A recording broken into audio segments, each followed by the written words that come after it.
This audio story was created by WebNovel Chapter 2000 Human Beast. Tamar was enveloped by blinding blue radiance for a moment, and then thrown violently to the ground. Her Zweihander fell out of her hand, rattling as it slid across the surface of the blood-soaked bone. Her armor was scorched and melted in several places, revealing patches of gruesomely burned skin. Wisps of smoke rose from beneath it, dissipating in the air. Rain froze for a heartbeat, her mind numb. And no. Then Tamar moved weakly, revealing that she was still alive. What had hit here was no different from true lightning, more than capable of turning a human body to ash. However, the young legacy must have possessed a memory that granted her a high enough level of resistance to elemental attacks. That was how she had survived. Nevertheless, she was still wounded and sprawled helplessly on the ground, temporarily unable to defend herself. And her adversary was unscathed, still holding a sword in her hand. Blue arcs of electricity were still dancing across her armor. Move. Her brother's voice shook Rain awake from her stupor. The young feather knight took a step forward, raising her sword with an unsteady hand. Her face was pale, perhaps because she was unused to killing people, or perhaps simply because it was illuminated by the blue shine of her fearsome aspect. A moment later, Rain jumped over Tamar and lunged at the young woman, prepared to strike. Of course, she had not forgot to pour essence into the piece de resistance and limit the scope of its defense to only electricity, thus rising her protection against it as high as possible. The young feather knight flinched and shifted her gaze to the new enemy. Her sword moved, and another bolt of lightning crackled as it shot at Rain. Its speed was too dire to dodge or even react. Rain only knew that she had been hit a moment later, when her vision drowned in a sea of white, and terrible pain pierced her entire body. But it wasn't that bad. She was blinded and in pain, but had suffered little actual harm. It seemed that the protective memory her brother had crafted for her was quite superior to what Tamar, an actual legacy, possessed. She was surprisingly unhurt. The pain was truly terrible, though, and the electrical charge messed up her control over her body quite badly. Hell. Rain was blinded, but she still possessed the ability to sense the shadows. She had been trained to navigate the world with this sense as well. It would have to do until she regained her vision. She still had to deal with the feather knight. A moment later, she battered the young woman's sword away and rammed her shoulder into the enemy's chest, sending both of them flying away from Tamar and tumbling to the ground. Rain was disoriented, but she still jumped to her feet first and slashed down with her sword, feeling a terrifying sense of urgency. She was wary of her adversary. Her movements were fluid and terrifyingly swift, but the young feather knight still managed to block the black tack. She was still on her knees and a little dazed, using both hands to receive Rain's blow on the blade of her sword. Rain could vaguely see that her enemy's helmet had flown off, and her golden hair was fluttering in the wind. The image was vague and blurry, though, making it hard to discern any details. As soon as the two blades collided, Rain let out a shocked hiss and staggered away. What a cunning wench! Her golden-haired foe had used her aspect power in an insidious way. Instead of channeling it into a bolt of lightning, she simply channeled it into her steel sword. From there, it traveled through the blade of Rain's own takai and into her body, bringing with it even more pain. Arg! Rain's momentary fumble gave the pretty feather knight all the time she needed to rise. The next moment, though, she had to duck with a startled expression as Rain unceremoniously tossed the takai at her face. By the time the enemy reacted, Rain was already upon her, grabbing her sword with one hand and delivering a devastating punch to her chest with another. Rain's hands were protected by the gloves made from black, lusterless leather. Leather was a far better insulator than the blade of the black takai, so all she felt from touching the enemy's sword and breastplate was a little sting. Her current strength, at the same time, was dreadful enough to make the steel of the young feather knight cave in a little, and for a stifled scream to escape from her mouth, but not enough to make the young legacy lose her edge, apparently. In the next second, the feather knight's knee slammed into Rain's side, and her fists sent her reeling back in agony. One rammed into her ribs, the other slammed into her chin, making Rain taste blood. Why did she have to be proficient in hand-to-hand combat as well? She staggered back, then instantly spun and dove down, sweeping her enemy's feet. Not giving the golden-haired knight an opportunity to rise, Rain pressed her into the ground and punched her in the face, causing bright blood to shoot from the young woman's nose. A moment later, the two of them were wrestling on the blood-soaked ground, trying to crush, break, and strangle each other. The white feathers on the young Legacy's armor were soon marred and turned red, and Rain's armor was no better. Rain was stronger. But the young Feather Knight was still covered in a blue net of electric arcs, which continuously hurt and numbed the adversary. By then, Rain's vision had almost returned, revealing the dirty, bloodied, pitiful face of her enemy. The fear and desperation in her eyes and frightening killing intent burning in them as well.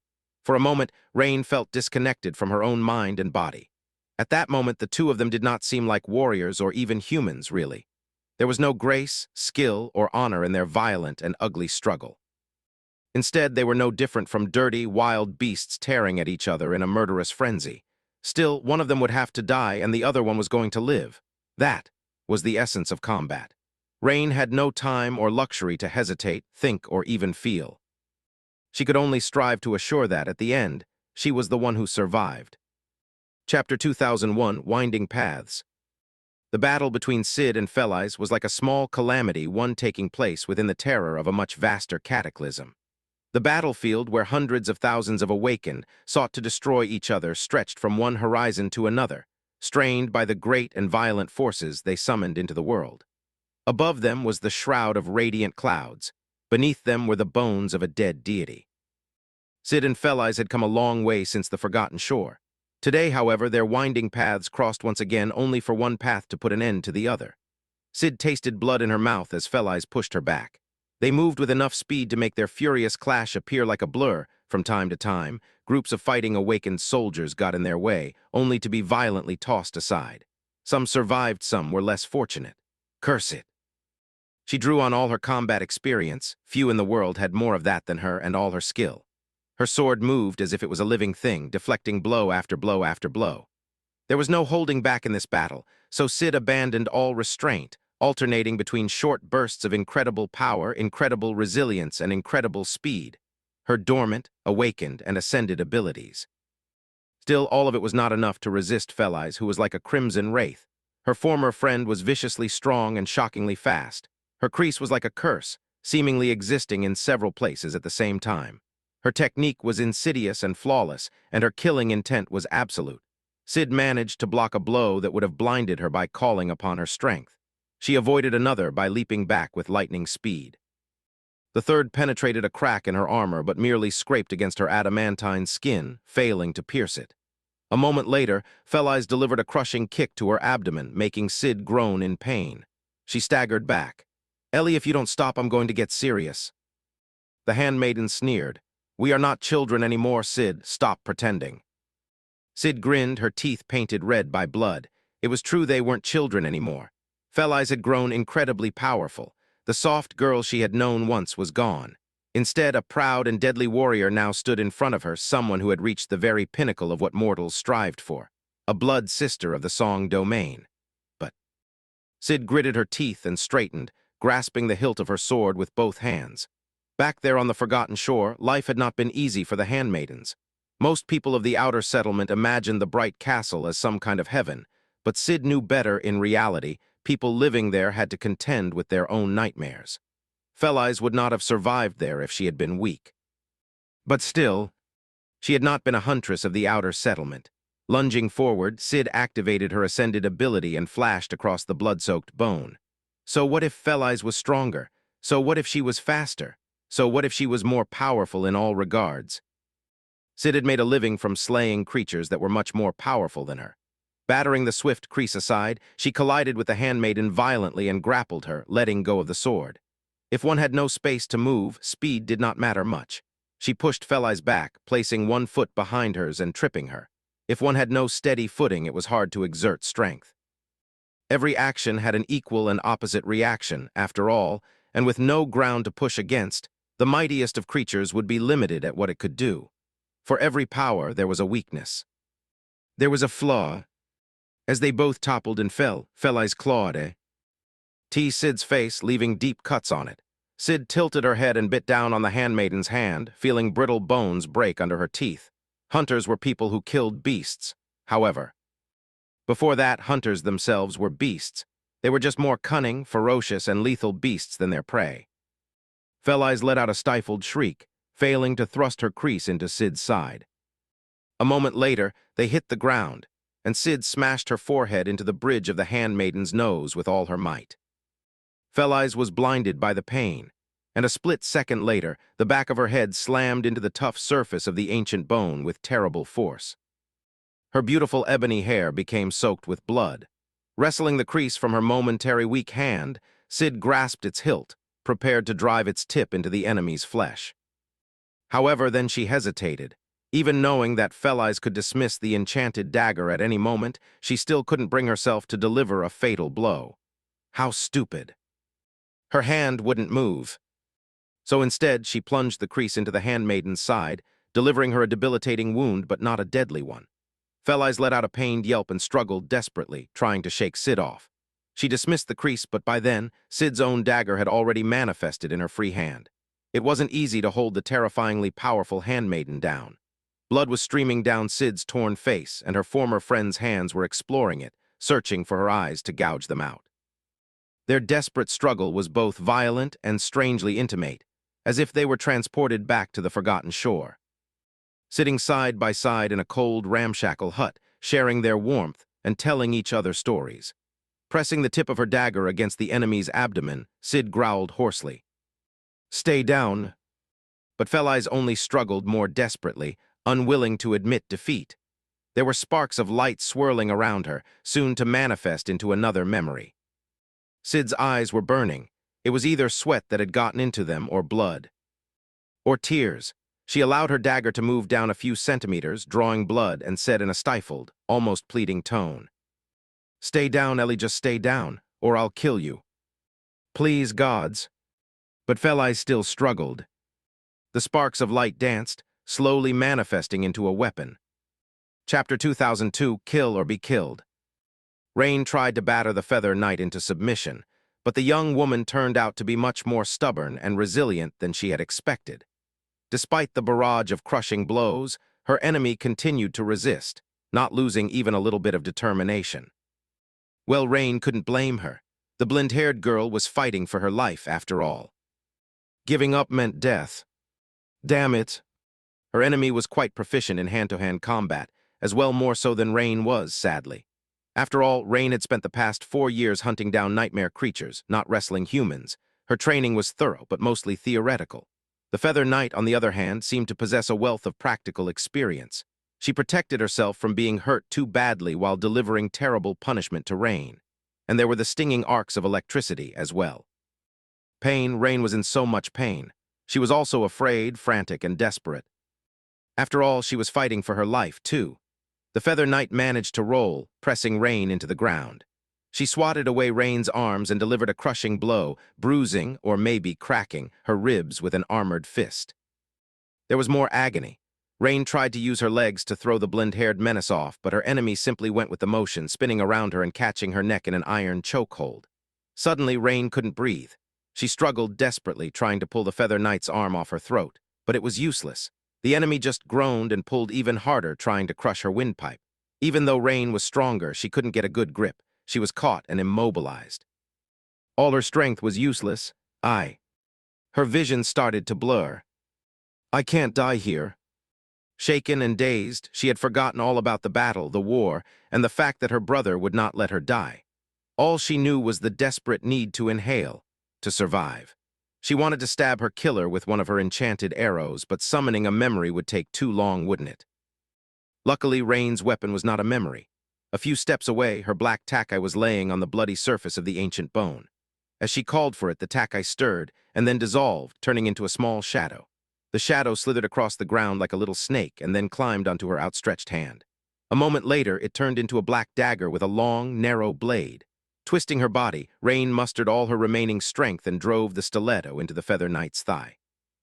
The young woman aimed as blood flowed onto the ancient bone. Her hold grew weaker for a split second, and Rain used that short moment to free herself. Spinning around, she tore the dagger from her enemy's flesh and raised it to plunge the dark blade into the Feather Knight's throat. And then, at the last second, Rain hesitated. It was because she saw her enemy's face clearly. The Feather Knight was young, older than her, but not by that much. Under the grime of the battlefield, her face was pale and pretty. Her beautiful golden hair was now mottled, soaked in sweat and blood. Her eyes were opened wide, full of pain, fear, and despair, just like Rain's own. Was that whom she was supposed to kill? Of course it was. It was war, after all. It was kill or be killed. Rain was a hunter, a warrior, and a soldier. She was a soldier of the Great Song Army, and the nameless Feather Knight was a soldier of the Sword Domain. She was Rain's enemy, and she would kill Rain immediately if their roles were reversed. Would she not? This moment of hesitation could cost Rain her life if it went on any longer. The enemy was strong, determined, and deadly. She had to die, so why? Why did Rain feel so much disgust at the thought of killing this pale, frightened young woman? Why did she feel reluctant to thrust the dagger forward and take the Feathers Knight's life? Why? Stay down, Ellie. Sid pressed Felice into the ground, knowing that she was being foolish. She should have finished the handmaiden down ages ago. She was being reckless and risking her life, allowing emotions to cloud her mind. And yet. Stop struggling, you stupid girl. Sid growled. Felice looked up at her from the ground. Her eyes were full of a strange emotion. Was it resentment, defiance, challenge? Maybe all of those. But there was something else there as well, hidden deep within. Fear, panic, and despair. However, despite it all, Felice did not stop struggling. The sparks swirling around her hand finally dimmed, manifesting into an intricately crafted, razor-sharp knife. A deadly blade. Sid froze for a split second, staring down at her former friend numbly. There was no time to hesitate anymore, and no choice. No. And then she pushed her dagger down. It cut through the fabric of the handmaiden's crimson garment and plunged into her flesh, sneaking under her ribs and cutting deep. Hot blood washed over Sid's hand, and she felt Ellie's body shudder under her. The knife fell from the handmaiden's weakened grip. The defiance in her eyes was replaced by disbelief, and pain, and sorrow. The same emotions Sid felt, lost in the middle of this calamitous, appalling battle. Rain looked into the eyes of the Feather Knight, knowing that her time was running out. The enemy was already recovering from shock, which meant that a moment later, her chance of killing the enemy would disappear like a ghost. It would be so easy to thrust the dagger forward and steal the young woman's life. There was no reason not to. Because Rain was a soldier, and she had been taught well. The essence of combat. But was that what Rain wanted to be? A murderer? Before the war, she had wanted to build things, not destroy them, to add to the world, not take away from it. It seemed so distant, as if it had happened a lifetime ago. Still, one had to be alive to build anything, and she had to kill to stay alive. There was no time to hesitate and no choice. That was just basic logic, and yet Rain found herself unwilling. She was dazed, hurting, and only starting to recover from almost being strangled to death. She could barely think, let alone think straight, which wasn't the best state to make profound decisions. But then again, maybe it was the best state. Stripped of all reason, Rain was left face to face with her deepest, most fundamental instincts, with the things that made her her. And what Rain found was that she didn't want to be a murderer, a killer, and a destroyer. She only felt disgust at the prospect, even if it meant not getting to become anything else. I'm sorry. She had chosen to join the war herself, but in the end, it seemed that Rain wasn't cut out to be a soldier. Letting out a quiet sigh, she slowly lowered her dagger. And as she did, Rain felt something deep and profound change inside of her. Forever, a moment later, the Feather Knight lunged to the side, grasping the hilt of her sword. Before she could raise it, though, both of them looked up. There above them, a blinding star seemed to be falling from the sky. The incandescent mass of white radiance plummeted toward the blood-soaked battlefield and crushed into it with a deafening thunderclap. A violent shockwave was raised by its arrival, throwing the warriors of the two great armies away from each other. When the winds settled a few moments later, Rain gasped. A beautiful goddess was standing amidst the dirt and blood of the appalling battlefield, her pure white radiance seemingly unblemished, incapable of being blemished by the crimson dust of the mortal world. Two breathtaking wings shone in the air behind her, and a band of lustrous metal rested on her head like a crown. Her eyes were like a sea of white flame. Changing Star of the immortal flame had descended onto the battlefield. Chapter 2003, Morning Star. When Changing Star appeared, Rain let out a heavy sigh of relief. All tension left her body, and she slumped on the ground, kneeling in the middle of the battlefield with her back bent. It was a strange reaction to have, really. By all logic, she should have been terrified. After all, an enemy saint had arrived at the battlefield, and one of the most powerful saints in the world at that. If not in the most powerful. Sure, Rain knew Nephis, and they shared a distant connection. The last daughter of the immortal flame could even spare her out of sentiment if they were to face each other on the battlefield.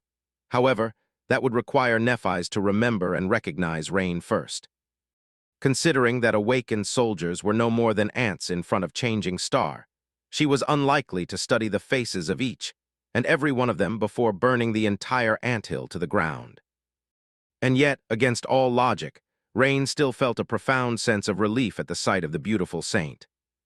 Somehow, she believed that her not-quite-sister-in-law would solve everything. Right, she's his girlfriend as well. Finally able to think, Rain belatedly remembered about the existence of her teacher. She hesitated for a moment. "Brother," his reassuring voice soon resounded in her mind, soothing it. "Relax, it's all going to be all right now." There was a short pause, and then he added in a more casual tone. "Get ready to move, though. You'll have to escape fast once the real mess begins." It was only then that Rain tore her gaze from the sacred visage of Nephis of the immortal flame and looked around. Tamar was still laying on the ground, heavily wounded and moving weakly. The Feather Knight was still just a couple of steps away, tightly grasping her sword. Luckily, the golden-haired girl did not seem in the mood to attack Rain at the moment. She was also looking at Changing Star with wide eyes. Everyone was, really. Her shocking arrival had magically made the entire battle stop, on a vast span of the battlefield at least. Soldiers were still clashing on the distant flanks of the battlefront, but in the center, nobody was moving. It was as if her pure radiance possessed the same power as the dreadful white abyss hiding above the clouds, the power to make entire armies halt. Rain turned back to Nephis just in time to see the soft light emanating from her skin grow brighter and more intense, almost blinding. Her wings dissolved into a stream of light, and in the next moment, everything around was suddenly enveloped by white flames. The battlefield burned. But strangely enough, no one was hurt by the ocean of radiant fire. Rain watched in a trance as the bodies of the warriors of the Sword Army were swallowed by it, washed over by it, and restored by it. The blood stopped flowing, the groans of agony fell silent, the terrible wounds closed, not leaving even a scar. Thousands of warriors were miraculously brought back from the jaws of death, right in front of Rain's eyes.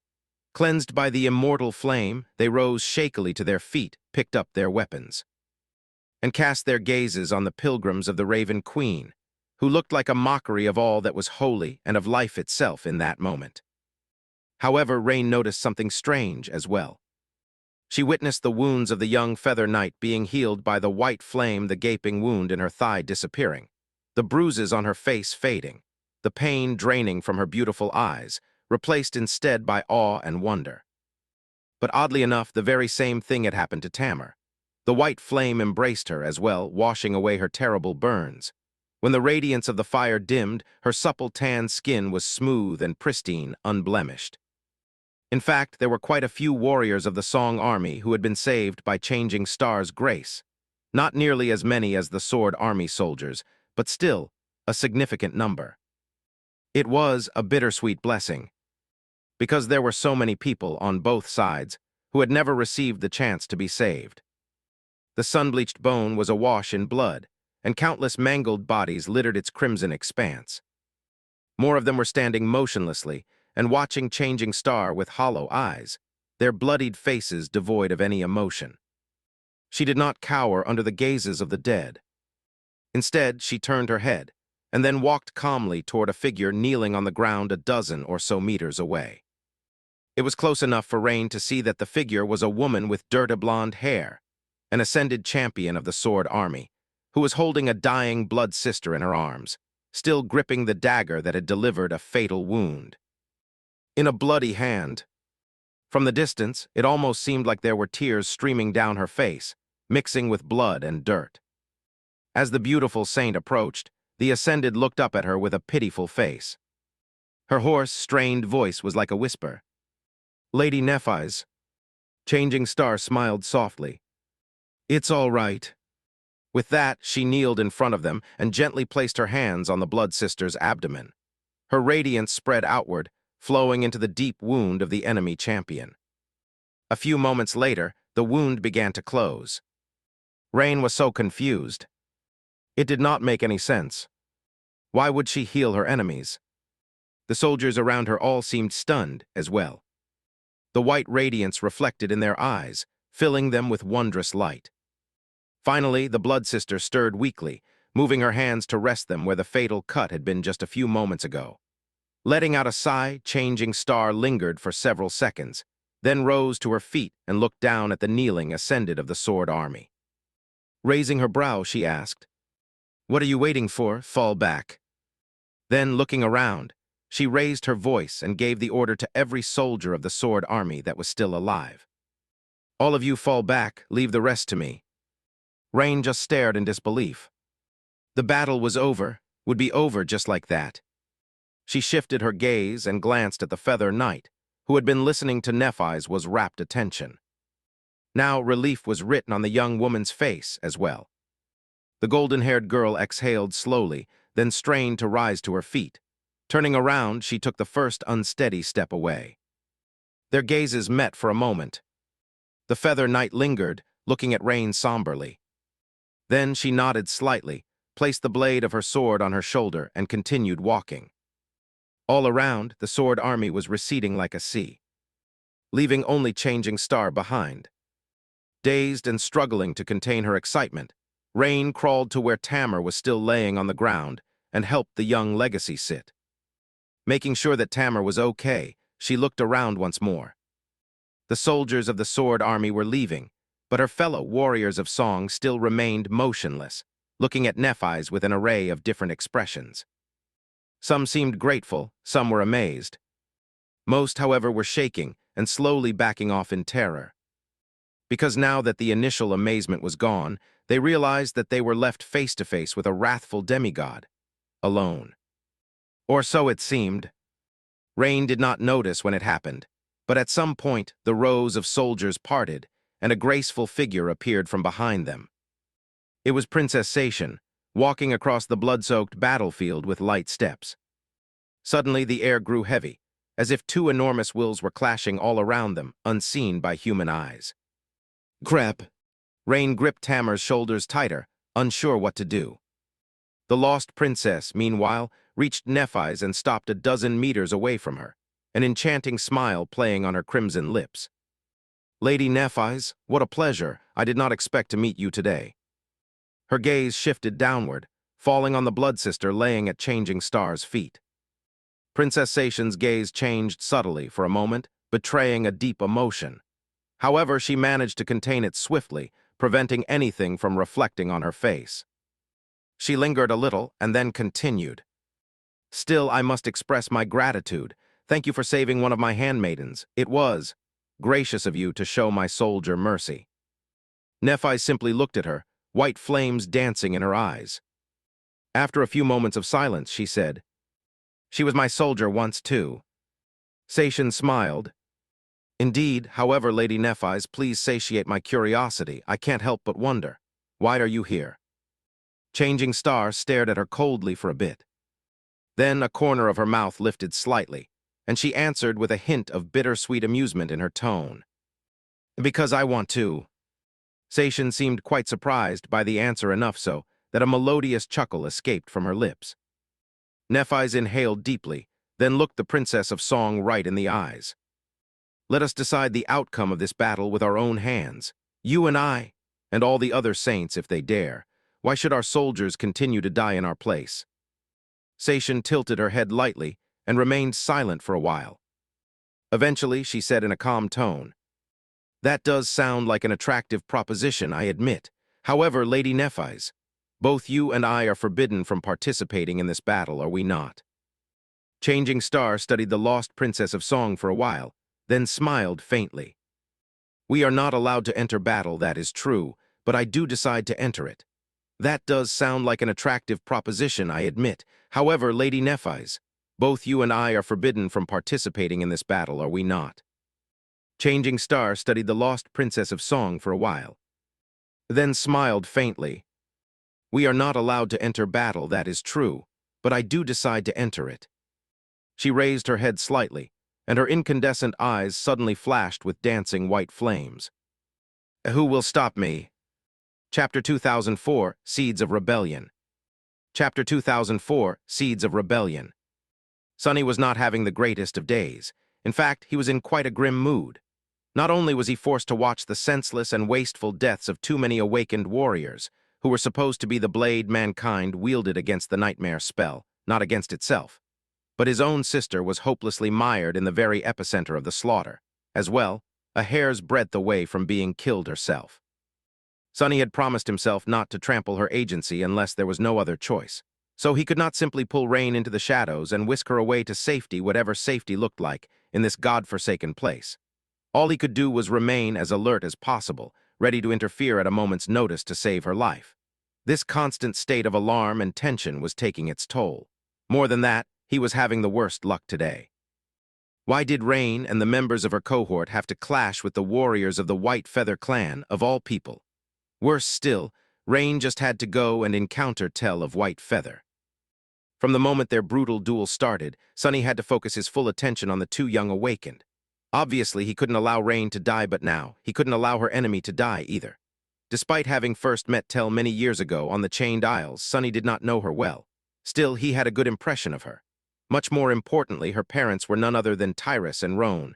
Their daughter could absolutely not be killed on his watch, let alone with his assistance. So he waited, getting ready to stop Rain at the last moment should she win, or stop Tell should she lose. Needless to say, watching them trying to kill each other with all their might was quite nerve-wracking. In the end, however, Sonny had not been forced to do anything. Strangely enough, Rain never tried to deliver the fatal blow. He felt a complicated storm of emotions in her just before that, and then a brief moment of striking, unrelenting clarity. And something else as well, something deep and vast, almost inexorable, but hidden from his senses at the same time. Both her inexplicable lack of action and this strange emotion confused Sonny to no end. He struggled to understand what could have stopped Rain from at least trying to finish off the deadly enemy. He would have definitely used the precious opportunity himself, and he had taught her better than to lose composure in the middle of a lethal fight. There was no time to focus on Rain's emotions, though, because almost at the same time, Nephis plummeted from the sky and landed in the middle of the calamitous battlefield like a falling star. Sonny let out a mental sigh of relief. Just in time. He watched her raptly. His star was so breathtakingly beautiful. Even surrounded by blood and tragedy, her radiant light was pure and full of splendor. Neph's arrival halted the fighting across the entire center of the battlefield, and she did not hold back.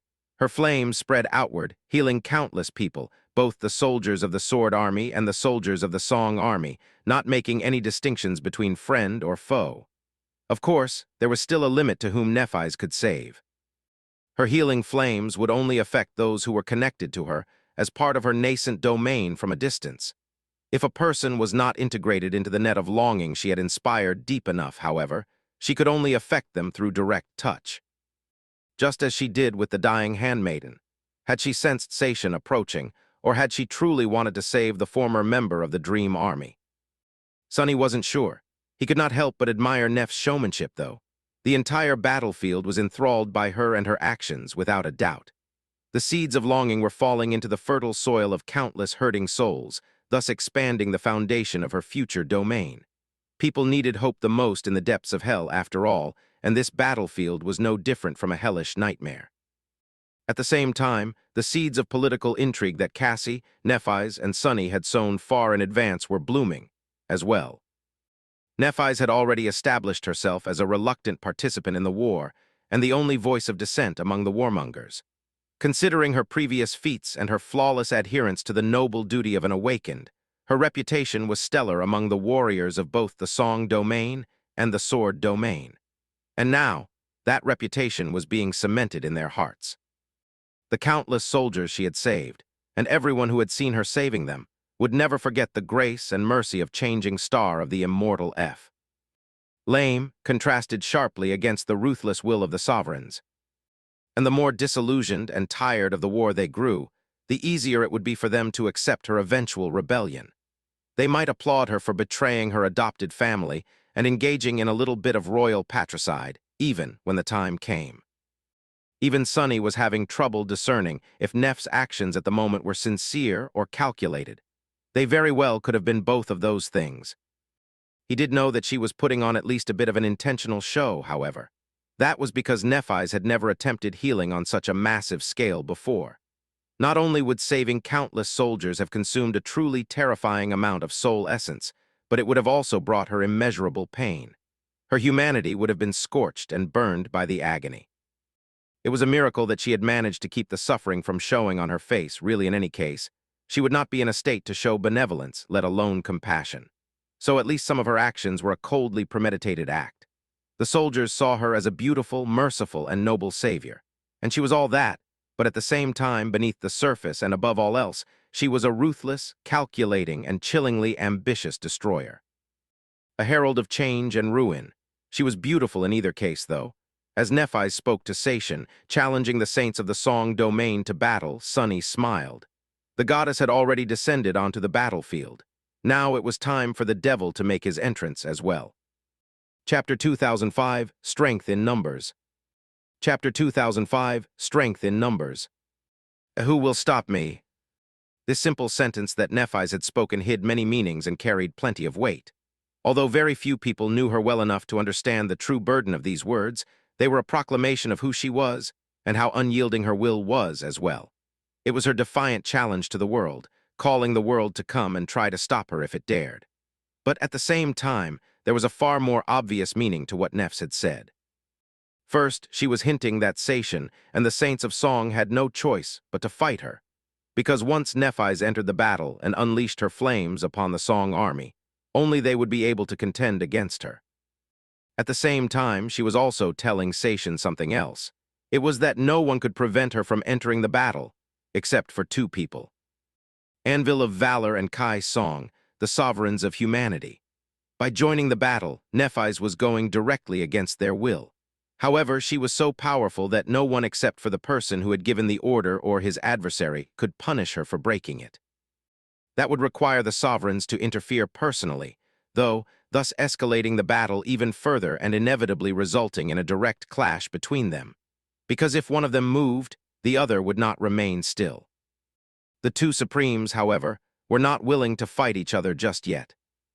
Which led to Neff's last point. It was that even if there was someone who could stop her, there was no one who would. That she could break the will of the sovereigns with impunity, and nobody could do anything about it. It was a powerful message to send, but not an unwelcome one as far as Sation was concerned, for one simple reason. It was that what Nephis had proposed, stop the bloodshed, and decide the outcome of the battle with a clash between only the saints of both armies, favored the Song domain greatly. There were many more saints in the Song army, after all. They had already held an advantage in that regard at the very start of the war, and their advantage only became greater after Morgan's departure and the battle at Vanishing Lake. The situation had worsened even further since then. 3 expeditions had been sent into the depths of Godgrave to conquer its remaining citadels. Revel and her first Royal Legion had gone into the darkness of the Spine Ocean, accompanied by Moonville, while a punitive expedition had set out from the camp of the Sword Army to destroy them. Considering how powerful the daughters of Kai Song were, that expedition numbered 7 saints. Additionally, Summer Knight was heading south with 2 saints accompanying him, while the Queen of Worms had given up on conquering the Femur Citadel, thus sending no one. So in the Song army, which had only lost 1 transcendent champion since the start of the war, could muster 4 to 6 saints in this battle. The Sword army, meanwhile, could only muster 23, really, considering that Saint Tyrus was too important for Anvil to risk losing her. In short, Sation had no less than twice as many saints to accompany her into battle as Nephis had. What reason did she have to refuse? It's going to be a long day. Still embracing rain as a shadow, Sonny sent her a mental message. T is your cue to get the hell away. His sister flinched, then helped Tamar stand up and rushed away from where Changing Star and the lost princess of Song were facing each other. All around her, the warriors of the Song army were following suit, receding like a tide. A vast open space was opening between the 2 retreating armies, painted by blood and littered with mangled corpses. Sunny let out a mental sigh and shifted most of his focus to the Lord of Shadows. The fighting at the center of the battlefront might have stopped, but on the flanks, the Awakened were still clashing and killing each other. Sunny headed for the left flank, where both armies were in great disarray. His entrance was far less spectacular than Neph's.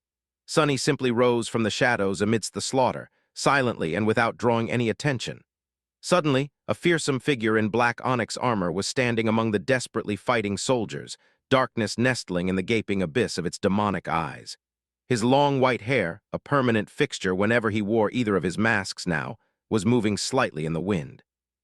A few soldiers noticed him and staggered away in fright, some of them falling to the ground. But that was all. Sunny sighed. No, this won't do at all.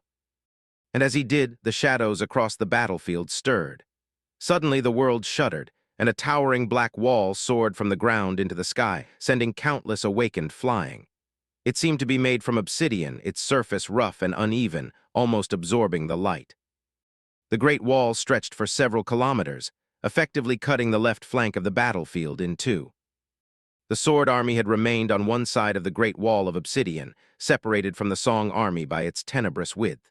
Of course, there were stragglers left on both sides, but no one was in the mood to swarm them and bring them down. Just like at the center before, the battle suddenly and abruptly came to a halt. Everyone was staring at the vast expanse of black obsidian in fear and shock, and at Sunny, too. It was quite a spectacular way to leave a strong impression. He nodded in satisfaction.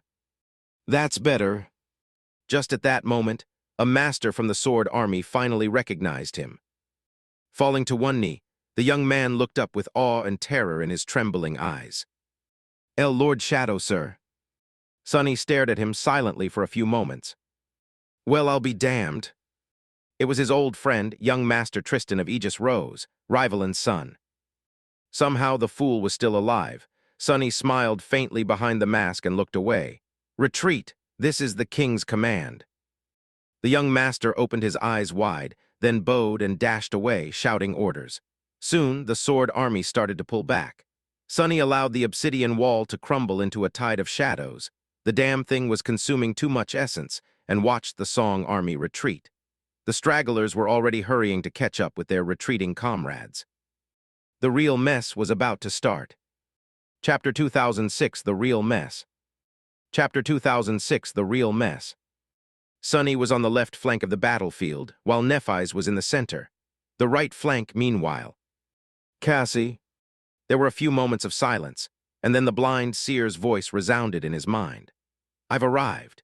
Indeed, today's battle was so important and terribly skewed in favor of the enemy that even Song of the Fallen, the seneschal of the great clan Valor, someone who was not supposed to appear on a battlefield often, serving her king and domain in other ways, had no choice but to enter the fray. In fact, every saint of the Sword Army was either already here or on their way, except for Sky Tide, who had been ordered to remain with the King of Swords in the rear. Their enemies were already here, too. As the tide of Song's soldiers receded, dozens of motionless figures were revealed, standing apart from each other across the expansive battlefield. Sunny felt a strange mixture of somber wariness and anticipation. Each saint was a force to be reckoned with, and the enemy had twice as many saints as his side. There were the puppets of the Queen as well. There was also the horde of nightmare creatures enthralled by Beastmaster. And he had not forgotten that there were still 3 of Mordred's reflections left intact, somewhere out there. The odds did not seem very promising for the Sword Saints. How many will die? Sunny suddenly felt a chill. It was hard to kill a saint, and even harder to prevent one from escaping should they wish to flee. Those who had reached transcendence also possessed an incredible wealth of martial experience. They would know when to continue the fight and when to retreat. Still, saints were going to die today. Countless soldiers would be spared from the cold embrace of death, but death would not remain unfed. It was just that the souls it swallowed would be far more nourishing and potent. Of course, the number of the fallen would be infinitely smaller, but not the significance.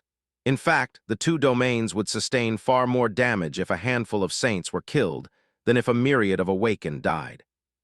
That was because only saints could claim citadels, thus expanding a sovereign's domain over vast territories. Currently, there were more saints in the world than there were conquered citadels, but not by much. If enough transcendent champions were killed today, some of the strongholds of humanity in the dream realm would be left without masters, and therefore, the domains would shrink, losing some of their overall power, a directly opposite result to what the sovereigns had wanted to achieve by fighting over land in Godgrave. The domains would grow weaker. Was that part of Neph's calculation as well? It surely was. How devious.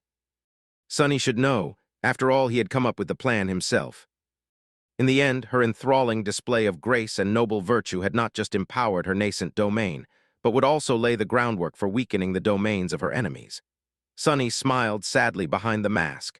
He felt a little dirty. Neither of them really wanted to see saints die. Each saint was a treasure of humanity, after all. So usually they would not take steps to ensure the loss of transcendent lives. However, the situation was different today, because these lives were weighed against the lives of countless awakened and ascended warriors. Those were a treasure of humanity, too, both as they were, and due to their unrealized potential. So, in a Zerosum, the conspirators were justified to choose the sacrifice that would further their goals more. And on a purely human level, it felt less shameful to sacrifice a few for the benefit of many, especially if they themselves would be risking their lives side by side with those few. But still, Sunny did not feel good about the situation. He had no doubt that Nephis would not be feeling very pleasant at the moment, either, if she was still capable of feeling anything, having been numbed to emotions by the pain of her flaw. The saints themselves were going to be troubled, too, those who survived, of course. The loss of life among the soldiers was already painful enough, considering that White Feather had not been the only clan to send its warriors into battle. But dying and killing their former friends and comrades personally was both far more visceral and far more poignant in experience. And as the loyalty the saints had for the sovereigns diminished and their discontent grew, no matter how little, Neph's position would improve further still. Because the doubts the people fighting for the two great armies felt were only useless in the lack of an alternative to the iron rule of the two sovereigns. If an alternative did present itself one day in the future, though, well, no matter how unpleasant it was, Nephis had made a brilliant move. There would be consequences later, without doubt. Anvil would definitely not be happy with her defiance, but those were problems for the future.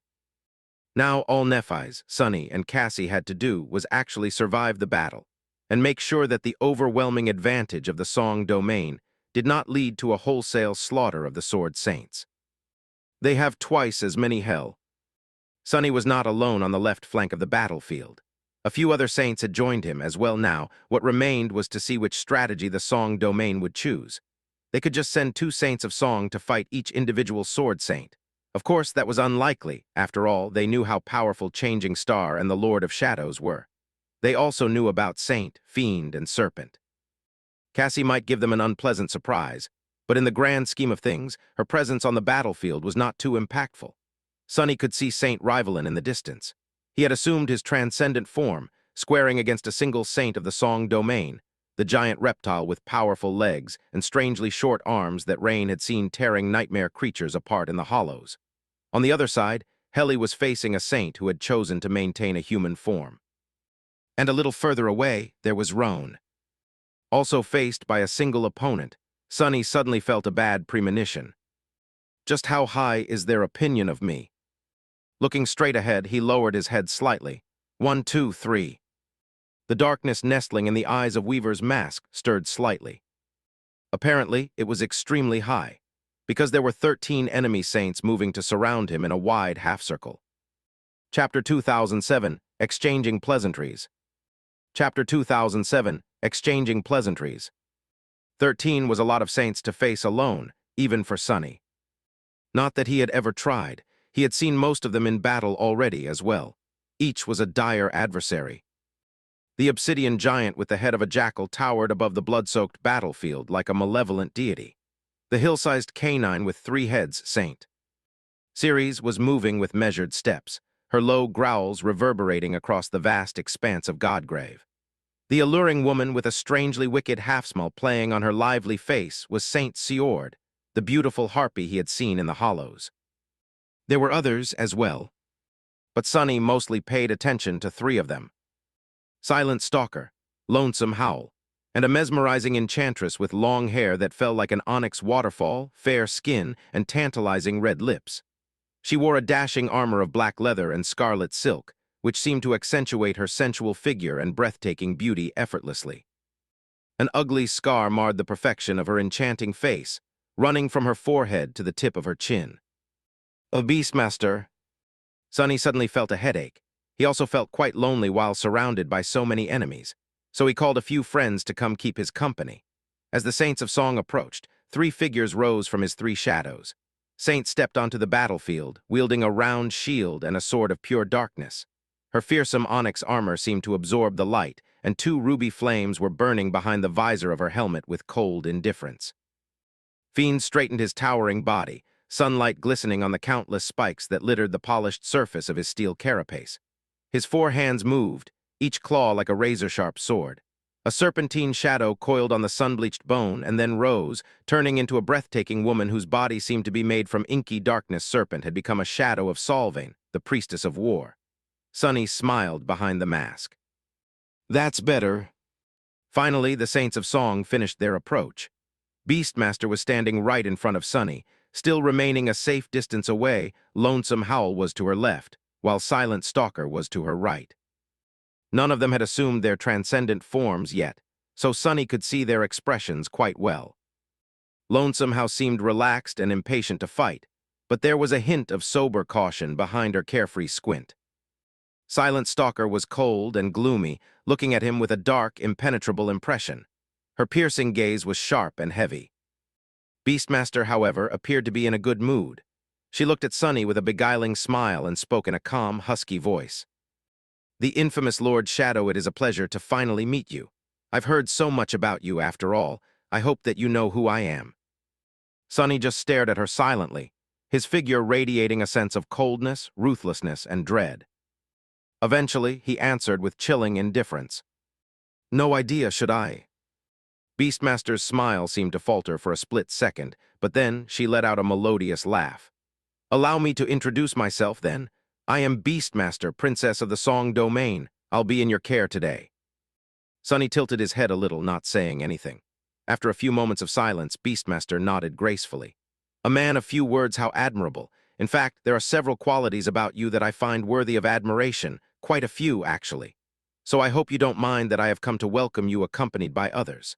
Considering your great strength, you wouldn't have wanted Clan Song to humiliate you by only sending 1 or 2 saints here, would you?" Sunny grimaced behind the mask. Actually, he would have loved to deal with a couple of saints and swiftly move on to other parts of the battlefield, picking off the rest of them one by one. Alas, that was not meant to be. He lifted his chin a little. "Indeed, I would have been enraged if your queen only sent a few of her minions to face me. This makes me quite content. I only regret that you didn't bring more." Beastmaster studied him silently for a few moments.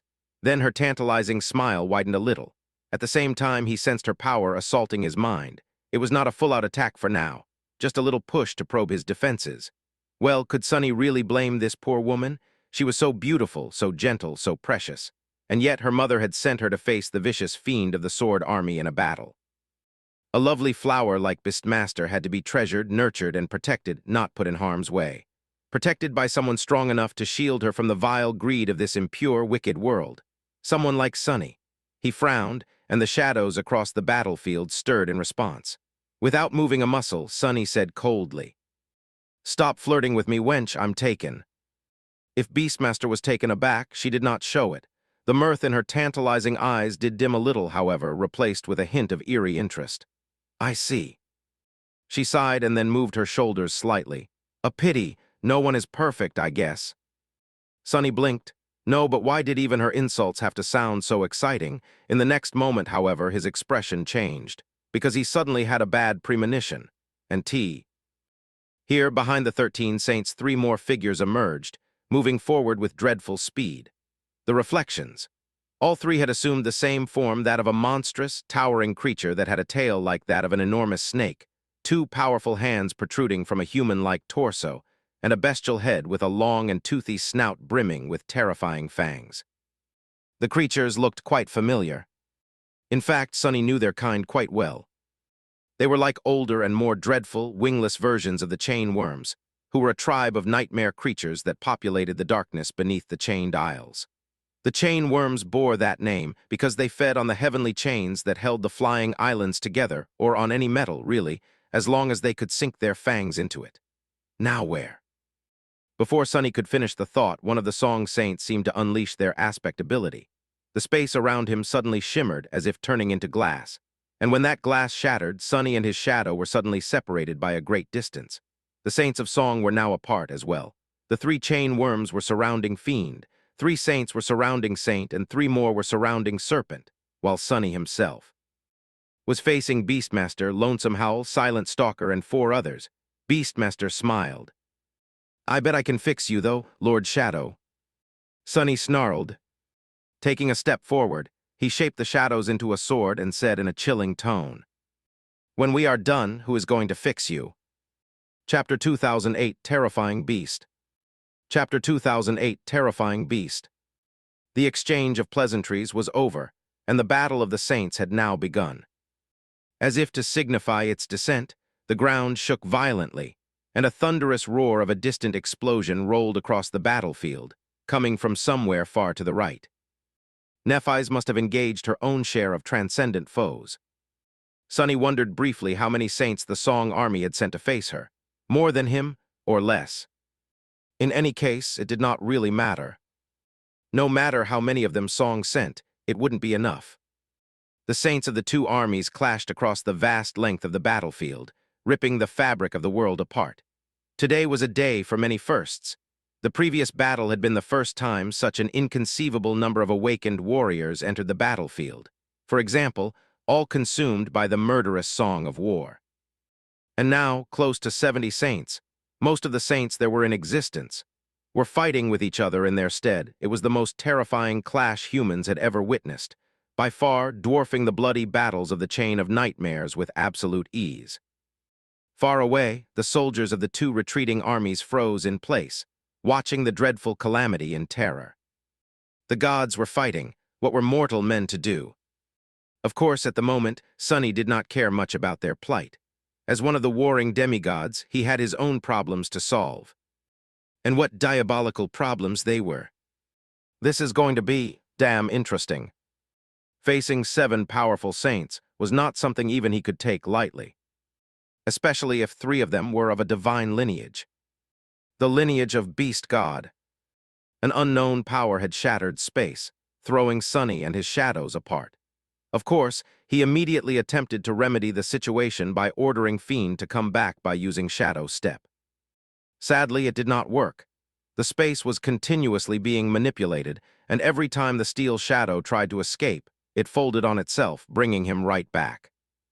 Sonny was not sure if the shattering of the space had been done by an enemy aspect or a powerful memory in possession of one of the Queen's D-Sutters, but it was quite effective in preventing him and his shadow from moving freely to support each other, for now, at least. His shadows would have to fend for themselves, and so would Sonny. He wasn't very worried about Saint and Serpent. Fiend, however. It seemed that Song had learned their lesson after losing 2 of Mordred's reflections to the ravenous steel troll. Today, that had come prepared to deal with the Supreme Devil who served the Lord of Shadows. Sonny did not know where the Song army had found the older and more terrifying cousins of the chain worms, but the 3 appalling creatures were a very detrimental foe for Fiend. After all, they fed on metal, and his entire body was made from blessed steel. Not good. Still, Sonny wasn't too worried about Fiend, either. If Song thought that the most frightening thing about that little imp was his impenetrable steel armor, they were going to learn the error of their ways quite soon. In fact, Sonny was mostly worried about himself. Fighting 7 saints was better than fighting 13, but it was still a challenge. Taken individually, each of these exalted warriors was not a real threat to Sonny, and even if their collective power was summed up, he would know. He'd have to cower in front of it. However, that was the peril and dread of fighting humans when several of them came together. The sum was often greater than the parts. Sonny had known it from all the way back on the Forgotten Shore, where dealing with the carapace scavengers had become more tenable than it was supposed to be after Nephis joined him. Even added together, the power of 2 sleepers was not comparable to that of an awakened beast. However, with Nephis serving as bait and Sonny attacking from the shadows, They had managed to bring countless of those terrifying beasts down. That was simply the most elementary example of how cooperating with another human could enhance one's lethality far beyond one's power. And in the present situation, it was Sunny who played the role of a terrifying beast. The Saints of Song, meanwhile, were the weaker hunters who had joined forces to bring him down. Dangerous. His enemies were among the most seasoned warriors of humanity as well. They knew how to cooperate with each other seamlessly, not making any mistakes he could exploit. There was not enough space for more than 3 of them to attack him at the same time, for example. So instead of rushing forward all together and getting in each other's ways, 4 Saints fell back while 3 advanced at him with stunning speed. The 3 attackers were the Obsidian Jackal, the 3-headed Canine series, and Lonesome Howl. It did not mean that the other 4 were doing nothing, though. In fact, they might have posed more danger than the melee vanguard. He could already see Silent Stalker knocking an arrow on the string of her sword, while Beastmaster spun a stranger-looking sling. 2 remaining Saints took to the sky. One of them was Seord, the Harpy, while the second one was a gargoyle with a powerful stone body and wide wings. The Saint of Sorrow. Tamer's father was here, too. Sunny was going to have to deal with a barrage of range attacks pretty soon. But first, he had to survive the obliterating assault of 3 melee powerhouses. Ceres and Lonesome Howl were already tough enough to handle. It was the obsidian giant that gave Sunny the most pressure due to the sheer immensity of his size, though. The jackal towered above the battlefield like a dark titan, wielding an enormous polearm with a gold crescent blade. That polearm seemed great and sharp enough to cleave a small fortress in half. Watching the towering giant barrel at him with murder burning in his bestial eyes, Sunny felt like an ant. He was suddenly annoyed. This scene reminded him of facing Goliath for the first time. Those were not happy memories. And although the Obsidian Jackal was truly blameless in that regard, he was going to pay for making Sunny remember something so unpleasant. Let's see which one of us is the ant. As the bestial giant approached, Sunny was suddenly enveloped by a tide of shadows. And then, a colossal figure forged from pure darkness rose to meet the giant face to face. Chapter 2009, A Wolf, a Dog, and a Jackal. Sunny was still unable to use the shadow lantern, or rather, too wary to open its gates. As a result, he was cut off from the nearly inexhaustible supply of shadows for the first time in a long, long while. So the shadow shell he had woven out of the wild shadows that dwelled naturally on the battlefield was not nearly as titanic as it could have been. Nevertheless, it was more than tall enough to match the height of the obsidian giant, and even higher than that, towering above him by a few meters. The onyx mantle covered the colossal shell created in the image of Sunny's own body like a fearsome black carapace. It was nothing new. However, today, this transformation of his felt different. That was because he was doing something he had never done before, controlling one of the shadows as an incarnation and augmenting himself with it. Therefore, Sunny felt a strange and incongruous, but not entirely unnatural sensation, that of being himself, but also something other than himself, which had in turn become one with his body. Basically, he was doing the same thing he had been practicing with his shadows and memories, but aimed at his own mind, body, and soul. That allowed him to push the state of fusion with the shell even further, making it feel almost like his actual self. Sunny felt powerful, Sunny felt vast, he felt, as if his every motion held within itself untold devastation. There was another curious thing that had happened as a result, as well. It seemed as if that flawless union between the shadow shell and him was not merely a sensation. Rather, it was as if the world itself did not see the difference between Sunny and the shadow colossus anymore, or at least not so strongly, regarding both as manifestations of his soul. And Weaver's mask did as well. So it had expanded in size, shifting to cover the dark Titan's face. This mask had been meant to fit the face of a nebulous deity after all. It was more than capable of hiding the features of giants. So Sunny did not have to create a facsimile out of shadows like he had usually done in the past. He had to admit, though, Weaver's mask had always been fearsome and deeply disturbing. Now that it was the size of a tall edifice, however, it suddenly seemed 10 times more terrifying. He wasn't surprised that his enemies seemed slightly hesitant, all of a sudden. But their wills were not going to be shaken by a frightening visage, and so their earth-shattering assault continued without slowing down even for a moment. The obsidian jackal brought his crescent polearm down. His devastating slash seemed powerful enough to slice the very fabric of the world apart, but its momentum broke a moment later. Sonny had long known how the enemy saint was going to attack. Having read his intentions in the movements of his body, of his shadow, and of his essence, Sonny had grasped the very core of the enemy's sophisticated transcendent battle art and learned the enemy's intentions far in advance. So he fearlessly stepped into the range of the jackal's weapon, avoiding the crescent blade, and grasped the shaft of the polearm with one armored hand.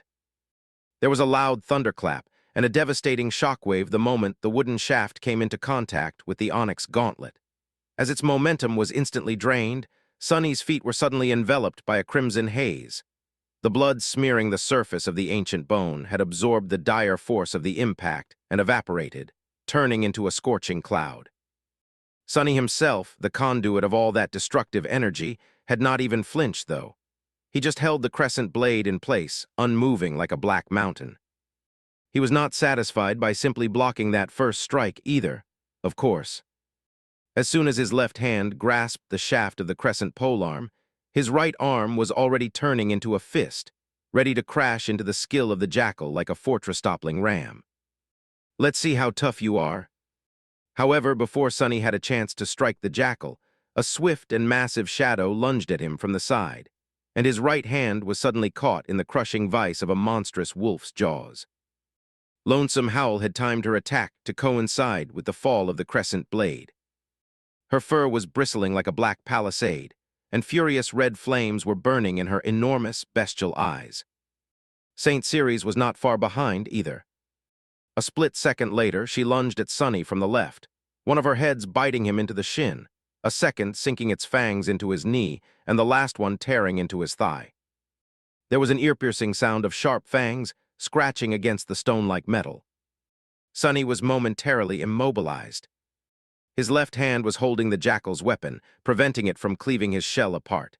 His right hand was caught in Lonesome Howl's eviscerating jaws. The enormous three-headed canine was trying to pull his leg apart, using all its infernal strength to topple him. Curiously enough, the onyx mantle withstood the fangs of St. Ceres.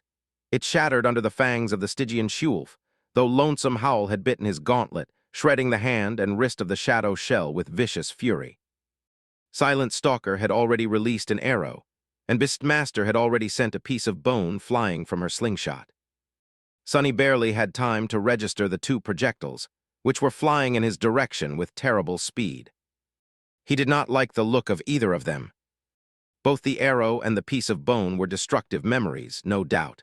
Clan Song was sparing no effort in trying to bring him down today, so they would use heavy artillery from the start.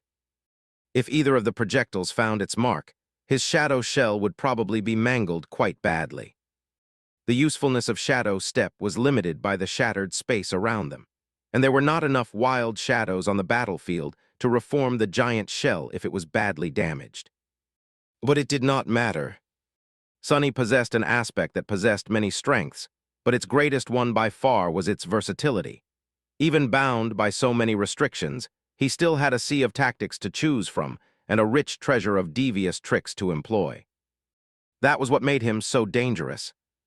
Sonny pushed away the golden crescent, making the bestial giant stagger back. With his left hand now free, he struck down, delivering a terrifying blow to one of the canine heads that were trying to mangle his leg.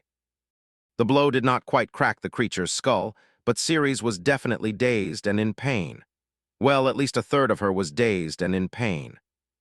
A torrent of blood flowed from one of her crushing maws, and her hold on his thigh grew weak. Using the chance, Sonny grabbed the hill-sized canine by the scruff of her neck. At the same time, he dismissed several elements of the onyx mantle, thus escaping from her remaining two sets of terrifying fangs. Suddenly, Ceres was being pulled into the air, her pillar-like paws losing contact with the ground. Deep within the Shadow Colossus shell, Sonny smiled coldly. And then he hoisted the three-headed canine up with one hand, placing her enormous body between himself and the two incoming projectiles at the last moment. Chapter 2010, Heavy Hand of Shad.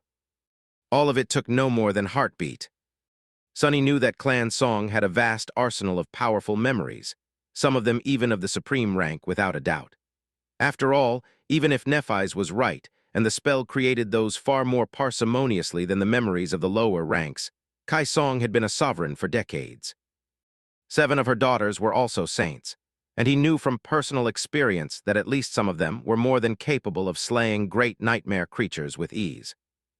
So he had expected something extraordinary to happen when Silent Stalker's Arrow and Beastmaster's Bone Projectile struck series. However, he was both disappointed and a little relieved to have been mistaken, because nothing happened instead. His enemies were far too outstanding to wound one of their own so foolishly. Even though there was only a split second to react, both Beastmaster and Silent Stalker managed to dismiss their memories in time, so all that hit the enormous canine were 2 swirling streams of radiant sparks. So Sunny did not hesitate to continue with the momentum of lifting her up, and slammed Ceres into the ground with all his dreadful might. The battlefield quaked, and a pitiful whine escaped from all 3 of her bestial mouths. At the same time, Lonesome Howl jerked her head sideways, tearing off his right arm with one powerful motion. A river of shadows flowed from the stump, pouring down like a dark waterfall. And the obsidian jackal had already recovered by then, bringing his golden polearm down once more. Only this time, Sunny had no time to dodge it, and no opportunity to block its descent. So he did not. A moment before the crescent blade cleaved the shadow colossus apart, it simply fell apart on its own. His onyx armor parted, and the Inkiblak body beneath parted as well. For a few moments, there was a wide chasm separating the right side of the shell from its left side. The polearm plummeted through this chasm, not dealing Sunny any damage. And the shadow shell simply mended itself as soon as the golden blade passed. By the time it plunged into the crimson haze and crashed into the surface of the ancient bone with a deafening thunderclap, the shadow colossus was as good as new. Well, it was still missing a hand, but otherwise his body was whole and undamaged. As finally, Sunny had always been a bit envious because of failing to learn how to perform this trick. Fiend had used it against him all the way back in Antarctica, after all, but despite having slain him there, Sunny, the vengeful imp's new master, never managed to figure out how to partially turn his body into an incorporeal shadow himself. Granted, this time, he had not just turned a part of his shell intangible. He went a step ahead and created a physical breach in it. Otherwise, there would have been little sense in doing it at all. Sunny possessed plenty of ways to cut intangible enemies, and the Saints of Song would have their own ways as well. Regardless, now finally, Sunny could do what he had wanted to do from the very start. The jackal had not expected that his weapon would meet no resistance at all, so he had put a lot of force into his strike. As a result, his balance was broken, and he wasted a moment too many trying to regain it. So Sunny punched him in the snout with all the might he had. The force of the impact was so fierce that there was actually a blinding flash. A moment later, the bestial giant toppled and fell in the thunderous boom of a violent thunderclap, causing the entire battlefield to tremble. A few of his fangs rattled on the ancient bone, each large enough to crush several humans. Sunny felt amused at the sight of them. I wonder if those will remain after he transforms back into a human. The first exchange was over, and it was Sunny's resounding win. His shell did lose a hand, but that was of no significance. Meanwhile, Ceres was seriously wounded, and the jackal had received a terrible blow. Silent Stalker and Beastmaster had wasted their first, most important volley. It would take them a while to summon the powerful memories back, and in a battle of saints, those precious seconds could very well feel like an eternity. However, the battle was only getting started. And by the second exchange, Siord and the Saint of Sorrow would be joining the fray too. Sunny was already suffering from not having enough hands to contend against all his foes. With 2 more added enemies into the mix, his numerical disadvantage was going to grow more dire, and would thus bring him closer to being overwhelmed. What to do, what to do? Hiko, Insider doing something drastic for a moment. Sunny had been patiently hiding the fact that he could manifest several bodies all this time, but now he was considering if it was even worth it to continue the charade. It did seem like a perfect solution to his current predicament, as well as the last straw that could break the camel's back, thus helping him turn the tide of the entire battle. Whatever the hell a camel was, It must have been quite a weird animal, considering that its back could be broken by a straw. Probably some invertebrate. However, in the end, Sonny kept his shadows wrapped tightly around his body. Not because he didn't want to reveal his incarnations to the world, but simply because he couldn't. At the moment, he had not experienced the most dreadful weapon his enemies had in store, Beastmaster's terrifying ability to manipulate one's mind. The onyx mantle granted Sonny a high resistance to mental attacks, but he wasn't confident in resisting the tantalizing saint with just that, or at least not entirely.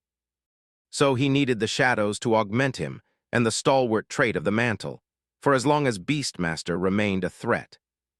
And speaking of her, just as Sonny shifted his weight, preparing to repel another of Lonesome Howl's ferocious attacks, he suddenly felt it. A powerful, insidious, and enthralling power invading his mind. It felt muted and distant, as if weakened by a stalwart barrier but still mesmerizing. His limbs grew heavy all of a sudden. Incrap! As Sonny staggered, the monstrous wolf lunged at him like a tide of darkness and bestial fury. At the same time, two swift shadows fell on him from the blinding sky, and an arrow whistled through the air, aimed precisely at the point where his own shadow was hidden in the depths of the colossal shell. I really hate mind attacks the most. Chapter 2011, Transcendent Battlefield. Sonny felt his limbs grow heavy, and his mind grow numb. Suddenly he felt worn down and exhausted. Every burden that he carried, enduring the oppressive weight both willingly and silently, was suddenly so much more grievous and tiresome. This war went on for so long, and even before the war, he had never known a moment of peace. Having grown accustomed to torment and turmoil, Sonny had easily deceived himself into forgetting how dreadful the world truly was. But now, he felt it in his every bone all of a sudden. At the same time, a peculiar feeling bloomed in his mind. A feeling of witnessing something infinitely beautiful, inviting, and wonderful. Something so wondrous, so amazing, and so precious. It was as if a resplendent light had shone in the broken darkness of his mind, illuminating it gently and bringing tears to his eyes. Enthralled by the beautiful radiance, Sonny found it hard and devoid of meaning to concentrate on anything, let alone move. And yet he did move. Somewhere far away, Master Sunless was sitting in the darkness, weaving strings of shadow essence with 6 nimble hands.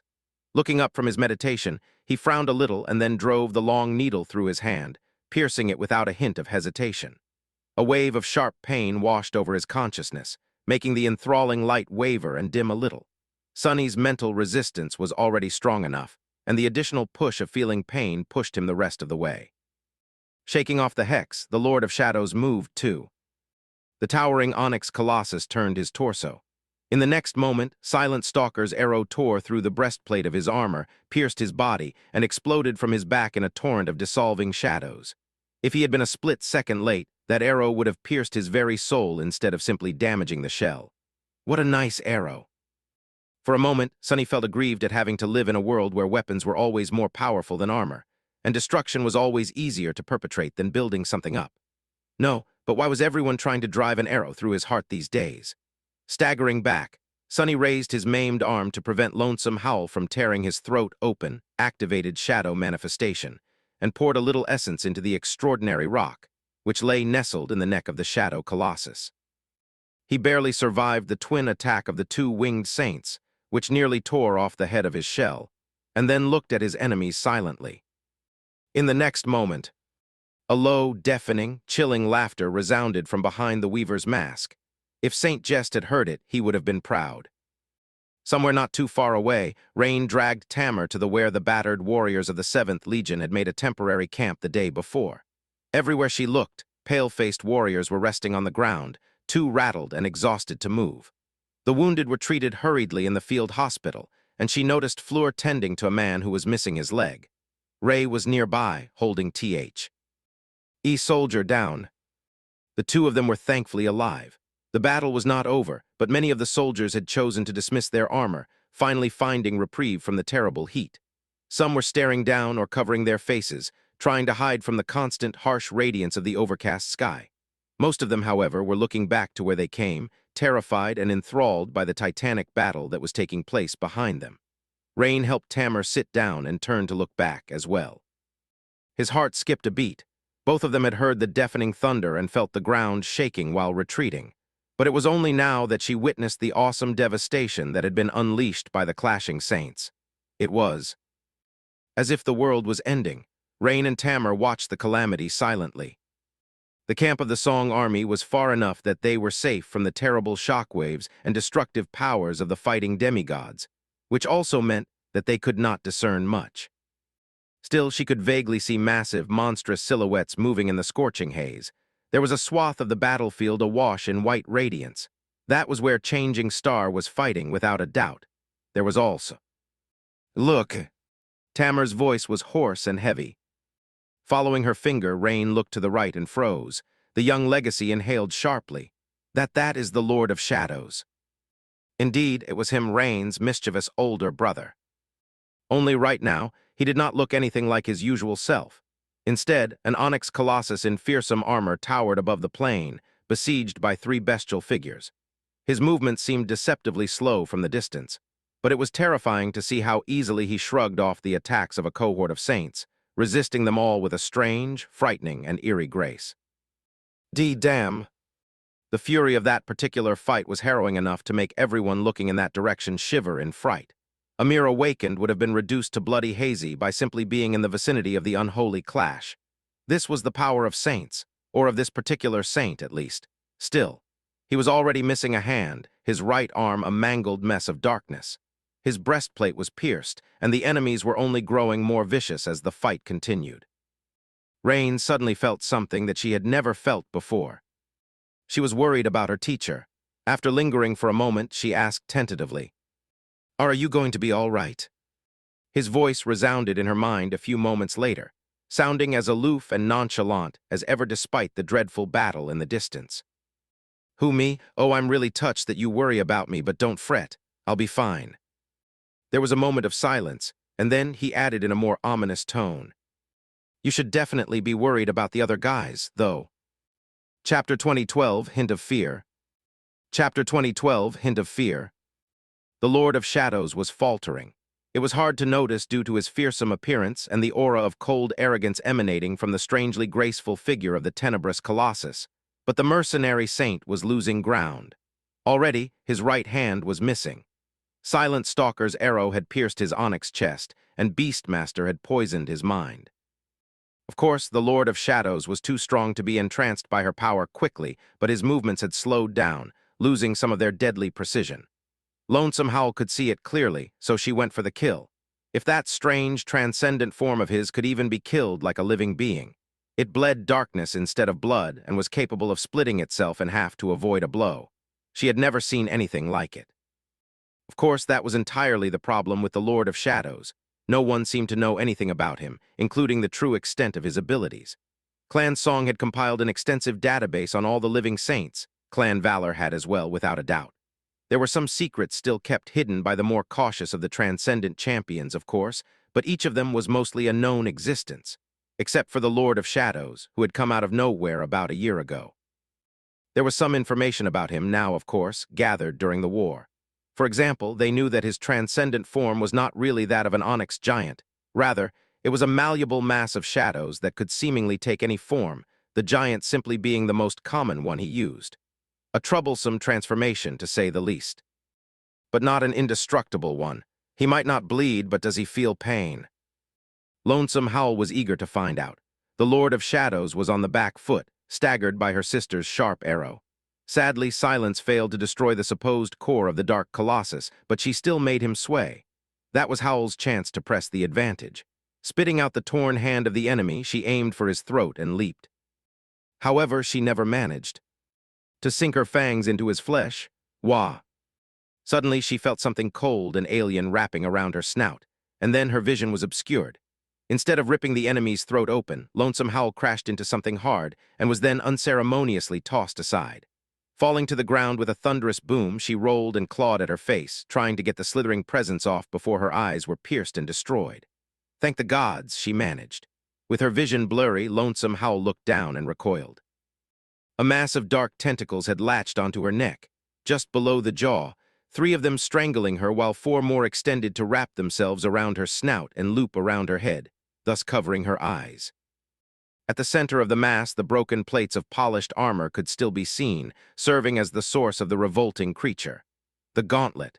This vile thing had been born from the severed hand of the Lord of Shadows, and was either an extension of him or being controlled by him.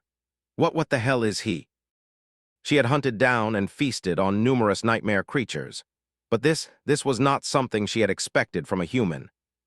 If the Lord of Shadows even was a human. Shuddering, Lonesome Howl allowed herself a split second of hesitation to figure out how to get rid of the 7 dark tentacles and their source. Sadly, while her transcendent form was both swift and powerful, it lacked opposable thumbs and nimble arms, so she could not even reach it. None of the aspect abilities would be of use, either. Of course, there were plenty of ways to try and damage the thing, but Lonesome Howl chose the simplest method to break free. She dismissed her transcendent ability and turned back into a human. A moment later, she was laying on the ground.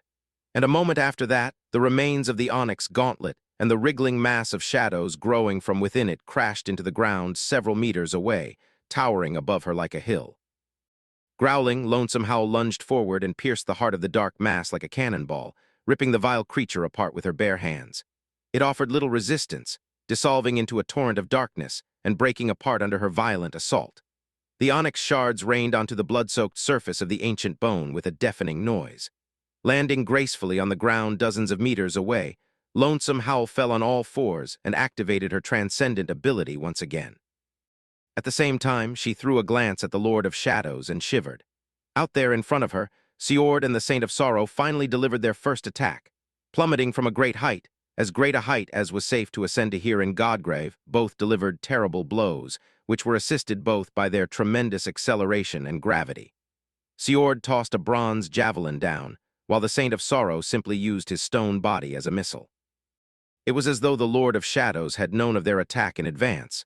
Even slowed down by Bin's mind attack, he moved his towering body just far enough to avoid the mighty gargoyle, as if performing a step of a dance. As for the javelin, he simply raised his face to the sky, allowing that dreadful mask of his to receive the blow of the javelin. There was a flash, and then a devastating roll of thunder. For a moment, it seemed as if the entire world was drowned out by pure whiteness, and as a violent tremor ran through the battlefield, a pillar of flame rose into the sky.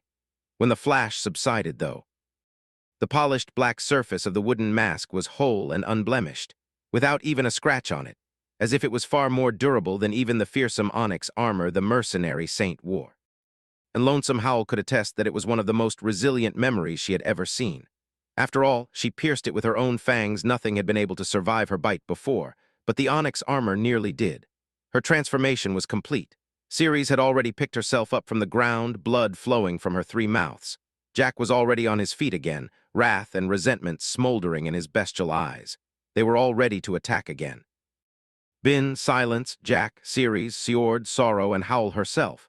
Both sides had sustained some damage, but they were burning with the desire to continue. Lonesome Howl let out a threatening growl. "How are you going to fight 7 of us with 1 arm, Sellsword?" And as she looked up, a low, reverberating, chilling laughter resounded from beneath the terrifying black mask. Then, it turned even lower, resembling the voice of an actual demon.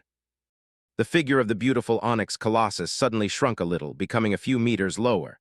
At the same time, it changed, shifting into something far more bestial. Black horns rose from his head like a crown, glistening darkly in the blinding light of the radiant sky. A long tail with an onyx spike on it. S end whipped through the air. His knee joints seemed to reverse, and his feet grew, enormous claws scratching against the ancient bone. Most importantly of all, his severed hand seemed to regrow, and 2 more arms shot from his torso, each covered by the onyx carapace of the enchanted armor and ending with sharp claws. A few moments later, a towering, terrifying dark demon was standing on the battlefield, instead of a colossal human warrior. One with 6 horns and 4 arms, the eerie mask hiding his inhuman features. Looking at it, Lonesome Howl felt a bit of unease, dejection even, and a tiny spark of fear. How do we even destroy this thing? Chapter 2013, Devil and the 7 Saints. Chapter 2013, Devil and the 7 Saints. This is much better. Towering above the battlefield as the giant version of the Shadow Spawn shell, Sunny smiled darkly in the embrace of shadows. His human body was still the most natural, and therefore the most effective form he could summon in most battles, at least. But when he was outnumbered, the special traits of the Shadow Spawn shell truly shone. Sonny had been pressed to contend against the 7 Saints of Song, but now his task was easier. He could keep his enemies at bay better with his 4 hands, sharp claws, and long tail. His only regret was that Weaver's mask prevented him from using his sharp fangs, too. Let us continue, then. The Saints of Song renewed their assault, and Sonny lunged forward to face them. The world became consumed by an unending cannonade of roaring thunderclaps, blinding flashes, and violent quakes. Clouds of dust and debris rose into the air, and gargantuan figures moved within them, clashing with terrifying and furious force. Their calamitous confrontation seemed unimaginably ferocious and primal, devoid of all reason except for bloodlust and murderous frenzy. In fact, that was how most of the awakened witnessing the battle probably saw it. After all, in their minds, beings of such size and power were akin to dreadful nightmare creatures, and nightmare creatures were not known for their technique and meticulousness. However, in truth, the furious battle was nothing but technical and meticulous. Yes, it was awesome and fierce, but behind the veil of frenzied determination and bestial might, every saint fighting the Lord of Shadows was using their keen intellect, cold regard, and sophisticated battle art to fight and keep surviving the deadly cadence of the titanic clash. Nothing less could suffice in this terrible battle, while power and refined control were only antithetical to each other in the hands of amateurs. When true masters fought, fury and calculation served to augment each other, fusing to create a devastating and flawlessly precise storm of destruction. Needless to say, Sonny himself was no different. It was just that his insight, skill, and finesse were even more sublime and daunting. The battle was not in any way an easy one for him. In fact, it was the opposite. It was one of the most dire and dangerous battles he had experienced since conquering the 3rd nightmare. Yes, he was making it look easy, even going so far as to laugh in the face of the devastating onslaught of potentially fatal attacks. But it was mostly to mislead and intimidate his enemies, not because he was truly relaxed in the middle of this chilling confrontation and taking it easy. In truth, saints were still saints, and there were 3 bearers of a divine lineage among his enemies right now. Each attack directed at him had the potential to heavily damage his shell, or even rip his soul to shreds directly, especially considering that Silent Stalker seemed to somehow know exactly where to aim, and relayed that information to the rest of the Song Saints promptly. Even when he shifted the location of his incarnation within the shell, her attacks continued to follow it without error. Sonny could probably withstand a blow or two, but his luck could just as easily run out. He was in the situation where one mistake would mean death, once again. It was a familiar and almost nostalgic feeling, and therefore he already knew what he needed to do. He simply did not allow himself to make mistakes. There was one great advantage he had in that regard, as well as one great disadvantage. His advantage was, of course, Shadow Dance.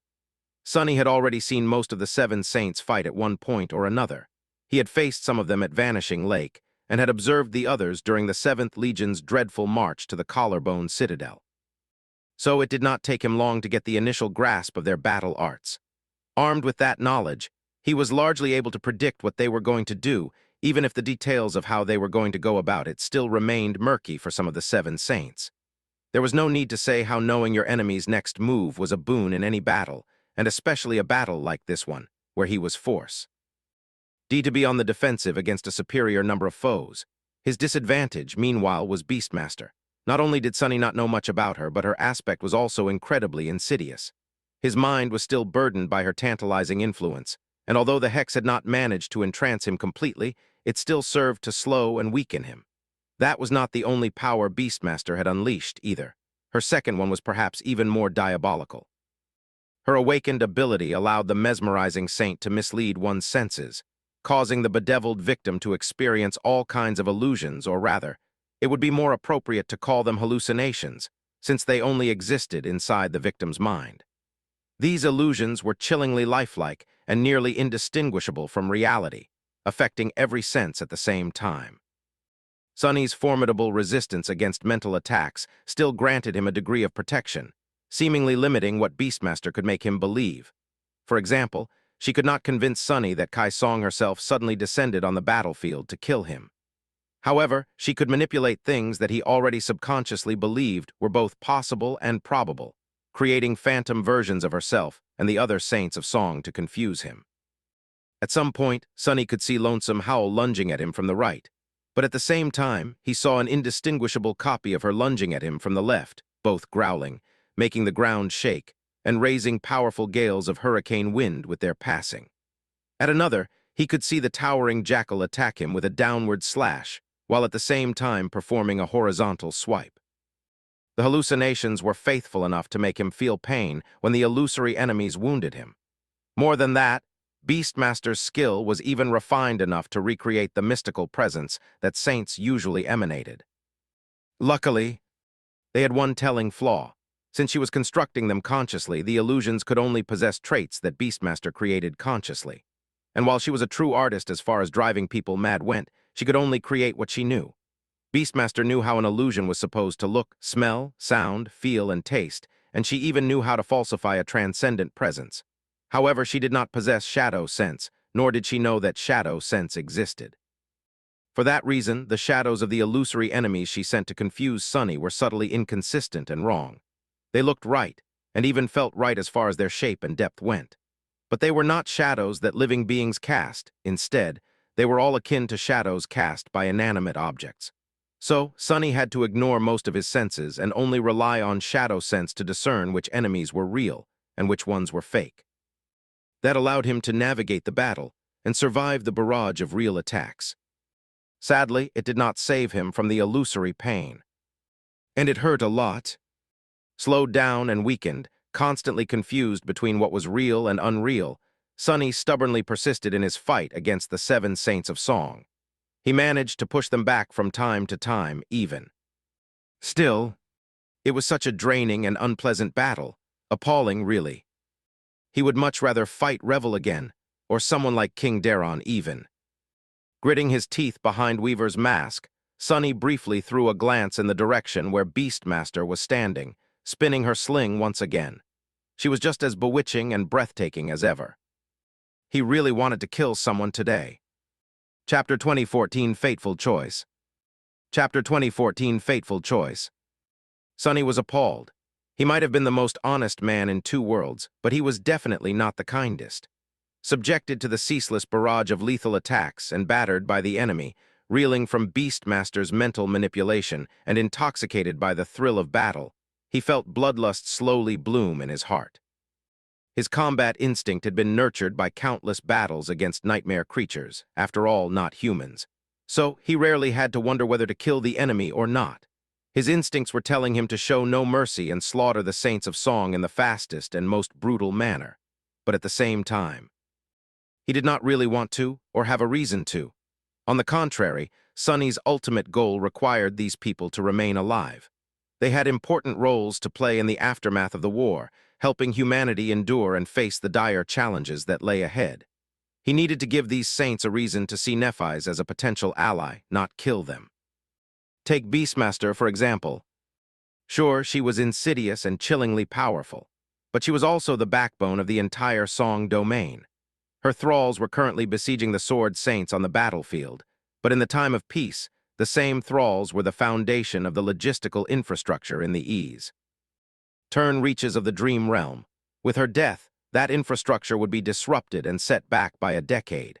Delivering goods from the River of Tears to the inland cities would become many times harder, time-consuming, and dangerous. The same was true for larger-scale construction. So no matter how frustrated and sickened Sonny felt because of having his mind played with, he ultimately wanted Song Yunbin to survive the battle.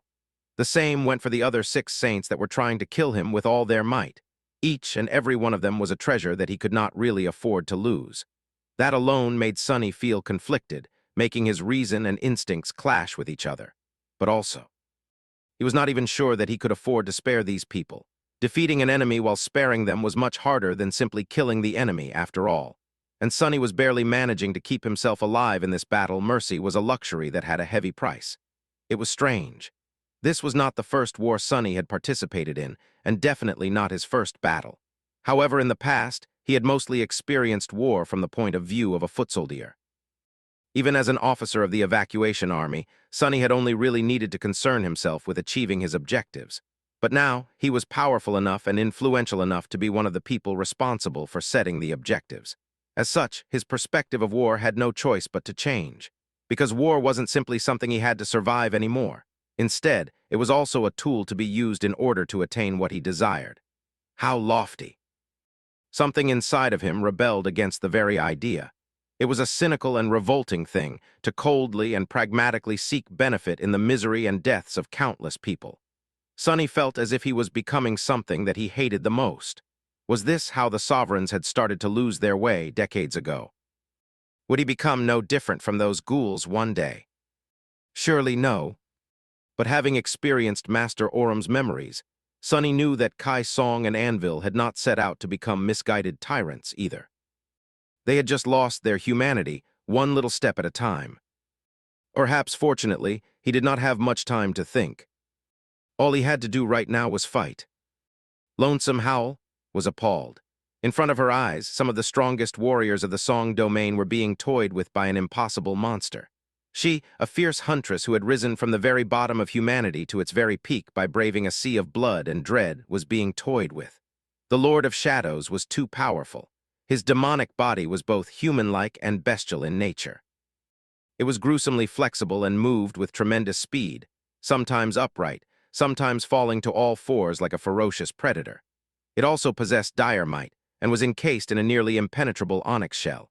It could leap great distances and pummel the ground with enough force to make the rest of them lose balance. From time to time, it shaped sharp weapons from the shadows, using them to wound or keep Howl and her companions at bay. Those weapons were deadly, but relatively easy to break, and they seemed to require a source of shadows to be created. But the mercenary saint himself was a source of shadows.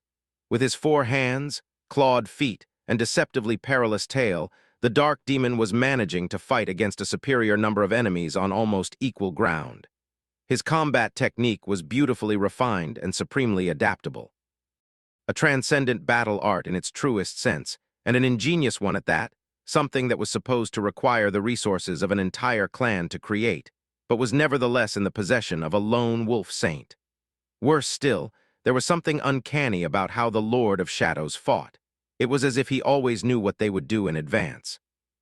No matter how unpredictably Lonesome Howls and the other saints attacked, no matter how flawless and instant their cooperation was, he was always ready to dodge, deflect, and block their blows, and then punish them. Even Beastmaster, her sister, seemed powerless to stop the infernal creature.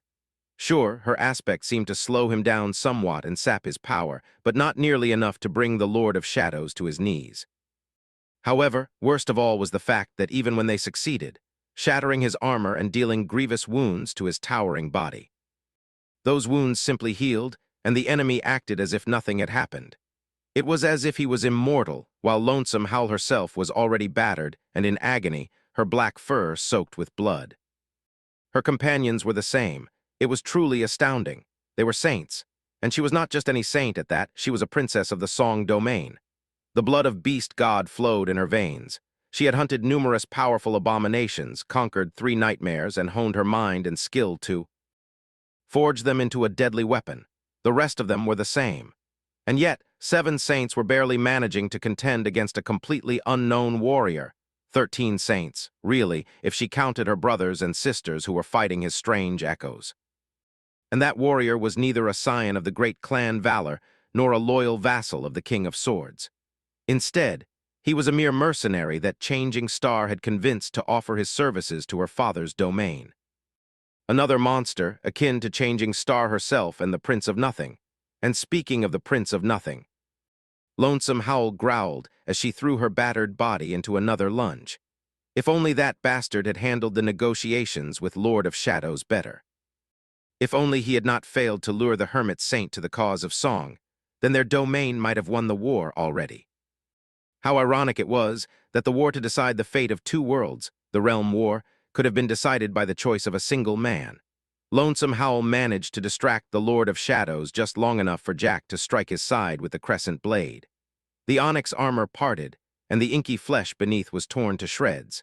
A tide of darkness flowed from the terrible wound to the surface of the ancient bone. Of course, the wound closed a few moments later. However, this time Lonesome Howl noticed something strange. Why did it seem that the onyx demon was not as tall and towering as he had been before?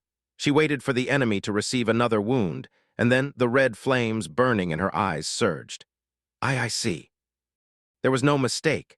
Every time the Lord of Shadow healed a wound, the size of his transcendent form diminished by a small amount, almost as if he was using the shadows constituting his enormous body to mend the damage, which meant that he was not truly immortal and that his power wasn't truly endless. It was in limited supply as well. Lonesome Howl bared her fangs, that she could work with that. Chapter 2015, Heir of Death. Chapter 2015, Heir of Death. As the battle continued, Sonny felt the pressure mounting. His towering shell moved like a hurricane, endlessly besieged by the Seven Saints. Lonesome Howl, Saint Ceres, and the Jackal led the harrowing onslaught, never faltering or slowing down. The beautiful Harpy, Seord, and the Saint of Sorrow alternated between circling above him and diving down to deliver devastating blows. Their presence was especially oppressive, because it added an entire new plane to the battle. Even when the winged saints were not plummeting from the blinding radiance of the sky to attack Sonny, the mere fact that they were somewhere above stifled his movements. There were Silent Stalker and Beastmaster as well. The former was a deadly threat due to how relentless and penetrating her arrows were. She was eerily accurate and elusive, too, never allowing him to get close. The latter was the source of great hardship. Not only was she controlling countless nightmare creatures to tip the balance of the transcendent battle in favor of the Song domain, but she was also subjecting Sonny to two different types of mental manipulation at the same time. There was her sling and its explosive shots to deal with, as well. Sonny's power was slowly dwindling. He could not allow himself to use the shadow lantern, not even because he was wary of the deadly arrows flying out of its stone gate, but because he was wary of the mysterious archer escaping the shadow realm. Who knew what that creature was, and what havoc it would cause once unleashed upon humanity? Skinwalker was already bad enough, and Sonny did not wish to be responsible for letting another ancient fiend loose in human settlements. Without the shadow lantern, though, his source element was feeble and scarce in this radiant land. He had already used most of the shadows around him to construct the shadow shell. Now, with every blow it received, the shell was consuming itself to repair the damage. It wasn't going to last much longer unless he managed to diminish the number of his enemies soon. But Sonny was still hesitating, unsure if he was willing to kill saints. In the end, however, the choice was made for him. It was shortly after he leaped over the three-headed canine and crouched, using her massive body as a shield against Silent Stalker's arrows. His tail shot back, piercing her thigh. Two of his hands swatted the harpy and the gargoyle away, while a third picked up the corpse of a lumbering nightmare creature, one of Beastmaster's thralls who had been slain in the battle between the great armies, and tossed it forward like a cannonball. The corpse exploded into a geyser of crimson liquid as it hit the jackal a split second later, cracking a few of his ribs and sending the obsidian giant reeling.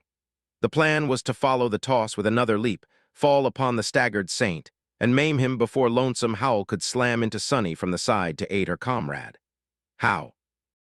Just before that, Sonny sensed a trickle of power flow into his soul, a shadow fragment. He froze for a split second, knowing what it meant. Sonny could put himself in mortal danger in order to attempt to preserve the lives of his enemies, but he couldn't, in good conscience, force his shadows to do the same.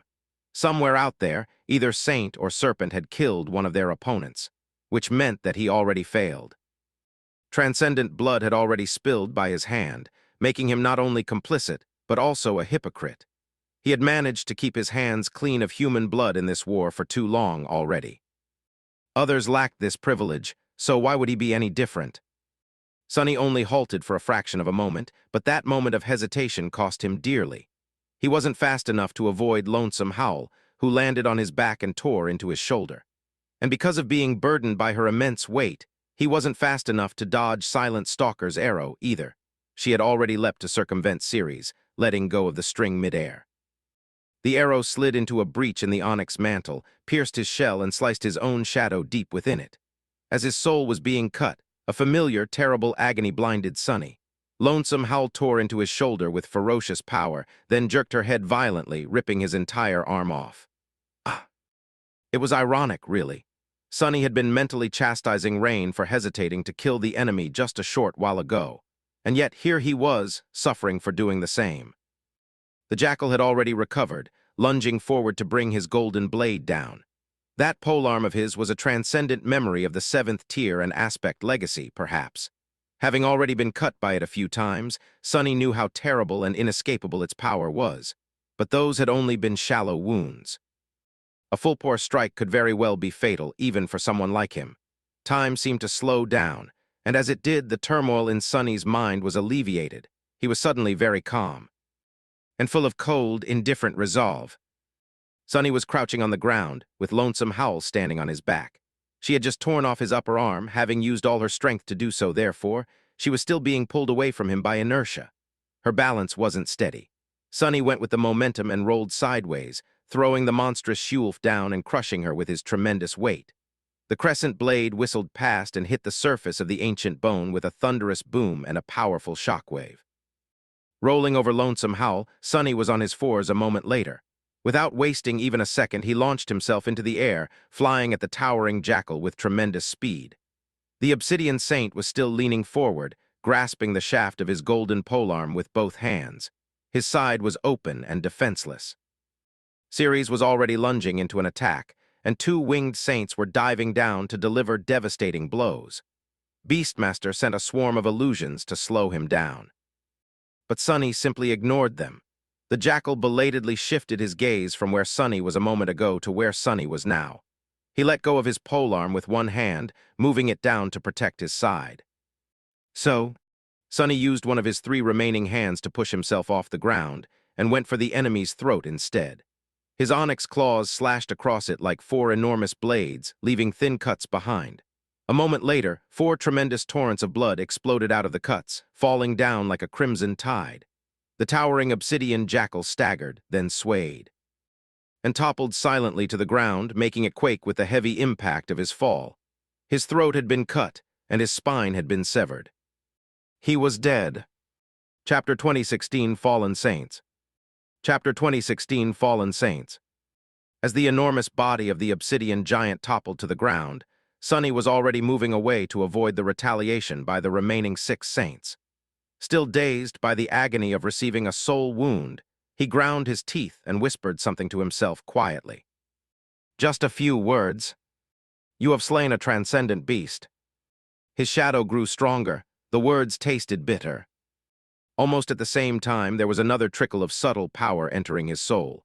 Saint and serpent had claimed one more life, and just like that, in less than a minute, 3 human saints had lost their lives. Damn it! The fury of the Saints of Song descended upon him like a hurricane. Another arrow found its way into his shell, shattering its internal structure. A slingshot hit him like a cannonball, exploding with a devastating roar and mangling his entire left side. Still missing an entire arm and reeling from the pain of his soul being cut, Sunny stumbled. He righted himself before the giant wolf and the 3-headed hound tore into him with their fangs, though. Moving with uncanny foresight, he dodged their feral but chillingly precise attacks and ashed back. His mangled side healed. A new arm emerged from the depths of his towering onyx body. Only that body was not that towering anymore. In fact, it was barely half as tall as it had been once, which made aiming for his real incarnation much easier. But that was fine, because for once, time was on Sunny's side. He just had to survive long enough to rip the benefits. The Saints of Song did not know it most likely, but he was a transcendent terror, which meant that his reserves of essence were 6 times deeper than those of his enemies. Of course, his aspect was also much more potent.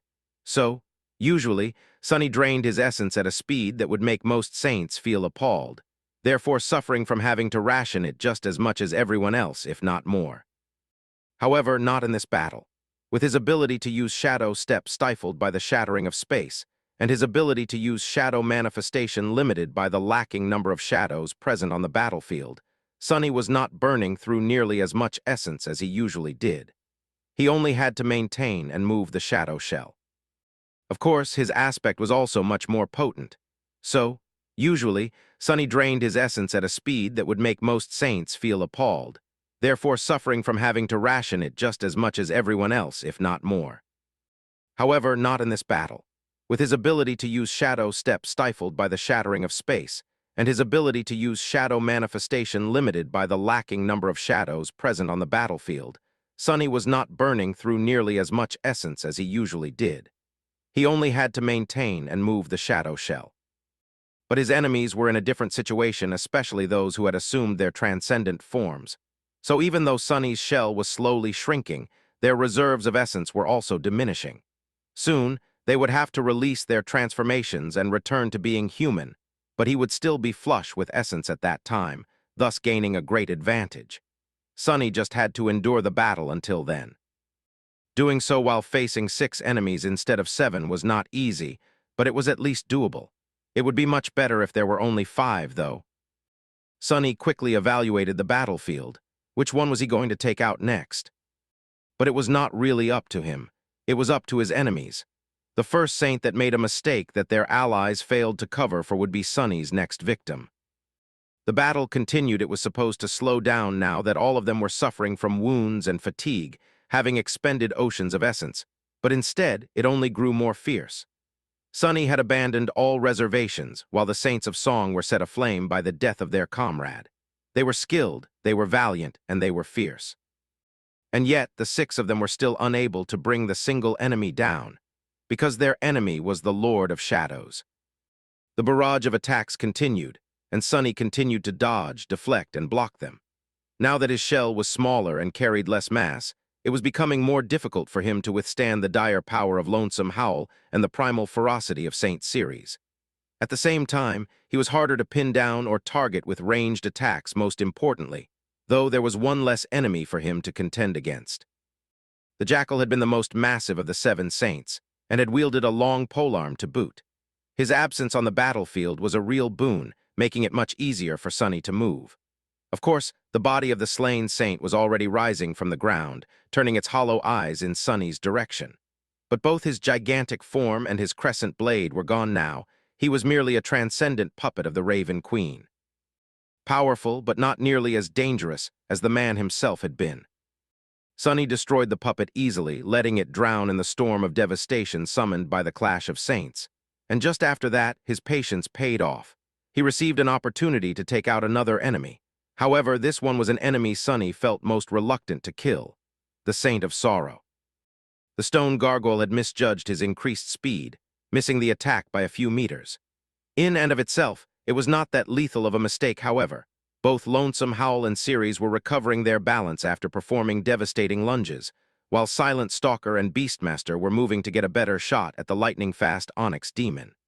Even Siord, the gargoyle's partner, was a step behind and too far to do anything instantly, which gave Sunny a perfect opportunity to catch the Saint of Sorrow in his fist. He had 4 of those, after all. And once the gargoyle was caught, his stone body could be destroyed in 100 different ways. But the Saint of Sorrow was Tamer's father. Could Sunny really kill the father of his sister's closest friend? He had already decided to be merciless, after all. However, he also spent quite some time with Rain's cohort. He had even saved their lives after the winter solstice. These kids weren't strangers to him, either, not by a long shot. He was quite fond of them.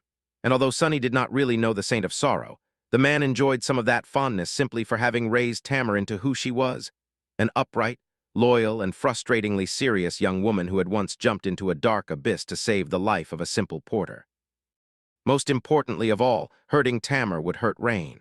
And that weighed on Sunny heavier than the need to preserve the lives of the saints for the benefit of humanity. He allowed himself a split second of hesitation, and then he lashed out with one of his hands. Instead of catching the gargoyle in an iron grip, he batted him down. The blow itself was terrible enough for a net of cracks to appear on the stone body of the Saint of Sorrow, shattering his wings. And a moment later, the gargoyle crashed into the ancient bone with terrible force, causing a small shockwave to roll outward from the point of impact. The enemy would not be rising from the ground any time soon, but although his wounds were severe, he would live. Sunny did not spare the Saint of Sorrow out of pure sentiment, though. Definitely not. He just didn't want to bother destroying the tough stone body of the gargoyle completely, and by sparing the enemy saint, he would not have to deal with another puppet of the Queen of Worms a few seconds later. In any case, it was done.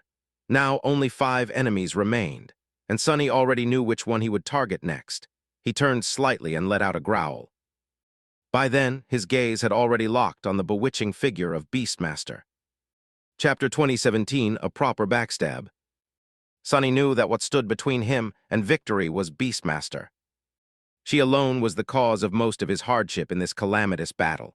The enchantress was neither as ferocious as Lonesome Howl nor as perilous as Silent Stalker, in fact. In comparison, she was not much of a warrior. She was still a saint, of course, and thus a deadly fighter, but one that was weaker than the rest of them in combat. And yet her power was the most terrifying. Even Sunny was far from his usual self, despite his formidable mental fortitude. He was slower and weaker, barely managing to contend with the furious onslaught of attacks by the 5 saints now. All across the battlefield, devastating forces were being unleashed, and transcendent blood was being spilled. Most of these warriors, the strength and pride of humanity, were faring worse than Sunny. But he wasn't doing so well either. So he had to eliminate Beastmaster soon. The problem was that his enemies knew how important she was, too. They never let him get close to her. The enchantress herself moved around the battlefield with graceful steps, always remaining out of his reach. The other 4 saints were like an impenetrable wall separating the two of them. No matter how dire their own situation was, they always made sure to guard the approach to Beastmaster well. If Sunny dared to make her his target, he would have to sacrifice a lot to break through that wall. And by the time he reached where Beastmaster had been, she would have already moved away. It was a stalemate. But Sunny believed in his resourcefulness more than he despaired at the sight of the 5 enraged saints. He would have been quite happy if they had at least lost some of their discernment due to the rage. But his enemies remained in full control of themselves. It was worse than that, even. They seemed to be adapting to his ability to predict their movements. It was happening slowly, but undeniably. The Saints of Song were deconstructing the foundation of their battle strategy and assembling a new one on the fly. The longer the battle dragged on, the more often Sunny found himself in situations where even knowing what the enemy would do could not save him from being harmed. They simply built their assaults in a way that left him no way to escape. With 5 sources of peril, it was not too difficult to build a cage that Sunny could not break out of despite knowing where its bars were and would be. His shell continued to shrink, growing smaller faster and faster. At the same time, the essence of the enemy saints continued to dwindle. And at some point, the beautiful harpy let out a loud call and plummeted from the sky. This time, however, it was not to deliver a deadly attack or add momentum to one of her destructive javelins. Instead, she landed on the battlefield in a whirlwind of wings and talons and turned into an alluring woman a moment later. Sadly, Sunny did not receive a chance to attack her in the short period of vulnerability caused by the transition, because he was paying for opening himself to an enemy attack, too. His shell was in rough shape, and he had stopped mending the damage dealt to it not long before if he had continued. Lonesome Howl and Ceres would actually gain an advantage over him in terms of mass. He had successfully pushed the 3-headed canine back and sacrificed a piece of flesh to deliver the monstrous she-wolf another shallow cut. By now, her fur was just as much red as it was black, but the feral princess did not seem to have lost any of her dire power. The opposite, in fact. Sunny failed to disengage fast enough, which left him open for a split second too long. And in that split second, Silent Stalker's arrow hit him straight in the chest. The internal frame of the Shadow Spawn shell had already been severely damaged, and this last blow seemed like the last drop. The entire torso of the Onyx demon exploded, turning into a wave of shadows. The shadows fell to the ground like black smoke, dissolving into nothingness. Behind the river of dissipating darkness, what remained of the fearsome creature crumbled as well, leaving only a battered human figure laying on the ground. Sunny grimaced, then rolled, dodging another arrow, and jumped to his feet. The illusory pain that had been searing his mind was suddenly more unbearable. The tranquil presence blooming in his heart was suddenly more breathtaking, making it harder to resist its tender call. Arg, damn it! His armor was cracked and broken, and his stance was hunched. Nevertheless, he, the Lord of Shadows, did not look any less fearsome in his battered state. If anything, he looked more dangerous than ever, like a beast who had been backed into a corner.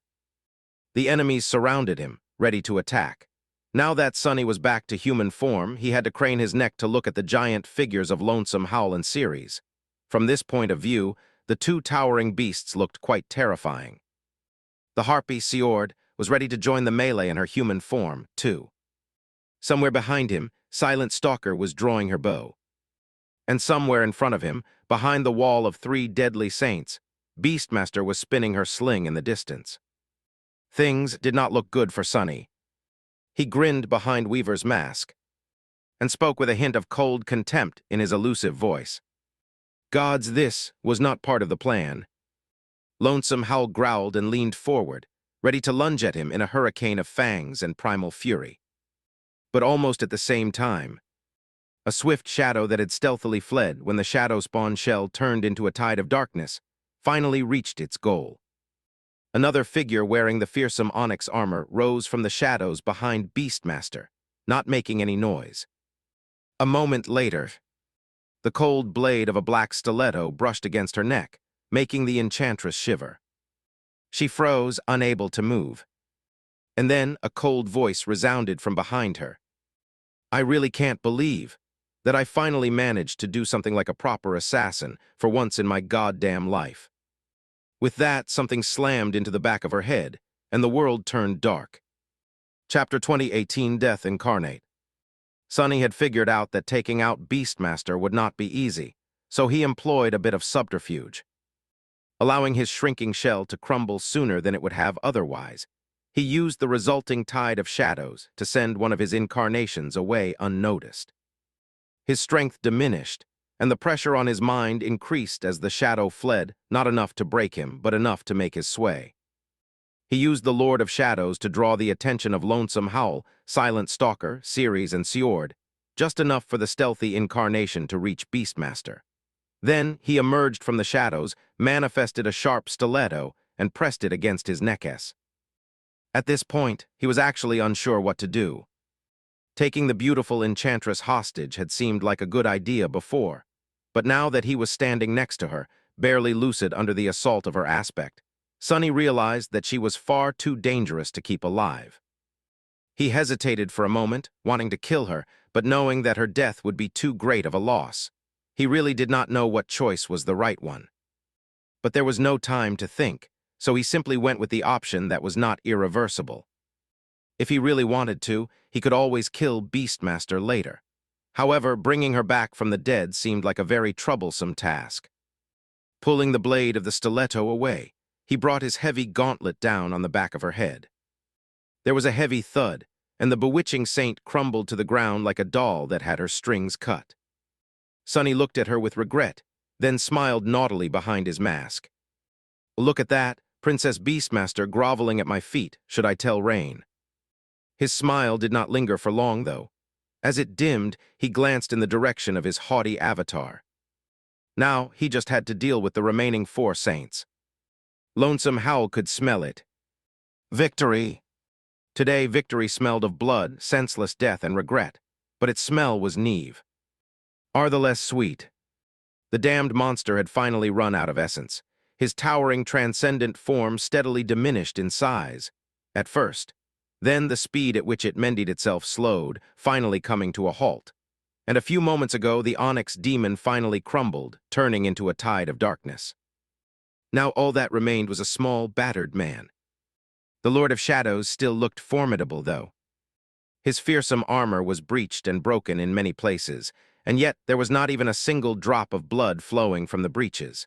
It was as if there was no human body underneath at all, just more darkness, more shadow. His cold and arrogant demeanor had not changed either, despite the fact that 5 of them were surrounding him from all sides. The Lord of Shadows still had some strength left. But it was hopeless. What can one man do against 5 transcendent beings? Without the size and mass of his demonic transformation, he had no hope of facing all of them alone. Not today, at least. Just a moment before they lunged forward to rip him apart, the Lord of Shadows suddenly spoke in his indifferent, cold voice. Gods, this was not part of the plan. His words seemed to indicate despair, but his tone was anything but desperate. Suddenly, Lonesome Howl felt an ominous chill. And then her long ears flicked, the fur on her back standing on its end. That was because she heard something that should have been impossible. Another voice, coming from somewhere far behind. Spinning around, she witnessed a scene that made her heart turn to ice. Bin was falling to the ground, bright blood flowing down her back.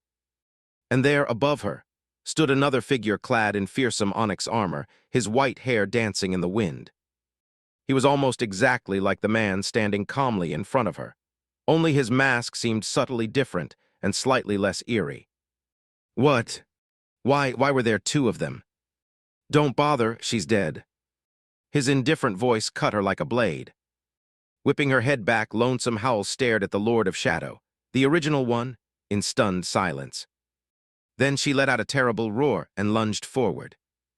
The other three, Silence, Sjord, and Ceres, followed her with murderous determination.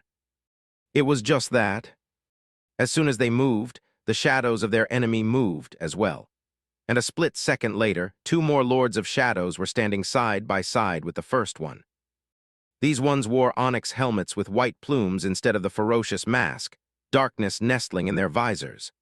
They looked eerily similar to the graceful echo of the Lord of Shadows, one that commanded true darkness and had faced Revel at Vanishing Lake. And just like that, their numerical advantage was gone. Everything was gone. Even as she threw her bleeding body at the enemy, Lonesome Howl couldn't help but shiver. That echo... Was it an echo of a human saint? Was that an echo of the Lord of Shadows himself? Had he killed himself and risen from the dead like a vengeful wraith? Or was it no echo at all? Were all of them, the Lord, the Knight, the Fiend, the Serpent, merely various forms that one dark creature took to pursue its sinister goals? Lonesome Howl did not know, but she suddenly felt fear. If Sunny knew what the Princess of Song was thinking about, he would be amused. And a little sad. After all, he had hoped that people would stop confusing him with Saint, who was a woman, after the memory of him was erased from the world. However, he did not know and had no time to care. He still had 4 saints to defeat. Yes, the Saints of Song were wounded and running low on essence, while Sunny was relatively unscathed and had more essence than he could burn at the moment. And yes, they did not have the advantage of numbers anymore. But he was not going to relax. That was how people got killed, by allowing themselves to become arrogant when victory was already in sight. Lonesome Howl and Silent Stalker were daughters of Kai Song, and they had to have a few deadly surprises left without a doubt. Perhaps powerful memories, perhaps more drops of their mother's blood. Something was going to go wrong, for sure, or all of it. His task was to win even if everything went wrong. His 3 avatars clashed with Lonesome Howl, Ceres, and Sjord. The 4th avatar, meanwhile, dashed forward to intercept Silent Stalker. And as he fought with 4 bodies, making them move as one, something in his mind clicked. Even consumed by the fervor of battle, Sunny couldn't help but smile. It was all coming together. His transcendent battle art was finally going to be complete. Chapter 2019, Reaching the Peak. Sunny had been developing his transcendent battle art for a long time now. A transcendent battle art was the culmination of one's combat technique. Humans underwent a profound transformation when becoming saints. Therefore, their technique had to reach its own version of transcendence as well. On a surface level, a transcend. Battle art was an elevation of a battle style to a technique that comprehensively fit the newfound powers of a saint. Of course, since all aspects were unique, each such battle art was fundamentally different from the rest. On a deeper level, however, the difference between a mundane battle style and a transcendent battle art was enormously vast. A transcendent being was, by definition, one that had crossed the threshold separating mortals from deities. Therefore, saints wielded powers that were truly beyond the scope of humanly possible. A combat technique that flawlessly incorporated these powers had a special nature. It transcended the definition of a battle style just as much as saints transcended mere mortals. Hence the name. It was not at all surprising, then, that developing a transcendent battle art was a daunting task. It was already difficult enough to disassemble the very nature of a martial style into elementary principles. But then, these axiomatic principles had to be examined, reshaped, or even dismissed entirely to be replaced with new concepts. Finally, a comprehensive system of practical applications had to be built on this new foundation. an impossible and revolutionary battle style meant to be used by only a single person. No wonder it took the talent and resources of an entire legacy clan to design a single transcendent battle art. Sonny, however, had done it alone. He had meticulously created a completely new set of concepts and laws of how a living being was supposed to fight, based on his own unique attributes and abilities instead of human nature. His transcendent battle art had been on the verge of completion for a while. The theoretical foundation had already been developed, and all he lacked was practical experience to test his design in order to either validate or iterate it. He had tested and perfected most of it already, but one key element was still unfinished, because that element concerned controlling multiple incarnations in battle, and Sonny had been hiding that ability of his for a long time. He had fought some nightmare creatures that way in the past, but only now that he was facing a foe as dire, cunning, and skilled as the four saints of the Song domain did he receive a bountiful opportunity to really test his mettle. Everything was clicking together. Everything was falling into place. Sonny could feel it. His art was taking shape. From that first swing of the azure blade, Nephis had instructed him to perform on the forgotten shore to this calamitous battle under the radiant sky of Godgrave. Sonny had never stopped reaching for new heights. And now, finally, he was standing on the peak. His art was complete. The four saints descended upon Sonny like a hurricane of fangs, claws, and sharp steel. However, all that met them was darkness and overwhelming strength. Now that Sonny did not have to create titanic blades to wield with the giant hands of his shell, four weapons manifested themselves in his four pairs of hands. They were an austere takai, a great odachi, a somber spear, and an elegant giant. Each was as potent as a transcendent weapon would have been, and sharp enough to cut the world. His four bodies moved in perfect harmony with each other, weaving a dark tapestry of deadly intent. The flawless grace of their unity made the uncanny combat affinity that the seasoned warriors serving the King of Swords displayed seem clumsy and crude, full of dissonance and discord. Even the four saints of song, whose ability to cooperate in combat had been forged in thousands of battles, were no match. And so Sonny crushed them. Each of his four bodies was weaker than one augmented body had been, but the sum of their individual strength was greater than the whole. He could be in several places at the same time, seamlessly interweave offense and defense, build elaborate traps, force the enemy to move where he wanted them to move, all with almost effortless ease. The possibilities seemed endless. Best of all, the four saints were almost like an open book to him. Now that Sonny's own transcendent battle art was complete, he found it easier to read similar techniques that belonged to others.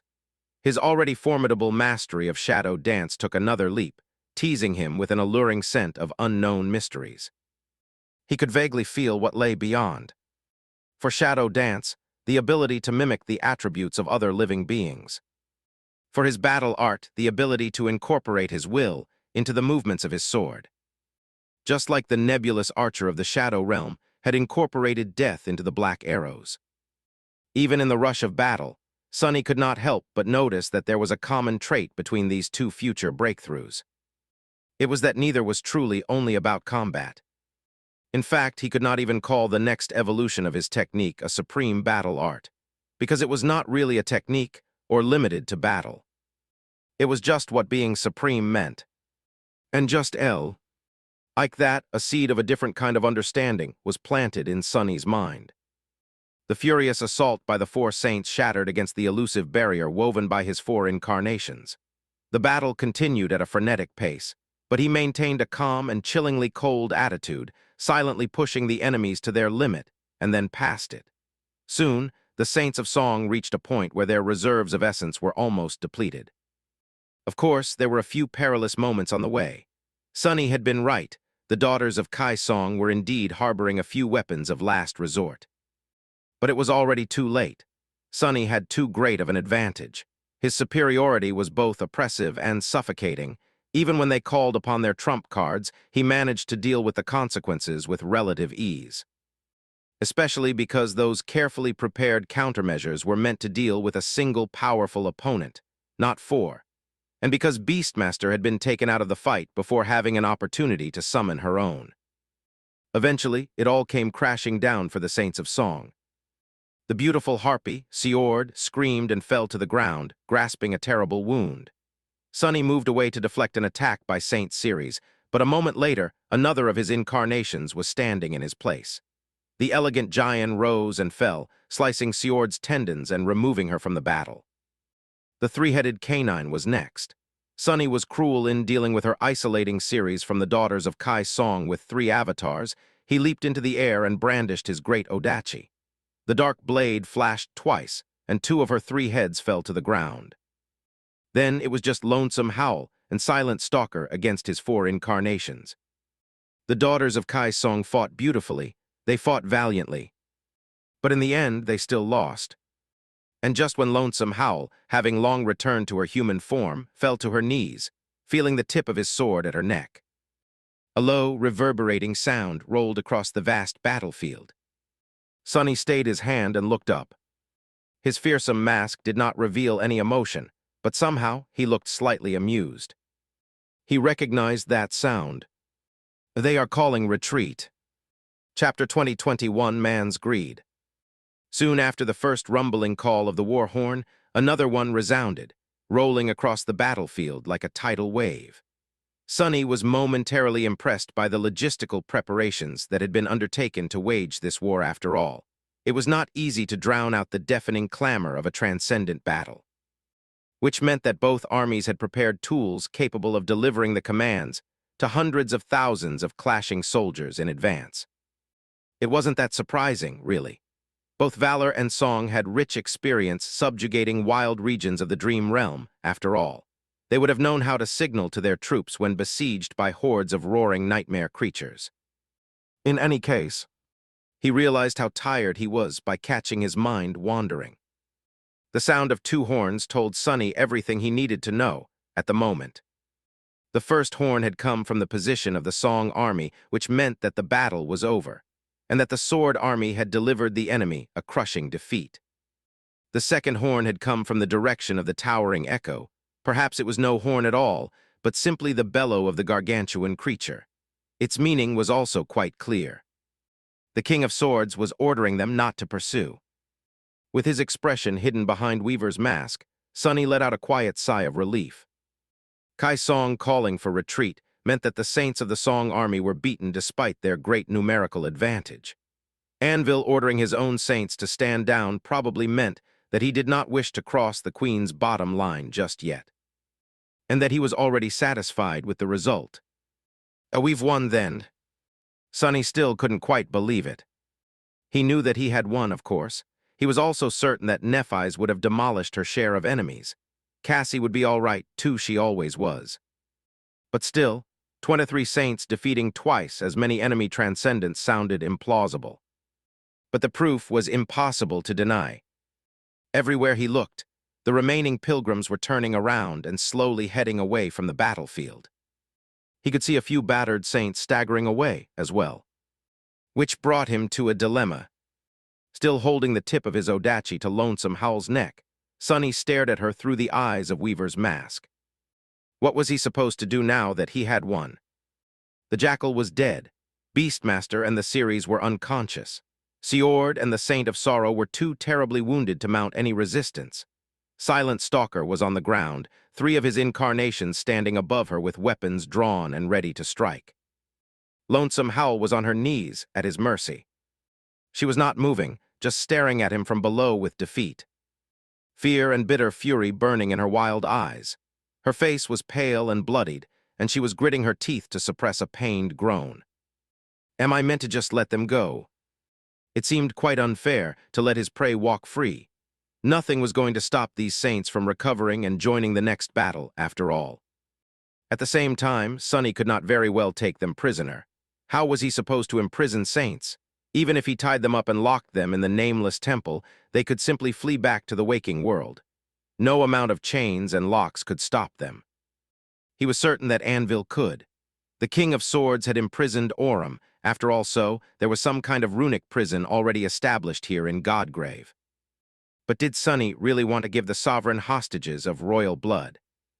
No way. If he did, he would be responsible for whatever atrocity Anvil decided to perpetrate toward the prisoners. So Sunny only had two choices. Either finish the defeated saints right here and now, or let them go. And he had not kept them alive only to slaughter them once the battle was over. Of course, Lonesome Howl and the rest of the Saints of Song must have thought differently. Judging by their gazes, they seemed to be under the illusion that Sunny was some kind of unholy monster. No, really did they have to look so petrified. All that after I went out of my way to be gentle. Shaking his head mentally, Sunny sighed, then retracted his odachi and pointed in the direction of the distant Song army. When he spoke, his voice was cold and indifferent. "Leave." Lonesome Howl stared at him, her bloodied face growing even paler. Strangely enough, she made no motion to rise from her knees. Instead, she gritted her teeth even tighter and then spat. "Why are you letting us go?" Sunny looked down at her, feeling perplexed. He would have already been running in her shoes. Still, he had to come up with an answer. Blaming everything on Nephis again would be unwise. The King of Swords could very well be listening, after all, and learning that his daughter had secretly ordered his most powerful fighter to spare the enemy elites could very well cause dire problems down the line. And after today, there would be no question of who the most powerful member of the Sword Army outside the royal family was, without a doubt. So what was Sunny supposed to say? Luckily, this incarnation of his was wearing Weaver's mask. Eventually, he shrugged and answered evenly. "I am just a hired blade. My pay is high, but not high enough to start a blood feud with the Queen of Song." "Meaning?" "You are a princess, and I am a simple mercenary. I'm not crazy enough and can't be bothered to kill Kai Song's daughters, thus giving her a reason to personally hunt me down." On second thought, that also implied that Sunny would actually be willing to do something like that if the pay was high enough. He hoped that Lonesome Howl would miss that. She stared at him for a few moments, then suddenly let out a bitter, hollow laugh. "So that's the reason. I can't believe it. A hired blade.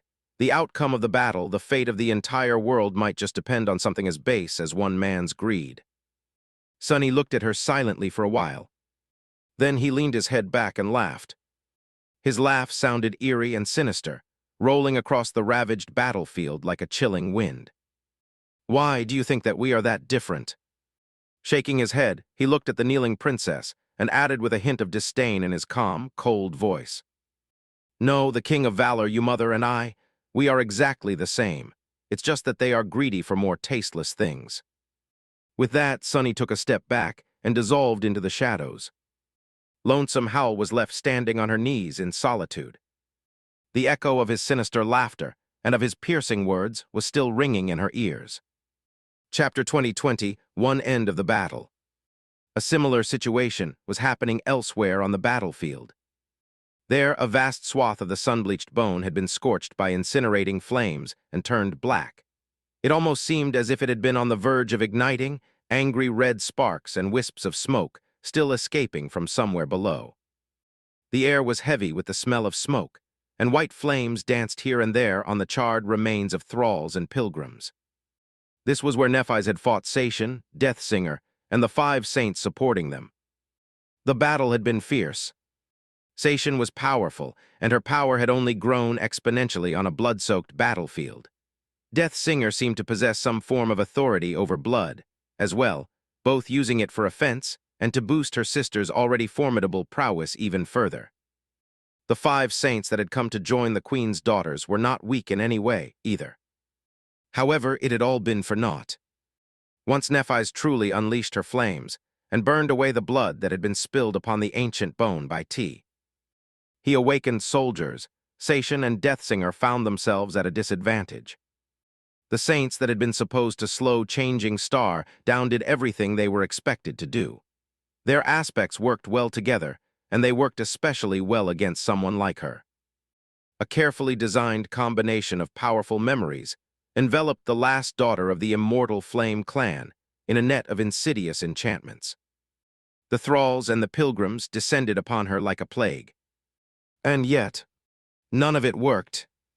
Nephis broke free of the net, withstood the barrage of melee and ranged attacks unleashed by the 5 saints, turned the thralls and the pilgrims into ash, and faced the 2 daughters of Kai Song like a radiant, harrowing spirit of flame.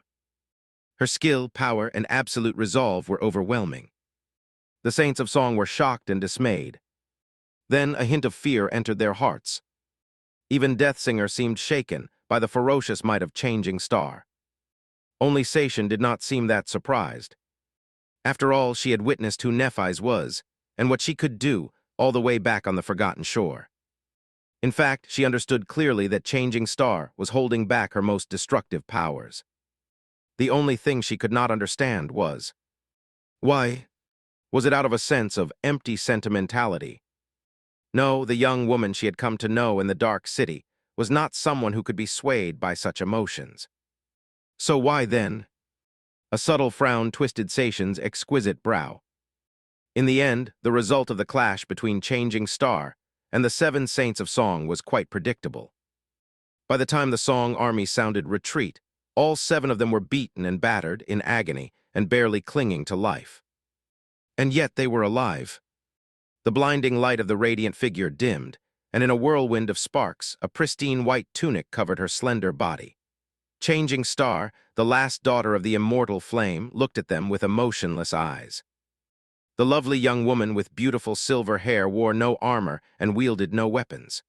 Pure and untainted by the blood and soot of the battlefield, she looked like a heavenly being, breathtaking and completely out of place in this sweltering, dark hell. Not at all like the unstoppable monster who had ruthlessly crushed, burned, and broken them all. Only her striking gray eyes betrayed the inhuman coldness of the incandescent white void hiding in her soul. Sation suppressed a groan, staring at her own charred body. It was time to retreat. In shame and dishonor. Not everyone knew how to retreat gracefully, though. One of them, the young saint of the Maharana clan, looked up at Changing Star and asked in a hoarse, trembling voice, "Why didn't you kill me?" She looked down at him, no emotion visible in her cold, gray eyes. After a few moments of silence, Nephis simply shrugged. "Because you are not my enemy." With that, she turned around and left with light steps. The young man seemed confused, failing to understand the meaning of her words. Sation's frown, however, deepened slightly. Somewhere else on the battlefield, 3 bleeding corpses were laying on the ground, staring at Saint Jest with empty eye sockets. The old man wiped his bloody hands on the shirt of one of them, then clicked his tongue and crushed the head of the other when the corpse attempted to rise. Looking at his once again bloodied hand with a squeamish expression, he shook his head with a wry smile. That girl's still playing house at her age. Someone should really remind her that dolls are for children. With that, he looked up with a wondering look. "Oh, right, I should check on little Mercy and see how he is doing. Today must have been tough on him." Humming a lively melody under his nose, Saint Jest straightened, stretched his back, then picked up his cane and walked away. Someplace else, a pile of scrap metal slowly unfurled itself and rose from the ground. Fiend was in a terrible shape, his steel body hideously shredded and torn apart so viciously that it resembled an abstract sculpture. Fighting the chain worms had not been an easy fit for him, especially with some of his powers sealed by the shattering of space. Raising one of his remaining hands, the ravenous shadow used a sharp claw to fish a piece of melting glass from between his fangs, and stared in the direction where the 2 remaining reflections had gone with a hateful expression. A few moments later, a sound that resembled the low roar of spreading flame resounded from his fiery maw. "WRRRHES." In that moment, Fiend made a decision.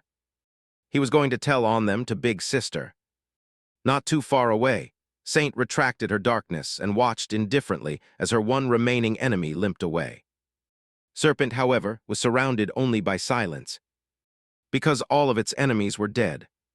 Just like that, the battle was over. But its aftershocks were destined to spread far and wide, shaping many of the things that were to come. Chapter 2022, Overwhelm. In strength, the battle that would have cost humanity countless lives ended costing it slightly less. The losses among the awakened soldiers were still quite severe, but at the same time, there weren't nearly as many deaths as there would have been if Nephis had not intervened, ordering the 2 great armies to retreat and provoking a clash between the saints instead. The final, titanic confrontation had decided the outcome of the battle. It ended with a resounding victory for the sword domain. Sunny somehow expected to be met by endless chants of glory once he returned to the camp of the sword army. But in reality, it was just as quiet and subdued as the camp of the defeated side. That was because most of the soldiers had been brutalized by the unfathomable horror of the calamitous battle, and many of them had lost friends and companions to its hungry maw as well. The casualties among the soldiers were still being tallied, but everyone knew how many saints had returned from the battlefield alive already. The results were surprising, at least to Sunny. 4 of the saints of the sword army had died. However, 13 saints of the song domain perished in return. 6 of them had been killed by Sunny and his shadows. 3 were killed by Old Man Jest. The rest had fallen in individual duels. A horrifying number. Nephis had killed none, which was bitterly ironic. Sunny had always considered himself to be the more humane of them too. In fact, in the past, he often felt that Neph's ambition and obsession were dragging him along into the depths where he would not have gone himself.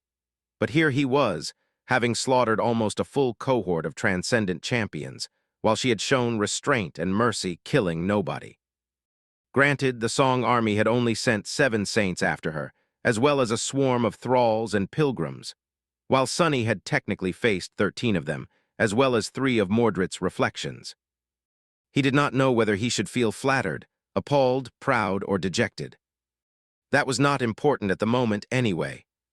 What was important, though, made Sunny shiver.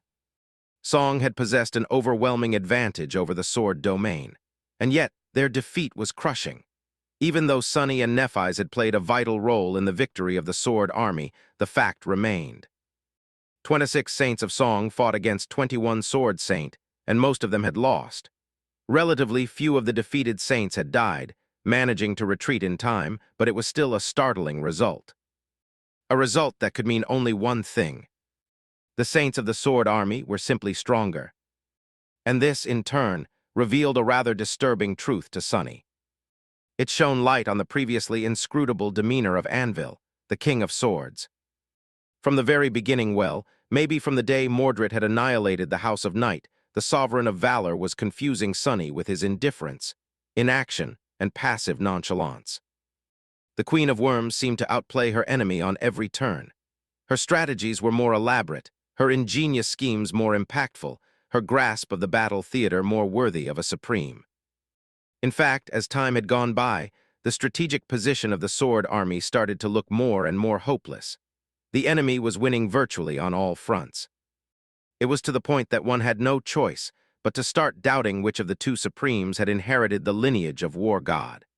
Wasn't valor supposed to display a genius of all things having to do with warfare instead of song? But the answer to that imbalance was now both evident and undeniable. It was as if Anvil had told the world today. Look and despair.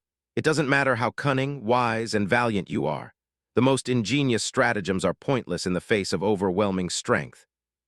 Anvil had not been bothered by the successes of the Song domain, because he possessed the only thing he needed to win this war: a better army and more deadly champions. It was a cruel and disheartening lesson. The bleak reality of this brutal truth was not what unnerved Sunny, though.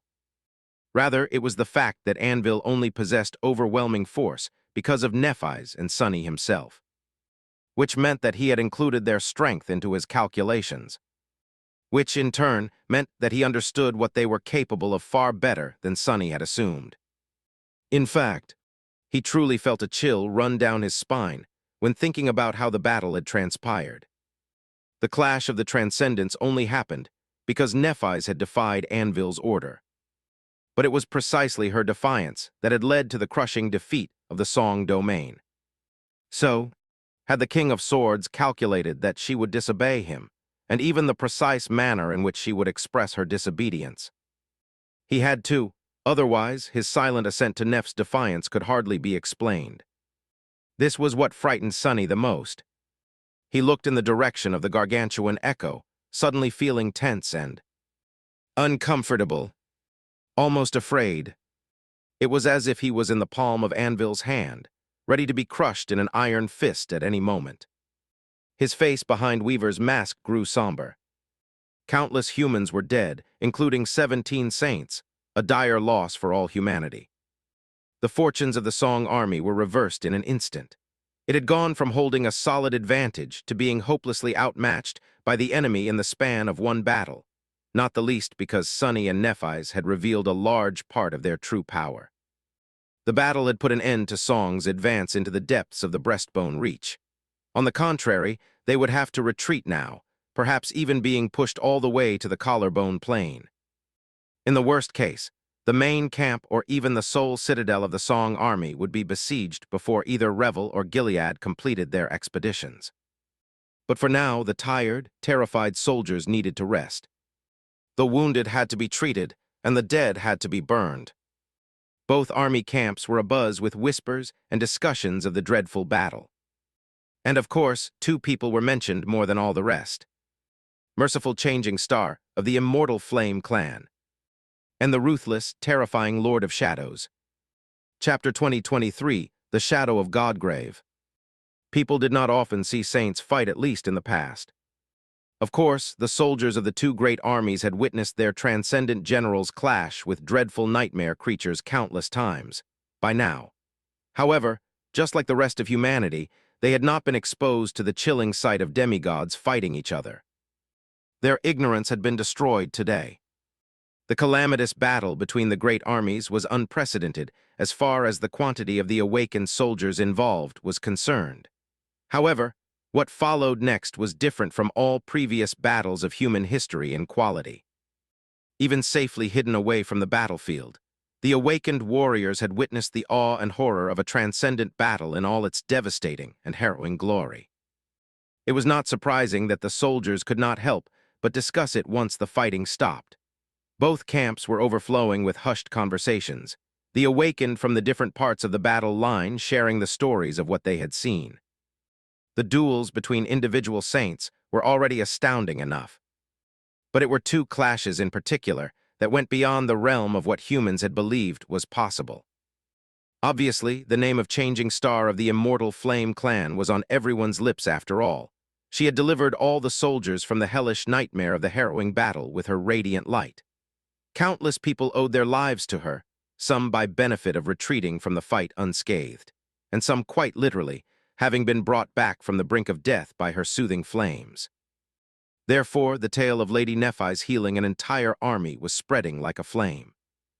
The story of her bringing the battle to a halt and sending the soldiers back to face the enemy in personal combat instead was spreading, as well.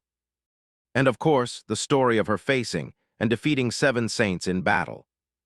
However, that last part was not being discussed that widely, despite how astonishing such a feat was. It was partially because Changing Star was known for her impossible deeds, so one more did not stand out too much, and partially because the clash between Nephis and the Saints of Song had been mostly obscured by the blinding radiance of her flames, as well as billowing clouds of smoke. Mostly, though, it was because her stunning display of overbearing power was overshadowed by someone else. The Lord of Shadows. Unlike Nephis of the Immortal Flame, he had not established himself as one of the most talented warriors of humanity before. Sure, his reputation was fearsome, and plenty of soldiers had witnessed his dire strength during the war. Still, he had been considered to be merely at the top of the hierarchy of power among the saints, like Summer Night was. Not as someone who existed entirely outside that hierarchy. Not only had the Lord of Shadows astounded everyone by defeating 7 of the most powerful saints of the Song army alone, but his abominable minions had also defeated another 6, which meant that he had faced more enemy transcendence than even Changing Star herself. And unlike the valiant Lady of the Immortal Flame, the Sellsword Saint was utterly ruthless, slaying 6 of them, more than any other saint had during the battle. And therefore, in all of history, more than that, the clash between the Lord of Shadows and the Saints of Song had been perfectly visible to countless observers on all sides. Countless people had seen the grotesque and frightening figure of the towering onyx demon rampaging in the onslaught of enemy attacks, evading them with chilling grace and retaliating with ruthless cruelty in response. Countless people had heard the echoes of his malevolent laughter as well. The soldiers of both armies were stunned, awed, horrified, and appalled. It was just that the soldiers of the Sword Army were mostly in awe, while the soldiers of the Song Army were mostly in the throes of horror. Everyone, however, seemed to involuntarily lower their voices when invoking the name of the Lord of Shadows. "Have you heard? He severed the heads of Saint Ceres. He laughed while doing it." "I saw it. It was terrifying. Is she alive?" "Was that his transcendent form, that dreadful demon, or is the human a transcendent form of the demon instead? How do we even know that he is human behind that creepy mask? No one has seen his face. They say that he split in 4 at the end of the battle, each incarnation wielding a deadly blade." Wait, that actually explains everything. We were all convinced that he possessed some kind of spatial ability, right? And that was how he could seemingly be in several places at the same time. But he doesn't. There is no spatial ability. He simply can manifest more and more of himself. That would also explain why his eerie echoes are so powerful. What if they aren't echoes at all? What if those abominations are just his other bodies? Gods, which body is the real one then? The serpent, that giant shadow serpent, can shapeshift. That is how he can appear human. So the real Lord of Shadows is a giant abomination. No wonder it was living in Godgrave alone. Have you all lost your goddamn minds? The Lord of Shadows is a human saint.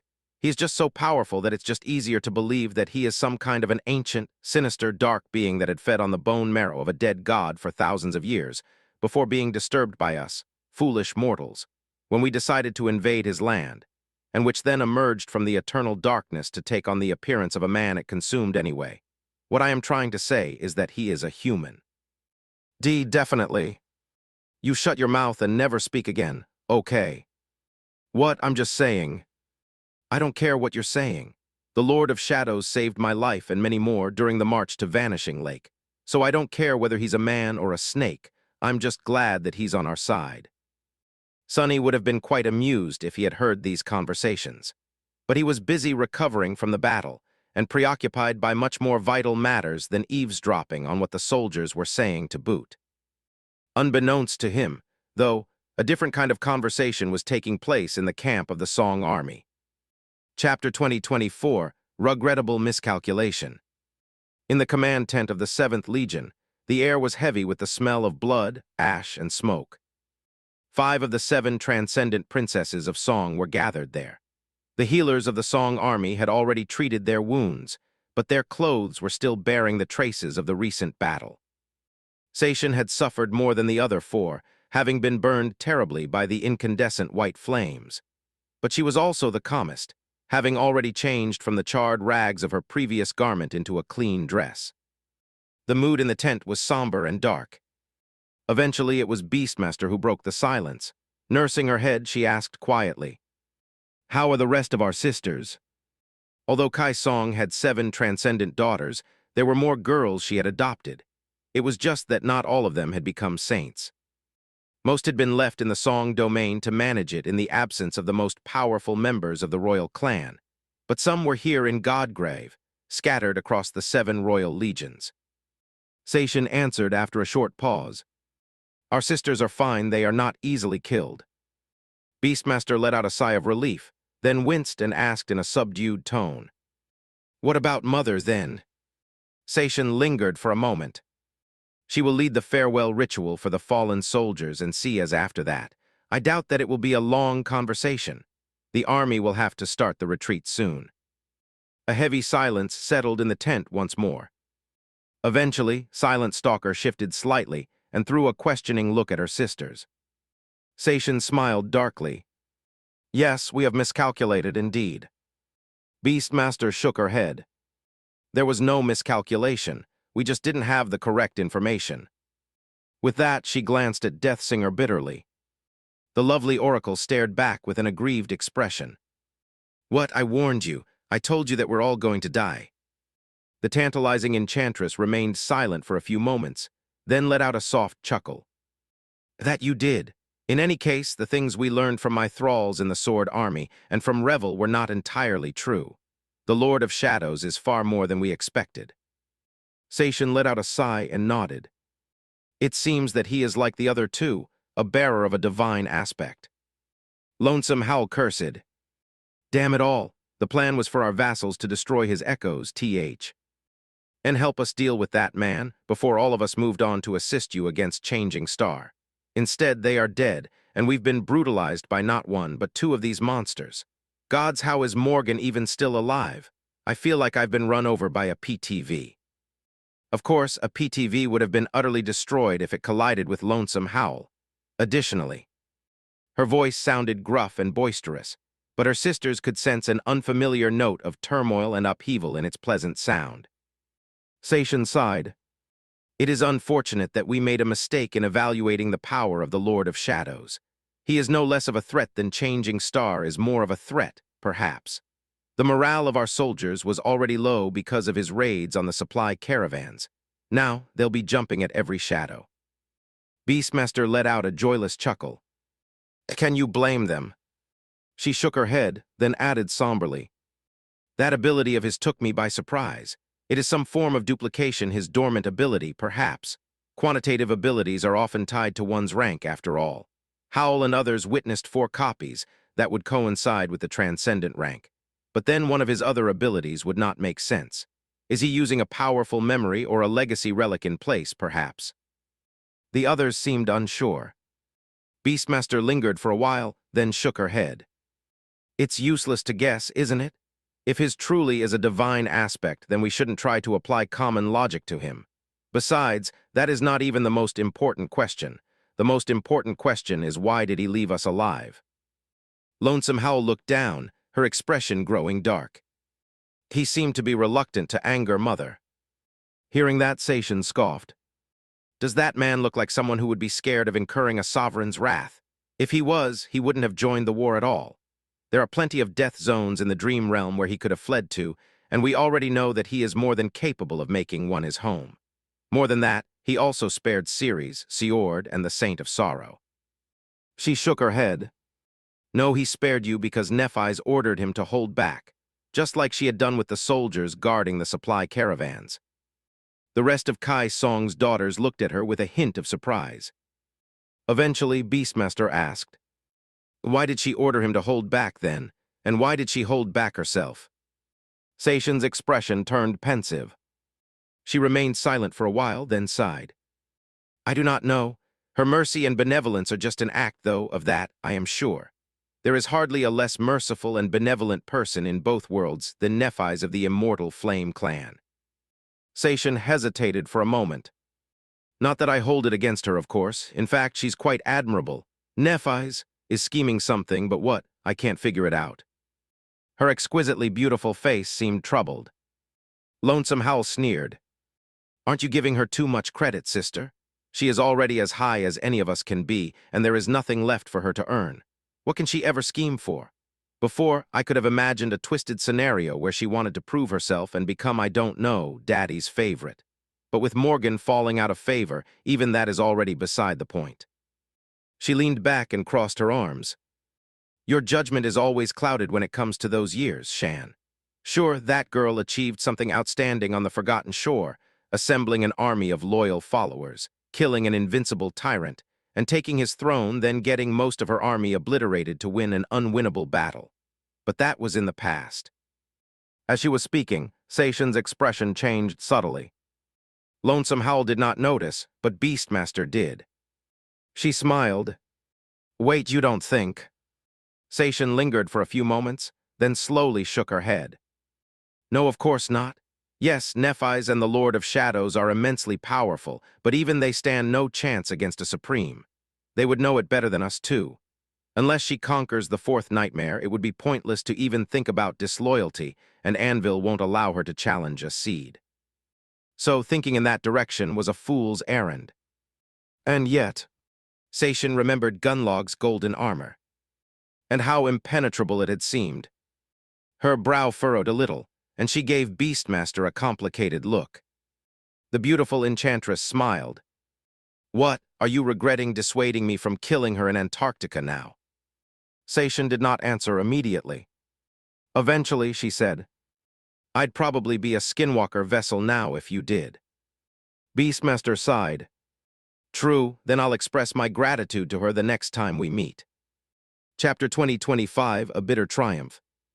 On the other side of the scorched and ravaged battlefield, in the camp of the Sword Army, there was another tent. The three people inside were supposed to be in a much better mood than the Queen's daughters. They were the V. Eichters after all, and yet the atmosphere was just as somber. Sonny was sitting on a wooden trunk, for once feeling burdened and suffocated by the weight of his armor and the cool touch of his mask. He wished he could dismiss it and feel the gentle touch of fresh air on his skin. Or Neph's gentle touch. Nephis herself was sitting quietly on her austere cot, wearing a pristine white tunic. She did not seem like someone who had just participated in a harrowing battle, but her gaze was cold and distant, devoid of human warmth.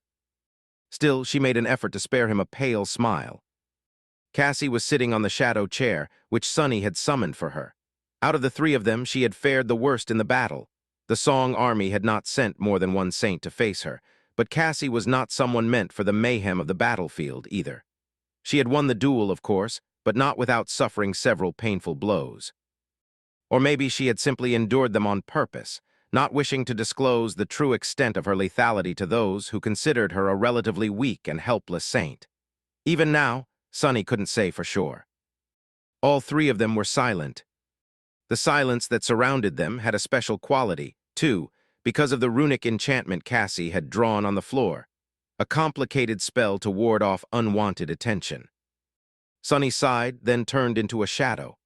A moment later, he manifested himself into a person again, this time wearing definitely not me instead of Weaver's mask. After lingering for a moment, he said, "Things went well, did they not?" They had. A few unforeseen complications had emerged, just as expected, but the plan had worked better than they could have hoped. Nephis had greatly elevated her status, cementing herself as the only voice of reason and compassion in the dreadful crucible of this cruel, demented war. She had won the hearts of countless soldiers of the Sword Army and of the Song Army as well. Better yet, she had saved countless lives that would have been lost in the senseless slaughter otherwise. She had also established herself as a leader among the saints, let them witness the will of the sovereigns being defied with impunity, and shown the vast and awesome power of her pure flames. That last part was especially important. Personal valor still mattered most among the legacy clans, after all, whose claim to nobility rested on the laurels of martial excellence, with saints serving as living embodiments of the fearless virtue the members of military aristocracy were meant to possess. Nephis had not only demonstrated her willingness and ability to disobey the sovereigns, but also proved that she had the right to. Not only because she was strong herself, but also because she was capable enough to ensure the loyalty of someone who was in no way weaker. The Lord of Shadows. Sonny's astounding performance was like a cherry on top of a delicious cake, or rather, a scoop of ice cream on top of a delectable waffle, in his case, with fresh strawberries on the side. This aspect of their plan was just as important as the battle itself. After all, at the end of the day, it did not matter what the soldiers, the legacies, and the saints thought or felt. Nothing mattered, because in the world where strength reigned supreme, the reign of supremes was absolute. Since they were the strongest, their strength was so tyrannical, in fact, that even the most exalted warriors of humanity could not dare to dream of resisting their rule. Otherwise, half of the warriors in both great armies would have stayed home instead of following the sovereigns to Godgrave. There were plenty of dissidents among the soldiers, and among the saints, too, like Tyrus and Roan of the White Feather clan. The longer the war continued, and the more lives it claimed, the more the disillusionment within the great armies spread like pressure building in a tank. However, the sovereigns were too strong and could not be defied. There was no vent to release the pressure, and so the pressure only grew. Or rather, there had not been, until today. What Nephis, Sonny, and Cassie had done was more than simply change the nature of one battle. They had also shown people a glimpse of hope, a vision of the future where someone was, in fact, strong enough to challenge the Supremes, a possibility. Granted, it was all, of course, nothing but a lie, a treacherous bluff concocted to deceive the people, because they still had no real way of defeating the sovereigns, only a determination to find one. Still, as far as grand acts of treachery and deceit went, this one had been performed quite wonderfully. The plan had worked very well. And that was exactly the problem. Nephis looked at Sonny silently, but it was Cassie who spoke. It did go well, too well, really. So it seemed that they had come to the same conclusion as him. Sunny had anticipated that the Sword Army would win the battle. They were themselves warriors of Sword Army, after all. However, the defeat of the enemy was too decisive, too crushing. The losses of the Song Army were too dire when compared to the losses of the Sword Domain. That he had not expected. Everything seemed to have happened exactly how the King of Swords had wanted it to happen, which meant that the king had known what Nephis would do far in advance. Did he also know why she had done it? What was her true intention? What was her goal? Sunny could not help but feel ill at ease. He looked at Nephis, lingered for a moment, and then asked, "How much does he really trust you? How much does he distrust you? What has his demeanor been like in these past few years when he interacted with you?" It had been more than 5 years, 6 for Sunny because of the tomb of Ariel, since Clan Valor adopted Nephis. Her status within the royal clan was honestly quite strange. On one hand, she had been kept at a distance and mistreated by the elders of Valor, who almost seemed keen on getting her killed. On the other hand, Anvil himself had shown her quite a bit of grace, even making her the nominal commander of the Sword Army after sending Morgan away. Their relationship was ambiguous, and since the man almost never showed human emotions, Sunny could not even guess what was happening in his head. Under the Iron Crown, Nephis remained silent for a few moments, staring at him evenly. Then she suddenly said, "It's unpleasant to talk to you when you are wearing a mask." Sunny blinked. What was that all of a sudden? Was she trying to say that she wanted to see his face? Nephis seemed a little surprised by her response as well. She frowned slightly, then shook her head. "It is hard to tell. He keeps most people at a distance. His heart is a mystery if he even has one. Still, with me, he was a bit different, almost sentimental. No, hardly, maybe curious. I thought that the attention he was paying me was minimal, but Morgan seemed surprised, as if it was much more than what he paid to everyone else." She hesitated for a bit, then added evenly, "It is because of my mother, I think. He spoke of her a couple of times." So general weirdness, but nothing that alluded to distrust or suspicion. Quite the contrary, actually. Of course, one had to remember that the sovereigns had insistently tried to assassinate Nephis in the past, when she had no value. Sunny sighed, unsure what to think. He still felt uncomfortable speaking openly about their secrets, even with Cassie's enchantments protecting them from being spied on. So he tried to remain as vague as possible. In the end, he simply said, "I think it is better if we assume the worst." Chapter 2026 Escalation. I think it is better if we assume the worst. The worst being that Anvil had known all along about the irreconcilable hatred Nephis had harbored towards him and Kai Song, and was fully expecting her to try taking revenge on them at some point. Perhaps he simply did not care, not even considering her a threat. Perhaps he did not mind making use of Nephis and her talents before eventually disposing of her. In any case, today's events were bound to change things. Cassie frowned. Our timetable needs to be accelerated then. She was right. They had to hurry anyway. Now that the Song Army had lost a decisive battle, it would be pushed back off the breastbone reach. The power of Kai Song's domain would diminish, and Anvil would gain an advantage, which was a problem. In truth, today's battle had brought another benefit to Sunny, Nephis, and Cassie, albeit quite a morbid one. Even though they had hoped that far fewer saints would perish, in the end, the actual number was quite high, which meant that both domains had grown weaker today. Many citadels stood without masters now, and there was no one left alive to claim them. So in the final confrontation, both Anvil and Kai Song would not be as powerful as they had been the day before. However, this loss had affected the Queen of Worms disproportionately. It was to the point where the King of Swords could very well decide to challenge her before the remaining citadels in Godgrave were conquered, if given reason to believe that Revel's expedition would succeed. So the situation was both highly unstable and fraught with peril. They could not be cautious or patient anymore. Worst of all, Sunny and Nephis were not anywhere close to figuring out how to attain supremacy, still. There had been some progress, but nothing they could bet their lives on. And with the pace of war suddenly changing, he was not sure that they would be able to solve the puzzle in time. fighting the sovereigns as saints it was then. Remembering the sight of the sea of swords falling from the sky, Sonny gritted his teeth. Why did it matter, though? There had been two opinions on how to kill the sovereigns from the very start. Nephis believed that the only way to defeat them was to become supreme themselves, while Sonny believed more in the and tested method of waiting for the enemies to weaken each other, and then stabbing them in the back. Now their chances of attaining supremacy in time seemed slim. But on top of that, their element of surprise seemed to be gone, which meant that it would not be easy to strike the enemy in the back. Things did not look good. He sighed. I take it back. Things are way worse than what we assumed was the worst. He needed to forge Neph's sword. He needed to make the final preparations for the battle against the sovereigns. Luckily, Nightmare had been working hard all this time. He also needed to learn what had happened to Rain during the battle. And Cassie shifted slightly and faced him. Her voice sounded grim. We'll have to have a conversation with Saint just soon.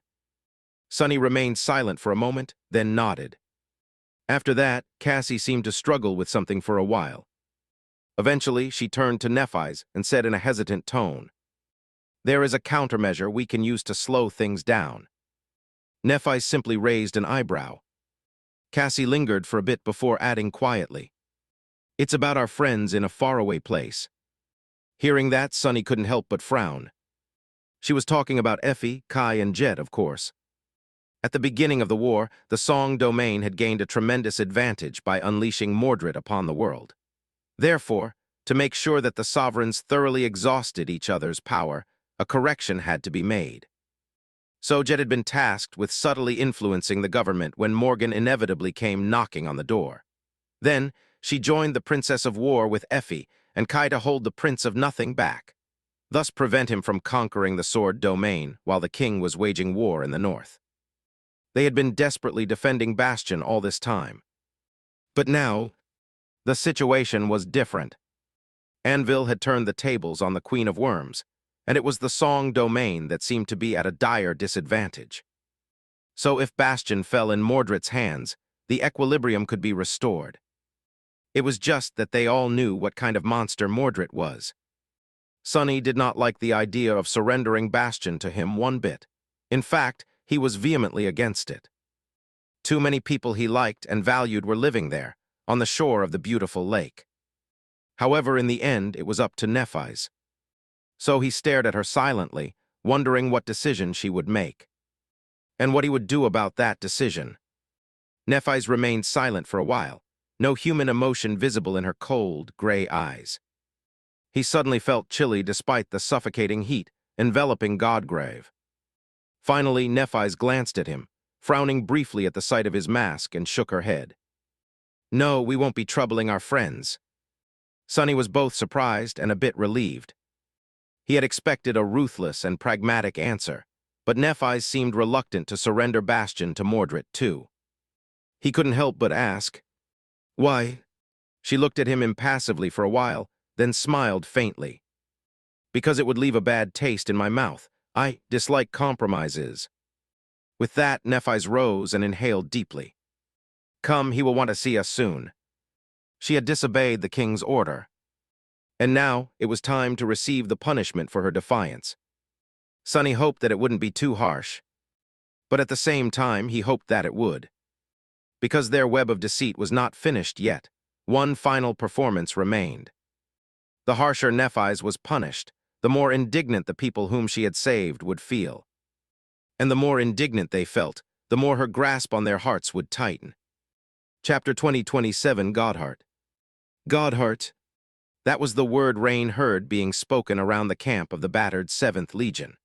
The calamitous battle between the two great armies had taken place in the central part of the breastbone reach, right above where the dead god's heart would have been. Hence, people were calling it the Battle of Godheart. As fitting of a name as any, really. There had been nothing divine about that damn battle, but many hearts had been scarred and broken in its maw. The camp of the 7th Legion was noticeably emptier than it had been before. Their own little corner of it was, too luckily, not because the cohort had sustained losses. It was simply because Fleur had been called upon to help treat the wounded, and Ray was keeping her company. So Rain and Tamar were left alone. Rain prepared dinner while Tamar went about her centurion duties. With that done, they ate in silence and then fell asleep on the spot, too exhausted, both mentally and physically, to even hide from the oppressive radiance of the overcast sky in their tents. They did not have a lot of time to rest. As soon as the worn-out soldiers were able to march, the Song army was going to abandon the temporary camp and retreat north, toward the Collarbone Plain. The Sword Army would most likely pursue, so the march was promising to be tough and unforgiving. A few hours later, Rain and Tamar were woken up by Fleur and Ray, who had returned from the field hospital. The delicate healer looked like someone on the verge of suffering essence exhaustion, and her stealthy boyfriend was not much better. Rain yawned, rubbed her eyes, then pushed the half-full pot of army stew toward them. "Here, eat." Ray gave her a nod of gratitude and sat down. Fleur, meanwhile, glanced at Tamar. "Your father is looking for you. He's in the field hospital." Noticing Tamar's sharp gaze, she put a hand on her shoulder and added in a soothing tone, "His wounds were serious, but he is doing well now. Don't worry." Tamar lingered for a moment, then nodded and rose to her feet. Rain did not have anything better to do, so she decided to follow the young legacy. The two of them walked through the camp of the 7th Legion, eventually crossing into the avenue separating it from other divisions of the Song army. As they walked, they could hear the soldiers talking about the battle in numb, subdued voices. Some were sharing their fears and concerns about the retreat and the future prospects of the Song army. Most, however, were talking about changing stuff. And the Lord of Shadows. Rain threw a brief glance at her shadow, feeling a little strange. She had witnessed the clash between her brother and the 7 Saints of Song. The fury of it, the chilling scale, the destruction. Despite his reassurance, she had been worried sick while watching, clenching her fists and forgetting to breathe. It had been such a strange situation to find herself in. The Lord of Shadows was one of the enemy champions, after all, and yet she could not help but root for him instead of her own side. At the end, his towering figure crumbled into darkness, and the battle continued on a much smaller human scale. So Rain had not seen how it ended, but she learned the result soon. Her brother had defeated the 7 Saints, including 3 of the Queen's daughters, crushed them, really. He had also killed 6 Saints, 1 with his own hands, 5 more with the help of his servants. No wonder people could not stop talking about him, shivering in fear as they shared the details of the bloody clash. Rain herself felt obligated to feel frightened. Of course, she couldn't. The image of her whimsical, grumpy, and quietly caring brother was the opposite of terrifying. How could she be afraid of someone who made her delicious, puffy pancakes to celebrate a successful hunt? She wondered what the soldiers of the Song army would think if they learned that the great and terrible Lord of Shadows was in the habit of making her nutritious breakfasts. "I'd better keep it to myself." The field hospital was not far, but it still took some time for Rain and Tamar to reach it. Neither of them was in the mood to talk, and they had not spoken a word about the battle to each other. As they walked, however, Tamar glanced at Rain and hesitated for a few moments. "Are you okay?" Rain raised an eyebrow. Of course she wasn't okay. None of them were. Nevertheless, she forced out a grin. "Sure, why?" Tamar frowned a little. "You just seem unlike yourself somehow." Rain remained silent for a while, then shrugged with a helpless smile. "You noticed, huh? Yeah, I don't know. I guess I just feel a bit weird today." She couldn't quite explain it, but there was indeed something different about her ever since the conclusion of the battle. It was subtle and almost imperceptible, neither physical nor spiritual, but it was definitely there, at the heart of her being. They reached the field hospital. It was an enormous canvas pavilion permeated with the stench of blood and sweat. The scene inside was like a painting of hell, but luckily, it wasn't as bad as it could have been. Many of the wounded in the center of the battlefield had been miraculously healed by the white flames of Lady Nephis. Of those that remained, the heavier cases had been treated by the awakened healers. Already it was just that there weren't that many potent healers in the world, and those that belonged to the Song army did not have endless essence.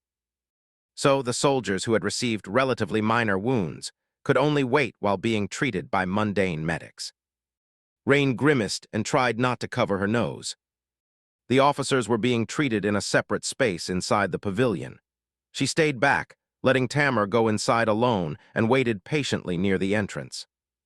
However, she could still hear some of the conversation between her friend and her father, the Saint of Sorrow. "I heard that you met tell of the White Feather clan." "Oh, so that was the name of the beautiful Feather Knight. No wonder she was so troublesome." "Yes, I lost." Tamar's restrained voice betrayed a hint of dejection. The Saint of Sorrow seemed to chuckle before saying calmly, "That is all right, I lost too." There was a long stretch of silence, and then he added with a sigh, "It is strange, isn't it? The Lord of Shadows had saved my daughter's life, but today I went into battle intending to kill him. Changing Star is meant to be one of the greatest threats to the Song domain, but today she healed and saved our soldiers." Rain did not hear the rest, because at that moment a quiet whisper resounded in her mind. "Hey, I need to talk to you." She hesitated for a moment. "Talk then, I'm listening." However, her shadow shifted slightly in the trembling light of a luminous memory, as if shaking its head. "No, not here. Go find somewhere private." Rain sighed. Was she going to be swallowed by that weird cottage again? But she did not really mind. Perhaps her brother would be able to explain the subtle change that had happened to her on the battlefield. Chapter 2020, 8 Clandestine Meeting. It was not easy to find privacy in the temporary camp of the Song Army. There was no night in Godgrave, and unlike in the city-like main camp, there were no permanent structures and deserted alleys here.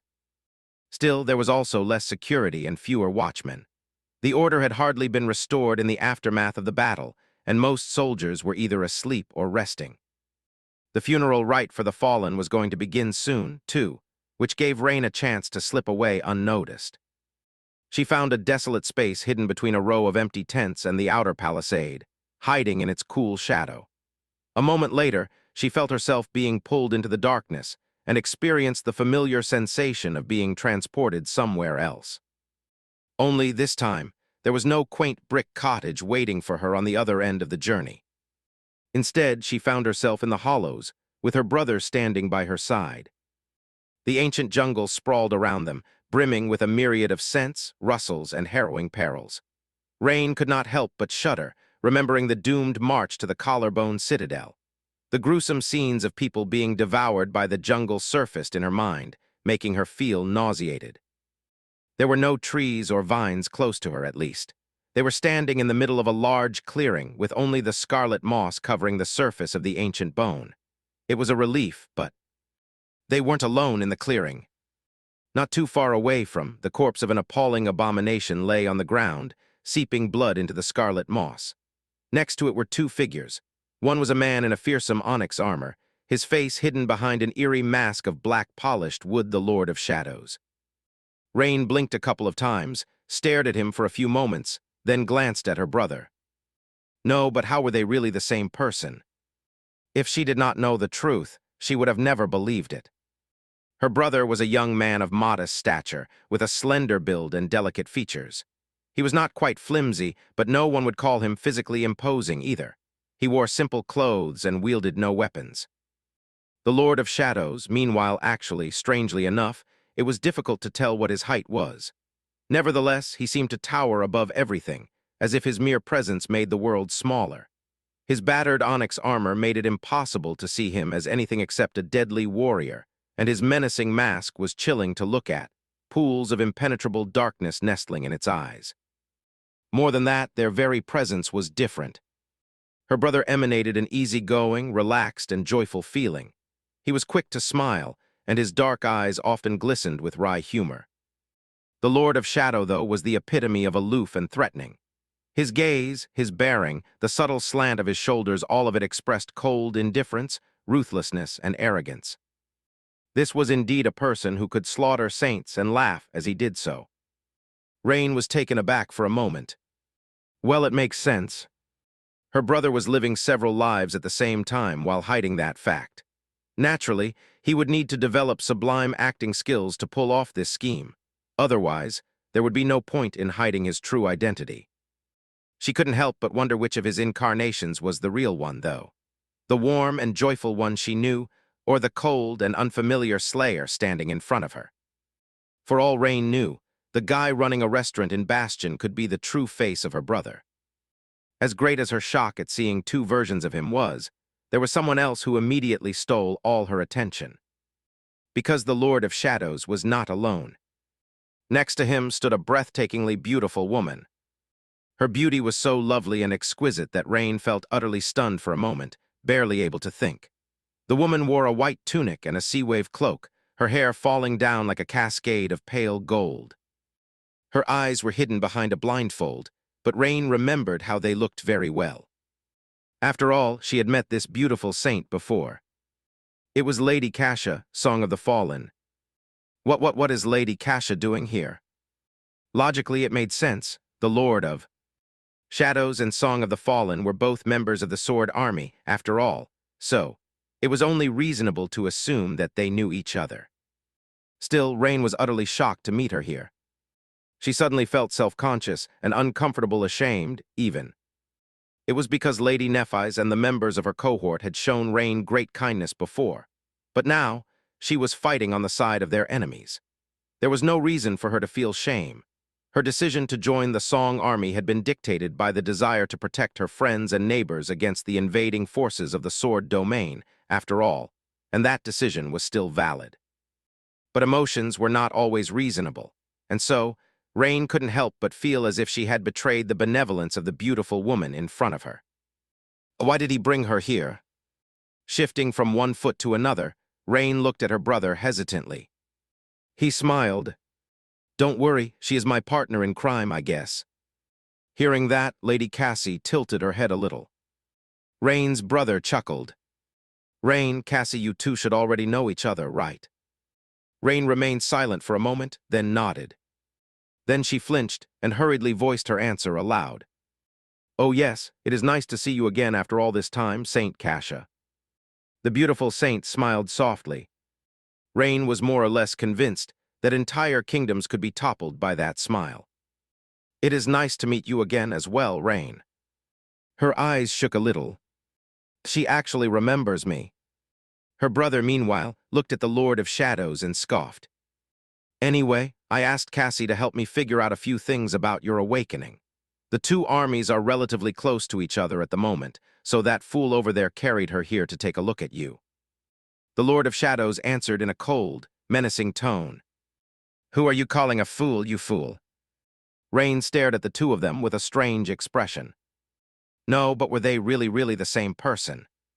Chapter 2029 Fortune Telling.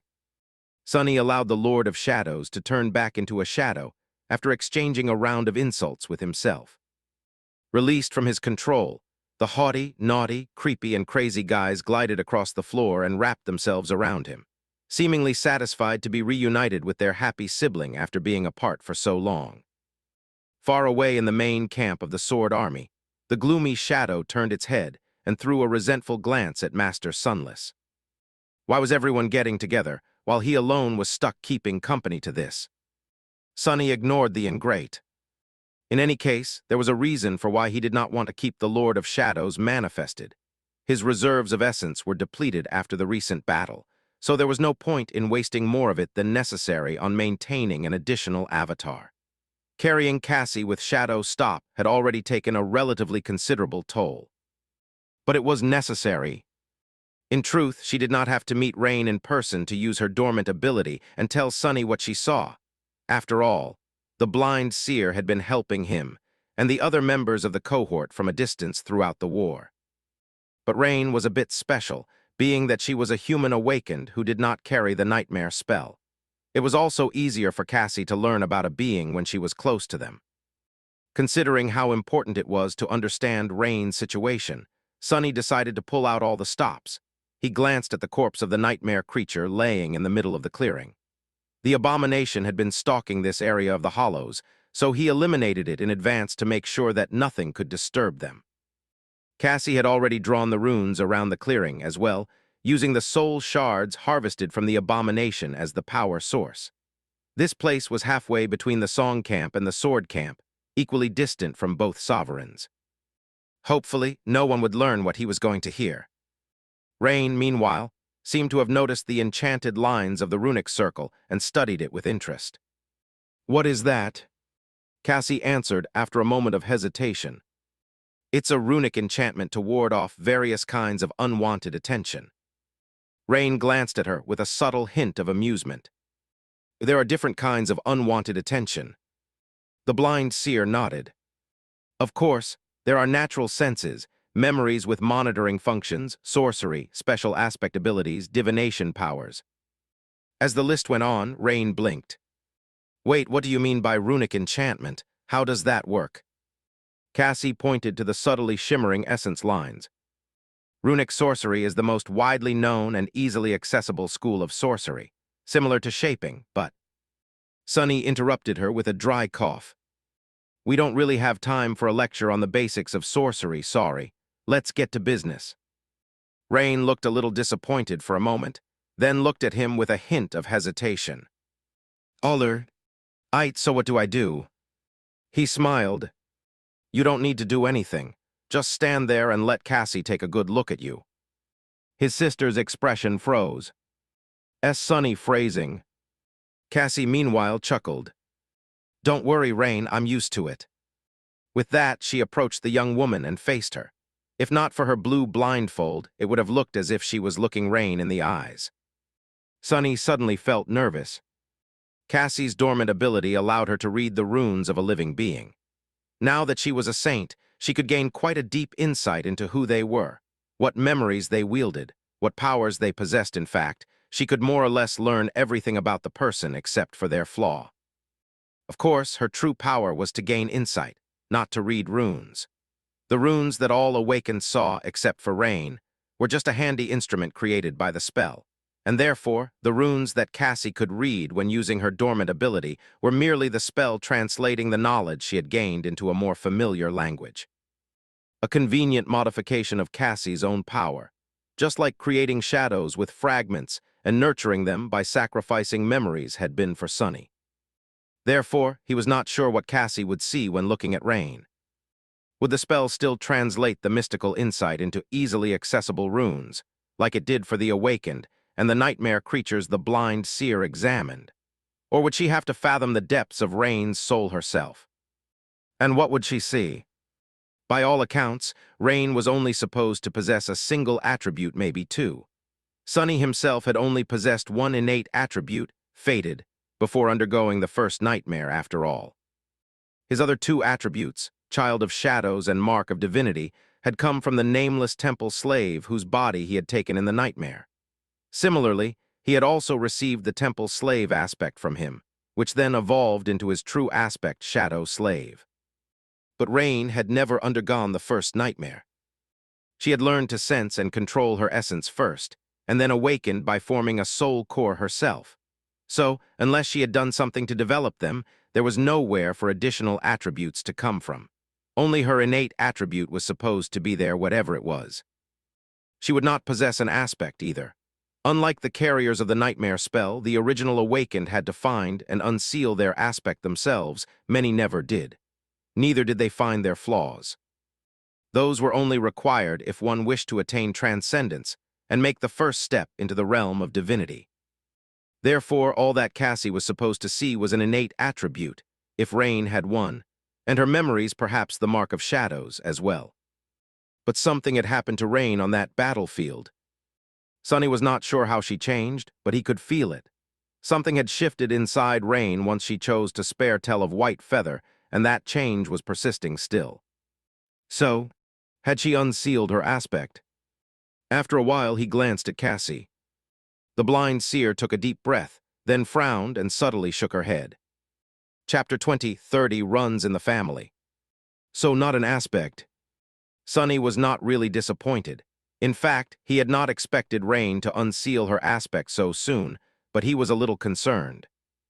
If not that, then what? One disturbing possibility came to mind, that Rain had been infected with a seed of corruption in the middle of that damned battle. After all, from what he could tell, most of the people who became carriers of the spell had some reason for why their souls were fertile soil for the nightmare to take root. And what better reason could there be than the appalling terror of the Godheart battle? Still, he had already studied Rain's soul, searching for any sign of encroaching corruption. It was pure and pristine, just as it had been before. In fact, if anything, it seemed more whole than it had ever been before. Sonny looked at Cassie somberly. She took a step back, faced Rain, and smiled faintly. "First, allow me to congratulate you, Rain. It seems that you have a true name." Sonny froze for a moment. Was that it? She received a true name. Did that mean? However, at that moment, Cassie shook her head subtly again, as if having read his thoughts. "In fact, you have had it for some time already. If I were to wager a guess, I'd say that you earned it during your awakening. A name is a tool of distinction, after all, and there is hardly a more distinguished feat than becoming an awakened by yourself in an age when everyone else carries the nightmare spell." Rain blinked a couple of times, then threw a sideways glance at Sonny. "You told her?" He coughed. Right, Cassie was not entirely a stranger, but she was also not someone Rain knew well. It would feel strange to learn that many of her secrets had been shared with a distant acquaintance. However, it was really not his fault. "It's not th. And I told her it's just that Cassie has a way of knowing things. It's better to just make peace with it." Rain stared at him for a few moments, then turned back to the blind seer. Her chin rose a little, and she asked while trying to suppress her excitement. "Oh, okay. Well, anyway, so what is it, my true name?" Cassie remained silent for a few moments, which caused Rain's expression to grow worried. "Wait, it's not something stupid like not so funny anymore, is it?" The blind seer chuckled, then shook her head. "I am sure that it's not. It's just that much of your being is a puzzle to me. Usually I see things much clearer, but today I need to interpret the insights myself. Therefore, although I gained an understanding of your true name, it is going to take me some time to decipher it." She hesitated and then glanced at Sonny. "I'll need your help as well, and Nephis too." He scratched the back of his head. That actually made sense. If the spell was not translating the insight Cassie gained into a convenient collection of runes, then interpreting a true name was no easy task. In fact, it was an entirely new kind of challenge. However, he was sure that they could solve it in a few days. Cassie possessed the knowledge, Sonny was a master of dead languages, and Nephis was a talented shaper. She had more experience dealing with true names of things than both of them combined. Rain sighed in disappointment. Oh, Sonny wanted to sigh too. If Rain had gained her true name during, or as a result of her awakening, then he still had no idea what happened to her during the battle. Feeling his tension, Cassie turned her head slightly and smiled. "I also saw your memories. It's quite an impressive collection for a young awakened. It's just that." She was talking to Rain, but facing Sonny. "The green canteen, safety first, really." Then she pursed her lips. "And what is up with those descriptions?" Sonny scowled, feeling as if he had been unjustly slighted. "What, those are great names, short and to the point." Cassie let out a heavy sigh and shook her head again. After remaining silent for a few moments, she spoke again. "You also seem to possess 3 attributes, Rain." 3, that was more than Sonny had expected. The blind seer continued. "One is related to affinity to shadows and is somewhat external, I think. It should be the result of the mark of shadows. The second one, though, is quite a surprise." Sonny raised his eyebrow, listening intently. Cassie hesitated a little, as if choosing the right words. "It has to do with names, I think, and power. In short, I suspect that you possess a rare talent and affinity to shaping, the most ancient kind of sorcery." Rain seemed stunned. Sonny was quite surprised, too. So Rain's primary talent doesn't even have anything to do with combat. She is meant to be a sorceress. Why had he been forcing her to hunt nightmare creatures all that time, then? No, a sorceress or not, she still needed to know how to defend herself, so he had nothing to feel sorry about. He remained motionless for a moment. Damn, does sorcery run in our family or something? One fact could not be denied anymore, though. Sadly, it seemed that their mother's poetic talent had been passed on to Rain in its entirety, leaving nothing for Sonny. That could explain his own lack of naming sense, at least. Rain finally came to her senses, lowering her head to stare at the runic circle Cassie had created. Sorcery? Well, wow, that sounds fancy. With that, she turned to Sunny and grinned. You said you were a sorcerer too. Can you teach me? Sunny smiled awkwardly and shook his head. Shaping is very different from the kind of sorcery I practice. They share some basics, but not enough to qualify me as a teacher. In truth, actually, I tried to learn the sorcery of names on many occasions, but it was all useless. I just don't have the talent for it, and unlike runic sorcery, one has to be born a shaper. He paused for a moment, then added, Don't worry, though, I already have a teacher in mind. Nephis knew more about shaping than anyone he had ever met, with the exception of Anank, so there was no better person to teach Rain than her. It would be quite a hassle to arrange the lessons, sadly. But if Rain did learn at least the very basics of shaping, it would be a great boon to her. It would also mask her lack of an aspect perfectly. Finally, he looked at Cassie. What about the third attribute? She lingered for a while, then frowned slightly. That one, I'll have to ponder on it a bit longer. All I can say now is that it has to do with Rain's soul, as well as its connection to the world. Both are quite special. Sunny scowled. His sister wasn't. Cassie interrupted his thoughts once again. Don't worry, it is entirely different from the attribute you used to possess. He let out a sigh of relief. The last thing Sunny wanted was to learn that Rain was fated, just like he had been. That damn attribute, huh? Dee brought him so much pain and sorrow that he would not wish it on his worst enemy. In fact, he would not wish it on any enemy. A fated enemy would be a real nightmare to deal with. Rain seemed both excited and curious. Eventually, though, she simply smiled. So I have a true name, a talent for sorcery, and am quite a special person on top of that. Oh, and I am also a real legacy, a princess of the Shadow clan, no less. Ha, am I not a lucky girl? With that, she looked at the frayed and bloodied fabric of the puppeteer's shroud and grimaced. What the hell, why am I in such a sorry state then? Glancing at Sunny, she pursed her lips. Then again, princesses are not faring too well these days. I hear 3 of them were beaten half to death by some vicious scoundrel today. Sunny coughed, ignored the jab, and looked at Cassie. Anything else? She slowly shook her head. Nothing that I can see. He sighed. That made it easier then. If the change that had happened to Rain was not connected to her aspect or her true name, then it only left one possibility. Something that even Cassie could not see, at least not yet, as a saint. It seemed that Rain had attained her flaw. Chapter 2030, One Blessings of the Cursed. Sunny quietly wondered what to do next. He had hoped for a different conclusion, but of course, the actual issue just had to be the only thing that Cassie was unable to see. Nothing could ever be easy. Rain's very own flaw. He sighed. In and of itself, attaining a flaw was not a bad thing. Sure, most people saw flaws as curses bestowed upon them by the nightmare spell to balance out the awesome powers they received. But he had lived long enough and had seen enough to know that it was not entirely true. Firstly, flaws did not come from the spell.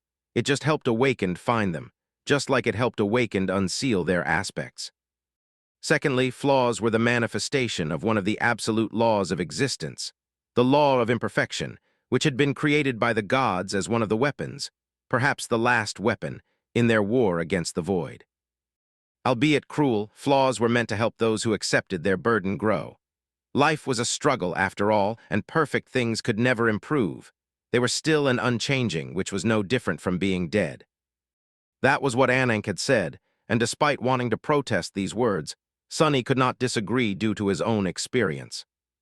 So flaws were more benign than malignant in nature, or at least they were supposed to be. They were still no different from a curse for people suffering their cruelty, though. Sunny remembered a few of the more terrible flaws he had encountered. Nephis, Cassie, and himself, these flaws were terrible enough, and they weren't even the most appalling. He remembered how Castor had looked right before dying. That flaw was quite dire, albeit also quite easily avoided. All the person cursed by it had to do was to forsake their aspect powers. Of course, if Castor had been someone willing to abandon his pride and sense of duty to his clan, he would not have been given such a flaw. Sunny also remembered Dorn, whose continuously growing body would have eventually killed him, collapsing under its own weight. He remembered Jet. And many others. His expression turned somber. Yes, from the point of view of a god, a flaw wasn't a curse. But from the point of view of a human, it could very well be. So knowing that Rain had unexpectedly found hers did nothing to calm his nerves. What can it be? Sonny tried not to let his imagination come up with terrifying answers and shifted his attention to something more important, finding a way to actually learn what Rain's flaw was. Letter 1E59, letter 1D622, letter FF4E, letter 22B, ve circumflex letter 1E61. It was not unsolvable. Flaws were never random, after all. They were also deeply connected to who the people cursed by them were, having to do with something fundamental about them. Sometimes a flaw would be in direct opposition to the very core of a person's identity. Sometimes it would take something they held dear and twist it in a hideous way. Sometimes a flaw had nothing to do with one's personality, but was instead connected to the nature of one's power, or even their fate. In any case, it was not impossible to simply deduce a flaw as long as you knew that person well enough. And there were few people in the world who knew Rain better than Sonny did. He studied her for a few moments, then said in a pensive tone, "Tell me exactly what happened back then. How it happened from your point of view, I mean." Rain suddenly seemed embarrassed. Her lively expression dimmed and she looked away. "Well," her voice sounded hesitant. Eventually, Rain sighed and shrugged. "It was all like a nightmare. I had never killed a person, you know. At least I don't think I had. But then I clashed with that girl, Tell of White Feather, and it was either her or me." She grew quiet and turned her face away. "In the end, I managed to overpower her, and all that remained was to dry. V a knife into her neck, but I sort of was a bit out of it and could not really understand what for. Why must I kill her? That was what I thought. In fact, I felt deeply disgusted by all of it." Rain grimaced and shook her head. "It was stupid and cowardly, I know. If I was in a better state, I would have remembered that sparing her life meant risking not only my own but also that of Tamar and others. But, well, I wasn't. All I knew was that I didn't want to kill her, and so I made a choice not to." She sighed again. "And to be honest, it felt like the right choice. It still does. Of course, that might just be because Lady Nephis arrived before I could pay for my mistake." Sonny stared at her thinking. He had witnessed the fight between Rain and Tell as well. More than that, he had been embracing Rain as a shadow throughout the battle, so he had felt everything she had. So he had his own impression of what had happened, too. Sonny knew Rain. He knew what event had become the catalyst of her flaw. And he also knew how the world usually worked, as well. So if he imagined the worst possible outcome considering all that. His gaze darkened. There was a seed of a very uncomfortable idea taking root in his mind. Sonny hesitated for a few moments, then glanced at Rain and said, "Summon your bow." She seemed confused, but outstretched her hand and called upon the beast of prey. Cassie tilted her head a little, as if confused by his request. Meanwhile, the shadows at the edges of the clearing stirred. Soon there was the sound of buzzing, and an abominable insect that resembled an oversized mosquito flew into the clearing, as if trying to escape something. However, it did not manage to fly far. An inky-black hand rose from the ground, catching it between its fingers. Sharp claws cut the creature's wings and pierced its body, just deep enough to prevent the vermin from escaping, but not to kill it. That was Rain's job. Looking at her, Sonny lingered for a moment, then said, "Go on, shoot it." She studied the desperately struggling mosquito, then knocked an arrow on the string of her bow. And froze, not doing anything. Sonny frowned. "What are you doing? Hurry up and kill it." But Rain remained motionless, simply holding her bow and looking at the abominable thing. Eventually, she lowered her gaze. "I can't." Sonny's frown deepened. "What do you mean you can't? Are you still out of sorts because of the battle? Listen, I can understand why you spared Tell. I'm glad that you did, actually. But that was a person. This is an abomination."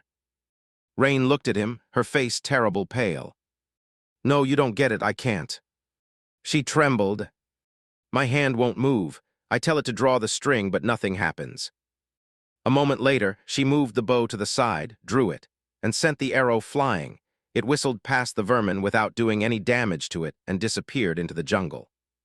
Rain looked at her hand, frightened and confused. Sonny stared at his sister with wide eyes. Then his face fell. In crap. Chapter 2032, these 3 words. Sonny had hoped that his initial guess was wrong. Perhaps there was a limit to Rain's flaw, something like only being unable to kill those who were defenseless, weaker than her, or maybe those who did not represent a fatal threat. Perhaps it was even dependent on whether she believed that the enemy deserved to die, although that one had been disproven almost immediately, since there was no sane reason to show mercy to a nightmare creature. However, after capturing a few more abominations and forcing Rain to confront them, he had to admit the shocking truth. You cannot kill. Sonny was not the nightmare spell, but if he were, he would have described her flaw with these 3 words.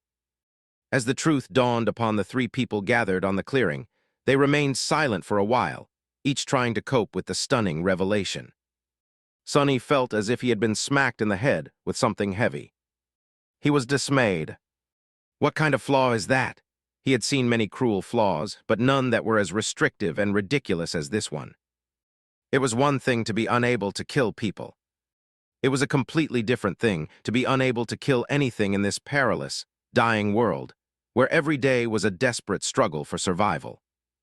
Where nightmare gates were opening in the middle of peaceful cities, unspeakable horrors stirred at the borders of human enclaves, and the cradle of humanity was being slowly consumed by the dream realm piece by piece. Not to mention that they were in the middle of a damn realm war. Suppressing a desire to groan, he brushed his hair back and forced out a mildly reassuring smile. Don't fret about it, so you can't kill anything. Who cares? Most people in the world don't go around killing things anyway. Not only mundane people, but many awakened too.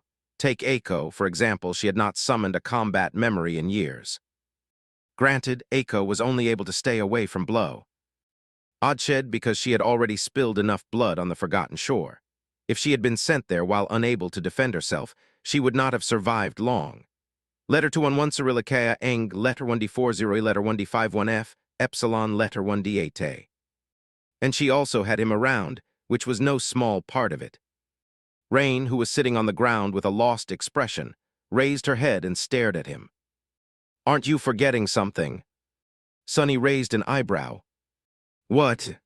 She lingered for a moment and then gritted her teeth. I'm a damn soldier. I am an awakened member of the Song Army. We're at war.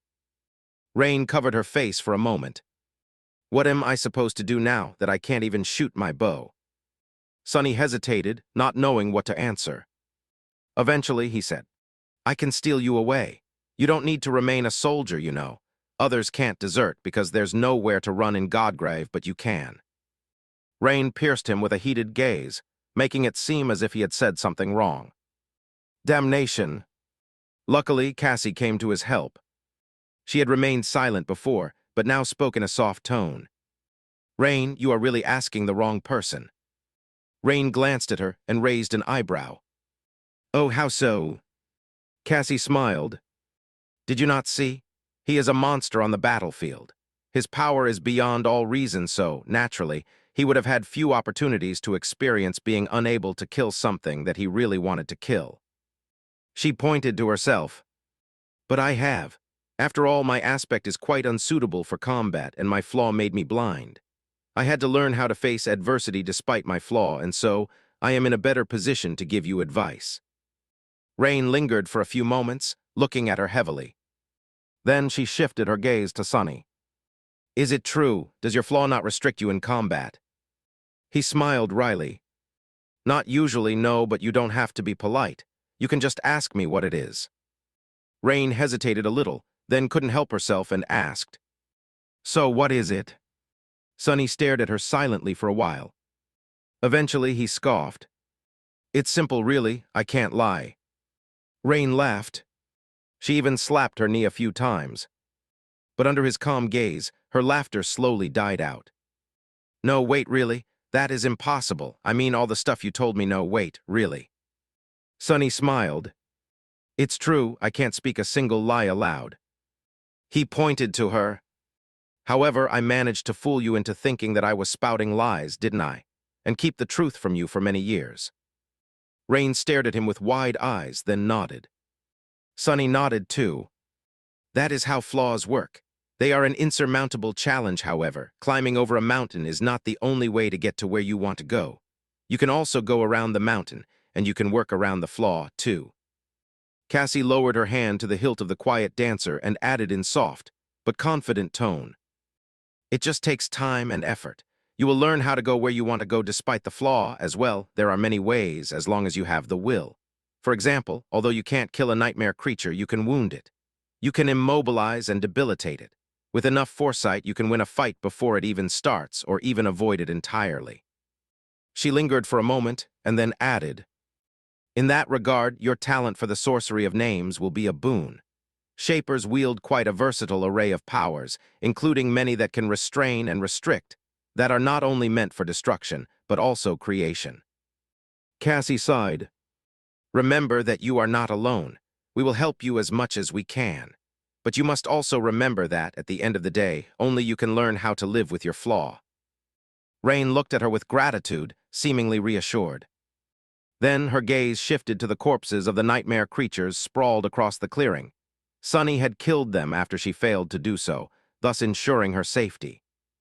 Her gaze became bleak again. Feeling her dejection, he shook his head. Don't look just at the negative side. Look at the bright side as well. Rain raised an eyebrow, unconvinced. There's a bright side. Sunny nodded. Of course, the flaw is an important part of you, of your strength, even. So important that without it, no one can become a transcendent. There is a reason why the nightmare spell helps every awakened attain their flaw. He paused for a moment, then added, it is not only because diamonds are made under pressure, or some such nonsense. It is also because one's aspect and one's flaw are innately tied. In fact, I am not entirely sure that it is even possible to unseal one's aspect without first finding one's flaw, so you are now much closer to unsealing yours. Knowing your true name is another step in the right direction. Sunny smiled. In short, it might seem like you were cast down into a bottomless abyss, and all your struggles to attain strength have been for naught. But in truth, it's the opposite. You have climbed to a much greater height compared to where you were yesterday. So, yourself some credit. Rain remained silent for a while, looking at him with a hint of tentative hope. However, it did not look as if she was entirely convinced. In the end, she seemed to retreat into herself and look down. Tamar must have finished talking to her dad a long time ago. The army will be marching north soon, so bring me back, please. Sunny glanced at Cassie, then sighed. As you wish. Just remember our Shadow clan has a very magnificent citadel here in Godgrave. Say a word and I'll bring you there instead. He almost hoped that she would, but Rain remained silent. Taking her hand, Sunny pulled her into the shadows. Cassie remained alone on the clearing. A few moments later, the Lord of Shadows emerged from the darkness and looked at her somberly. Well, the blind seer sighed. Let's return as well. There is a lot to do. Chapter 2030, Three Dire Flaw. Sunny and Rain returned to the temporary camp of the Song Army, while Sunny and Cassie returned to the temporary camp of the Sword Army. Of course, he had not forgotten to retrieve his shadows first. He allowed the haughty shadow, which wore Weaver's mask, to dissolve into darkness and manifested the naughty shadow instead. This avatar wore a mask, as well this one woven by Sunny himself. I guess I need to craft more of these. Now that his ability to control several incarnations was out in the open, he would have more chances to summon them. During the battle, he had simply covered their faces with the helmet of the onyx mantle and a layer of shadows. It should have hidden their features, especially considering the surrounding mayhem. But he could not be entirely sure, since there were all kinds of watchers out there. Even if his identity remained a complete mystery, Master Sunless would still be suspected by some. After all, he had entered Changing Star's circle around the same time as the Lord of Shadows. Now that people knew that the Lord of Shadow could exist in several places at the same time, they would naturally become suspicious of the humble memory merchant. Luckily, Sunny had been quite meticulous in crafting the persona of Master Sunless and making it the exact opposite of what one would expect a fearsome and mysterious saint to be. As long as he remained cautious, the suspicions would remain just that. All of it was going to lose meaning soon, anyway. The conclusion of the war was not that far away now. He shivered. Sonny and Cassie were alone in the tent for the moment. Both remained silent for a while, contemplating the situation Rain had found herself in. Eventually, he sighed. That is quite a severe flaw, don't you think? Calling that flaw severe was an understatement of the century. Cassie hesitated for a moment, then nodded. It is quite extraordinary indeed. There are very few flaws that are that harsh while being that broad. It could very well be a death sentence. Being unable to kill anything while everything was able to kill you was, needless to say, extremely dangerous. Especially for an awakened, and especially in the middle of a bloody war which was happening in the middle of a damn death zone. Sonny massaged his temples, feeling an approaching headache. How was he supposed to protect Rain now? He sighed. Still, it is not so bad. There were ways to deal with a flaw. Every awakened had no choice but to find ways of coping with its burden, and many learned how to do it masterfully. The only question was, how would Rain go about it? Would she cope with her flaw by accommodating it and adapting to its demands? She could distance herself from bloodshed and killing, living a peaceful life somewhere safe, relatively safe, at least, since true safety did not exist anywhere in either of the worlds. Sonny would be quite happy if she did, really. His sister was unlike him. Despite her admirable strength and tough exterior, she was made from softer stuff. She was not a killer. Thank the gods, there were already enough killers in this dying world like Sonny and Nephis. People like them were born to destroy, and hopefully they would destroy everything that needed to be destroyed, so that people like Rain could rebuild a new world on the ruins. But that was only one way of dealing with her flaw Rain could choose. She could also stay close to the battlefield while assuming a strictly supportive role, like her friend Fleur, but much more defenseless. She would have to put absolute trust in her companions then, and rely on them to keep her safe, like a living embodiment of the time-tested principle taught to Sonny by Jet. That no one survived in the dream realm alone.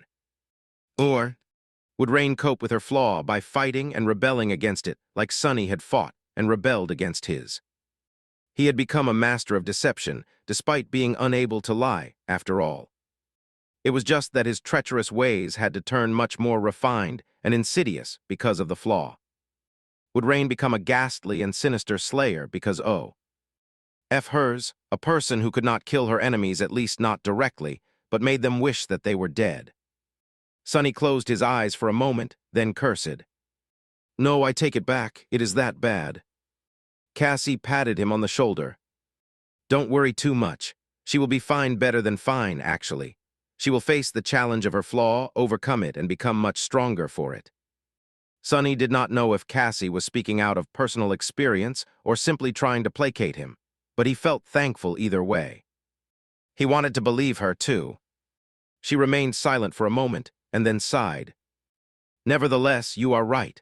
Her flaw is extremely severe, which means that her aspect will be extraordinary as well. In fact, I am quite sure that it will be at least of the supreme rank, most likely sacred. Sonny froze, looking at her with a complicated expression.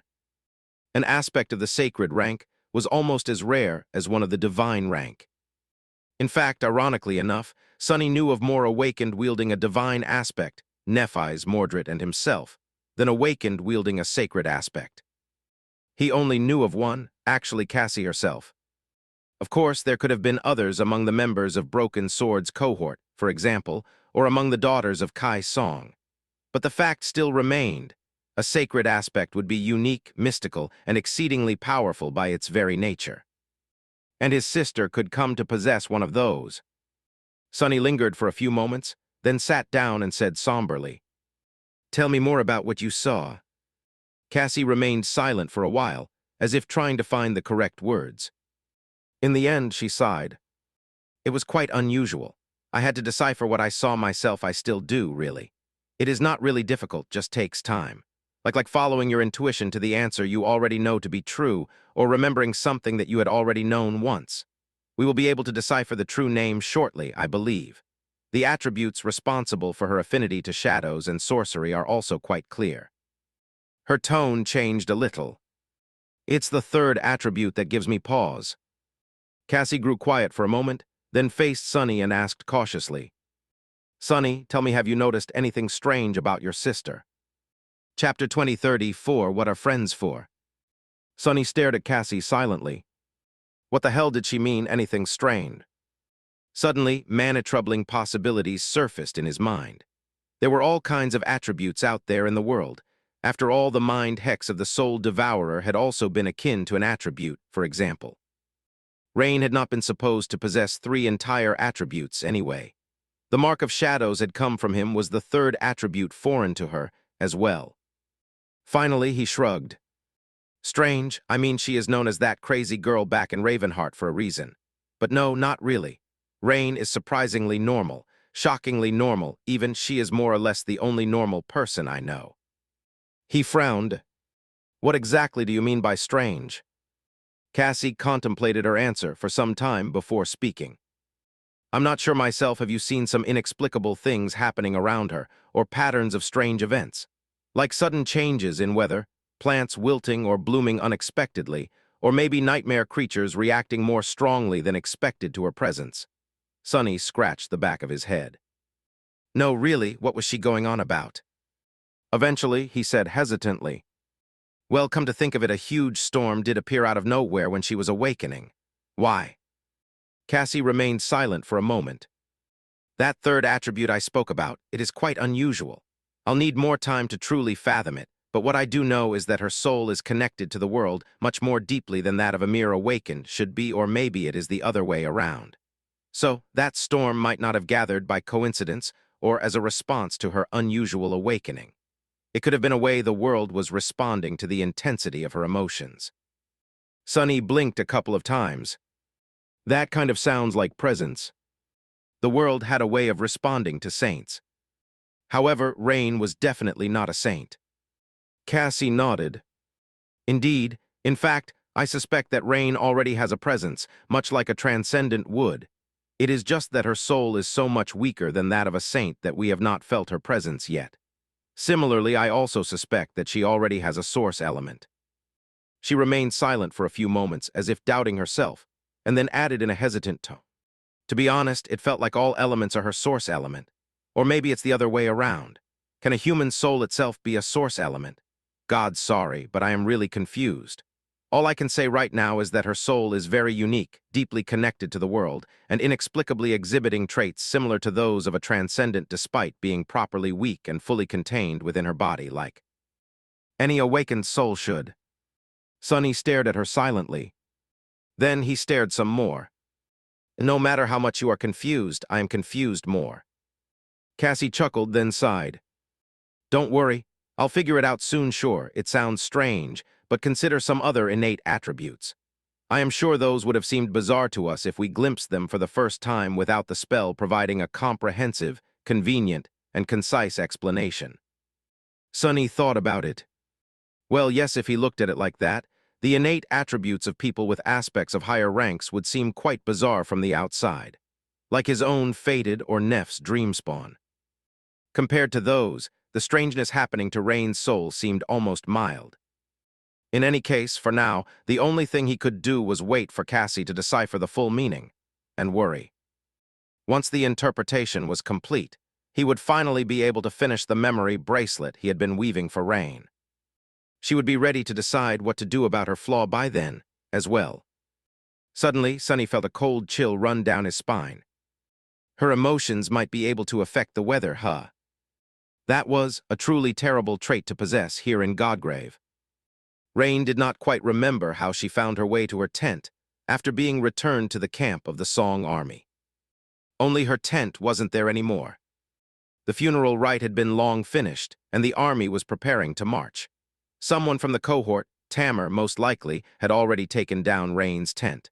Usually they handled their own equipment, but since one member of the cohort was strangely absent, she would have done it to save time. Speaking of Tamar, the legacy girl was standing near the smoldering campfire, giving last instructions to the leaders of the cohorts comprising the Centuria. Noticing Rain, she frowned and sent them away. Where have you been? Rain stared at her friend numbly, then waved a hand dismissively. Just running errands around the camp, nothing important. Her lies were usually more thoughtful and better acted out, but this time, Tamar saw through the clumsy attempt at deception easily. Her frown deepened. "Ronnie, what's the matter? Are you all right?" Rain simply looked at her, wondering. Could she just tell Tamar the truth? Surely not. A flaw was something that most awakened kept a secret from everyone, especially a flaw like her own, which could be fatal if it fell into the hands of an enemy. But on the other hand, how could she not tell Tamar? Tamar was her friend, companion, and captain. They were both soldiers fighting in a deadly war. Rain relied on Tamar to have her back, and Tamar did the same. But Rain couldn't protect Tamar's back anymore. How could she keep it a secret? She forced out a smile. "Listen, Tamar." How was she going to explain it? Rain shifted from one foot to another awkwardly. "I thought about it for a while, and I decided to become a pacifist." That was both as good and as terrible of an explanation as any. The legacy girl stared her down with a dark expression. Then she raised an eyebrow slightly. "Have you lost your mind?" Damn it, damn it, damn it." Rain took a deep breath. What else was she supposed to say? "Ah, screw it. Actually, I attained my flaw. My flaw is that I can't kill anyone or anything, not even nightmare creatures. There, I said it." Tamar scowled. No, but why was she frowning and scowling so much? She was going to get wrinkles. Spoiling that face would be a travesty. Failing to distract herself with these childish thoughts, Rain mustered her courage and prepared for the inevitable rebuke. But Tamar just said evenly, "So what?" Rain blinked. "Oh," I said. But the legacy girl interrupted her. "Yeah, I heard what you said. So what? If you can't kill things, don't kill them. Aim for their eyes, knee joints, sword arms, and any other appendage that doesn't seem vital. With your miraculous archery skills, that should not be a problem, right?" Rain stared at her silently for a moment, then said slowly, "Right." Tamar nodded curtly. "Then do that, I'll kill them for you." With that, she turned around and walked away to prepare the centuria for the departure. Rain was left standing near the campfire alone, utterly stumbled. And utterly touched. Was it that simple? Eventually, a pale smile illuminated her face. "I'll kill them for you." That was possibly the most heartwarming thing that anyone had ever told her. Chapter 2035 Two Crossings. Not long after the Godheart battle was over, the Song army abandoned its temporary camp on the vast expanse of the Breastbone Reach and started its long and arduous march north. At this point, the enemies had proven their superiority.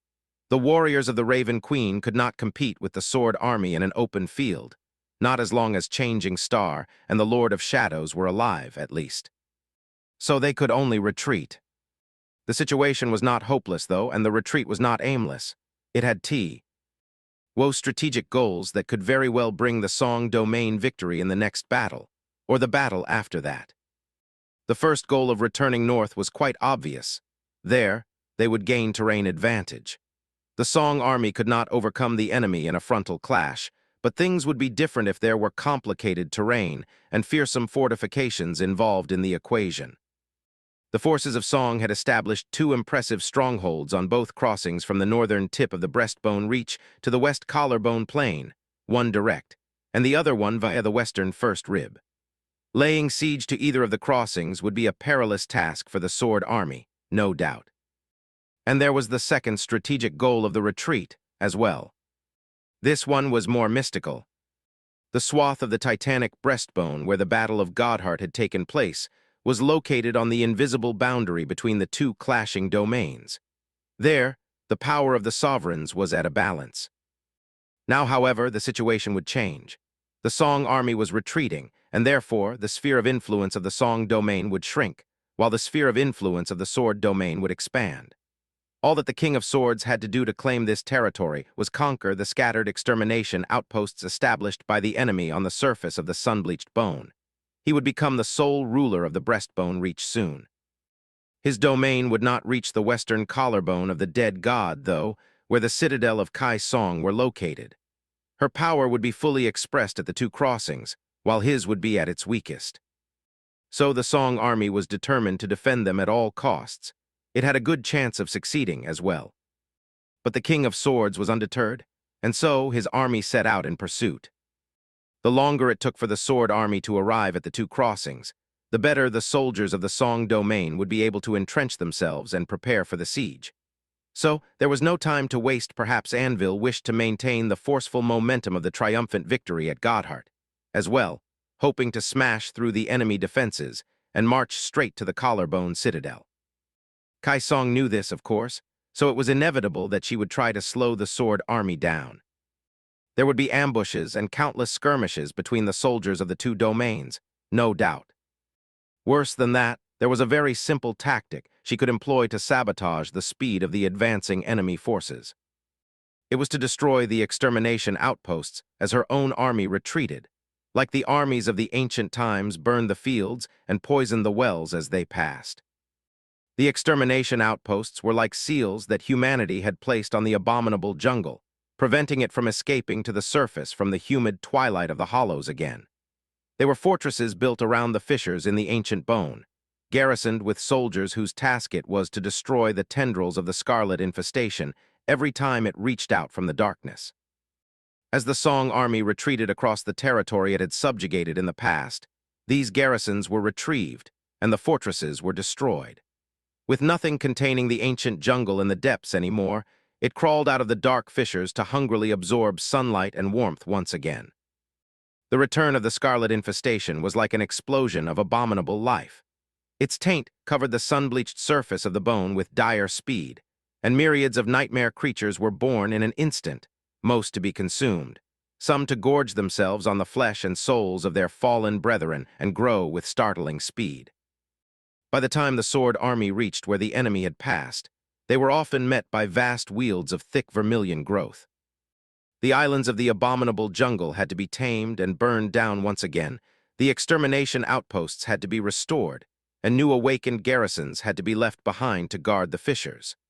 Therefore, the sword army was losing both time and manpower while advancing north. There was another matter it was dealing with, as well.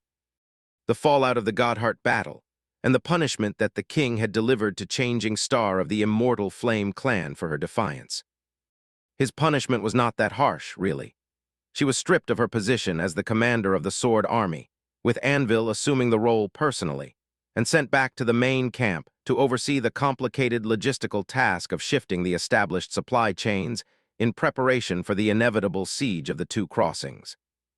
Basically, she was being slapped on the wrist and sent to her room, to be grounded for a few weeks. However, the soldiers were still unhappy. Not only were they still reeling from the horror and senselessness of the recent battle, but they also had to witness the person who had saved their lives and delivered victory. To the sword domain being admonished and demoted, instead of honored and praised. Some saw it as an injustice and were quietly incensed, while some were simply confused. Why was the king sending one of his most powerful warriors away? What would happen if the Queen of Worms decided to turn her army around and attack? Would the sword army fare well with only the Lord of Shadows standing between it and the superior number of enemy saints? Would the Lord of Shadows even do anything now that the person who had brought him under the banner of the sword domain was humiliated and punished like that? They were blowing the symbolic punishment out of proportion, of course. But Sunny was not going to dissuade them. In fact, it was exactly what he had wanted to achieve. It was also quite a fortunate turn of events for Nephis to be sent to the main camp. With her speed, she would be arriving there quite soon, and when she did, they would be able to decipher Rain's true name away from the prying eyes of the two sovereigns. They would be able to attempt forging her sword, too. Well, and do some other things as well. Honestly, he couldn't wait. Chapter 2036 Promised Storm. Rain was laying on top of her bedroll, too tired to move. The interior of her tent was like an oven, and the merciless sky was pummeling the word with heat outside. The mere thought of the radiant expanse of the sun-bleached bone, which seemed to glow like snow in the pouring sunlight, made her eyes ache for the comfort of shadows. Which was why the flap of her tent was closed, submerging the interior into a comfortable dimness. The passive enchantment of one of Rain's memories kept her cool, and she could finally breathe. The past few days had been challenging. The Song army had set out north, marching at a truly punishing pace. They had to escape the pursuing enemy, sure, but the soldier had not even had the chance to recover from the battle. Enduring the dire hardship of the hellish march immediately after that calamity was like a cruel torture. Everyone was slowly breaking under the strain. It wasn't easy to break awakened, but Godgrave was just the place to accomplish that.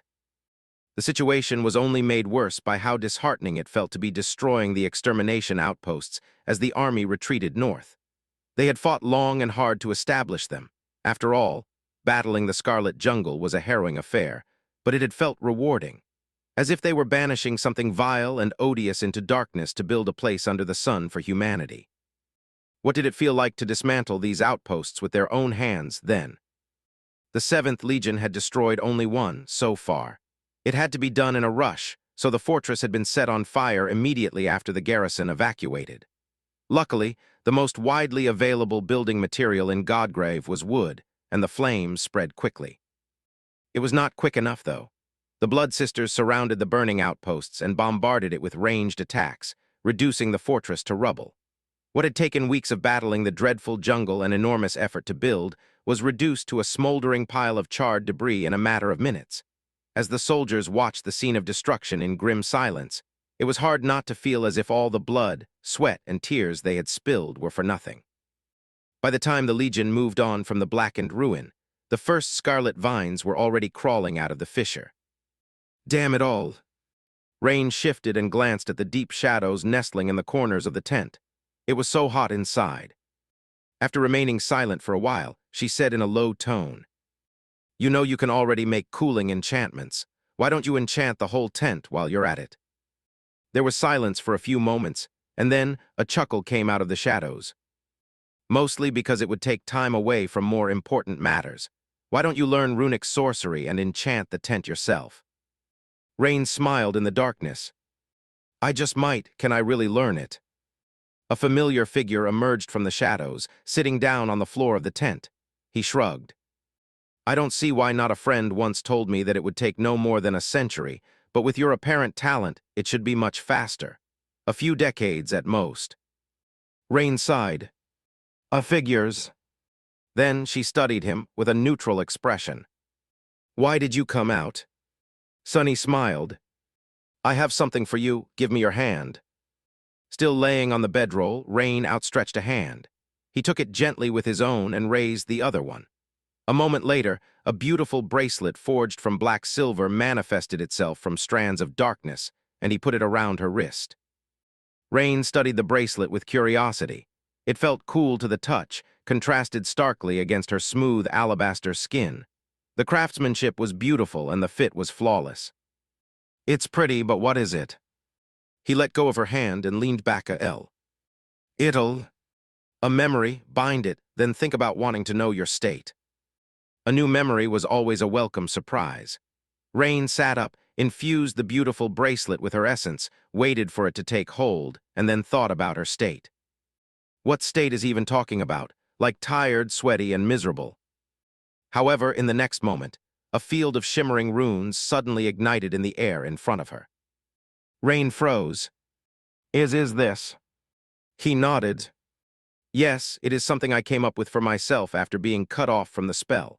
It is not nearly as omniscient and only has rudimentary functions, of course, but it's still handy to have around." Rain smiled. So these were the infamous runes, strangely enough. Seeing them suddenly made her feel like a real awakened. It was just that reading them was another matter entirely. Sunny had taught her the basics of the more widely spread dead languages of the Dream Realm in the past 4 years, and especially the original runic language that the spell used. It was a necessity. After all, they had been aiming to make her an awakened without becoming infected by the spell, which meant that it would not be providing her any translations. Luckily, Rain had turned out to be quite talented at languages, so she could read the runes in theory. She just had little practice actually doing it.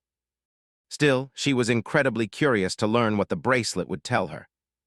So Rain remembered her lessons and glanced at the shimmering runes. They read, "Name Rain. True name." She concentrated. "Promise promised, promise storm." No, the runes were similar, but if one studied them carefully, a different meaning revealed itself. There was a stormy darkness to her name, a vivid image of the vast black sky. But there was also a glimmer of hope to it, a promise that the darkness would be dispelled, and a glimpse of a beautiful light shining somewhere far away. There was also a hint of melancholy to her name, because relief and light were still far in the distance. Rain looked at the runes once again and read them properly this time. True name promise of a distant sky. Chapter 2037 Spirit Sea.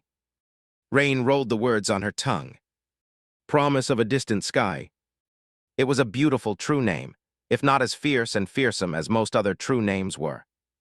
The name felt unfamiliar, but strangely comforting. Like a piece of the puzzle that she had not known was missing from her soul, and now finally fell into its place, thus making her soul more complete. What a strange feeling. Sunny studied her expression with a hint of curiosity. I'm guessing you are thinking about your true name. Rain nodded. Yeah, I like it. I think it's pretty. It was also not at all what she had expected. Such a pretty name did not seem to fit her. Her life had been anything but pretty, after all. In fact, it had mostly been crawling through mud, slaughtering nightmare creatures, and witnessing indescribable horrors here in Godgrave as of late. Her brother chuckled. Indeed it is. He grew quiet for a few moments, and then added in a more serious tone. Names have power, Rain. A quite literal power. You will learn about it while studying shaping, but a more obscure power as well. A true name is an anchor of oneself, and knowing yourself is the first step of walking the path of ascension. She smiled. What is the next step? Sunny seemed to be surprised by the question. He remained silent for a moment before answering. The next step is imposing yourself upon the world, but you don't have to worry about that just yet. He sighed. In any case, do not reveal your true name to anyone, at least for now. Others share it freely, but you might have noticed that some do not, like Sation, for example, or the sovereigns. That is because they understand more than the rest, and they understand that while making your name be known might be a powerful boon, it can also become a curse. Rain considered his words for a few moments. It made sense in a way. She already knew that there was a sorcery of names, and that names had power. Therefore, wouldn't a powerful shaper be able to make someone powerless by using their true name, or otherwise gain power over that person? Rain did not know enough about shaping to be sure of her conclusion yet, but she had not been planning to share her true name with anyone either. After all, her awakening and her very existence were highly unusual. She did not need to attract any undue attention. Sunny stared at her silently for a while, then added in a somber tone. Don't go around telling everyone what your flaw is, either. I get it, you had to tell Tamer, but show some discernment and restraint, will you? You know how vulnerable you are because of that flaw. Letter 1E5B A ring. Rain grinned. I wasn't planning on telling anyone else anyway. Well, for now maybe Ray and Fleur in the future. He waved a hand dismissively, an irritated expression on his face. Whatever, do as you wish, go on, read the rest of the runes. Rain was still trying out the sound of her true name, but she was also curious to see what else the beautiful bracelet could show her. So she turned back to the runes. Name reigned. True name promise of a distant sky. Rank awakened. Soul core 564 1000, 237 5000. Rain stared at that last string of runes in confusion. She knew what the first counter meant. That was obviously the measure of her soul core saturation. She had been in Godgrave for several months now, having participated in many battles. Her contributions had not been modest either, which meant that she was awarded with plenty of soul shards. Rain had been keeping a mental score, of course, and the result was almost identical to what the runes were showing. Even without counting, she could feel how much stronger she had become since awakening. But what the hell was that second number? 237 out of 5,000. What did it mean? She looked at Sunny with a silent, but quite loud question in her eyes. He chuckled. Your soul core is a bit special, you see. He lingered for a few moments, then said in a contemplative tone. There are some awakened with unique soul constitutions. For example, I know a woman whose soul core can grow continuously, unrestrained by the limitations that most awakened share. I know people who can form multiple soul cores akin to nightmare creatures as well. You, however, are different. Her brother scratched the back of his head. It is hard to explain, considering that I don't understand it fully myself yet. Let us just say that your soul is deeply connected to the essence of the world. Thus, you have access to a form of spirit essence. That spirit essence does not saturate your soul core directly, and therefore it does not make your body stronger, but it is still under your control. Rain's eyes widened as she came to a realization. Wait, is that why my soul sea looks like that? Her soul sea was not at all like the books described. Its surface was indeed like an endless sea, and there was indeed a beautiful sun, the representation of her soul core, hanging high above the water, with little lights representing her memories orbiting around it. Or at least that was how it had been before. However, over time, something had changed, and the radiant sun became surrounded and partially obscured by aimlessly drifting clouds. There were just a few of them for now, but she had noticed that their number was growing. Her soul sea already looked a bit gray and stormy, with cool winds disturbing the surface of the clear water. Sunny nodded. Indeed, those clouds are the representation of the spirit essence you've been able to accumulate. I am not sure how you can absorb more exactly. That you will have to discover by yourself. Searching for a way to deepen your connection to the world should be the correct direction, I think. He smiled meaningfully. Needless to say, it would be very beneficial for you to accumulate as much spirit essence as possible. Chapter 2038, Soul of a Poet. Sunny smiled. Needless to say, it would be very beneficial for you to accumulate as much spirit essence as possible. The deeper your reserves of it are, the better.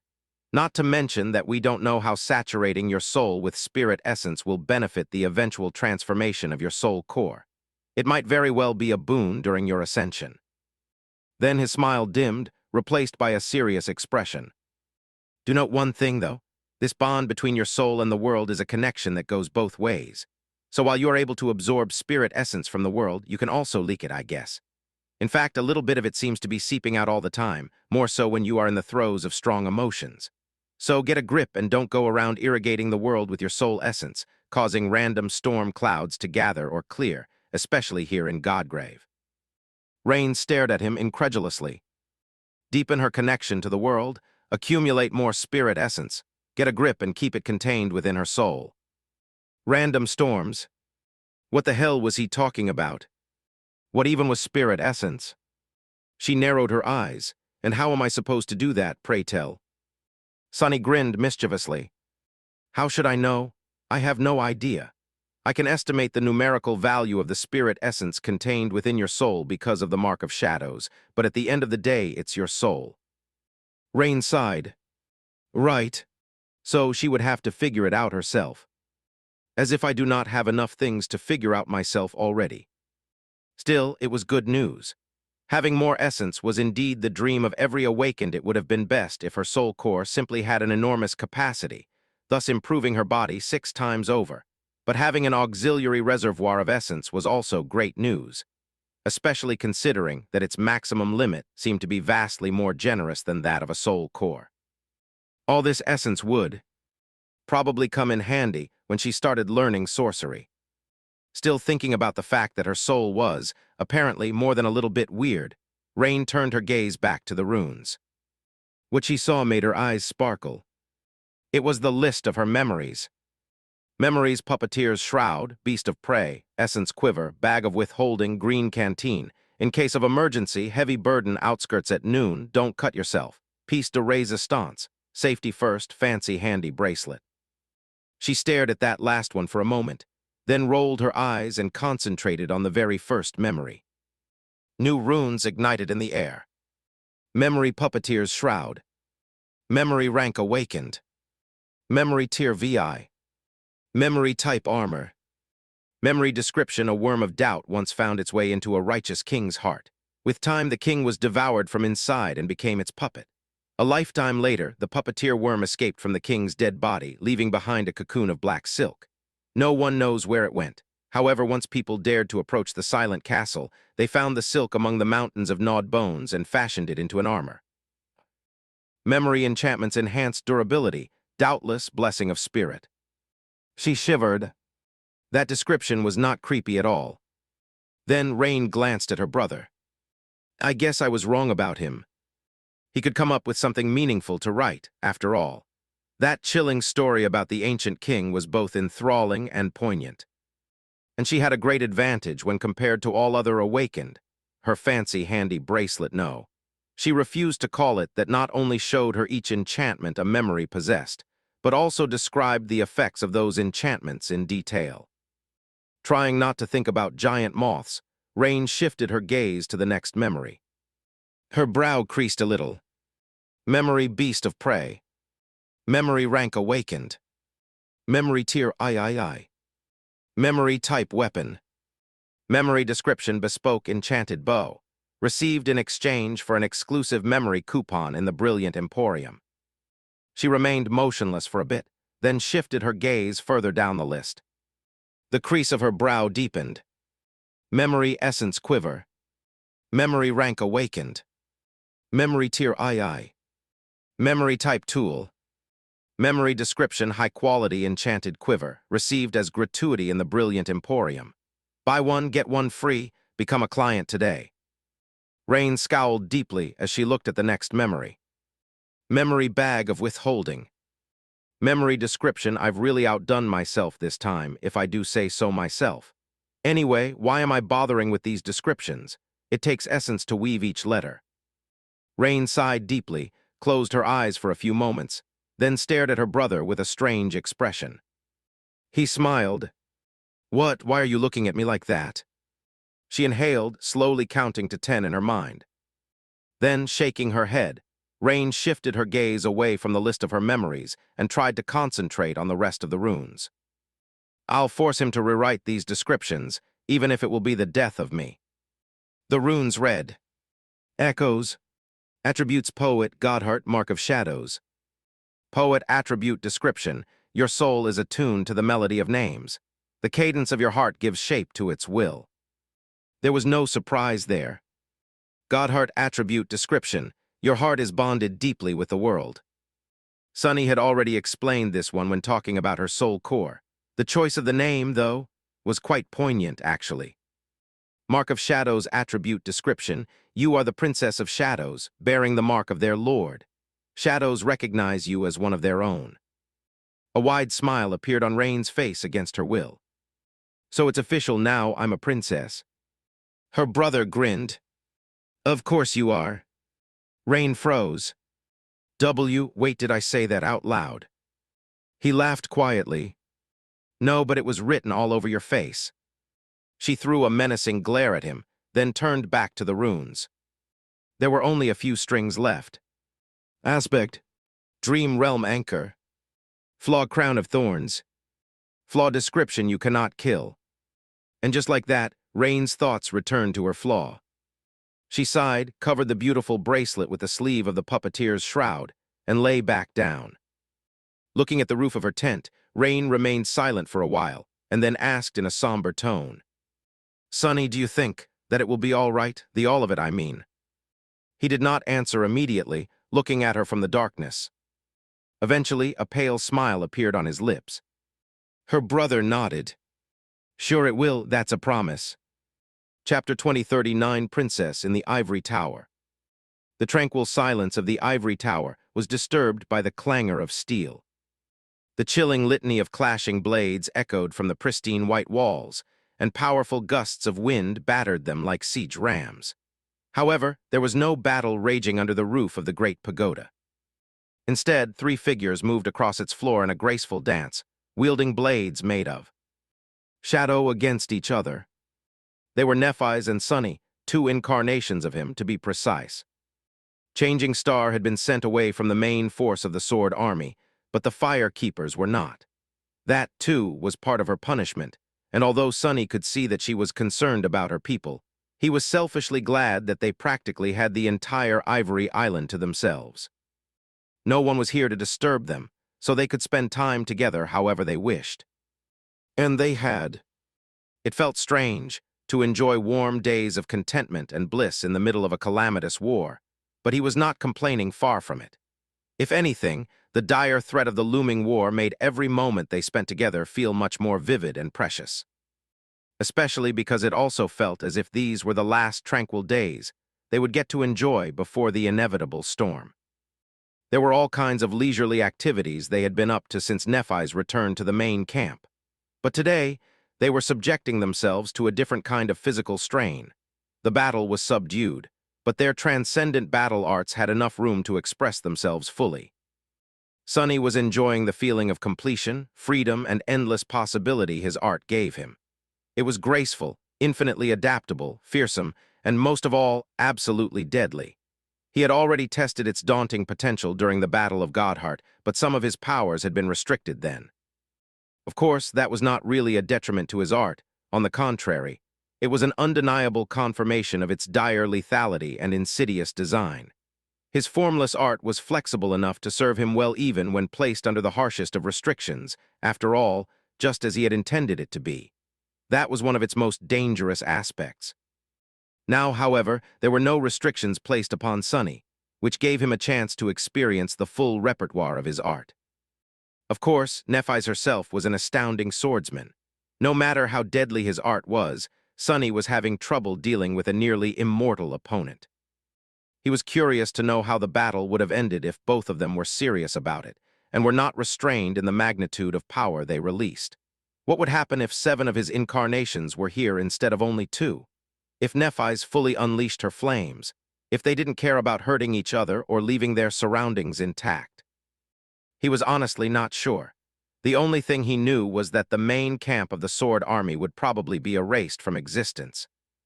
Sonny was enjoying himself, and he had a feeling that Nephis was enjoying herself too, even more than him, most likely. But of course, this spar was not simply for their enjoyment. It had a practical reason as well. In these few weeks before Nephis was once again recalled to the front line, Sonny had to finish forging her sword. He had been preparing for this moment for many months now, and a large part of his preparations had to do with studying how she fought. From spending time in the rented martial halls in Bastion to observing Nephis in actual battle, Sonny had learned a lot. Today's duel was the final lesson, and he was absorbing it with all his being. Finally, utterly exhausted, they stopped. Neither had one not that achieving victory was a point. Nephis smiled in contentment, wiped the sweat off her brow, and inhaled deeply. Her chest was heaving, proving how strenuous the spar had been, and making Sonny's eyes wander. "Your swordsmanship have changed." There was curiosity in her voice, as well as a hint of approval. A part of Sonny was surprised that she noticed. Most of him, however, was too preoccupied by being stirred by the sight of beads of sweat glistening on her ivory skin, her slightly flushed face, and the tantalizing contours of her body contoured by the light training clothes. I'm in trouble." There was too much for him to do today, and he could not allow himself to get distracted. It was just that his self-control was faltering in the face of an overwhelming adversity. Sonny nodded absent-mindedly. Yes, I rarely receive an opportunity to fully unleash my talents. The recent events were one such opportunity, and it gave me the last push I needed to improve. Cold shower, right? That is what I need. Nephis studied him for a few moments, then asked in an amused tone, "What are you thinking about?" Sonny almost choked. "Just that we worked up a sweat. I was thinking that a cool shower won't hurt." She looked at him, then smiled and stretched leisurely. Sonny had already been struggling to contain himself, and that last bit of cruelly stimulating visual feast almost sent him over the edge. Suddenly, he was lucky that blood weave was there, preventing his blood from rushing to all the wrong places. His eyes still turned fierce and hungry, though. Nephis chuckled and offered in an innocent tone, "Well, we can take a refers. Hing swim in the lake if you want." Of course, Sonny could not help but remember the last time they played in the water together, during the wonderful date at the beach. That swimsuit. His pupils widened a little. No, taking a swim in the lake was not going to help the situation one bit. If anything, it would make things 10 times worse. He remained silent for a while, then used all of his transcendent willpower to slowly shake his head. "No, I mean yes, 100 times yes, but let's do it in the evening." Nephis lingered for a moment, then shrugged. She almost looked disappointed. "As you wish, we do indeed have a lot to do today." Regretting all his life choices, Sonny gave her a disheartened nod. Right, for now let's just grab a quick bite and get to business. The two of them separated briefly to refresh themselves, then met again at the beautiful gazebo behind the great pagoda. This was where the stone arch that had once led to the ebony tower was located. Now that a vast distance separated the two flying islands, the connection between them was severed, and the portal could not be activated anymore.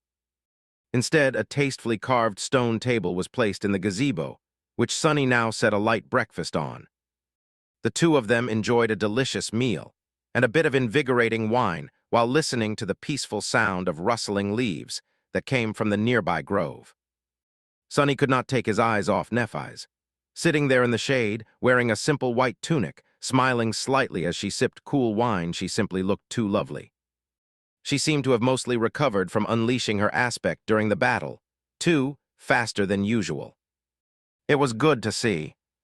Noticing his gaze, Nephis smiled. So are you going to explain what it was that you asked me to interpret, or not? Chapter 2040, Lack of Symmetry. Sunny felt a surge of emotion all of a sudden. Not because it was a secret he had told Rain to keep her true name to herself, indeed, but that did not include Nephis. Being the one who had helped him and Cassie interpret the meaning, she already knew it after all. No, it was simply because she asked. Recently, Sunny had noticed that Nephis almost never asked him anything. He knew it was partially because she was vaguely aware that he simply could not answer some questions, and respected his request to keep some of his secrets. But he could not help but feel that it was also because she simply did not care enough to ask. Their current relationship was full of sparks. Gods knew they weren't shy with sharing affection. In fact, with both of them being saints, the last few days had been quite intense for the ivory tower. They also enjoyed each other's company in the more peaceful moments. There was mutual trust and respect, and quite a bit of tenderness between them. It was like a dream come true. It felt much more wonderful than he had ever dreamed of, even. But at the same time, Sunny was aware, sometimes painfully aware, that their relationship was not symmetrical. How could it be when he was someone Nephis thought she had only met a few months ago? Sure, she liked him, she was perhaps even infatuated with him. It wasn't like he was a random stranger to Nephis, not at all. He was her first and only lover, and the mere fact that she had discarded her solitude and chosen him above all the people in the world said a lot about how special he was in her eyes. She did not have memories of him, but her heart seemed to remember. That said, the harsh truth remained. Compared to the dire depths of what Sunny felt for Nephis, her own feelings were relatively shallow. So she could have very well been comfortable with the current state of their relationship. But he was not. Even while drowning in bliss, even while having his most ardent desires fulfilled and his most daring expectations surpassed tenfold. He still wanted more. He wanted so much more. Sunny was a greedy person, after all. He wanted her to remember, but that was impossible. So he wanted her to at least want to know about him, everything there was to know and more. He wanted her to ask questions, even if he could not answer. That was why Sunny was pleasantly surprised to hear Nephis take the initiative to ask him about something meaningful. Perhaps he was slowly growing on her, slowly but surely. He smiled. Well, sure, I'll tell you, if you must know it was a true name. Nephis chuckled. Yeah, I figured it was pretty obvious, but whose true name is it? Sunny hesitated for a few moments, then leaned back. I think I haven't told you this before, but I have a disciple. He had to be careful about how he chose his words. Nephis had been aware of the connection between him and Rain in the past, so if he wanted her to remember, he had to make sure to present it as a new relationship, one that was not connected to a person named Lost from Light. That way she would not forget. Nephis seemed surprised. The Lord of Shadows has a disciple. Son, and why shook his head. That guy, no, he's a bit of a loner. I mentioned before that one of my incarnations was in the song domain, right? He's the one doing the teaching. Nephis seemed amused. I can never grow used to that ability of yours. It is quite something, you know. He laughed. Oh, don't I know it in any case, that incarnation of mine has been with her for 4 years. My troublesome disciple finally awakened right before the war and, to my shock and disbelief, decided to join the Song Army. So that is where she is right now. and therefore my last incarnation as well. Nephis tilted her head a little. There was a lot to digest from his final statement, but she instantly discerned the most important piece of information. If your disciple just awakened before the war and already has a true name, then she must have received it in the first nightmare. She must be quite a special young woman then. I received my true name as a sleeper, too, like my mother before me. There was a spark of interest in her eyes, actually. It had been there from the moment Sonny mentioned that he had a disciple. But after making the mistaken conclusion that Rain had received her true name in the first nightmare, Neff's interest grew. Sonny lingered for a moment, then slowly shook his head. My disciple is indeed quite special. However, she did not receive her true name in the first nightmare. In fact, she never experienced a nightmare. She is not a carrier of the nightmare spell. Nephis froze. She remained motionless for a few heartbeats, then slowly took a sip of her wine and carefully placed the glass on the table. She is not infected by the spell. You taught her how to awaken naturally. Sonny nodded. It took 4 years, an endless amount of research and some special circumstances, but yes, that is what my incarnation in the song domain has done. Nephis suddenly leaned forward, white sparks ignited in her eyes. Do you understand what that means? He sighed. To me it means that she did not have to gamble her life in the nightmare. But yes, I understand. Her achievement might shake the very foundation of our world one day in the future. Because it was a path to power for humanity to take that had nothing to do with the nightmare spell. Because it offered choice and maybe even freedom. Nephis stared at him silently for a while, then leaned back with a stunned expression. A few moments later, she smiled brightly and said in a playful tone, I could kiss you right now. Sonny answered with a polite smile of his own. Please do. In the end, the important matters they had to get to ended up being postponed quite a bit, after all. Chapter 2041 Spellsmith. Eventually, they entered the brilliant Emporium. Eiko was away, running errands beyond the Ivory Island. While Sonny and Nephis had enjoyed some respite, she had been busy in these last few days. The logistics of an awakened army were unusual and complicated. Soldiers would inevitably earn memories as the number of battles and skirmishes mounted, but not all of these memories would suit them well. Therefore, an elaborate redistribution system was required. Usually, a dedicated quartermaster would handle these matters within the unit and cooperate with other units to help memories find suitable owners. The Fire Keepers were far fewer in number than the other legions of the Sword Army, but their kill count was disproportionately formidable, and therefore, the number of memories being purchased and sold by them was quite high as well. So Sonny had to do some actual work as their nominal memory purveyor, or rather, he had to make Eiko do it for him. Nephis had used her punishment to deliver an arsenal that the Fire Keepers had accumulated on the front line to the main camp. So Eiko was currently very busy visiting all the other quartermasters to arrange trades.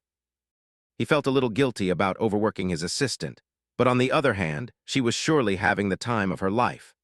After all, the brilliant Emporium was receiving a commission from each transaction, and they were earning quite a lot of soul shards these days. War is indeed a profitable racket. Sonny did not know whether to feel happy or disgusted by how true that statement was. Are you hungry? He himself had worked up quite an appetite since breakfast. Receiving a light nod, Sonny smiled and went about gathering a tray of snacks. They took it to the workshop of the brilliant Emporium, where a special crucible had been set up in recent months. Nephis used her aspect to ignite the mystical wood gathered in the depths of the hollows with her soul flame. Sonny watched the white flames dance for a while, then sighed and dismissed the nebulous mantle. The shadows populating the basement instantly seemed to grow much deeper, darker, and colder. He took off his shirt as well, revealing his chiseled torso. His skin could easily withstand the sparks of the transcendent fire, but his clothes would not, plus, the heat of the crucible was simply too fierce. Well, and Sonny secretly enjoyed the appreciative glances Nephis threw his way from time to time while he worked. Currently, she was sitting on a workbench, enjoying the snacks and looking at him with a faint smile. Sonny sighed and opened a small wooden box. There was a piece of strange ice inside, as well as samples of various precious metals. Another box contained a scattering of soul shards. He manifested long tongs from shadows and used them to place a specially crafted crucible above the soul flame. As Sunny poured a little bit of essence into it, a weave of runes ignited on its surface, dim and bleak in the radiance of the white flame. His tongs survived just long enough to place the crucible in place. Sunny looked into the flames, thinking about the task at hand. His mind became consumed by an endless tapestry of ethereal strings. "Tell me about your sorcery." Distracted, he glanced at Nephis. She seemed to be enjoying herself, observing him with sparks dancing in her eyes. Sunny smiled. Saying things aloud was actually a good idea. Perhaps that way he would be able to come up with a new approach. He pointed to the crucible.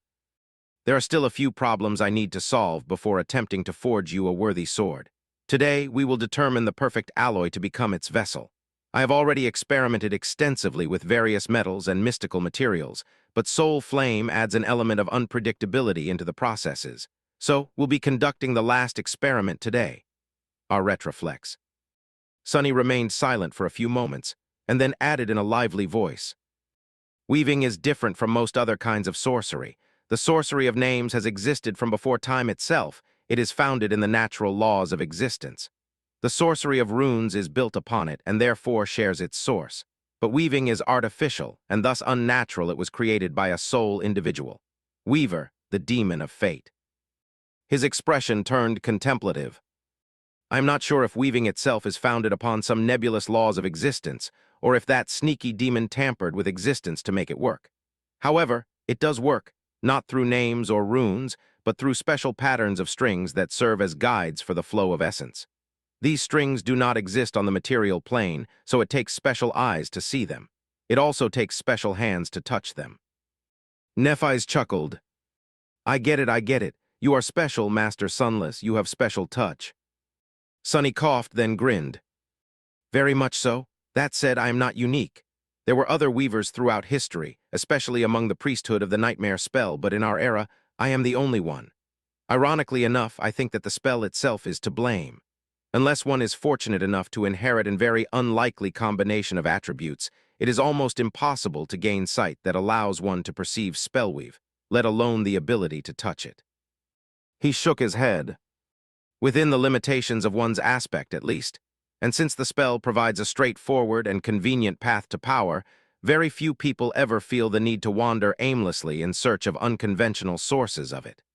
Therefore, no one has stumbled upon the truth of weaving yet, except for me." Sunny sighed. Of course, that was simply the first step. A caveman would not automatically become an engineer after witnessing a textbook on material science similarly. I had to study long and hard to reach where I am today. He remained silent for a bit, and then added neutrally, "All for this moment." After that, Sunny scratched the back of his head and added in a less serious tone, "Well, not this exact moment. I mean the entire forging process we are undertaking." Nephis smiled. "That is quite impressive." Sunny nodded and picked up the piece of mystical ice. However, Nephis wasn't done talking. Leaning back a little, he sent a crimson raspberry into her mouth and said languidly, How hot?" Sunny accidentally dropped the piece of ice. Looking back, he saw Nephis fanning herself with a hand. She met his gaze and raised an eyebrow. "What, the workshop, I mean? It's getting rather heated." He lingered for a few moments, then bent down to pick up the piece of ice. "I am definitely dragging her to the lake after this is done, and throwing her into the water, too." Chapter 2042, Cold Flame. Sunny concentrated on creating the alloy. There was little common sense to what he was doing now, since the qualities of the materials transcended the mundane. The foundation of the alloy was a piece of the mystical ice that had once been the heart of the transcendent Titan, Winter Beast. The metals were no less storied, sourced from the treasury of the royal clan at great expense. The flame had come from the soul of Changing Star, another transcendent Titan. Of course, Sunny was not simply melting the materials by exposing them to the immolating heat of her fire. He had to use a crucible, which seemed to defeat the purpose. So he had created a special crucible first, one that was both capable of withstanding the destructive power of soul flame and able to channel it instead of simply transferring heat. The first attempt at casting the crucible was a memory, but in the end, Sunny had to employ Cassie's help to create a special runic enchantment. That was because there was an inherent problem with using soul flame while weaving. Sunny sighed and explained as metals slowly melted in the incandescent crucible. We are using your soul flame for forging because, as far as I can tell, personal affinity between the memory and its master plays a great role in binding the two together. That was what I observed when dealing with a soul-bound relic left behind by the demon of destiny. At least there was an arduous condition that one had to meet in order to bind it, which I assumed to be a test at first. But later, I started to suspect that it was as much of a necessity as a challenge, meant to foster mutual affinity. In hindsight, it made sense that Nether had been the one to create soul-bound relics. These relics were able to grow and change with their owners, after all, almost like living beings. Considering how obsessed the prideful demon had been with creating life, it was unlikely to be a coincidence. The metals had already turned into incandescent liquid, but the mystical ice still remained, radiating an oppressive feeling of cold. Sunny continued. Therefore, a memory forged in the fires of your soul would naturally have a high affinity to you. Sadly, there lies the problem your flame is simply too tyrannical. Nephis raised an eyebrow. How is that a problem? Sunny smiled. Indeed, he had not expected to encounter this particular roadblock either. Usually I create the vessel first and then enchant it. But this memory is quite special, so forging and enchanting have to happen at the same time. That way, the weave will be integrated into the very essence of the sword. Your flames can burn anything, though material or immaterial. They can even burn souls. Nephis tilted her head a little. And you create enchantments from strings of soul essence. Sunny chuckled. Indeed, I need your flame to create the sword, but it will be destroying the essence strings as I weave them together. It's a bit of a conundrum. Nephis remained silent for a moment. I bet you have come up with the solution already, though. Sunny looked at her curiously, then nodded. True, took me a while, but I did. I tried all kinds of methods trying to isolate the essence strings and protect them from the flame, but actually, the answer was ridiculously simple. She raised an eyebrow. What is it? I'll say it's a bit disheartening to hear that there's a simple way to render my flames harmless.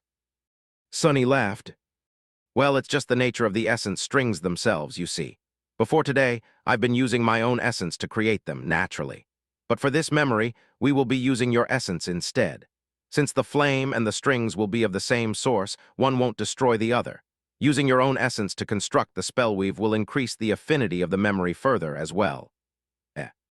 Sunny used one of the quintessence pearls installed near the furnace to fan the flames. The heat grew almost unbearable, and beads of sweat glistened on his porcelain skin like pearls. The mystical ice was starting to give in to the soul flame. We would have had to get inventive to extract your essence if you were an awakened. But you are a saint. Your soul has already escaped the limitations of your body, and your essence flows free, permeating the world. So that step should not be too troublesome as long as you cooperate. Nephis studied him for a while and smiled. It's strange. Sunny looked at her in confusion. What is? She simply smiled. Just how nonchalant you are about this. Every step of the way seems to demand inventing something that has never been done before, and yet you keep coming up with these revolutionary and elaborate solutions, not even bothering to acknowledge them as something important. He stared at her for a few moments. Well, that's just science, isn't it? People who built the Obel scale were doing something that has nothing been done before, too, or those who had developed the earliest concepts of spelltech. Today, there is a woman in Bastion who is trying to build a working electrical grid in the dream realm. I bet she's going to succeed, too. It seems daunting, but finding solutions is what we humans are best at, especially when motivated by necessity. Still, Sunny was secretly delighted by the compliment. He watched the small piece of ice turn into a liquid. It was definitely not water, and Sunny had no idea what the liquid actually was. However, he knew that it always remained cold, never boiled, and never evaporated. It was also not going to remain a liquid for long. The incandescent metals mixed with the melted ice, and he swiftly poured the searing silver mass into a small mold. A few moments later, it had already solidified, turning into a bar of lustrous steel. Well, it wasn't actual steel, of course. Rather, it was an alloy that had never been created before and therefore had no name. Sunny was pretty certain of its deadly qualities, though. Picking up the silvery bar, he weighed it in his hand, then studied it carefully. If not for his outstanding resilience to elemental damage, his hand would have probably already turned to ice and shattered. The alloy was cold, dreadfully cold. Cold enough to make him shiver. But more importantly, it possessed all the qualities that were needed to forge a sublime sword. The last experiment was successful. Sunny smiled. This will cut. A blade forged from this would be sharp enough to cut the world. Chapter 2043, Master of Forgery. Now that the small bar of silver alloy was ready, Sunny summoned Weaver's Needle and manifested 2 additional pairs of hands. He also manifested a second incarnation, this one raising a dark hammer. This next part is a practice run, just to see if I can actually enchant something that is being burned in your soul flame. Nephis sighed. Before, she had only used her aspect to ignite the fire. It continued to burn on its own, so she did not need to use her powers to maintain it. Therefore, she did not have to endure the suffering of her flaw. What do you need me to do? Sunny lingered for a while, then smiled. First, let's try something simple. Just send your essence outward and don't resist when I try to take control of it. Think of it like healing your followers at a distance, but without intent or target. In reality, all Awakened knew how to control their soul essence well enough to just pour it aimlessly into the world. However, that way, it quickly dissipated. Sunny needed something more meaningful. Luckily, the way transcendent souls interacted with the world was special and far less limited by boundaries. Nephis nodded softly and closed her eyes. In the next moment, Sunny could feel her presence growing stronger. The radiance of the dancing flame was suddenly brighter, and the fire itself surged. The shadows gathered in the dark chamber turned stark and sharp, with a gust of warm wind throwing his hair into disarray. Shifting his gaze, Sunny could almost see rays of blinding light pouring from the 7 radiant stars that burned within Neph's soul. He took a deep breath. Now can I actually manipulate her essence? As he focused on the beautiful light, a triangular serpentine head rose from the shadows beneath his feet. Serpent slivered up his leg and coiled around his body, turning into an extensive black tattoo. Its shadow guide and spirit guide attributes could very well prove helpful in this process. Feeling a slight tingling in his fingers, Sunny reached toward the rays of radiant light and tried to grasp them. It felt strange trying to touch light. And yet, unexpectedly, it worked. Sunny was startled by how easy it was. Nephis seemed surprised, too, as if she felt something. A moment later, her radiant essence easily escaped his control, as if rebelling against foreign touch. His fingers tingled once more. Was his ability to manipulate essence simply the consequence of possessing bone weave, or was soul weave involved as well? In any case, it seemed that Sunny could not control someone else's soul essence against the will of its master, even when it was dispersed freely outside their body. Nephis froze for a moment, then shook her head. Sorry, I didn't mean to resist. It was just an instinct. I'll try to hold back this time. Sunny nodded and reached toward the radiant light once more. This time, the blinding rays did not escape his touch. Guiding them cautiously, he began the familiar task of weaving essence into ethereal strings. Only this time, the strings were not the familiar black, but instead bright and beautiful like pure starlight. While his original body was busy creating essence strings, the avatar placed the alloy bar into the white flames. Some time later, the alloy had heated up, starting to glow with an angry white glow. Not wasting any time, Sunny pulled it from the fire and placed it on the anvil. A deafening thunderclap resounded when his hammer fell on the piece of incandescent metal. A powerful shockwave was released, and the brilliant emporium shook a little. Behind him, Nephis leisurely raised her hands and pressed them against her ears. Focus. Sunny split his consciousness between 2 tasks. One of his incarnations was hammering the bar of alloy into a suitable shape, while the other was starting to infuse it with the basis of a simple spellweave. The metal was truly colder than a frozen hell. It cooled swiftly, forcing Sunny to plunge it into the furnace over and over again. Luckily, his guess had been right. The Guiltythree. L strings woven from Neph's own soul essence did not immediately burn to ash in the incandescent glow of her fire. Withstanding it for now, his own shadow strings would have been destroyed in mere moments. More than that, something strange was happening to the weave as it was washed by the soul flame. It was changing somehow.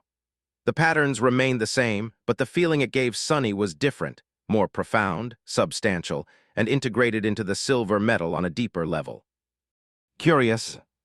That allowed Sunny to concentrate on the forging itself, not that there was a lot for him to do. Usually, a smith would face a lot of challenges depending on their intent and the quality of the materials at their disposal. A sword like Takai, for example, involved a rather complicated forging process, with softer and harder metals needed to create varied rigidity between the edge and the spine.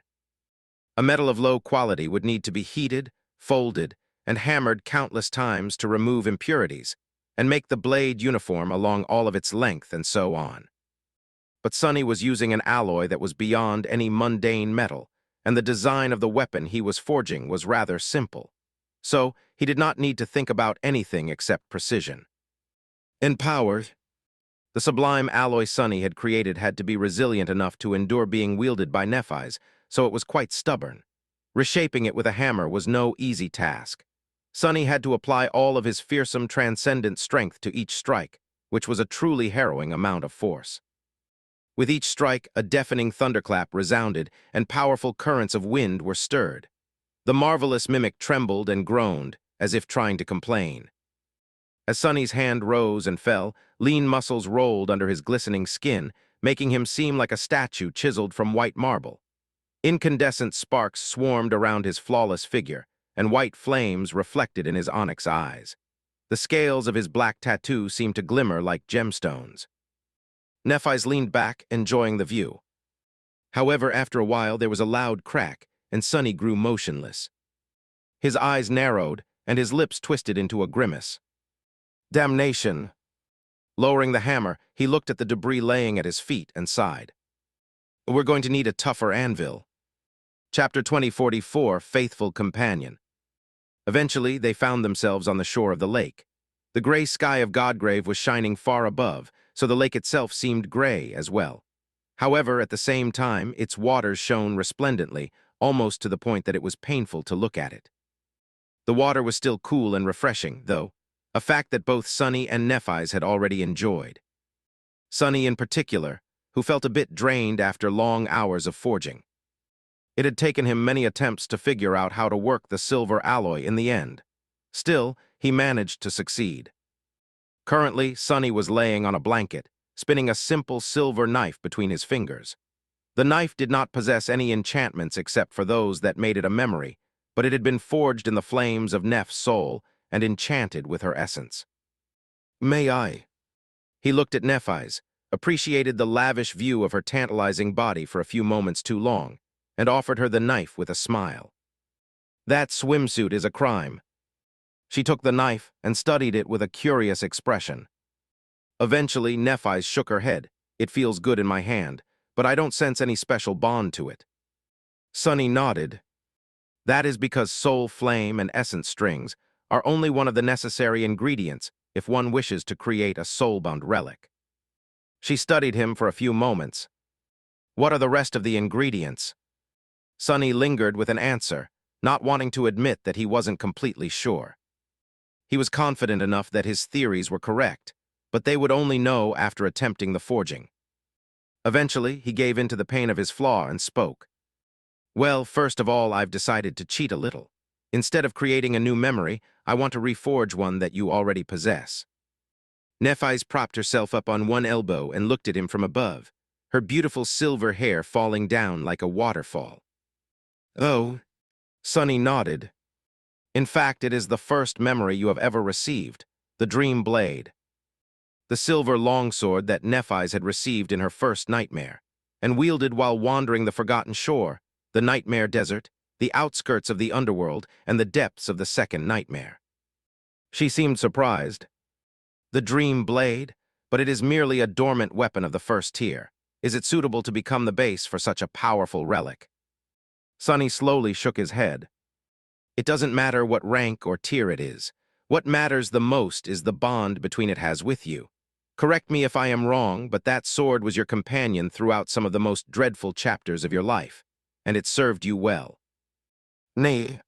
Fies hesitated for a bit, then nodded. Indeed, no other sword has ever been able to compare. Sonny hesitated for a bit, then added cautiously, there is another reason why I chose the Dream Blade, actually. That sword, it was a bit strange from the very beginning, wasn't it? She raised an eyebrow. How so? Sonny considered his words for a few moments. You should know, you only killed one nightmare creature in your first nightmare, after all, the awakened terror that had trapped you in a dream. And yet you brought back two memories. An awakened armor of the 6th tier, which you gave to Cassie on the Forgotten Shore, and the Dream Blade, a dormant weapon of the 1st tier.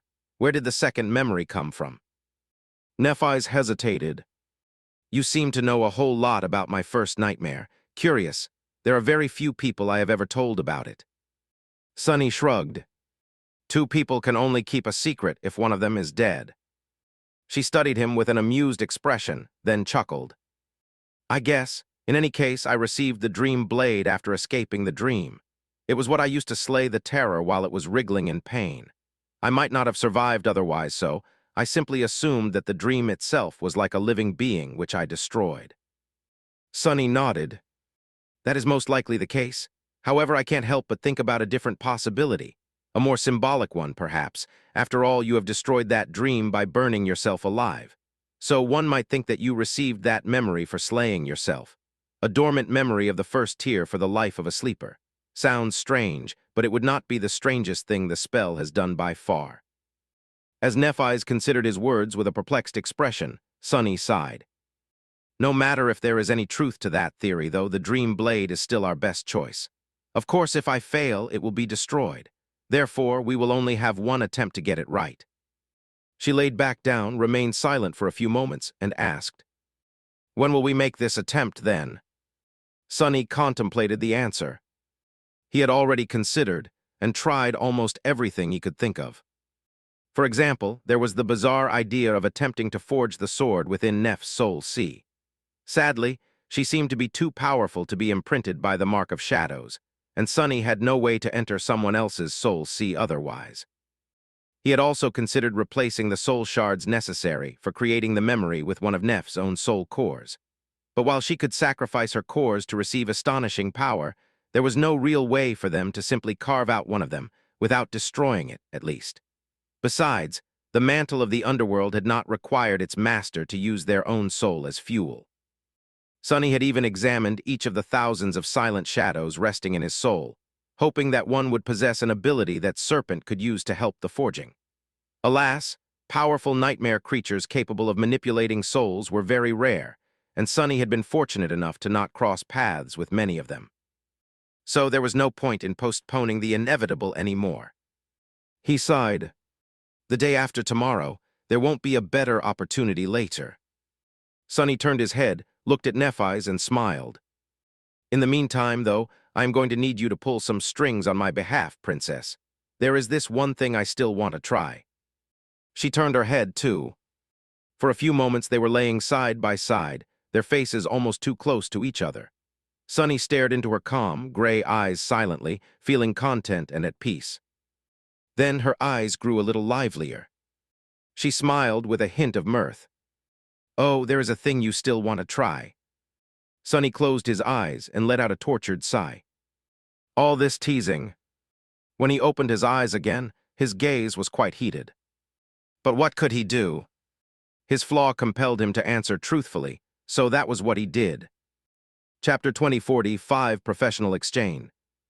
Even on the last day before attempting to forge the Soulbon sword, Sonny did not feel completely confident. Therefore, he decided to try a far-fetched gamble. If things went well, he could gain an unexpected spark of inspiration. But even if there was no result, it was still something that he had been curious about for a long time. He wanted to observe the Forgemasters of Clan Valor while they created memories. After all, depending on how things went in the near future, Clan Valor could very well cease to exist. It would be a real shame if he had never even glimpsed the secrets of their craft, considering that they were the closest thing he had to colleagues. He knew a few things about the spellsmiths of Valor, of course.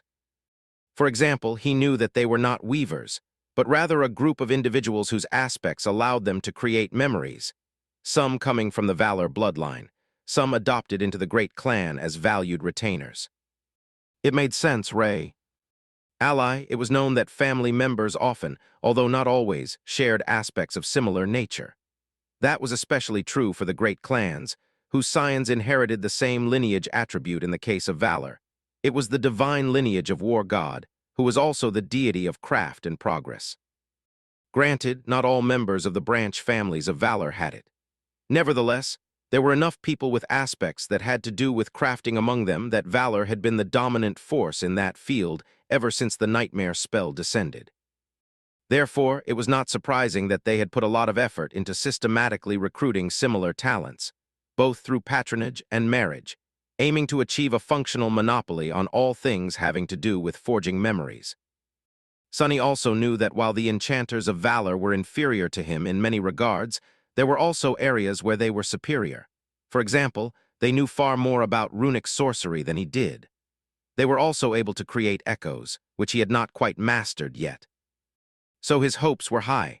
The problem, however, was that the royal clan, quite understandably, guarded its secrets close. Not just anyone could meet the Forgemasters, let alone observe them as they worked. So Sonny needed Nephis to pull strings and get him an appointment. Fortunately enough, the Forgemasters had followed their king to Godgrave, which also made sense, considering that this was where their skills were needed the most. And since they were too precious to send to the front line, most of them were right here, in the main camp of the Sword Army. The useless title of the Knight of Valor Sonny had received was also of some help after all. It meant that he was technically not an outsider. More than that, he was the memory purveyor of the Fire Keepers, and Fire Keepers were technically a part of the Valor forces. It was just that his knightly title was a sham, while Nephis and her warriors were pariahs in the royal clan. The enmity the elders of Clan Valor felt for her was only subtle enough to not be blatant. However, the Sword Domain was currently at war. Here in Godgrave, Neph's authority was at its peak, while the influence of the elders was severely diminished. So it did not take her a lot of effort to arrange a visit to the forge. In the morning, as they walked toward the Valor Keep, Sonny couldn't contain his curiosity and asked, "Was it very hard to get me in?" Nephis remained silent for a moment, then shook her head lightly. "Not really." Sonny was a little surprised. He would have imagined that there would be at least some resistance, which was why he had not attempted to approach the Forgemasters before. How come?" She lingered with the answer. "Well, I guess we have a kind of ally among the enchanters, in a way." That sounded a little mysterious, but Sonny decided to let it go. Countless gazes were following them as they walked across the camp. Nephis received fervent and admiring glances, while Sonny not so much. Still, it wasn't as bad as it had been before. After all, he was a known entity now. Plus, the name of the brilliant Emporium had already spread among the members of the Sword Army thanks to Aiko. Letter 1E59. And even if Sonny wanted to stay modest, which he did not, he and Nephis were simply too striking of a pair. It was difficult to dislike beautiful people. Wait. There was a reverberating sound of a horn, and everyone froze in place. Sonny and Nephis froze, too. A few moments later, the world suddenly turned unbearably bright, with every reflective surface in sight shining like a miniature sun. The veil of clouds was broken. Sonny sighed inwardly. Another cloud break. Luckily, this time, he had managed to turn his head and look at Nephis in time. So now, he could at least enjoy the view. The last time, he had been stuck staring at a wall for several hours. Mercifully, this cloud break had turned out to be a short one. Less than an hour later, the blinding radiance dimmed, and the frozen camp came alive again. By now, people were so used to these events that no one seemed too disturbed. There were very few casualties, if any, too. Sonny stretched, massaged his shoulders, and followed Nephis to the gates of the Valor Keep. The last time he had visited it was in Cassie's memories, to interrogate Master Orim. Luckily, today, they were heading for the different part of the stone castle. Passing a wide courtyard, they approached a large building with smoke coming from its many chimneys. Sonny had expected to hear the ringing of hammers falling on steel, but it was strangely quiet. A moment later, he noticed runes carved into the stones near the doors and windows of the forge, recognizing them as a part of a sound-suppressing enchantment. Understandable. To be fair, he himself had been considering creating a silencing memory after forging the small knife yesterday. Even his transcendent ears could not withstand the thunder. O's clamor of his hammering. Well, and a memory like that had some other uses as well. Chasing the unnecessary thoughts out of his head, Sonny threw one last curious glance at the exterior of the forge and went inside. Chapter 2046, Spellsmiths of Valor. The forge Sonny and Nephis had entered was not the only space that the enchanters of Clan Valor used in the war camp of the Sword Army. If anything, it was the less important of them, but he did not mind. There was a small courtyard behind the outer wall, with harvested remains of the nightmare creatures piled neatly on the ground. Most of them had already been cleaned and processed, but there was still a heavy smell of blood lingering in the air. Sonny studied the piles of hides, scales, bones, fangs, claws, tendons, and talons for a moment. Makes sense. Somehow, he had imagined this place to be full of metal and steel. But during the conquest of an untamed region of the Dream Realm, the main materials awakened artisans would use were the corpses of the nightmare creatures. After all, they were readily available as a byproduct of the conquest itself, and often possessed amazing qualities as well. Behind the material storage were the entrances to several crafting halls. Nephis led him to the central door, smiling softly in response to the reverent bows from the workers present in the courtyard. We are going to be visiting a pair of enchanters today. They are not the most senior, but also not without status. Both are masters, so you might want to treat them with some respect. Sonny nodded. Nephis knocked on the door, waited for a few moments, and then entered. He could hear two voices coming from the inside. Huh, what is it now? The first voice was female, hiding a hint of irritation. Oh right, I forgot to mention, we have visitors today. The second voice was male and quite nonchalant. Sonny studied the two enchanters, a bit surprised. In his head, the Forgemasters were all wizened, gray-haired old men, but these two looked no different from most masters he had met. The first enchanter was a beautiful, petite woman wearing an emerald robe, with her hair gathered neatly into a bun. The second enchanter was a seemingly absent-minded man with messy black hair, dressed in peculiar patchwork garments. He wore plenty of accessories, too. Both the clothes and the accessories seemed to be enchanted and self-made, making Sonny wonder what function each element was meant to play. Nephis nodded. Master Snow, Master Alice. The men responded with a nonchalant bow, while the woman suddenly froze. Her eyes widened slightly. A moment later, she seemed to regain her composure and bowed elegantly. Lady Changing Star, Master Sunless, it's an honor. Despite her refined manners, Sonny couldn't help but feel like the gazes she threw at them were a little heated. Is this the ally Neph mentioned, perhaps? He wasn't sure, but there was something familiar about these glances. They were strangely similar to how mundane people usually looked at Kai, back in NQSC. Sonny coughed. Pleasure to meet you. The petite woman did not respond immediately. Master Snow, meanwhile, studied him for a moment. So is it true? Sonny raised an eyebrow. What is? The man scratched the back of his head. That you are an enchanter. Initially, Sonny had wanted to hide the fact that he could create memories, and it was still hidden, somewhat.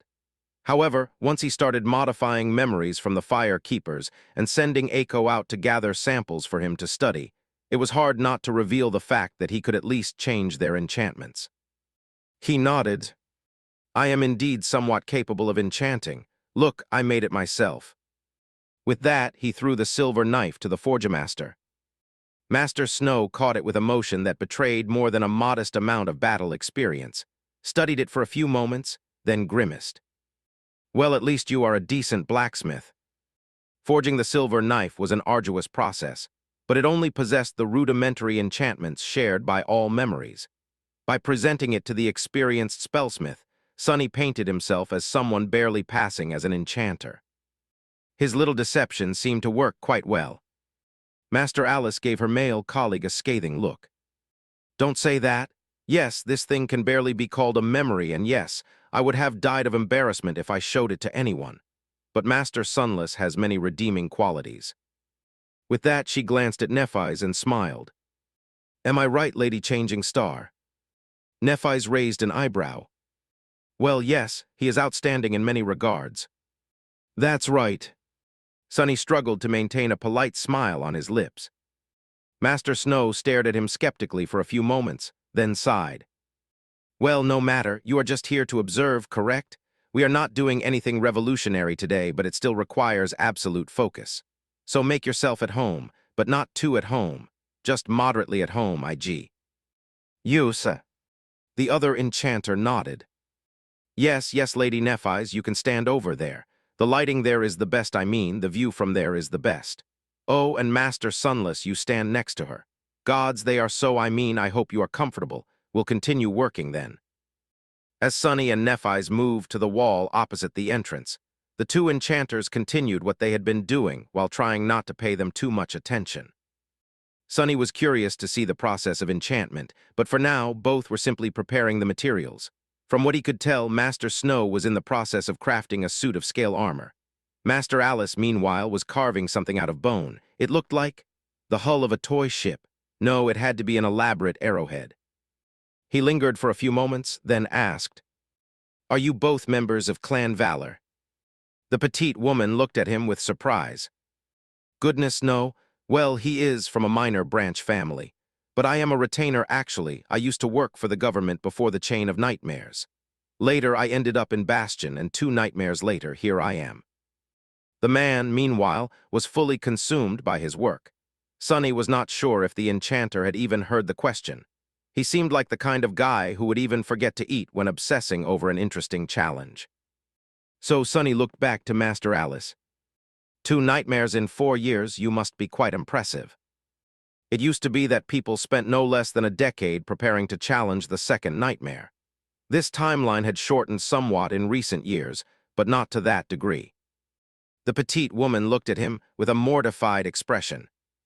Master Sunless, what are you? Lady Nephis is right here. He blinked, not catching her meaning. Nephis seemed similarly confused. What did I say? Sunny forced out a polite smile. Please forgive me. Then, if you don't mind me asking, how exactly do the enchanters of Clan Valor create memories? Chapter 2040, 7 Infusers and Forgers.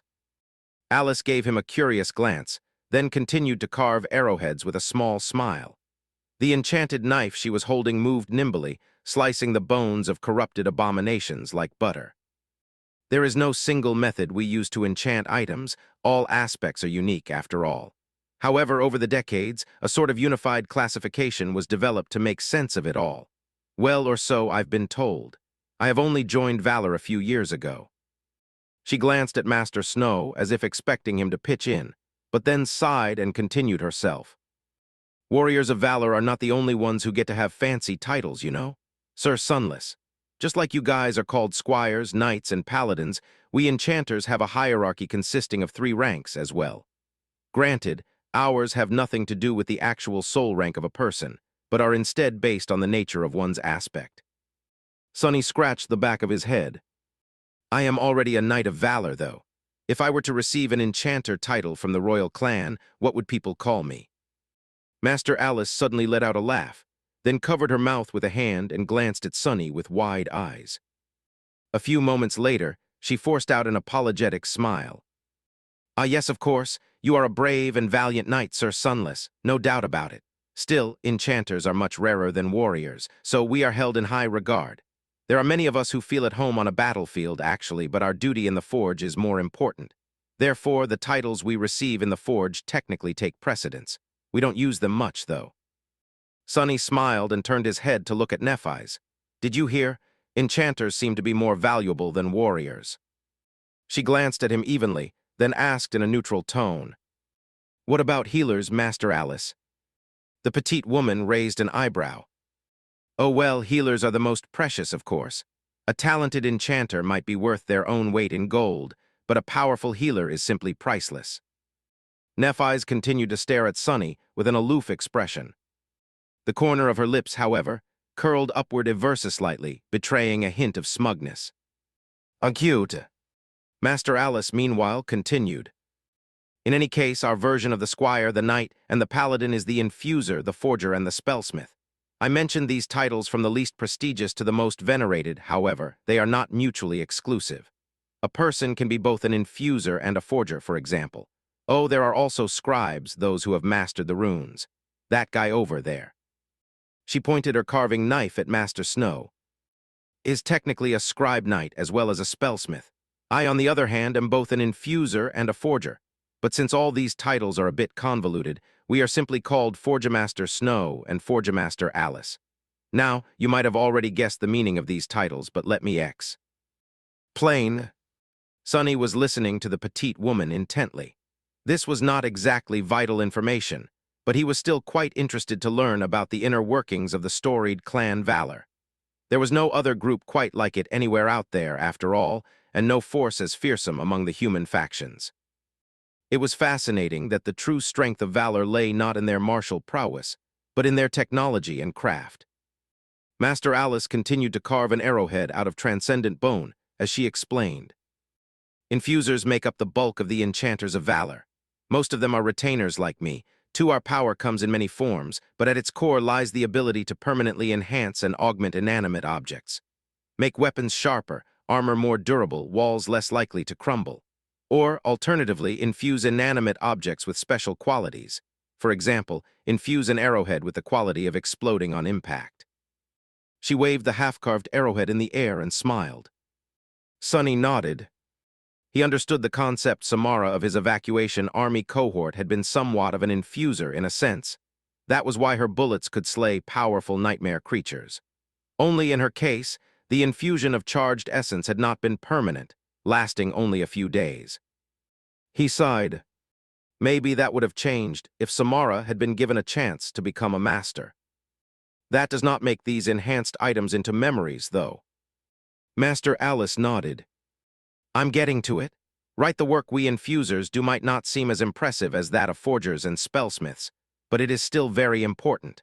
Not the least of all because infused items often endure the runes better, and can therefore be augmented even further by the scribes.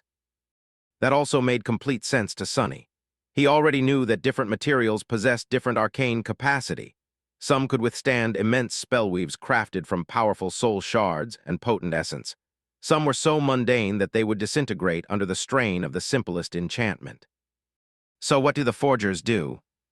The petite woman looked at him with a smile. Just what the name suggests, of course. We are masters of forgery. Finishing carving the arrowhead, she raised it in one palm and took an uncut fragment of bone with another hand. Sonny sensed a subtle flow of soul essence, and then both of the woman's hands ignited with a soft emerald glow. Bathed in that glow, the rough fragment of bone slowly melted and changed shape, turning into a perfect copy of the carved arrowhead. Master Alice compared the two with a discerning eye, nodded in satisfaction, and picked up another arrowhead, this one forged from lustrous metal and engraved with a beautiful filigree of runes. Forgers possess abilities that allow them to copy or replicate items, either in their entirety or only certain traits. Some can duplicate weapons. For example, some can copy a quality of one weapon to another. There are far fewer forgers than there are infusers, and many of them come from the minor branches of the Valor family. She lingered for a moment and then added, that said, forgers are not at all as powerful and precious as spellsmiths, and yet they are perhaps the most important cog in this miraculous machine. Do you understand why? Nephis tilted her head in confusion, but Sonny's eyes suddenly glistened. Members of the Valor family can transfer a quality of one item to another. The petite woman nodded and let out a chuckle. Indeed. So, if a suitable forger takes a memory weapon and transfers the quality of being a memory to an ordinary weapon that had been prepared by an infuser and a scribe, guess what happens? Chapter 2040, 8 Different Foundations. Sonny took a deep breath, then exhaled slowly. It will become a memory. Master Alice nodded. Yes, in fact, that is how most memories produced by the Forgemasters of Valor are made. A mundane weapon is forged, augmented by an infuser, enchanted by a scribe, and then turned into a memory by a forger. Of course, there are a million variations of the process with different enchanters possessing different powers and strengths, but the basics are the same. And even if some forgers can't copy the memory quality, those who can pick up the slack. She paused for a moment, then added with a sigh. There are more elaborate methods of forgery as well. Some of us can simply duplicate memories, some can transfer particular enchantments, and so on. More powerful of the forged memories are the result of carefully collecting suitable enchantments and transferring them to a single vessel, almost like assembling a perfect weapon from building blocks. Well, I won't bore you with details, suffice it to say that there is space for artistry in this process, too. With that, Alice activated her aspect once more. As Sunny watched, bewildered, the steel arrowhead in her right hand was suddenly enveloped by emerald light. Some time later, weak wisps of iller light started to shine from beneath the surface of the bone arrowhead, which she was holding in her left hand, as well. Soon, the similar filigree of runes started to reveal itself on the ivory surface of the bone, as if burned into it from within by the emerald light. Shifting his vision, Sunny peered beneath the surface of the bone arrowhead and held his breath. Something miraculous was happening there, right in front of his eyes. A storm of soul essence poured into the black abyss contained within the small piece of bone, drowning it in soft radiance. The cloud of essence drifted in the darkness, shining like a vast nebula, but then its contours changed, becoming sharper and more defined. Then empty spaces revealed themselves between the wisps of shining gas, slowly growing as the strands of essence were compressed tighter and tighter, turning into strings. A spellweave was being born. Sunny suppressed a sincere desire to applaud and simply put on an admiring smile. "This is amazing." Master Alice sighed. "Is it? Well, I guess so. The first few times, maybe a few dozen times, I was amazed as well. However, there is certainly room for improvement. For example, it is usually too difficult for me to replicate transcendent enchantments. I also spend too much essence on each attempt. This one is my first for the day, but starting from around the third, I'll have to substitute my own essence with soul shards. It costs quite a penny." Sunny shook his head. Still, internally, he was thinking about something else. So far, what both infusers and forgers did sounded a lot like the early stages of his own journey as a sorcerer, only built on a different foundation. The foundation Sunny had used was observation, study, and understanding. By examining countless weaves, he slowly learned to separate particular patterns of ethereal strings from the radiant tapestries. Then, he deciphered the meaning of some patterns and learned how to replicate them. For the longest time, his entire repertoire was nothing but replication. Just like the petite enchantress had said, it was very much like assembling a memory from building blocks. Only, in his case, Sunny had to prepare the blocks himself. Later, he attained some liberty in how to implement them, thus gaining the ability to attune the copied enchantments according to his needs. The foundation the Forgemasters of Valor used, though, was based on power and happenstance. There was a lot of skill and shrewd calculation involved in how they created memories, sure, but they ultimately relied on the unique nature of their aspects instead of understanding. Funnily enough, at that stage, the result was the same. A memory Sunny could create a few years ago would have hardly been superior to a memory created in the forges of Clan Valor. The difference, though, was that the path these enchanters followed was static, while his was not. Since the Forgemasters relied on their aspects to forge memories, they were doomed to be forever limited by the boundaries of their aspects. But Sunny could develop and learn. His only limit was his enlightenment and comprehension. So even though he had been no different from a forger in the past, he was infinitely more capable than any of them could ever be now. He had already delved into the very essence of weaving, gleaned its secrets, and grown capable of creating unique enchantments instead of copying the ones provided by the spell. Therefore, he did not need to follow someone else's blueprint, or be limited in what he could build by the shape of available blocks. If he was correct, then his current level was akin to the most revered rank among the Forgemasters, the Spellsmith, or maybe even already beyond that. If not, then it was going to be soon. Sunny smiled politely. "What about the Spellsmiths, then?" Master Alice glanced at her partner, then shrugged. "Those are very few. All of them are members of the Valor family, and most are direct descendants, the children and grandchildren of the Warden. This guy here is a rare exception, since he is at best a very distant cousin to Princess Morgan O, and to you too, Princess Nephis. She beamed at Nephis, then sighed wistfully. Spellsmiths can imbue armaments with mystical traits and enchantments directly, without having to copy them from somewhere else. I'm not really sure how it works, but their aspects are all rather unique. They also possess a wealth of knowledge, the best equipment, and receive the most resources. Well, no wonder, after all, the senior and most distinguished spellsmith of the royal clan is the king himself. His craft, it's on a different level entirely. Almost miraculous. The petite woman glanced at Master Snow and added in a slightly embarrassed tone, "This guy can explain better. He'll be done with the current task in a bit, and then you'll be able to see a demonstration." Sunny nodded. He had surmised that Master Snow was the kind of artisan who got completal. Why, absorbed by his work, so it wasn't wise to try to distract him now. If anything, he was surprised that Master Alice was so accommodating. There she was staring at them again, wasn't she? His smile almost faltered. "I have a couple more questions, if you don't mind." The petite woman shook her head energetically and picked up a second bone arrowhead. "Oh, of course, by all means. Anything you want, Master Sunless, I mean. No, and not anything. I didn't mean it that way." Sunny stared at her for a moment while considering his words. "Forgemasters can also create echoes, can't they? I've seen a few." Master Alice nodded with relief. Yes, in theory. And we do sometimes. Forgers can create very crude automatons, while spellsmiths can create true artificial echoes. The process is not much different from forging memories, just way more time-consuming. It can take a senior spellsmith an entire year or more to craft a single echo. By comparison, dozens of memories can be crafted in the same span of time. So artificial echoes are quite rare.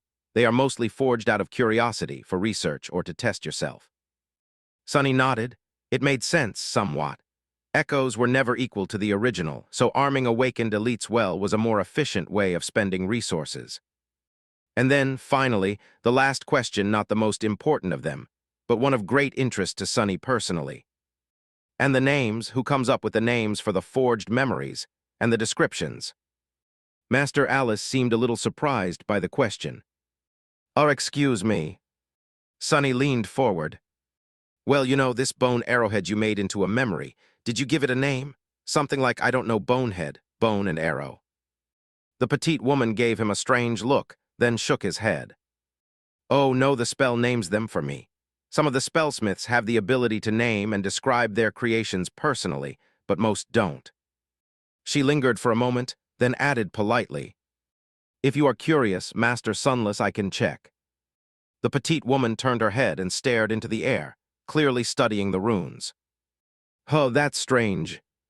For a moment, Master Alice had an incredulous expression on her face. Then, she shook her head with a hint of bafflement. "The spell seemed to have named it all aboard. What does it even mean? How embarrassing."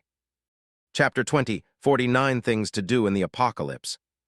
Master Alice concentrated on creating more enchanted arrowheads. As she explained, they would be attached to shafts and fitted with fletching later, and most likely by a different forgemaster.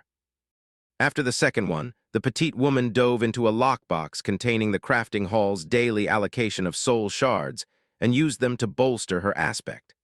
Every once in a while, the shimmering crystal she was holding in her hand would crack and crumble into dust. Sunny studied the process with a thoughtful expression. No wonder custom memories were a luxury reserved for the private troops of the royal clan. The work of the enchanters was chillingly expensive, especially considering that each of the spent soul shards could have been used to strengthen the core of an awakened soldier. In Antarctica, the continent had been flooded with great hordes of relatively weak abominations. That was why soldiers of the evacuation had many opportunities to saturate their cores. But here in Godgrave, all nightmare creatures were stronger and more ferocious than the warriors of the two human armies. Killing them was a tough task, and therefore the soul shards were scarce. There were also many more awakened here than there had been in Antarctica, so most soldiers still had plenty of room to grow. That just went to show how exclusive the services of someone like Sunny were. Aiko was right, the brilliant emporium had to be presented as a luxury service. Very few people could afford bespoke memories, especially considering that the royal clan was the main source of them by far. Usually, Sonny would have felt bliss at the confirmation of his bright financial future. But today, his thoughts wandered in a different direction. The situation in Godgrave, overwhelming enemies that were dreadfully difficult to defeat even for powerful awakened, scarcity of resources, and a constant attrition of human lives, seemed to resemble what awaited humanity in the future very much. Once more pieces of the waking world were swallowed by the dream realm, the civilization as he knew it would slowly start to collapse, transform at best. The Dream Gate exodus would accelerate, with most of the population slowly migrating to the other side, at least if Nephis had anything to say about it, if it was left to the sovereigns to decide who knew. Sonny could easily see a situation where the ruthlessly pragmatic Supremes simply shut the Dream Gates, leaving billions of people to die. Because the human enclaves they had been preparing in the Dream Realm for decades could only sustain hundreds of millions of inhabitants, not billions. But even if the sovereigns were defeated and Nephis usurped the throne of war, the future still looked dire. There were more death zones in the Dream Realm, after all, and nothing really held the dreadful creatures populating them from migrating to greener pastures. Especially once those pastures were populated by countless humans and started to emanate the alluring scent of myriads of human souls. In fact, Sonny expected that to happen. A slow, inevitable, and terrifying escalation that would bring humanity to the brink of destruction. Not only because he had a habit of expecting the worst from the world, but also because there were relevant examples. There had been 5 other divine realms swallowed by the Dream Realm before his world, after all. There were Supremes among the inhabitants of those worlds, too. And yet, if it was so easy to survive in the Dream Realm, those civilizations would have still been around. But something had wiped them out, leaving no survivors. In fact, Godgrave itself seemed to be the place where one of these civilizations had been destroyed. What was a cursed tyrant doing in the ruins of a human city? A chilling thought suddenly entered Sonny's mind. There were no cursed ones in Bastion, but there was at least one in North America. So what was going to happen when America was consumed by the Dream Realm? Would it appear north of the Forgotten Shore and the burned forest, like the fragment of Antarctica he had stumbled on? Or would it appear somewhere else? In the middle of the storm sea, perhaps, or in the wilderness east of Bastion, maybe even next to Bastion, moving other lands away. Once it did, where would the nightmare creatures populating it go? Would they stay in place or disperse? Damn it! Before, Sonny had only been thinking about the approaching collapse of the waking world, in terms of a human mass migration. But there would probably be a mass migration of abominations, too. After all, by the end of it all, there would be more nightmare creatures left in the waking world than humans, and they would be much more dreadful than they were now. Letter 24D. He sighed and briefly glanced at Nephis. We do indeed have to become supreme. For now, but even that was most likely not enough to face the future. Sonny would probably be able to slay a cursed tyrant like Condemnation after attaining supremacy and establishing a vast domain somehow. But an unholy tyrant? An unholy titan. Those were gods, vile and corrupted, but still gods. And not only that, but gods of the highest caliber. A mortal, no matter how powerful, could not defeat a god. Sonny sighed again. Great. So if he described it briefly, these things were on his to-do list: forge a soulbound sword for Nephis, rebel against 2 Supremes and kill them, conquer the world, find and deal with the 3rd Supreme, oversee the resettlement of the human race to the Dream Realm, become a god, and kill every god of the less handsome variety aiming to swallow humanity. Oh, and also keep the flames of romance and passion alive in the process, with a workaholic girl who could not really remember him. And keep his sister alive. Preferably make comically large sums of money while he was at it. Sonny lingered for a moment, then lowered his head and rubbed his face. How come life had been so much simpler before? He felt almost nostalgic about trying to survive in the outskirts. Almost, but not quite. Nightmares, however, did feel strangely cozy and inviting at the moment. Chapter 2050, Catalyst of Improvement. Luckily, Sonny had no time to stress about the glaringly eschatological nature of his daily life, or about romantic date ideas during the literal end of the world. Soon enough, Master Snow, the scribe knight and spellsmith, finished working on the cuirass of a robust scale armor, and lowered his hands with a satisfied sigh. The craftsmanship of the armor piece was exquisite. It was not an easy task to work with the scales of a powerful abomination, but the man handled it beautifully. It was even of a higher quality than it needed to be. After all, the cuirass was meant to become a part of a memory, and memories tended to fit the body of their masters magically. Perhaps Master Snow was a perfectionist, a quality that Sonny grew to dislike as he matured. The man looked over to his partner and cleared his throat. "It's ready to be infused." Alice temporarily put down the arrowheads and concentrated on the suit of armor, pouring a subtle but constant stream of essence into it. It seemed that the aspect ability that made her an infuser was her dormant one, therefore, she could perform the infusion even while low on essence. With that, Master Snow hesitated for a few moments before turning to Sonny and Nephis. "You are still here?" It was quite a rude question, considering that Nephis was his superior both in the military hierarchy and in that of the royal clan. She smiled lazily. "You know, Mast, our Alice reminded me that we are distant cousins. Still, I think I can get you executed for insubordination if I really try. Or worse, get you permanently assigned to the Luminous Memories crafting hall." Master Snow paled. Luminous what? You wouldn't dare." But then he frowned. "Wait, why are we even quarreling? It was an honest question." Sonny sighed. He suddenly sensed something very disturbing. The feeling of starting to understand how Aiko felt when dealing with him. "Yes, we are still here. We had a very illuminating conversation with Master Alice, and we're waiting for you in hopes of witnessing a genuine spellsmith creating a memory." Master Snow looked at him in surprise. "Ah, I see. Well, I guess it would be an honor for someone like you to see a real spellsmith at work. No problem." Sonny's polite smile remained in place, but his eye twitched. "It's my own fault." He should have shown them something like "definitely not me," or "in case of emergency," instead of a rudimentary memory knife, of course. That would have caused its own swarm of problems. There was some time left while Master Alice was infusing the cuirass, so Sonny asked with sufficient reverence in his voice. "I can conceive how forgers make mundane items into memories. But you, spellsmiths, honestly, I don't understand at all. Do people from the Valor bloodline simply possess aspects that allow them to wish enchantments into existence?" Master Snow gave him a dubious look. "You should understand what a memory is well enough, as well as where it comes from.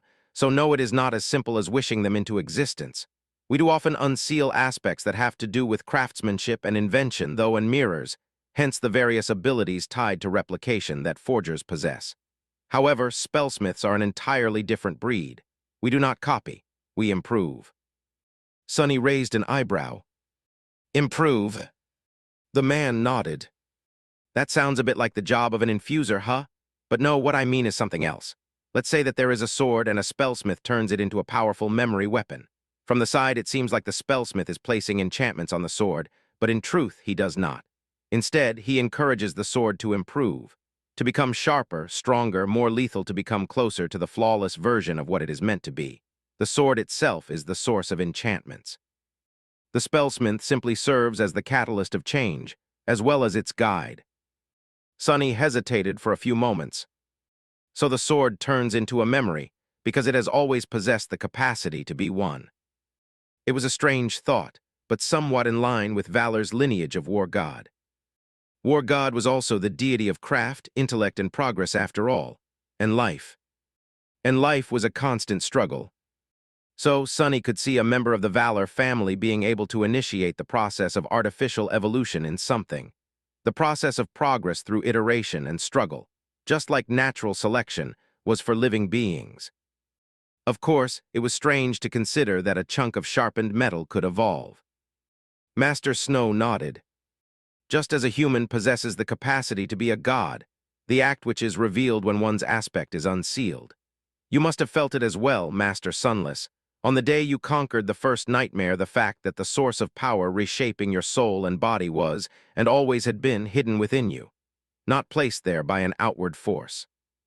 Sonny tilted his head, failing for the first time to maintain his polite facade. He was just too bewildered and engrossed by this strange philosophy, school of thought, nonsense. In any case, he did remember feeling exactly what Master Snow had described. When the spell helped him unseal the shadow slave aspect, Sunny clearly felt that the source of the heat reforging him had come from somewhere within, from something that had been a part of him all along. Even the word the spell used hinted at fact. The first seal is broken, awakening dormant powers. Breaking a seal meant that the seal had existed somewhere inside him all along. Awakening dormant powers meant that they had been sleeping within him already. Not that the spell had placed the seal and the power into his soul as some form of reward, no. It had simply helped him access something that had already been there. Sunny frowned. Actually, that makes a lot of sense. It was perfectly in line with what Ankh told them in the depths of the tomb of Ariel about where humans had come from, and why they were so different from all other beasts and creatures. It was because humans, just like the gods, had been born from the primordial flame of divinity, from the flame of desire. Their souls were formed from the sparks that had been cast when the void was sealed in a net made from desire. So human souls came from the original source of divinity. Therefore, they could very well contain the potential for everything. An infinite amount of potentials of all the aspects that had existed, and would ever exist. It was only when an aspect was unsealed that the potential was realized, and therefore exhausted, turning infinite possibility into definite reality. That was why aspects came from within humans, and yet could very well have nothing to do with humans. Like Nephis, who had inherited an aspect of a Nephilim, or Sunny himself, who had inherited the aspect of a divine shadow. Sunny narrowed his eyes a little. If I am the sword in this metaphor, then who is helping me improve? It was certainly not a spellsmith. Instead, it was the nightmare spell. Chapter 2051, Guiding Hand. As far as Sunny could tell, the spellsmiths of valor believed that things were similar to humans, already containing an infinite amount of potentials that simply waited to be realized. In the case of modern humans, the catalyst of this change was the nightmare spell. In the case of inanimate objects, it was the spellsmith. Such an explanation was somewhat logical. However, Sunny was not buying one detail: the fact that becoming a memory was closer to a flawless form for an object than its original nature.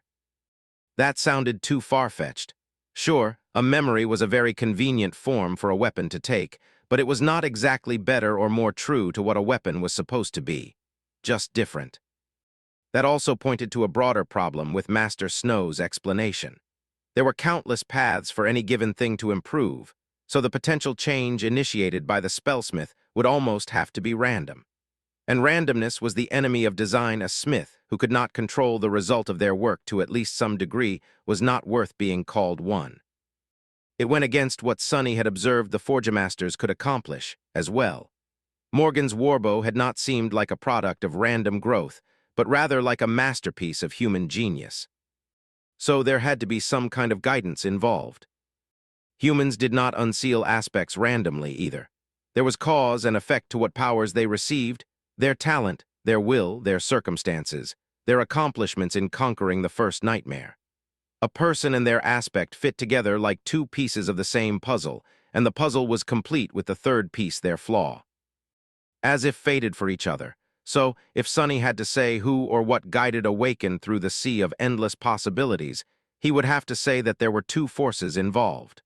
One was their fate, and the other one was the nightmare spell. Was the spell manipulating fate or simply going with its flow? He did not know. Sunny lingered for a few moments. You said that spellsmiths serve as guides of that improvement, as well. Master Snow nodded. Yes, it is hard to explain with words. Actually, well, anyone would have trouble explaining how their aspect functions exactly, wouldn't they? Plus, while our aspects often share similar traits, they are all different in the end. Imagine it as sensing imperfections within a weapon, as well as the countless paths it has to grow. Once you give power to the weapon's desire to improve, it undertakes to change itself blindly. However, it can't get far by trying to rush in all directions at the same time. The spellsmith has to guide it to a certain path and keep it from wandering off the path, so that the change becomes profound. So countless existing possibilities were discarded in favor of a narrow, but far-reaching avenue of growth, with a spellsmith like Master Snow deciding which direction was the most promising. He grimaced. It sounds like a simple thing to do, but I assure you it's anything but. Even though the source of change is the weapon itself, the spellsmith has to possess a strong will and a clear focus to achieve a good result. More importantly, the spellsmith has to possess a wealth of knowledge and understanding on all things, starting from the material composition of metals, both mundane and mystical, to far more obscure disciplines. After all, how well you understand the possible paths to improvement, and how many of the endless number of them you can discern, depends on your ability to recognize their existence. Master Snow smiled. It's both an art and a science, but more art than science in the end, so one's work has to be inspired. Sonny considered his words for a bit. Now things made more sense. It was not that the weapon itself chose to become a memory, because a memory was the more flawless form for it. It was the spellsmith who chose the form of a memory, because they believed it to be superior, an unsurprising view, considering how dependent all awakened were on their memories, and all humanity was on the nightmare spell. Sonny smiled. I'm looking forward to seeing your demonstration. Master Snow shrugged absent-mindedly. Sure, just you can watch, but don't ask questions. As I said, the process demands absolute focus. Sonny nodded politely. After a W, Master Alice finished infusing the scale armor, and everything was ready for the final part of the forging. The cuirass, as well as all other elements that had been crafted and infused earlier, were placed in the middle of a large runic circle. 7 shimmering soul shards were positioned around it, each in its own node, while Master Snow knelt and placed his hand on the boundary of the circle. As he closed his eyes, the runic circle started to emanate a pale glow. Curious. Sonny was not a great master of runic sorcery, but he did know a few things. From the looks of it, the circle was a rather simple one, meant to channel the spellsmith's aspect and add the power of the 7 soul shards to his own. It had been created for convenience, not out of necessity. After all, Master Snow would not have been able to juggle 7 soul shards with one hand while keeping the other on the armor. The fact that the runic circle was shining meant that soul essence was flowing through the conduits, which in turn meant that the spellsmith was channeling his aspect. As the process of enchanting continued, Master Snow raised a hand and directed it at the infused armor. Strings of golden light seemed to coil around his fingers, and then shot forward, each finding its way to between the tightly interlaid scales. A moment later, Sonny sensed that the armor was starting to change. There was an outward change, with the scales slowly beginning to assume a metallic sheen. But there was an invisible change, as well, or rather, visible to all but Sonny. He shifted his gaze to the infused cuirass. His eyes narrowed a little when he saw what was happening inside it. Chapter 2052, Warcraft. Something similar, but at the same time different to what Master Alice had done to the arrowhead, was taking place there. The tapestry of a complicated spellweave was taking shape inside the armor. Only it wasn't forming all at once, as it had been with the bone arrowhead. Instead, the process was more similar to how Sonny would have done it, one step at a time. It was just that the speed with which the separate strings formed the patterns was astonishingly great, so great, in fact, as to seem instantaneous. Nevertheless, the result was far worse than what Sonny would have done. The patterns that formed with tremendous speed were crude and messy, almost sloppy. There was no harmony to their flow, no intricate order. It was like a spellweave made by a dilettante. At first glance, then something strange happened.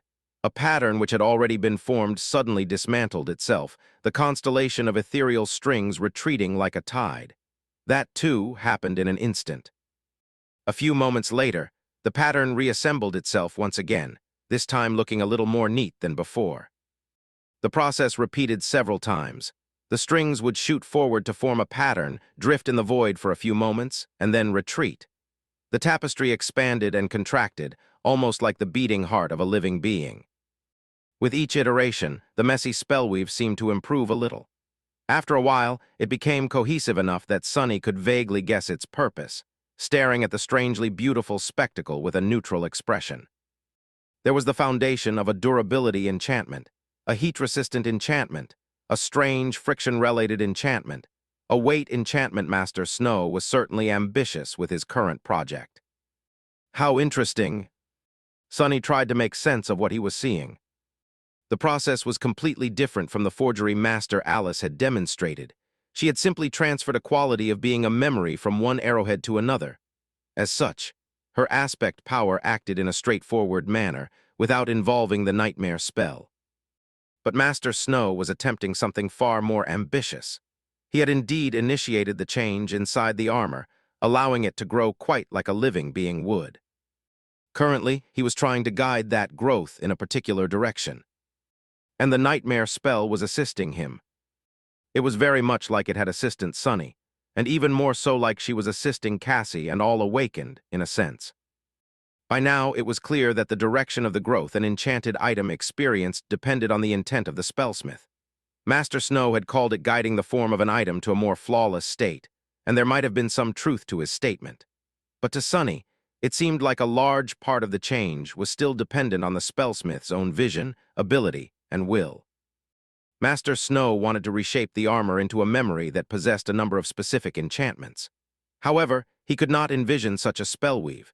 He was incapable of seeing one, after all, let alone deciphering the complicated and mysterious logic that guided the patterns of essence strings. What he could envision was the effect he wanted to achieve, though: the toughness of the armor, its aboleth. Why to repair itself in the owner's soul, withstand the merciless heat of Godgrave, and so on. Perhaps he knew enough runic sorcery to imagine how these enchantments would have had to look if expressed with runes, or perhaps not. In any case, the nightmare spell was taking his intent and simply translating it into the language of weaving. Just like it translated the insights Cassie received into runes, or the languages of the inhabitants of nightmares into one that modern people could understand. That was how spellsmiths were able to create memories.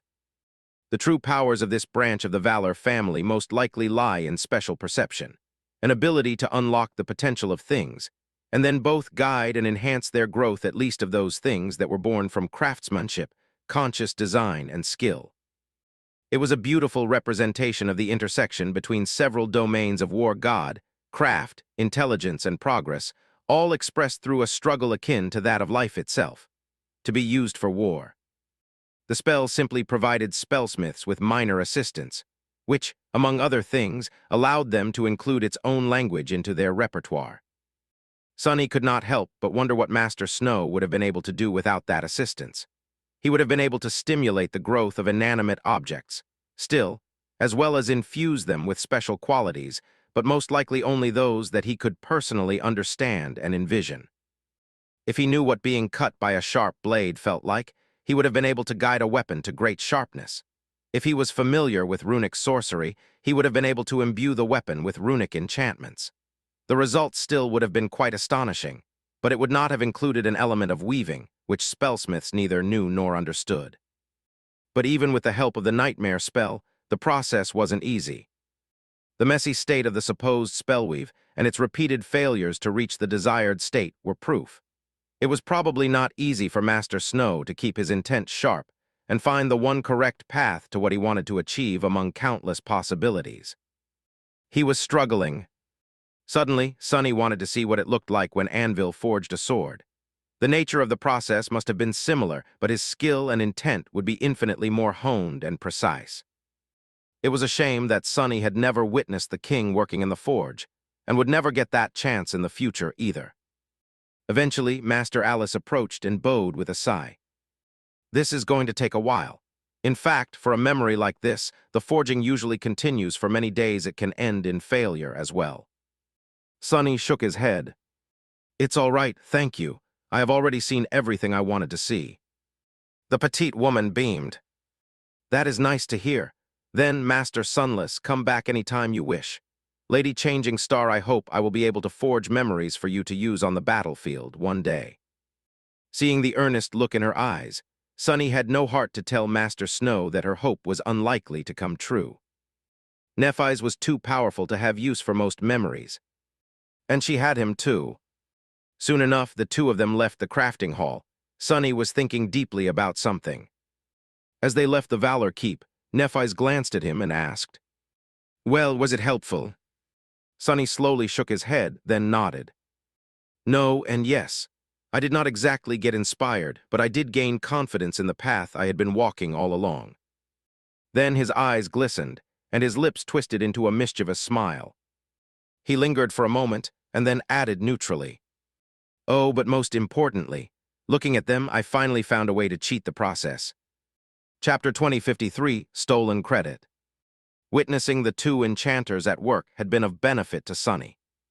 Firstly, it had satiated his curiosity.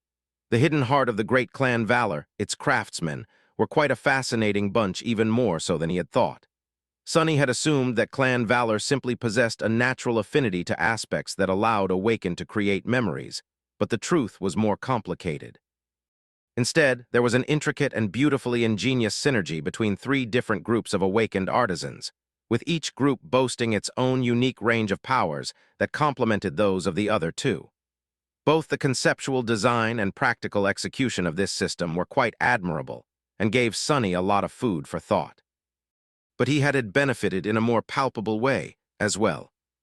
Sunny could not deny the fact that it had felt gratifying to learn that he had surpassed most of the enchanters of the great clan Valor. The path to becoming a capable sorcerer has been long and arduous, so it felt validating to see how much more refined and sophisticated his sorcery was when compared to others, and how much more it could achieve. So Sunny was now more confident in himself. Confidence was not going to help his achieve success in and of itself, but it did matter. The forging he was planning to undertake tomorrow was going to be a difficult challenge, so his mindset was important. And there was another thing as well. Sunny had been inspired by visiting the Forgemasters, after all, in a sense. Strangely enough, the spark of inspiration had not come from watching Master Alice perform a forgery of the bone arrowhead. It had not come from watching her infuse an item, either.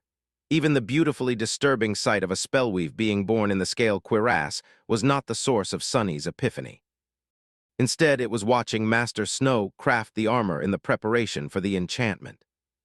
Back then, Sunny had noted that the man must have been a perfectionist, because he had crafted the scale armor in too precise of a manner, doing extra work despite the fact that memories rearranged themselves to fit the bodies of their owners anyway. That was one of the rudimentary enchantments granted to each memory by the nightmare spell. So, even if someone's craft was a little messy, the spell would correct it on its own. And that was what inspired Sunny, because he had realized that he had been unnecessarily ignoring one of the most powerful tools at his disposal, the nightmare spell. Sunny was cut off from the spell, so it was useless to him.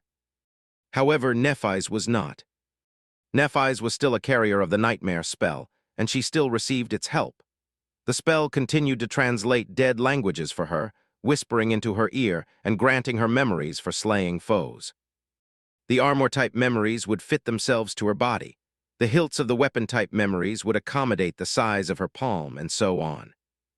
The assistance of the nightmare spell did not end with this minor benefit, either.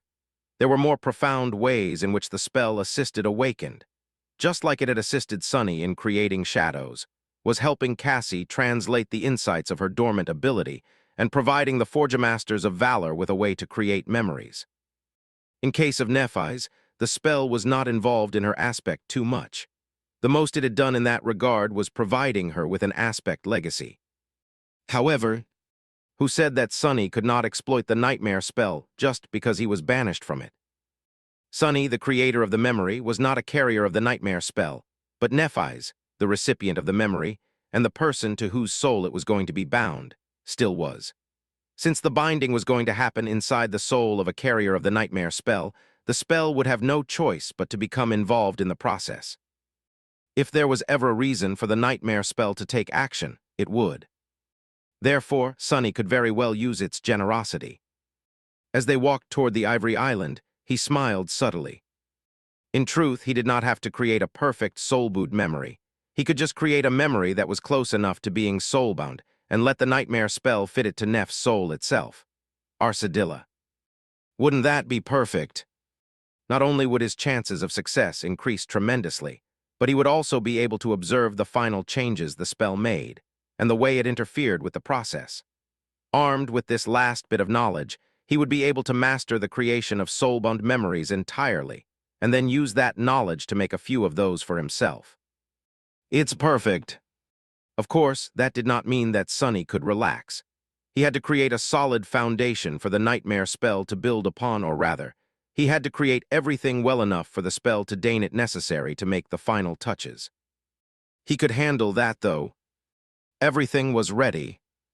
Well, almost everything. He just needed Cassie's help with the last part. Sometime later, Nephis was sitting on her bed with an incredulous expression. Sunny, meanwhile, was on his knees, crawling around the bed.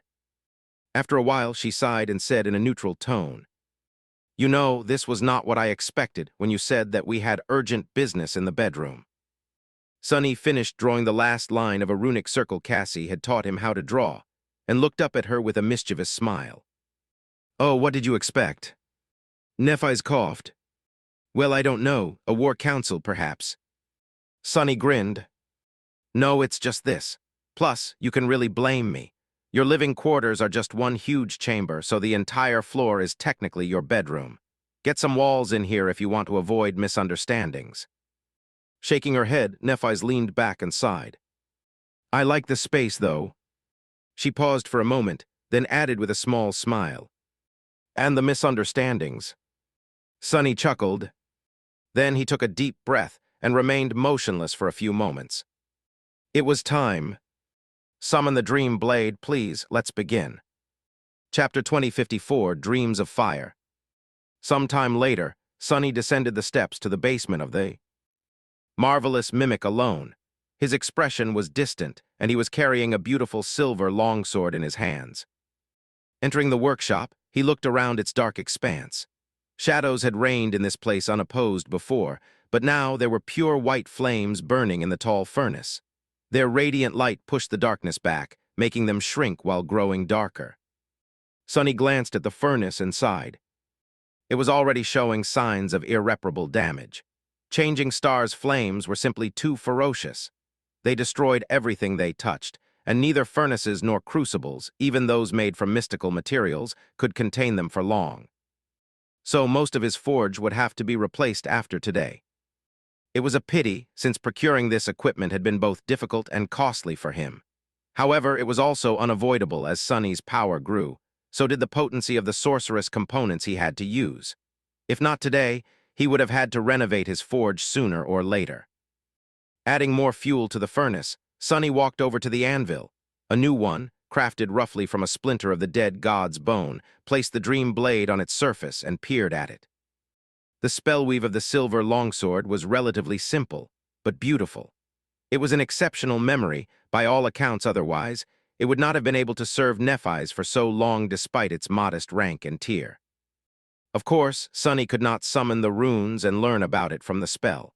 In fact, he could not even receive the memory from Nephis without altering its spellweave first, which he had not done, since that would have defeated the purpose of what he was intending to do. Still, Sunny could easily learn what was written in the silver blade's runes. After all, he had woven many names and descriptions into the weaves of various memories. Finding the strings expressing them and translating the ethereal patterns into familiar runes was not at all difficult for him. Sunny studied the weave. Memory Dream Blade. Memory Rank Dormant. Memory Type Weapon. Memory Description. Lost in the darkness, a lonely soul once dreamt of fire. He smiled faintly. That was all. There was no mention of the tier, no list of its enchantments, and no description of what those enchantments could do. That was how most awakened perceived their memories.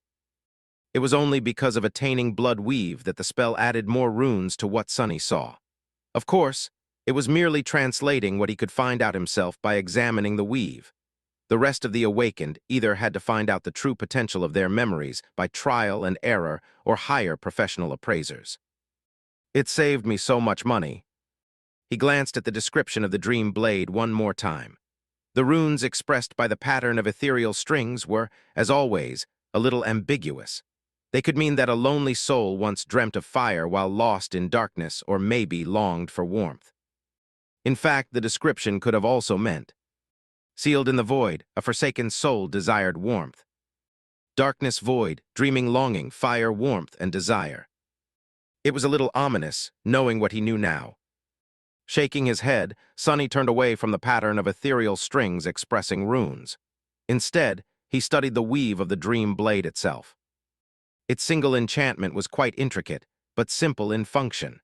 It was meant to grant the wielder of the silver longsword resistance against soul attacks, a moderate amount of it, which was an incredible feat for a memory of such a low rank.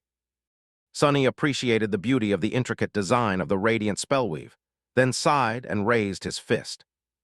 Bringing it down on the silver blade, he easily shattered it into countless pieces. The ivory island was bathed in sunlight. A warm breeze caressed the pristine white walls of the Tower of Hope, sent ripples across the surface of the lake, and made the leaves of the ancient grove rustle peacefully. Nephis was standing on the edge of the island, looking into the distance with a somber expression. After a while, she heard soft footsteps approaching her from behind and heard a familiar voice.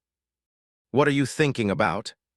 She turned and looked at the beautiful young man with pale skin and raven-black hair who was standing a few steps away, dressed in garments made of shadow. "Godgrave." The young man raised an eyebrow, and his onyx eyes glistened with a hint of curiosity. "What about it?" Nephis looked away and continued to study the horizon. After a while, she said evenly, "Some people believe that Godgrave is what remains of a god, but I think that they are wrong, or rather, that they are right for the wrong reason." He smiled. "How so?" Nephis looked up. "The sky above is what remains of a god. The ground below is, too. But that giant skeleton has nothing to do with one of the gods. It is far too small, insignificant, and paltry." The young man considered her words for a few moments. "So what you are saying is that no one has been able to find the corpses of the gods because the ground we walk on and the skies we live under themselves are their remains. That our world is not simply the realm of the war god, but also her corpse." She nodded and looked at him with a wistful expression. "Gods are vast, Sonny." He chuckled. "Well, that makes it sound as if we humans are no different from maggots that were born to feast on the flesh of a dead god. Of course, one can also be more generous and interpret it as us being war gods' children. Children of war sounds quite fitting, considering our track record." Nephis looked away once more, this time a hint of a sad smile on her lips. After a while, she said, "That would mean that all of us were born from a dead mother, that all of us are orphans." Just like she had been and was. She lingered for a few moments, and then spoke in an even tone. "You have 3 shadows today." The young man smiled. "That I do." She frowned slightly, as if remembering that she had forgotten something, and asked after a short pause, "When will we start forging the sword?" He walked over to the edge of the island to stand side by side with her, and looked at the horizon as well. "We have already started." Finally, Nephis seemed to understand something. She looked at him with curiosity, hesitated for a few moments, and asked, "This is a dream, isn't it?" He laughed quietly. "Yes, it is." There was no war camp around them, no titanic skeleton below the ivory island, no overcast sky above it. Instead, the ivory island was drifting in the air above a calm ocean. The world was suffused with sunlight, and the perfectly still water below glowed beautifully, reflecting the brilliance of heaven. It was as if they were flying above a radiant sea of liquid gold, awash in breathtaking radiance. Above them, 7 pure suns burned brightly in the vast expanse of a brilliant sky. It was a dream of her soul sea. Chapter 2055, Soul 4. Sunny had considered many ways to bind a memory to Neph's soul. Eventually, he had come to believe that the most convenient way to establish a bond between the sword and her soul, at least among those available to him, would be to forge it simultaneously in the real world in her soul sea. Sadly, he could not enter it, a fact that had made him envy Mordred for the first time in his life. So after contemplating for a long time, Sunny had decided on the next big thing. He was going to reforge the dream blade simultaneously in the real world and in Neph's dream.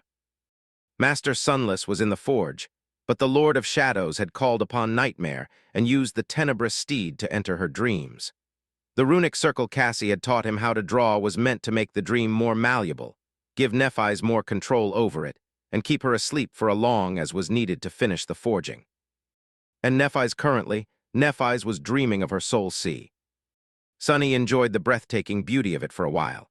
His own dark and lightless soul had its own charm. Yes, but this world of golden radiance and pure sunlight was simply wondrous to behold. Like heaven, something told Sunny that it could be quite inhospitable when invited uninvited, though. Otherwise, the soul stealer would not have perished within it so miserably after Nephis annihilated twilight. 7 brilliant suns, a vast expanse of radiant water below, and the beautiful island drifting in the air between the two. It seemed that the replica of the Tower of Hope had appeared in Neph's soul sea, just like a replica of the nameless temple had appeared in his. Of course, there was no legion of silent shadows to surround it. Sunny suspected that there was something similar here, however. Perhaps if the 7 suns rolled over the horizon, thrusting the calm ocean into the embrace of night, he would see countless stars burning on the velvet background of the black sky, each representing one of the souls inspired by Neph's longing. They were currently standing at the edge of the island, looking over the golden ocean of light. Nightmare was also here, on the other side of the island, grazing on the emerald grass peacefully. The sight made Sunny feel quite bewildered, since he had never seen his steed eat anything except the bleeding flesh of his enemies before. Perhaps dream grass was just as tasty. Sadly, Sunny could not keep him here for long. It was already risky enough to bring Nightmare away from his mark, which had barely been lulled into slumber and could awaken at any moment if left unattended. Nephis looked at him silently for a few moments, then smiled. "So it seems that you are the man of my dreams, then, Lord Shadow." Sunny gave her an elegant bow. "As long as you'll have me Lady Changing Star, it's an honor." She chuckled melodiously, then looked at him seriously. "So what do I need to do, then?" He walked closer to her, took one of her hands gently and placed it on his chest. Then, looking his in the eyes, Sunny said, "Please give me some of your fire." Nephi's expression changed subtly, but then she activated her dormant ability. Her hand ignited with a soft white radiance, and a wonderful warmth spread through Sunny's body. And with it, a powerful torrent of her essence. Behind him, his 3 shadows rose from the ground, turning into identical copies of him. Each manifested 4 additional hands, ready to start weaving strings of radiant essence. The 7 suns bathed them in radiant light. In the real world, the shattered sword shimmered on the bone anvil. It suddenly became less substantial, collapsing into a whirlwind of sparks. That was what happened when a memory was destroyed. However, this time, Sunny did not let the sparks of light dissipate into nothingness. Instead, he grasped them, directing their flow according to his will. At the same time, he thrust his shadow hands into the disappearing image of the sword, preventing its weave from collapsing. One had to destroy first in order to rebuild. But Sunny did not want the dream blade gone. He wanted to retain its essence while being reborn under his hammer. While his original body was keeping the dream blade in a state between existence and destruction, his avatar fanned the furious white flames burning in the furnace and placed the crucible on them. The materials needed to create alloy were already inside: the ice of the winter beast, the blessed metals, and a few overs. There was one more step to be made. Standing above the crucible, Sunny hesitated for a moment, then summoned the simple silver knife he had forged earlier. Raising his hands, he grimaced and sliced his palm open with the knife, then willed himself to bleed. A stream of crimson blood poured into the crucible, soon turning into ice. As the crucible heated, it would melt, fusing with the incandescent alloy. And thus, it would serve as the binding between the various elements of the sword. Was there a more fitting ingredient to create a memory than the blood of Weaver? Sunny was not sure. He was concentrating on too many tasks at the same time. Forging the physical vessel of the sword. Keeping the original blade in the state of being disassembled to its most basic elements, but not quite destroyed. Weaving strings of essence in Neph's dream. Each task demanded utmost concentration. How long would he be able to endure this pressure? Hopefully, long enough to finish forging the slaying blade. Suddenly, a soft white radiance poured out of the cut on his palm, and the shallow wound disappeared without a trace. Sunny allowed himself to be surprised for a fraction of the moment, then concentrated on his task. Summoning Weaver's needle, he reached into the collapsing spellweave of the dream blade and carefully wove a new string into its intricate pattern. Chapter 2056, Living Alloy. The forge had become permeated by an almost unbearable heat. Sonny fanned the flames, watching as the blessed iron slowly turned into an incandescent liquid inside the crucible. His pale body was covered in sweat, and the scales of his intricate tattoo glistened in the radiance of the white flame like black gemstones. The iron melted, poured over the remains of Winter Beast's icy heart, and froze solid again. The process repeated over and over until the ice finally started tumult itself. Sonny watched it with a distant expression. "I am glad." He had felt great joy after destroying the Winter Beast to avenge millions of its victims and himself. But it was a sad thing, really, to end the story of their tragic deaths with another act of destruction. So Sonny was happy to see that the final chapter in the story of Falcon Scott would be an act of creation instead. That the heart of the Winter Beast would lay the foundation for the forging of a remarkable sword, a sword that would excel in sowing death, but was ultimately destined to save countless lives. It was as if he was pouring all those orphaned souls into the mystical alloy. How heavy would a blade carrying the weight of millions of souls be?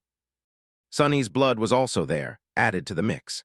Strangely enough, he could still vaguely sense it, and even exert a little bit of control over it, as if his blood was still alive despite being expelled from his body. And since it served as the binding agent between the various elements of the alloy was becoming a little bit alive, too. Granted, there was no need for his blood to bind the mystical ice and the blessed metals together. That could have happened naturally, just as it had happened the other day, however. For this next part, the presence of his blood was necessary. Wiping the sweat off his brow, Sonny inhaled the scorching air deeply, and then picked up an ominous black arrow from a nearby workbench. The arrow seemed quite mundane at first glance. Its shaft was made from dark wood, its fletching was fashioned from raven feathers, and the arrowhead had been carved from a piece of black obsidian, but the arrow was not mundane at all. It was one of the 2 arrows from the Shadow Realm that Sonny possessed. A daunting souvenir of the realm of death. Letting out a quiet sigh, Sonny gritted his teeth and grasped the arrow tightly in his hands. Taut muscles rolled under his skin like steel cables, and the coils of the soul serpent seemed to move. As ragged breath escaped from his lips, the black arrow shattered. It was incredibly tough, rivaling the durability of supreme memories. However, Sonny was a transcendent terror. His strength was truly terrifying, and his will was adamantine. Breaking the arrowhead off the shaft, he grasped the piece of sharp obsidian in his fist and crushed it into dust, paying no attention to the blood pouring to the floor. Then he poured the obsidian dust and the blood into the crucible. He threw the splintered shaft there as well. The fletching caught fire first, swiftly turning into ash. The dark wood of the arrow's shaft drowned in the incandescent liquid and was then incinerated in its depths. The obsidian dust mixed with the alloy. His blood acted as a medium, helping the alloy inherit the intangible quality of the destroyed arrow, the cold, deadly sense of finality that it had possessed, the eerie breath of the realm of death. With that done, the alloy was almost ready. All that remained was the final step. His other self was still preoccupied with preventing the dream blade from collapsing. He was holding its weave together, and at the same time guiding the stream of ethereal sparks that swirled in the air, ready to dissipate, but not quite able to. As the incandescent liquid in the crucible seemed to reach a state of equilibrium, neither growing hotter nor cooling off, Sonny guided the stream of sparks into a mold. And as they entered it obediently, he held his breath, picked up the crucible, and poured the blessed alloy over them. The radiant stream of incandescent metal swallowed the sparks of essence, making them a part of itself. And just like that, the anchor of the intricate spellweave shifted from the concept of a silver longsword to the mass of liquid metal. Sonny sighed in relief, knowing that this part of the plan had worked as intended at least. He was not sure that it would after all. He had never attempted something like that before. But there was something that Sonny realized while experimenting to prepare for this forging. It was that, at this level of craft, the will of the craftsman was like a blacksmith's hammer in and of itself. It, too, was a tool to forge metal into a desired shape, or maybe even reality itself. So if his will was sharp and tyrannical enough, many things would become possible simply because he willed them. Of course, the more his will went against the will of the world, the more difficult it was to enforce it. In this case, the desired result was a relatively minor divergence. And since Sonny's transcendent will had been tempered and sharpened by countless trials, he achieved it without too much problem. Now the forging. As soon as the blessed alloy cooled off enough to become solid, Sonny removed the glowing bar of hot metal from the mold and placed it on the anvil. The coils of his serpentine tattoo moved as serpent slithered down his arm, manifesting itself into a weapon. However, this time it was not an odachi. Instead, it was a blacksmith's hammer made from dark, lusterless obsidian. Gripping the soul weapon tightly, Sonny raised it above his head and then brought it down on the glowing metal. A rain of incandescent sparks shot in all directions, and the marvelous mimic quaked. Chapter 2057, Learning Weave. As Sonny was preparing to forge the sword in the real world, he was also concentrating on creating its weave in a dream. 6 of his 7 incarnations were involved in the forging, each having to deal with a task that demanded utmost concentration, some even doing things that he had never done or attempted before. As a result, his mind was under enormous pressure, not quite cracking under it, but definitely on the very verge of being able to endure. Nevertheless, Sonny persisted with a calm and determined expression. He was not a stranger to these moments of extreme stress. In fact, he thrived in them. The more dire the situation was, the more clear his mind would become. That sense of clarity transcended the mundane at times, allowing him to enter a strange and inexplicable mental state. Sonny was in that state right now, feeling as if his mind was operating at a speed that even he himself could not perceive. Many things that he could not quite explain but intuitively understood were happening around him and because of him. Therefore, even though he knew that there was a clear cause and effect to everything he did, it almost felt as though reality was simply changing according to his sheer will. He was in uncharted territory, but there was a beacon guiding him to a safe harbor. Standing on the edge of a doctor. Eam-like island, Sonny inhaled deeply.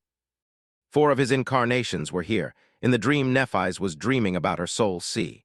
1 served as a conduit for her essence, 2 more were weaving radiant strings out of it, and the final one was doing the most important part of the task.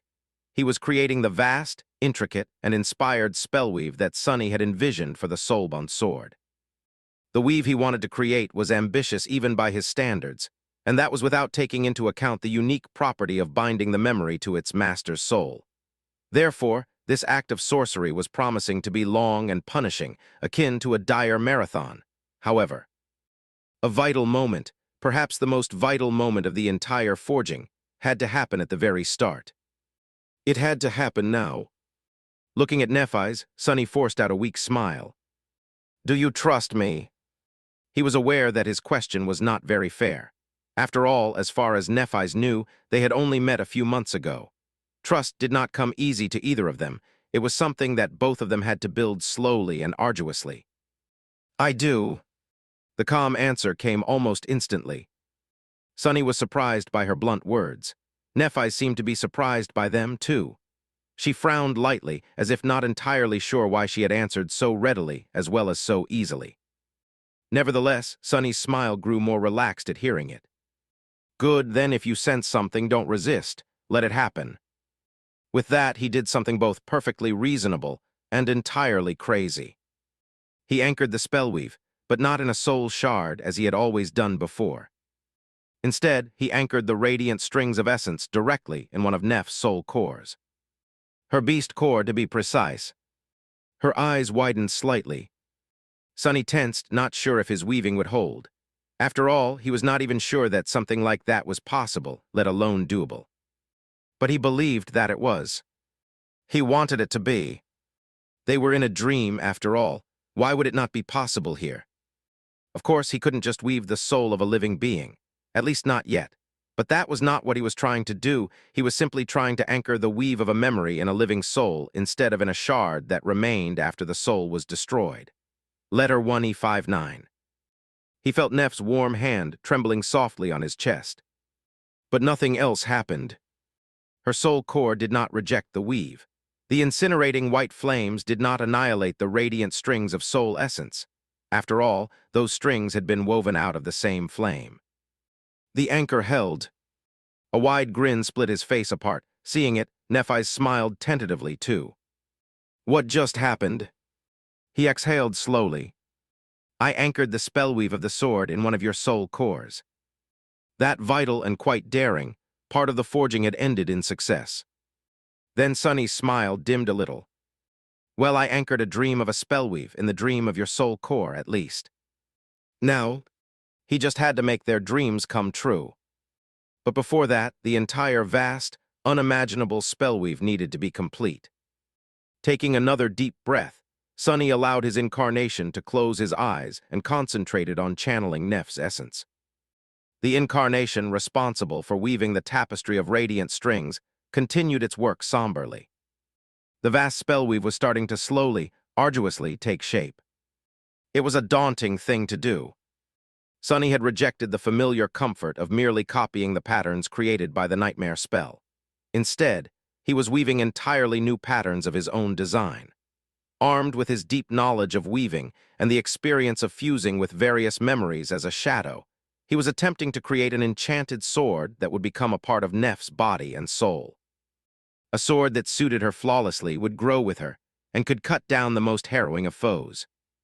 Naturally, such a sword demanded the most ingenious of enchantments. Somewhere in the real world, his other incarnations were forging the physical vessel of the sword. He had used precious materials to create the alloy for it, the heart of the winter beast, a treasury of blessed metals, the arrow of the shadow realm, Neph's soul flame, and even his own blood. But really, those materials were not quite as important as it seemed. Because his sword would be a living thing, and therefore would grow and change as a living thing. The spellweave was the same. Before, Sunny had only ever created weaves that were strictly limited by their design. But this weave was meant to be different. It was just as intricately designed, just as purposefully crafted. But it was also not as strict, aiming to be merely the beginning instead of the unchangeable end. As Nephis grew, the spellweave of her sword was meant to grow as well. Grow more powerful, but also, if need be, different. The most frightening thing in the world was that which was unknown, and since both Sunny and Nephis had set their hearts on waging war against the world, they were fated to fight against the unknown. They were destined to face dreadful threats they had no prior knowledge of, and therefore could not prepare for. Thus, the most deadly of swords was a sword that had the ability to learn. Chapter 2058, Shadow 4. In the forge, sweat rolled down Sunny's body as he hammered the incandescent bar of blessed alloy. Furious white sparks danced in the air, these ones not the immaterial sparks of soul essence, but the very real, white-hot particles of burning metal.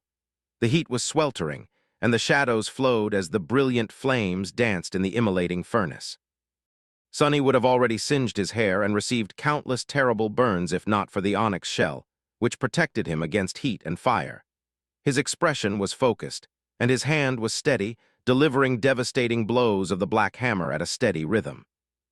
The cadence of his blows and the ringing of metal filled the dark expanse of the forge chamber, which was hidden from the world in its own dimension, with a furious but beautiful melody. The force he unleashed with each blow was enough to shatter the gates of a castle and topple its walls, sunder mountains and split the earth. However, the blessed alloy resisted it stubbornly, putting up an exhausting fight. Still, Sunny was not one to lose a battle. He hammered the bar of alloy to flatten it, then folded it and repeated the process again, and again and again, layering the blessed steel over itself countless times. This was not done to remove impurities, there were none, but rather to make the composition of the future blade uniform, spreading the ashes, the obsidian dust, and the remnants of his blood across its length evenly. From time to time, he would thrust the bar of alloy back into the furnace and allow the incinerating white flames burning within to lick it freely. He also steadily fed more fuel to the fire, wood of the ancient, abominable trees that grew in the hollows of Godgrave, and from the burned forest as well. And then, at some point, something strange happened. The fire suddenly grew weaker, forcing him to add more fuel to feed it and do it more frequently. Sunny studied the furnace for a few moments before realizing what was happening. The blessed alloy was absorbing the soul flame. Every time he thrust it into the furnace, the incandescent metal drank the fire like a man dying of thirst in the desert. As such, the holy white flame permeated the alloy, changing it on a fundamental level and becoming one with it. And at the same time, the weave of the memory he was still keeping from collapsing blazed with a new radiance, infused with the flame as well. The ethereal string of essence suddenly burned his fingers, and his inky-black hands caught fire. For a few moments, the hands made of shadows were wreathed in blinding white flame. Then they started to crumble. Only Weaver's needle, which he held in his real hand, remained unaffected, still emanating a soft golden glow. But one needle was not enough. Gritting his teeth, Sonny endured the blinding pain and called upon the shadows, rebuilding his hands at the same speed as the flames were devouring them. Just like that, he continued to weave while burning, suffering, being turned to ash, and then being reborn from the shadows. His already pale face turned deathly white, but Sonny did not halt his work even for a moment. Just as his other incarnation was weaving a vast tapestry of essence strings in the dream world, he was doing the same here, repeating its every motion with absolute precision. At first, the two spellweaves were identical, but soon the patterns of essence strings diverged, each creating a unique tapestry. These tapestries, however, were intimately tied. Each was one part of a single whole, meant to be seamlessly connected like two pieces of a vast puzzle. The forging hall of the marvelous mimic was filled with deafening ringing, flashes of light, and unbearable heat for a while. After some time, an eternity, perhaps, Sonny wiped the sweat off his brow and inhaled deeply, feeling the sizzling air scorch his burning lungs. His muscles were burning, too, having endured more strain than they would have in the most dire of battles. But he was finally satisfied with the alloy, having judged that it was ready to be shaped. Thrusting the incandescent bar of blessed metal into the furnace one more time, he allowed himself a moment of respite. The cool water from the endless spring touched his lips and flowed into his parched throat, replenishing his strength and making him feel a sense of tranquil bliss. Pouring some of it on his head, Sonny shook his wet hair and let out a satisfied sigh. Then, grasping the handle he had fashioned out of scrap metal, he pulled the blessed alloy out of the furnace and placed it on the anvil once again. "Grow heavy." Raising the soul serpent, he made his hand as heavy as a mountain with the help of the onyx shell and delivered another crushing hammer blow to the radiant metal. Now it was time to shape the sword. Alternating between heavy blows that were meant to draw out the metal and light blows to shape it, Sonny set about the difficult task of turning the bar of the blessed alloy into a blade. He was forging a longsword, Neph's preferred type of sword, as well as the original form of the dream blade. The blade had to be more than a meter long with a very slight taper, and the tang adding another 30 centimeters or so. In the end, the entire sword would be close to 1.5 meters in length, which was a lot of steel to forge, quench, temper, polish, and sharpen. There was also the crossguard, the pommel, and the hilt to be fashioned and fitted onto the tang. There could be no mistake, no time to rest. The work was only just starting. Absolutely focused, Sonny continued to hammer the blessed alloy. The incandescent metal stretched out under his blows, turning into a semblance of a long, narrow blade. Sweat poured down his face, boiling and evaporating moments later. In Neph's dream, Sonny continued to create the weave. It was vast and infinitely complex, much more complicated than what he was simultaneously creating in the forge of the marvelous mimic. But that was only to be expected. After all, the real dream blade was merely a dormant memory of the first tier. It had only one dim node to serve as the anchor for the ethereal strings, while here, Sonny had 7 transcendent soul cores to use as the foundation. And not just any soul cores at that, the soul cores of a person who possessed the fire, the lineage attribute of sun god, which made the soul especially potent. So Sonny could allow himself some freedom. And he was using that freedom both fully and unapologetically, weaving an inspired tapestry that combined all his attainment in sorcery, serving as his crowning achievement. Even though his fingers bled and his mind reeled on the verge of collapse, Sonny continued to weave with a subtle smile on his face. His fingers healed moments later anyway, awash in Neph's warmth. After a while, one of his incarnations staggered and fell to its knees, looking down with a pained expression. Then, it continued to weave strings of essence strings while kneeling on the ground. Nephis looked at him with concern. "What is happening?" The incarnation of Sunny, who was receiving her flame, opened its eyes and smiled faintly. I just burned my soul a little, nothing serious. She studied him silently. You look a little off. He simply shook his head. It's fine, I am just a bit overwhelmed. The mental pressure is staggering, but my concentration can't be broken, so I am shutting down things that serve no purpose. Sunny had forced some of his incarnations to close their eyes, so that absorbing visual data did not strain his mind. He had abandoned listening to his shadow sense altogether. If an incarnation did not need to stand, he stopped trying to keep it standing. Anything that was not connected to forging the sword or weaving its enchantments was being sacrificed. And even then, he was barely managing. Even the vision of those incarnations that had to see was slowly turning blurry, and his coordination was suffering. Nephis frowned. Why are you wasting energy on an unimportant thing like talking to me, then? Sunny smiled wider. Talking to you can never be unimportant. Then his gaze lost focus, and his expression grew absent. With a sigh, he closed his eyes again. It has been so long already, but that's all right, it will be finished soon. Indeed, the forging had continued for countless hours. He had lost count of them, at least. But the final part was swiftly approaching. Out there in the forge, his original body had already shaped the blade. Currently, billowing clouds of scorching steam were rising from the vessel where the sword was being quenched. They had already filled the forge entirely, but the incandescent blade was still refusing to cool down. Sunny was pouring more water from the endless spring into the vessel, threatening to empty the beautiful glass bottle for the first time in a decade.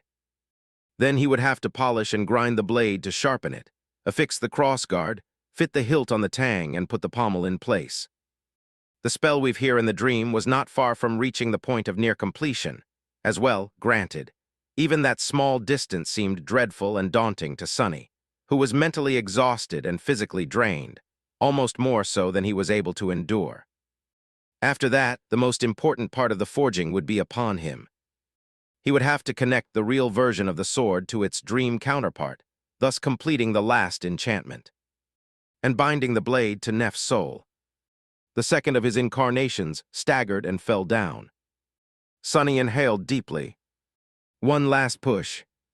His hands moved with stunning speed and beautiful grace, expanding the vast tapestry of radiant strings even further. Chapter 2059, Final Step. By the time Sunny was nearly finished with the weave, 2 of his 4 incarnations had collapsed and turned into shadows. The shadows then crawled across the emerald grass tiredly before wrapping themselves around the third. That third incarnation, which had been responsible for weaving the vast and intricate tapestry of radiant strings, did not look too good itself. Its 4 shadow hands had been shredded and rebuilt so many times that their shape was now vague and immaterial, not quite intangible, but also far from being solid. And although the countless terrible burns and bone-deep cuts he had suffered were already healed by the purifying white flames, the burden of having suffered them remained, making him look ragged and frail. His eyes were like 2 pools of deep darkness, obscuring the fragile state of his exhausted mind. Sunny took a deep breath, and then allowed the 4 shadow hands to dissolve into nothingness. At the same time, the incarnation standing in front of Nephis swayed and collapsed into a shadow as well. The warmth permeating his entire being ceased, leaving him feeling cold and alone.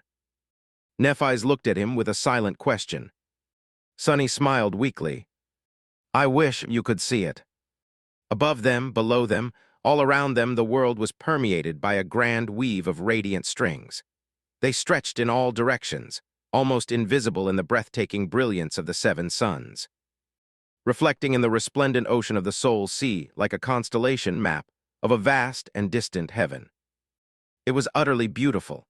It was also a weave of a much greater scale than anything he had ever created before, and his masterpiece, if he could be so bold as to praise himself so unapologetically. No one else in this era could perceive spellweaves, anyway, so there was nobody to praise him but himself. Sunny sighed. It is almost finished, I hope you slept well. Out in the real world, his original body knelt on the floor, breathing raggedly. He pressed his forehead against the floor, hoping to find a reprieve from the scorching inferno of the overheated forge, but there was no coolness to be found, and therefore no respite. The forging was over. A beautiful silver longsword lay on the anvil in front of him. Its elegant blade was long and narrow, flawlessly sharp. Its crossguard was straight and devoid of useless adornments. Its hilt was carved from a piece of ivory, while its pommel was cast from the same silvery alloy. Even laying there motionlessly, the sword emanated an oppressive feeling of cold, inevitable lethality, as if simply touching it could draw blood and rob one of their very life. It was deadly and beautiful, just like the woman it was meant for. Forging it had been a daunting trial. Sonny was utterly drained and exhausted, both physically and mentally. He had barely remembered the last time he was that tired and in such pain as well. The memory of his hands being burned by the white flames made him shudder. He had suffered the harrowing agony for many hours, each feeling like an eternity. Every moment, every movement, every breath had felt like hell. But the appalling had been helpful to him, too, because feeling a distant echo of the pain Nephis felt every time she used her aspect strengthened his determination to forge a sword worthy of her resolve, and imbue the essence of the sword with it. He had forged the blade, polished and sharpened it, affixed the crossguard, hilt and pommel. He had also woven a complicated weave of enchantments into the silvery sword. But his work wasn't over. The most complicated part still remained. Inhaling deeply, Sonny gritted his teeth and slowly rose to his feet. Grasping the hilt of the beautiful sword, he lifted it from the anvil and remained motionless for a few moments, gathering his strength. Then he stepped over the deep cracks covering the floor of the forge and slowly climbed the steps to the first floor of the brilliant emporium. Walking outside, he looked at the radiant sky of Godgrave and dismissed the marvelous mimic. The brick cottage behind him disappeared. The strain of having to encompass the forge during the creation of the sword had been too much for his shadow. It had done its best to withstand the storm of dreadful forces unleashed by Sonny's hammer, but in the end, the mimic still sustained considerable damage. Now, it had to spend some time in the nourishing darkness of his soul to restore itself. Walking across the emerald grass, Sonny passed through the jaws of the dead dragon and entered the ivory tower. Once inside, he ascended the stairs to the highest level of the great pagoda and approached the bed where Nephis was sleeping peacefully, surrounded by a softly glowing runic circle. Sonny simply stood there for a few moments, studying her exquisitely beautiful face. It looked much softer than usual while Nephis slept, devoid of the usual stoic severity and much younger, too, strangely vulnerable. Finally, Sonny silently raised the silver sword above her head. At that moment, his shadow rose from the ground, turning into a perfect copy of him. While Sonny's original body held the sword above Nephis, his avatar summoned Weaver's needle and grasped a black string woven out of shadow essence. The physical vessel of the Solban sword was complete, and so was its weave. Now all Sonny had to do was unite the two. Holding his breath, Sonny reached forward with Weaver's needle and pierced the shadow of the sword, threading a string of dark essence through it. Then he moved his hand and pierced Neph's shadow as well, connecting them together. Weaver's needle, which had been bathed in the blood of the demon of fate, easily pierced that which was supposed to be intangible, stitching the shadow of the sword to the shadow of its wielder. However, that simple action echoed in Sonny's soul like a cataclysm, making him stagger. His hand had only traveled a little distance, but in the same distance he had bent the world to his will. Bending the laws of existence to one's will was the providence of gods, and Sonny was no god. So there was a punishing backlash. However, he was a transcendent terror, and the flame of divinity burned in his soul. More importantly than that, his will and his spirit were tyrannical enough to lay claim to divine authority. And so, even though sewing two shadows together was not supposed to be possible, Sonny made it possible. Because that was his will, and because he was the Lord of Shadows. A pained smile twisted his lips. Drawing a hoarse breath, Sonny sensed the spirit essence flow into his soul through the coils of the soul serpent and made the second stitch. And then another and another and another. And 1,000 more. Slowly, the shadow of the sword was being drawn closer and closer to Neph's shadow. Inside the dream, Nephis flinched and looked up, as if sensing a sudden change in the tranquil peace of her soul's sea. Sonny inhaled deeply, struggling to keep the vast weave from coming undone under the pressure. "What is happening?" He struggled to speak, overwhelmed by the need to fight against the laws of existence to force his will onto them. "It is the last step." Sunny tried to inhale. "Nephis." She looked at him, concern apparent on her face. Sunny tried to smile. "Wake up, Nephis, this dream should be over." She frowned, as if only now remembering that they were inside a dream. In the next moment, her expression changed subtly, and the world around them started to crumble. But it was of no matter, because Sunny had already accomplished everything he wanted to accomplish here. The two parts of the vast weave he had woven were being tied together. They were becoming whole. A shadow was deeply connected to one's soul after all, and so were one's dreams. So by weaving an enchantment onto the dream of Neph's soul, and by sewing the shadow of the sword to her shadow, Sunny had managed to connect the two. The weave of the physical vessel of the sword united with the weave of its dream counterpart seamlessly. It was a perfect fit, of course it was. Sunny had designed the two to be one whole, after all, and had executed his design flawlessly. And as the two weaves connected, the vast tapestry flashed with blinding light, becoming visible to the naked eye for a short moment. That was the last thing Nephis saw before waking up. Opening her eyes in her chamber at the top of the ivory tower, she looked around dazedly and then sat up. The runic circle around her bed was slowly losing its ethereal glow. Sunny was kneeling in front of the bed and resting his head on it, as pale as a ghost. And there was something else. Feeling a cold weight, Nephis looked down. There, a dreadful, beautiful sword was resting easily in her hand, as if meant to be held by it. Chapter 2060, The Blessing. Nephis studied the beautiful longsword, then carefully raised her hand, trying to make as little noise as possible. A moment later, she caught herself and realized how comical her action was. She was afraid to disturb the dreams of the man who was sleeping soundly with his head resting on her bed, his silky black hair scattered across the bedsheet. As if he was not the great and terrible Lord of Shadows, the sinister saint who had crushed a dozen transcendent champions of song while laughing. But he was also Master Sunless, the sweet and gentle enchanter who had become her spellsmith, companion, and lover.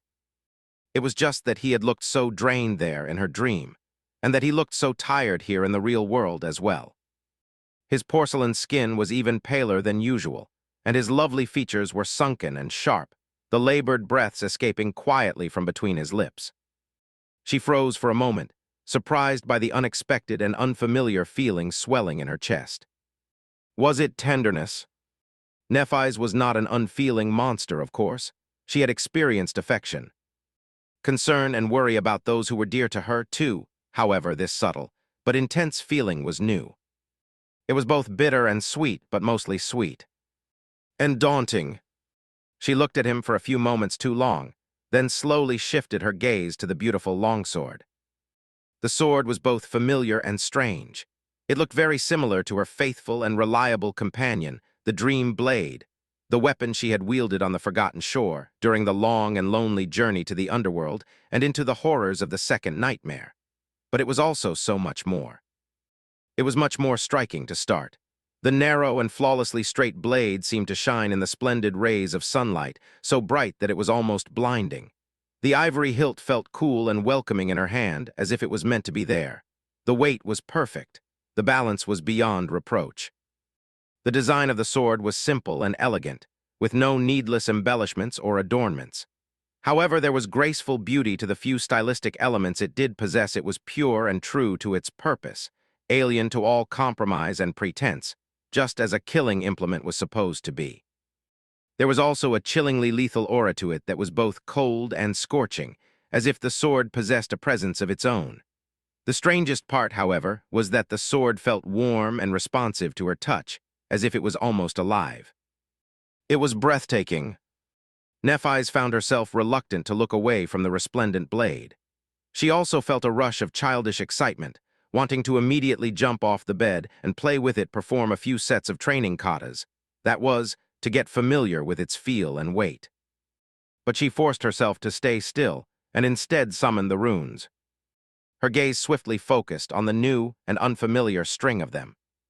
Holding her breath, she studied the runes. Memory blessing. Memory rank. Memory tier. Her gaze slid lower, to the runes comprising the description of the beautiful sword. They read, Memory description ascending the path.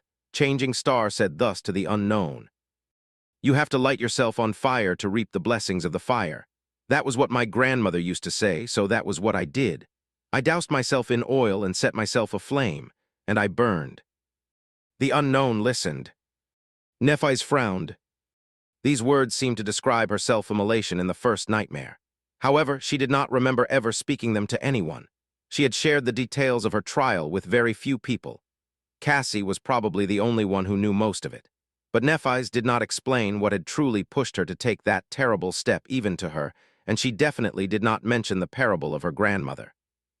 Who was that unknown that the spell seemed to think Nephis had bared her soul to?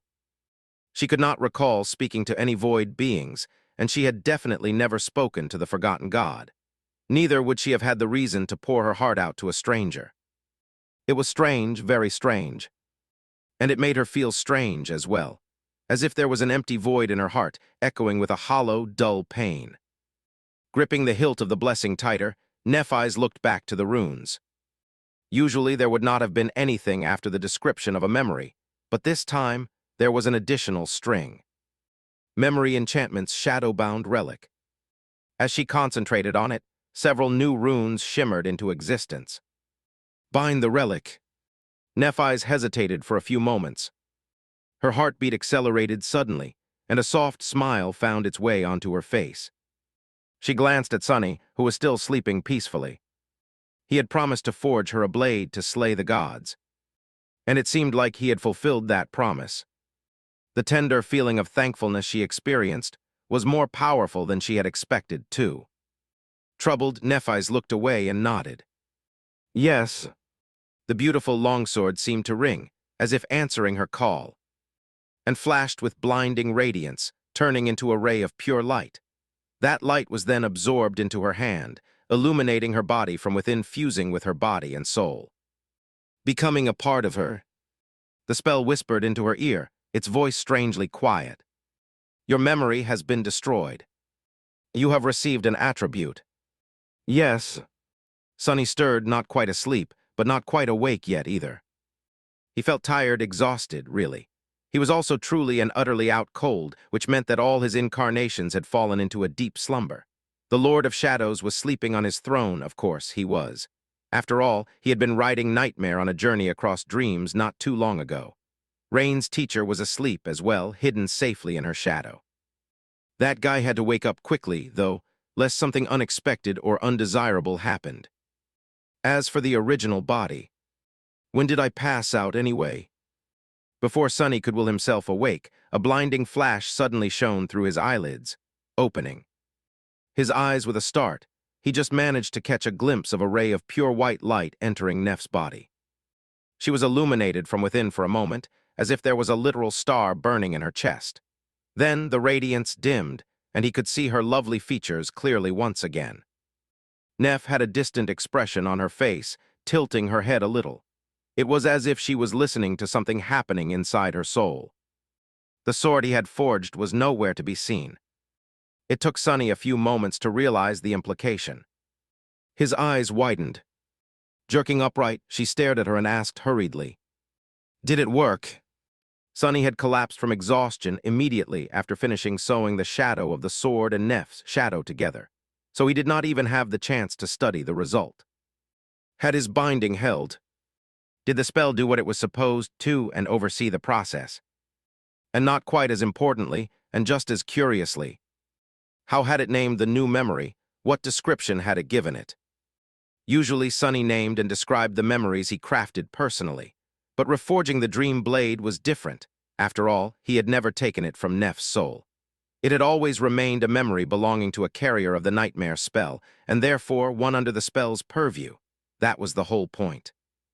Nephis lingered for a moment, then shifted and looked at him with a faint smile. With that, she outstretched her hand. It shone with a soft radiance, and a ray of radiant light shot from it, instantly taking the form of a beautiful longsword. The sunlight reflected on its silvery blade, making the room feel brighter. Sunny let out a relieved sigh. That was not all, though. A moment later, the longsword ignited with incandescent light, making its presence feel even more daunting, overwhelming, even. Nephis must have used her aspect to augment it.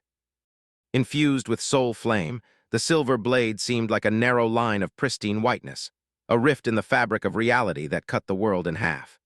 It was so pure and bright that he struggled to discern if the weapon Nephis was holding was still made from steel, or had simply turned into a sharp, narrow plane of radiant flame. Then the shape of the sword suddenly rippled, and it turned into a stream of liquid fire or incandescent metal, perhaps. That stream flowed down Neph's right arm, wrapping around it and turning into a silver bracelet. She studied it with a curious expression, then looked back at Sunny and beamed with a brilliant smile. Yes, it worked. The stoic, unflappable changing star was just like an excited girl who had received a shiny new toy. Looking at her, Sunny couldn't help but smile as well. I should forge her soulbound relics more often. Chapter 2061, Soul Sword. Not too long after both of them woke up, Sunny found himself sitting on the stone floor, leaning on Neph's bed, while she danced with the blessing. Honestly, he was feeling a little neglected. The damned sword seemed to have stolen all her attention. Still, he had gotten the opportunity to watch Neph's lithe body move through the fluid motions of a beautiful sword dance instead. That at least was a consolation. Of course, she was not really dancing. She was performing swift sequences of attacks and defensive movements to get acquainted with the soul sword. However, her style had always been graceful and fluid, so she might as well have been. Her white tunic flew and fluttered with every swift motion, contouring the supple lines of her slender body, and her silver hair shone beautifully in the radiant sunlight. The lustrous blade was like a splendid haze, dancing alongside her. It was quite a lovely view. Sunny was still utterly drained and exhausted after forging the blessing. It was hard to keep track of time in Godgrave, but the process had lasted many days, testing the limits of his physical and mental endurance both. So, for now, he allowed himself to relax and enjoy the sight. His thoughts drifted lazily to what he had learned about the silver longsword. Nephis had given him an opportunity to study the blessing, impatient to try it out as she might have been, before pulling the sword out of his hands. She had also shared most of the information provided to her by the runes. All except for the description. She seemed strangely reluctant to talk about that part of it. Now that the blessing had been bound to Nephis and became an attribute, a literal part of her being, it was not a memory anymore.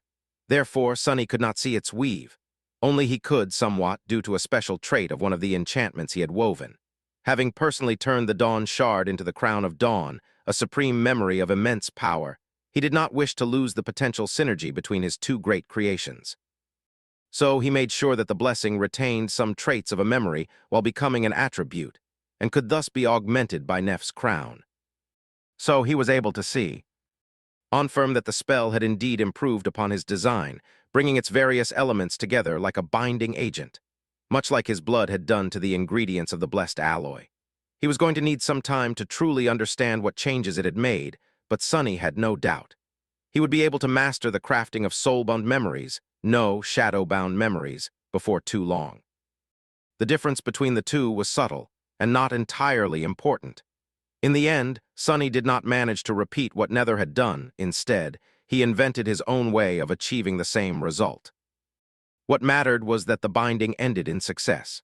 One of the 7 enchantments that the blessing possessed was named accordingly, bound, functionally the same as the trait of his mantle.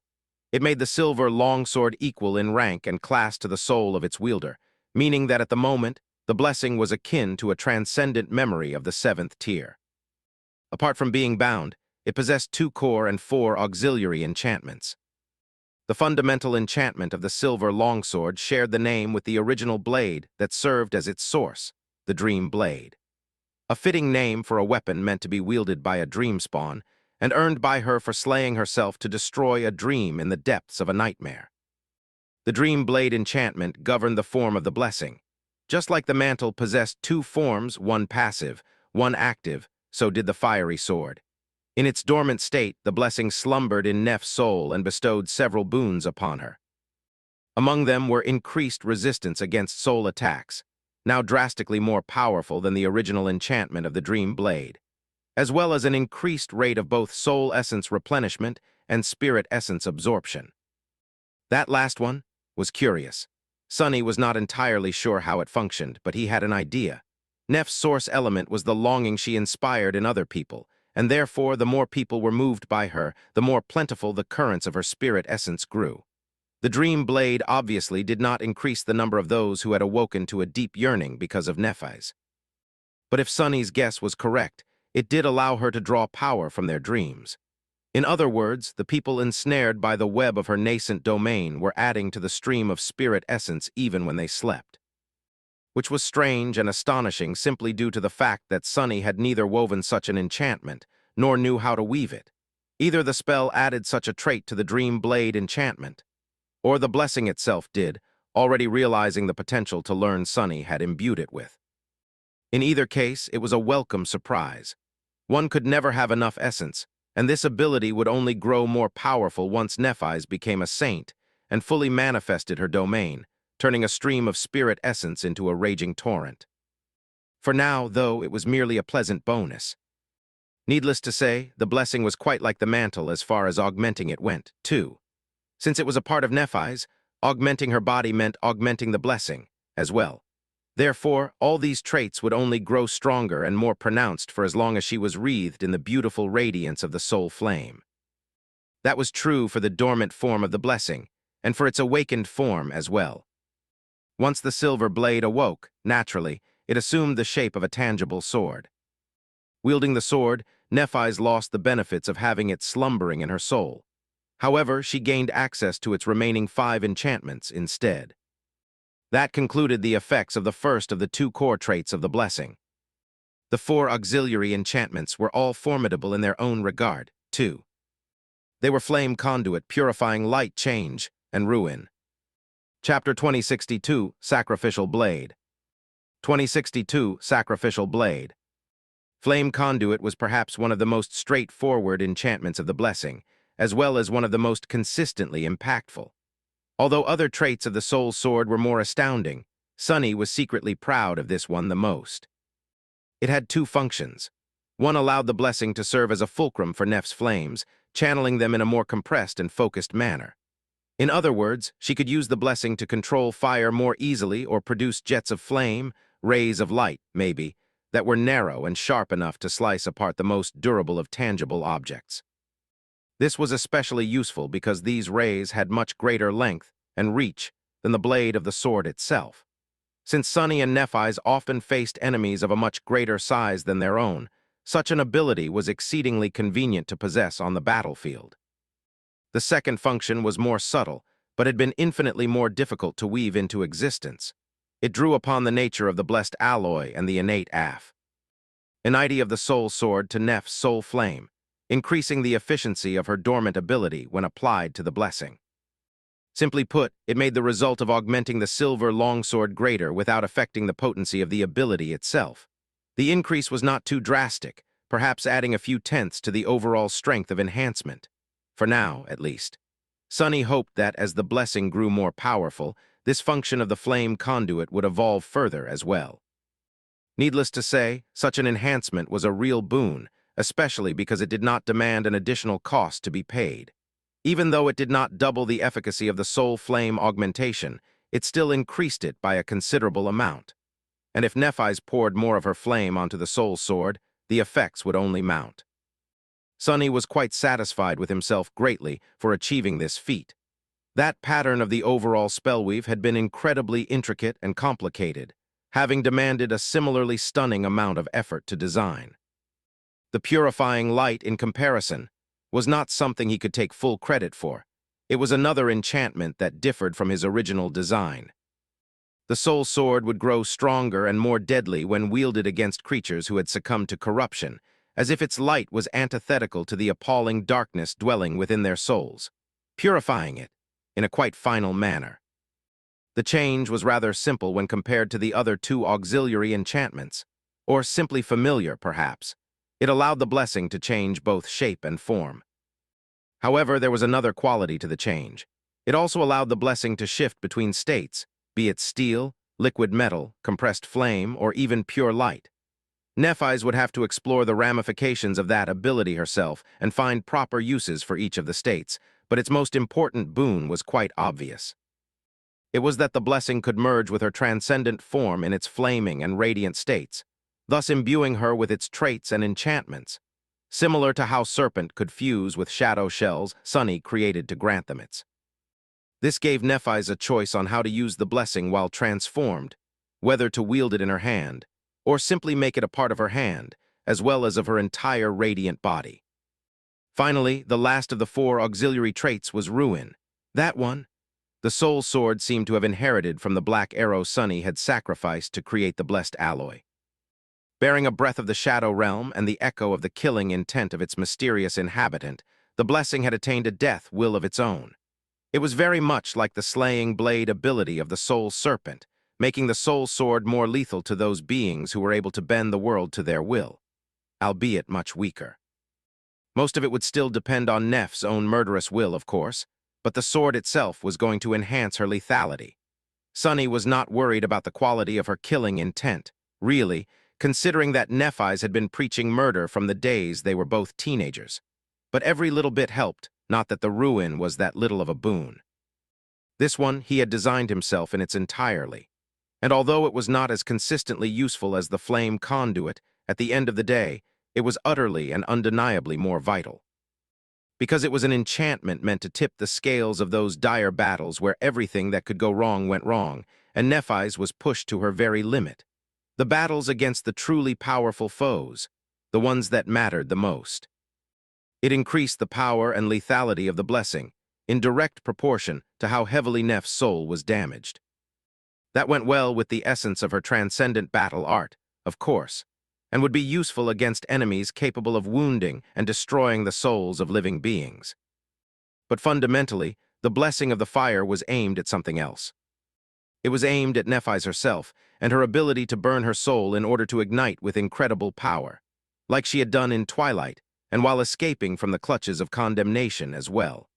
Neph's sacrificial act of igniting her soul was a form of dealing direct damage to it too.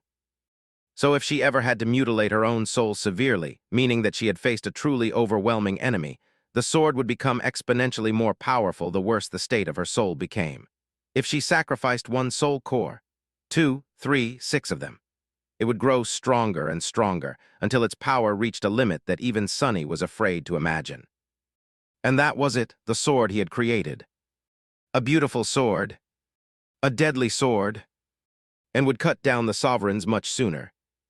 Sunny sighed. It was worth the effort. Chapter 2063, Total War.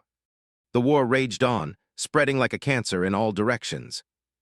The main camp of the Sword I was becoming more and more desolate.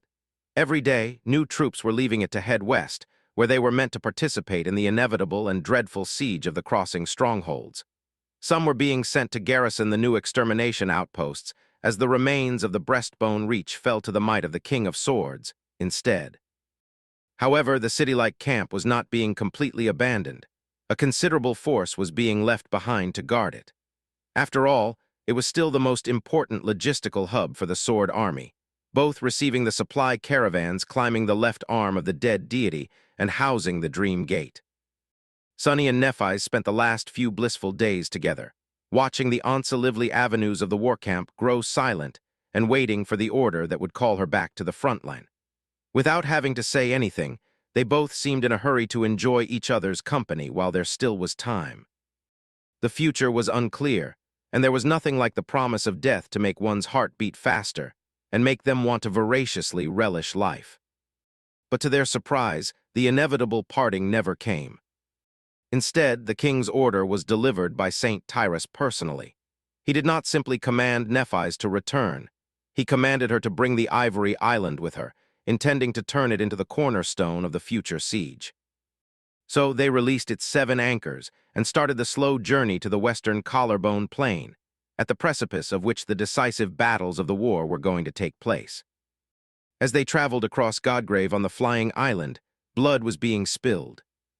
The Sword Army was pursuing the forces of Song across the northern parts of the Breastbone Reach, engaging in frequent skirmishes and battling the spreading scarlet infestation. Somewhere else, the conquest expeditions were braving the darkest parts of Godgrave. Far in the south, Mordred and Morgan were still locked in a fratricidal battle for control over Bastion.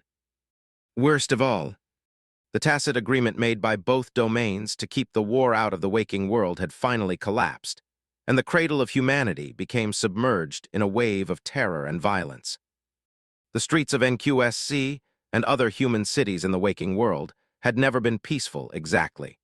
People had always lived in the oppressive fear of nightmare gates and perished sleepers going rampant after turning into abominations. These threats had only grown more dire in recent years, and there was the Skinwalker as well. But now, the violence was being perpetrated by the forces of humanity itself, not the nightmare creatures. There were explosions thundering in the silence of the night, charred remains of destroyed PTVs burning on the roads, and sporadic firefights happening in broad daylight from time to time. The direct collateral damage was not high, but these bloody confrontations between the two great domains was negatively affecting every facet of humanity, weakening its ability to defend itself. The terrible losses suffered by the House of Night alone had dealt enormous damage to the logistical connection between the four quadrants, resulting in temporary food shortages and countless other complications. Even though the government had absorbed the remaining Nightwalkers into its ranks, the scale of the navigation across the ocean was severely reduced. And now more and more problems were creeping up. While the two domains battled against each other, there were too many crises to solve, and not enough people to solve them.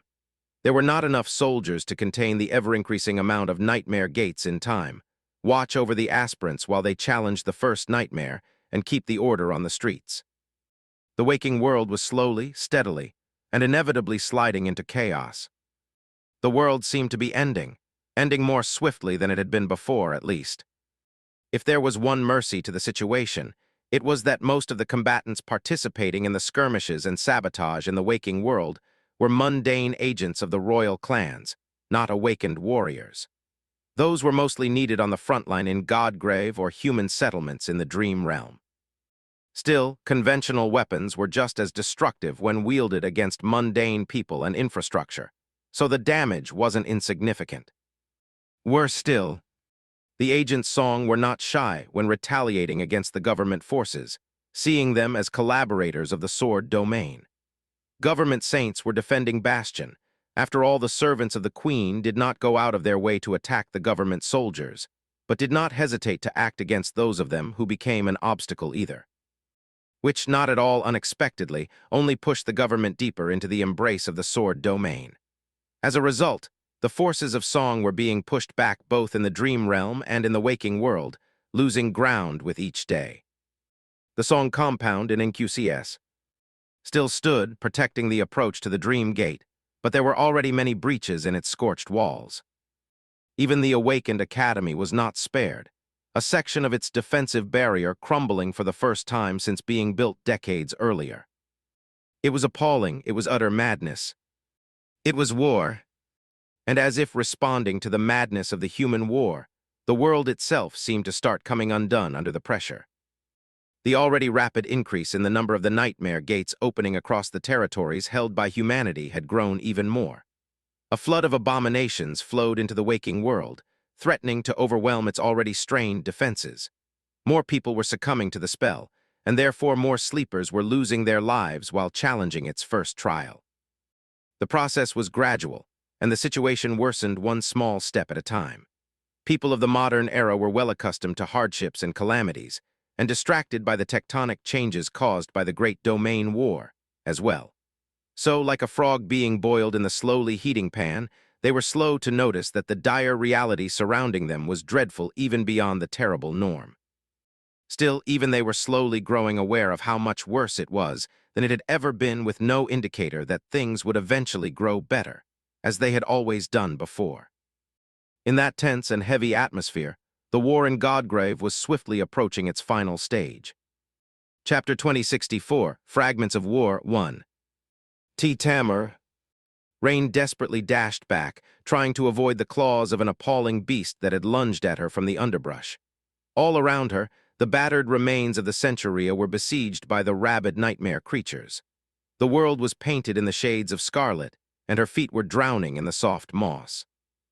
The main body of the Song army was far ahead, having most likely already reached the crossing stronghold. However, many small squads had been sent back to slow down the vanguard forces of the Sword domain and make them pay dearly for every step they took. There were traps, ambushes, and countless skirmishes being fought under the indifferent gray sky of Godgrave. Most importantly of all, the extermination outposts had been destroyed days ago, and now the scarlet jungle was spreading feverishly across the weathered surface of the sun-bleached bone once again. Having accomplished their missions, the rearguard forces of the Song army had to flee north. Unfortunately, they had to brave the abominable jungle themselves in order to escape. Tamer's soldiers were among those unfortunate souls who had been ordered to stay back. They ambushed the scouts of the Sword army in the charred ruins of a destroyed outpost, fought a bloody skirmish, and then retreated before the enemy reinforcements could arrive. They had lost many good men in the battle against the warriors of the Sword domain, but they had lost many more to the hungry jungle on the way north. After several long months of the terrible war, no more than a half of the soldiers remained alive. Dame Itraine slid on the scarlet moss, blocked the beast's jaws with her black takai, and used the abomination's own momentum to throw it to the ground. It was a perfect moment to deliver a fatal blow, the only moment she would receive, perhaps.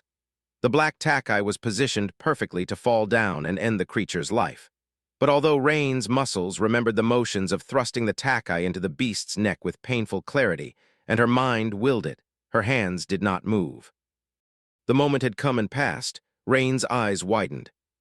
The beast twisted, jumped to its feet, and lunged at her once again. Damn it! Rain had no choice but to retreat once again.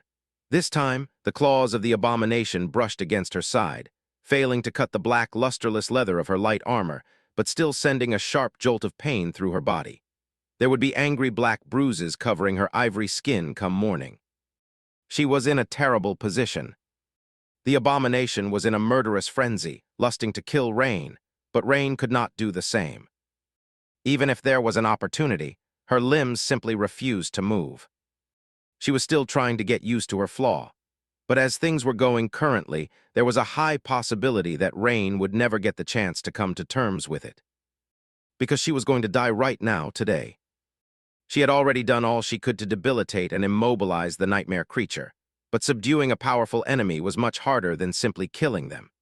At close distance, with no time to think, let alone summon memories and come up with cunning plans, all Rain could do was retreat, sustain wound after wound, and hope that someone would rescue her. The beast was bleeding, its limbs cut deeply by the blade of her sword, but that did not seem to slow it down one bit. Instead, it had only grown more enraged. Curse it! Rain looked around frantically hoping to see that one of her comrades was close enough and in a position to assist her. But it was all for naught.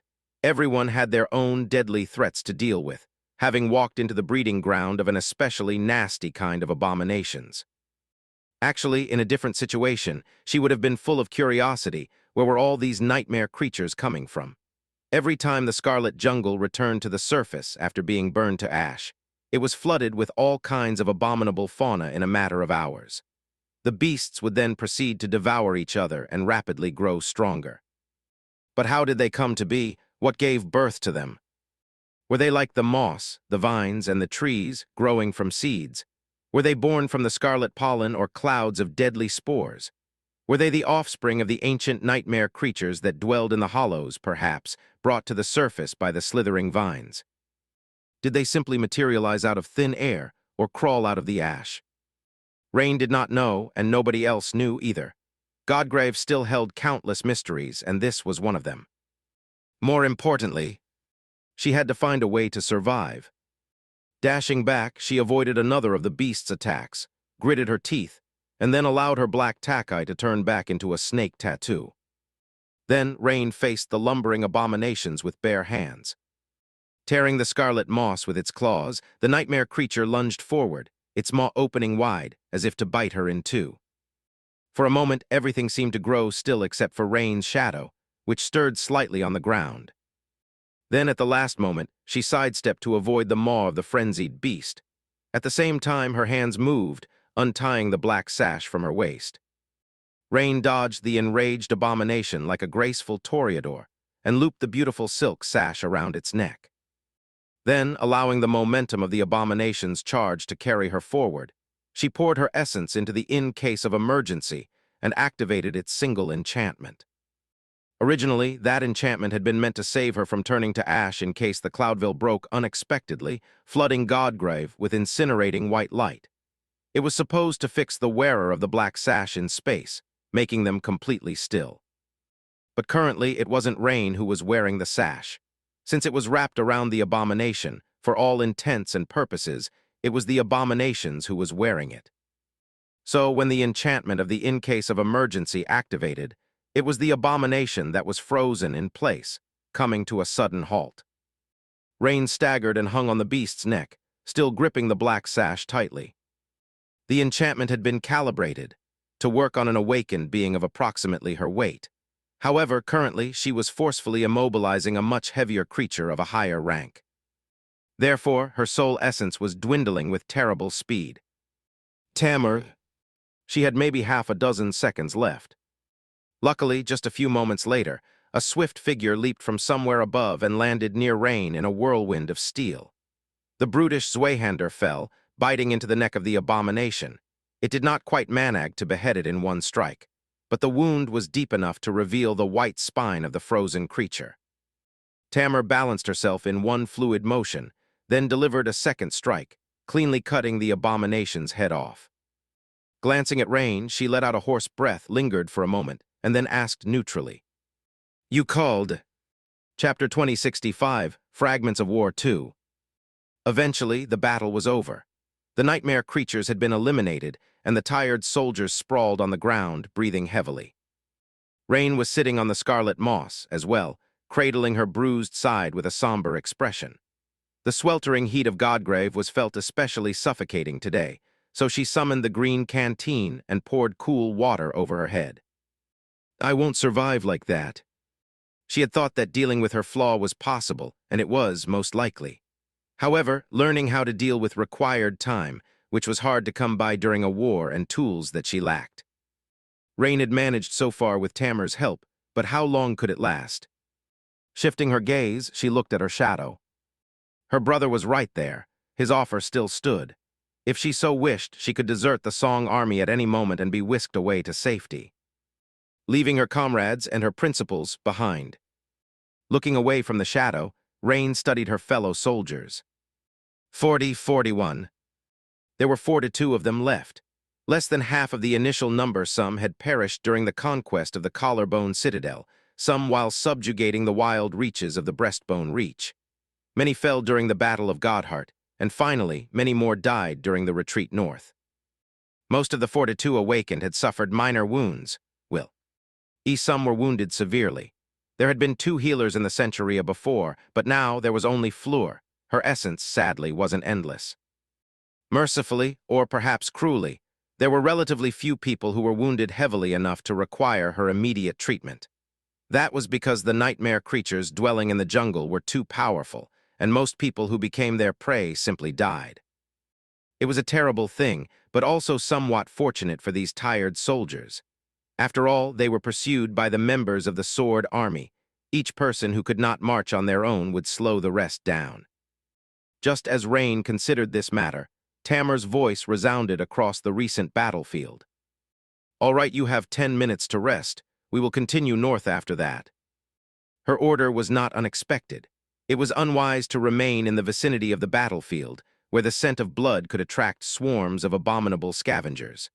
There was also the Sword Army to worry about, so they had no time to tarry. Everyone understood that, and yet many dark gazes were aimed at Tamar, the faces of most soldiers turning resentful. It couldn't be helped. The warriors of the Song Army were still reeling from the Battle of Godheart.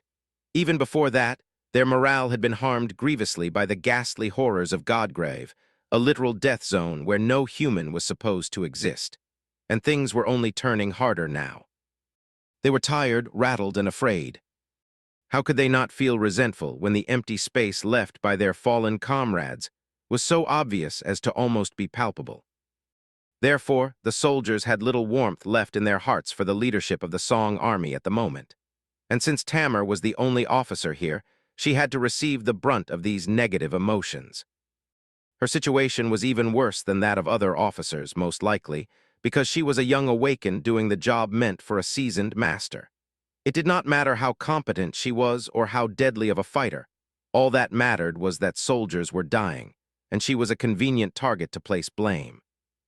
Looking at Tamar, the soldiers, who had followed her with fervor just recently, could not help but wonder now how many of them would have been alive if there was an ascended leading them instead of this legacy youth. The more tired and afraid they were, the more dejected they became. The same was probably true for how they felt about the higher officers of the Song army. Perhaps even the queen herself. Tamar, meanwhile, did not seem to pay the resentful gazes any attention. Walking over to Rain, she sat on the ground and nodded at the green canteen. "Give me that." Receiving the canteen, she drank the cool water greedily. Exactly 10 minutes later, the battered troop left the scene of the battle, not even bothering to harvest soul shards from the bodies of the nightmare creatures. Time was too short. They hurried north without making any stops. From time to time, a stray abomination would wander into their path, forcing the soldiers to fight. Luckily, there were no more battles as sudden and dire as that last one had been, so Rain did not have to engage in melee. She was much safer, as well as much more effective, with a bow in her hands. Heavy Burden, Outskirts at Noon, and Don't Cut Yourself, the 3 arrows crafted for her by Sunny, were far more excellent at slowing down and immobilizing the enemy than her deadly sword, especially with how unerring Rain's aim was. Once a nightmare creature was hit by one of them, it was much easier for other soldiers to finish it off. So even though she was unable to kill anything anymore, she was still contributing plenty. Most of the soldiers did not even notice that the way Rain fought had changed. Only Ray and Fleur were attentive enough to know that something about her was different. "Are you all right? Your aim is strangely off today." She simply forced out a smile. "Yeah, I'm fine, just exploring what my new memories can do." Ray seemed unconvinced, but nodded and left her alone in the end. They braved the northernmost tip of the Breastbone Reach, fighting the many perils of the Scarlet Jungle on the way. There were several more skirmishes, but luckily enough, the veil of clouds above them broke after a few hours. A vast swathe of the jungle was annihilated, and once the clouds repaired themselves, Rain and her companions continued on their way north. After 2 more days of marching, they finally reached one of the 2 crossing strongholds. Chapter 2066, Fragments of War 3. Godgrave was a strange land. Although it was vast like a continent, to the point that it was easy to forget its true nature while traversing the vast plains of white bone, the titanic skeleton was just that, the remains of an inconceivable giant. As such, its topography was strange and alien at times. The same was true to the points where the colossal breastbone connected to the immense collar. Bones, there was no smooth transition from one to another. Instead, the ground simply sloped downward, rolling into a vast and seemingly bottomless chasm. Of course, it was possible to descend into the darkness, reach the distant bottom, and climb back to the surface on the other side, then completing the crossing. But transporting entire armies in this manner was not feasible, not to mention that the lower part of the chasm was covered in a thick layer of soft ash, and all kinds of horrors could be hiding under its surface. So the Song army had constructed fortified bridges at the 2 points where the chasm was the narrowest, and built mighty strongholds to guard them. The greater stronghold was located at the point where Breastbone Reach connected to Western Collarbone Plain directly. The other was technically a chain of 2 lesser strongholds at both ends of the western first rib. Both of the crossing strongholds had been built to withstand terrible sieges, so taking them by force was a daunting task. The Song army also fully intended to destroy the bridges before the enemy arrived. But they had not destroyed them yet, because there were still Song soldiers trickling into the strongholds after spilling blood to slow down the approaching Sword army. The greater crossing stronghold made for an impressive sight. It was hard to deliver building materials to Godgrave, so it was mostly built from local materials, namely, lumber scavenged from the ancient jungle of the Hollows. The mystical wood was tougher than any mundane alloy could ever be, to the point that it sometimes seemed nearly indestructible. Sadly, it had an apparent weakness. It burned all too well, which made it vulnerable to fire attacks. Even if Changing Star of the Immortal Flame Clan was not fighting on the enemy side, this vulnerability could prove fatal. So there was an additional layer of protection atop the mystical lumber. The hides of countless abominations were stretched over the entire fortress, serving as a shield against flame. Much of it had belonged to the great demon who the queen had slain immediately after descending to Godgrave. The bones of the gargantuan ape, meanwhile, had served to reinforce the structure of the fortress wall and of its gates. The fortress, built from the bones of a great demon, oversaw the entrance to the bridge, while a tall wall stretched in both directions for many kilometers, serving as a barrier for any being that could try climbing out of the dark chasm. The bridge itself was long and wide, built to accommodate a great army of countless awakened, transformed saints, and abominable thralls of Beastmaster. The battered remains of Tamar's Centuria were currently crossing it, having finally reached safety. Two people were standing on the protruding bastion above the gates of the stronghold, looking down at their tiny figures from great height. One of them was Seishin, the lost princess of song, while the other was her sister, Beastmaster. Beastmaster was looking down with a somber expression on her enchanting face. The scar marring her beautiful features seemed especially sacrilegious in the bright light of the overcast sky. She sighed. "These ones are yours, aren't they? They should be one of the last." Seishin nodded. "Yes, it's the daughter of the Saint of Sorrow and her soldiers. I am glad that she returned alive. She is a good kid." Beastmaster slowly shook her head. "How long will she remain alive, though? At this point, is it even possible for us to win?" Seishin looked at her with a hint of amusement. "What are you talking about? Of course it is possible." She leaned on the parapet of the rampart and studied the horizon. "Sure, the situation does not look good. We only have one citadel, while Anvil has two, perhaps three. Most of Godgrave is under his control now, and his soldiers are stronger.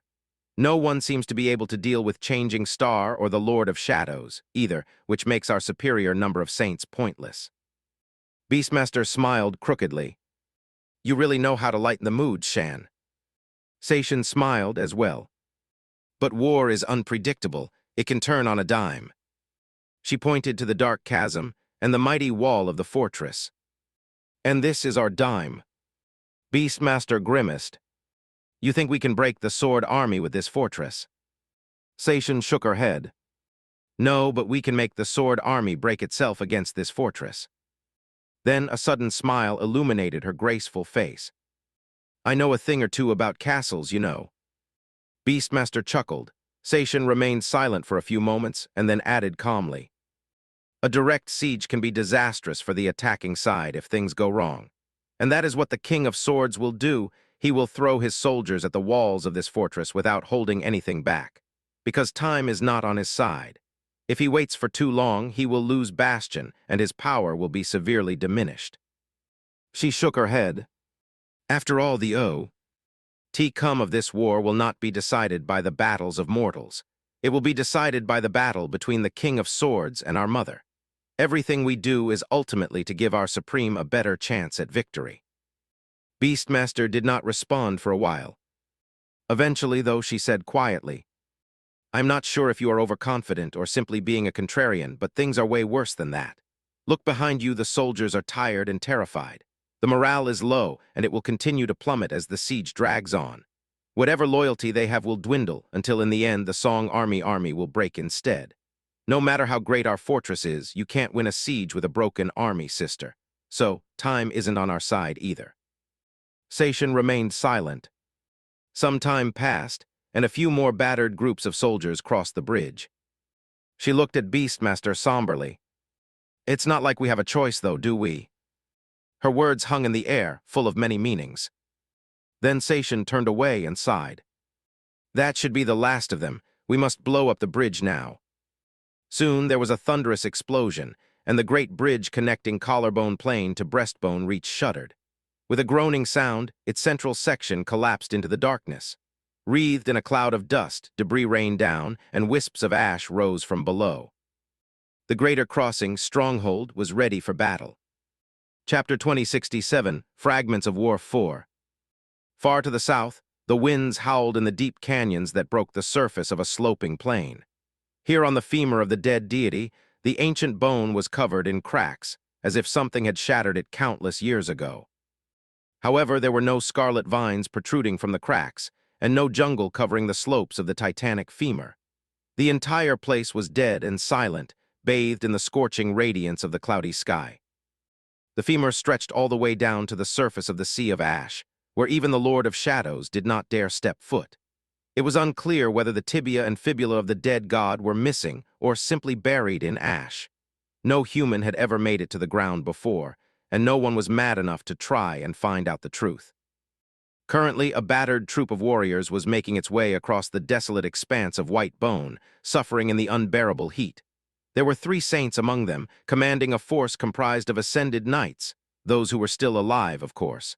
Many had perished on the way. Sir Gilead, the summer knight, was walking at the head of the column. His lustrous armor was covered in dust and had lost its sheen, and his usually clean-shaven face was now covered by a short beard.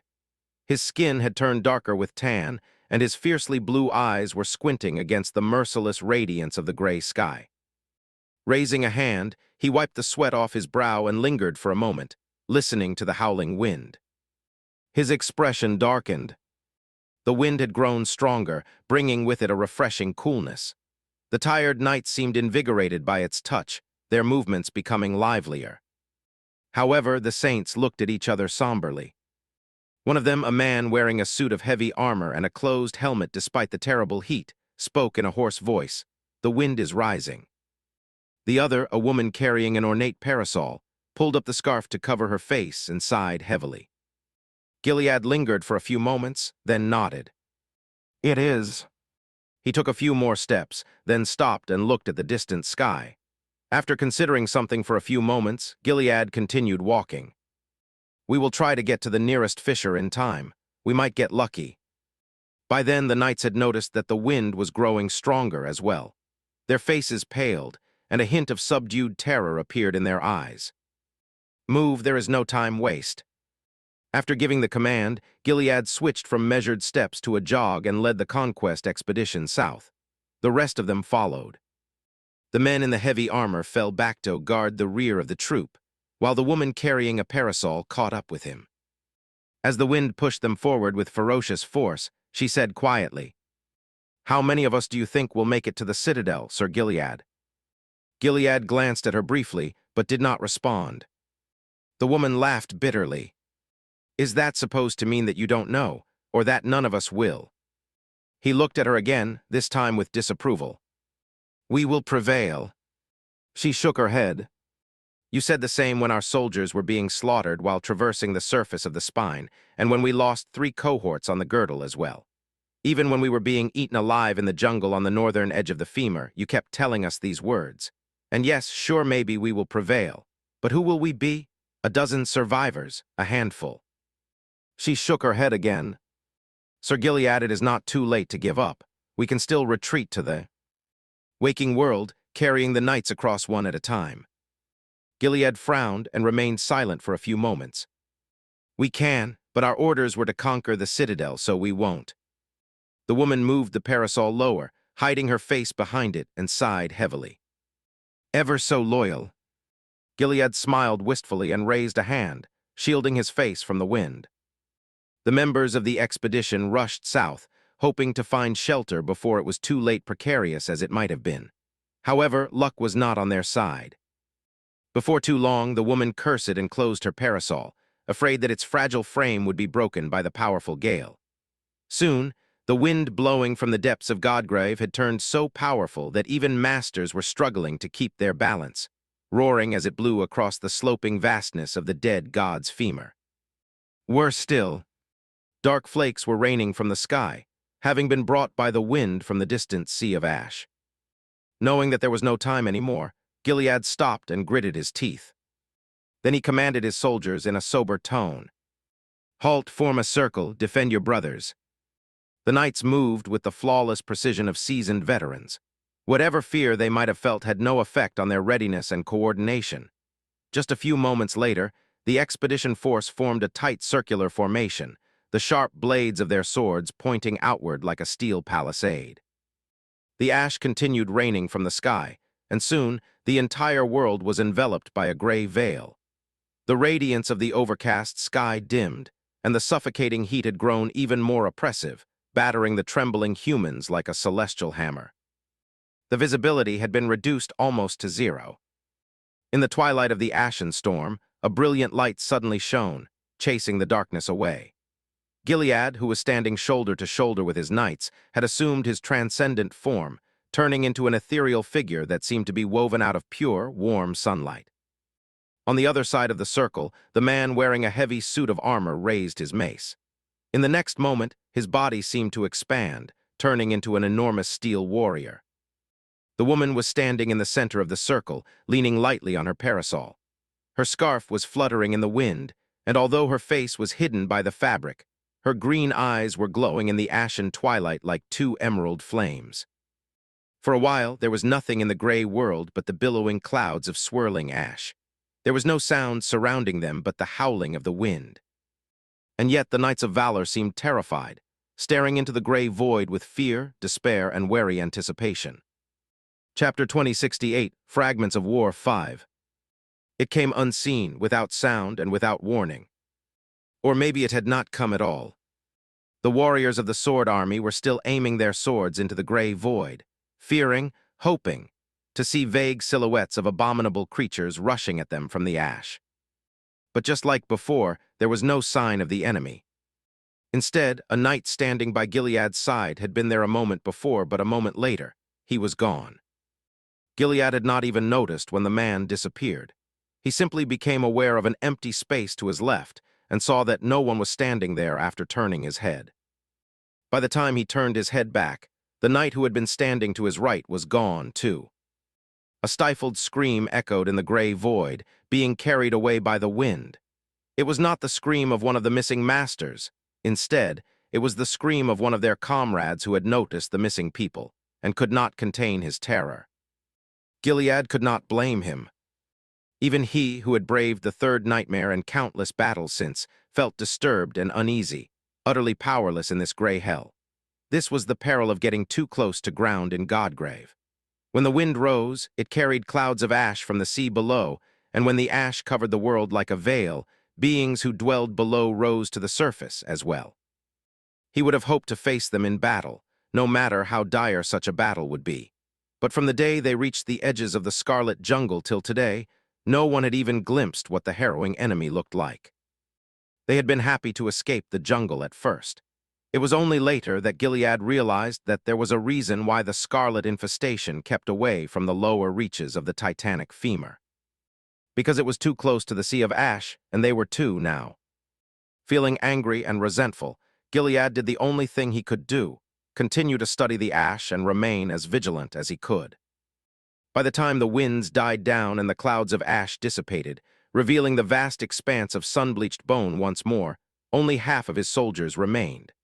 The valiant Knights of Valor, those of them who remained, simply slumped on the ground, their faces so pale that they resembled ghosts. Shen. Gilead dismissed his transformation ability and remained motionless for a while, counting the survivors and noting which of his comrades were gone. Hopefully dead or maybe doomed to suffer a much more terrifying fate. It was while he was counting the vanished that the woman with the parasol approached him once more, her face resting in the cool shadow. Her green eyes were cold and somber. "Have you reconsidered abandoning this doomed expedition, Sir Gilead?" He stared at her for a few moments, then shook his head. She laughed. After a while she asked, "It's you flaw, isn't it?" He simply raised an eyebrow. "What exactly do you mean?" She studied him coldly. "Your indomitable loyalty. It is a result of your flaw, right? That is why you serve the king so faithfully, despite despising him and his family so much." Gilead smiled faintly and looked away.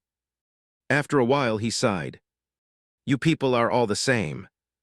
The woman with the parasol raised an eyebrow. "Oh, He nodded. None of you can imagine a world where a man stays loyal to his oaths for any reason other than having no other choice. Yes, I am loyal to the king. And yes, I have come to resent the man I am loyal to after a while. But no, my flaw has nothing to do with it. Losing the smile, Gilead turned to the woman and looked at her with a somber expression. It is simply my choice. There are few things in this terrible world we can control. We do not choose our births, we do not choose our lives, and we rarely get to choose our deaths either. But there are still some choices that only we can make. A long time ago, I chose to be a knight of clan valor. That is all there is, and that is why I am loyal to the king. The woman studied him with a hint of confusion. Even if the king is not worth being loyal to. Gilead frowned. Why was she being so bold? The legacies from the vassal clans had always been less loyal to the throne than the members and retainers of clan valor were, true. But still, they were sufficiently steadfast and devoted to the cause. More importantly than that, they simply had no choice but to be loyal. Because no one could defeat a sovereign. What had changed was the pressure of the war and the mounting losses getting even to the proud legacies. Or was this particular legacy simply that impudent by nature? Eventually, he shrugged. What does the king's character have to do with me being loyal? It's my loyalty, not his. I am the one who gave an oath, not him. If being true to a promise was predicated on how one felt about keeping it further down the road, then there wouldn't be much worth to one's word, would there? The woman studied him for a while, then sighed and shook his head. Yes, you are an icon of chivalry, Sir Gilead, a knight of whose nobility and virtue are beyond reproach. Do accept my ardent reverence and admiration. Still, what about the rest of us? It is fine if you are willing to march happily to your demise on the king's order, but must you drag us with you? Gilead stared at her silently for a few moments. Then he smiled. What are you talking about? Of course I must, I mean. He waved his hand south and added nonchalantly. I can't claim the citadel myself, since I already have one in the sword domain. So I need at least one other saint to stay alive and do it for me.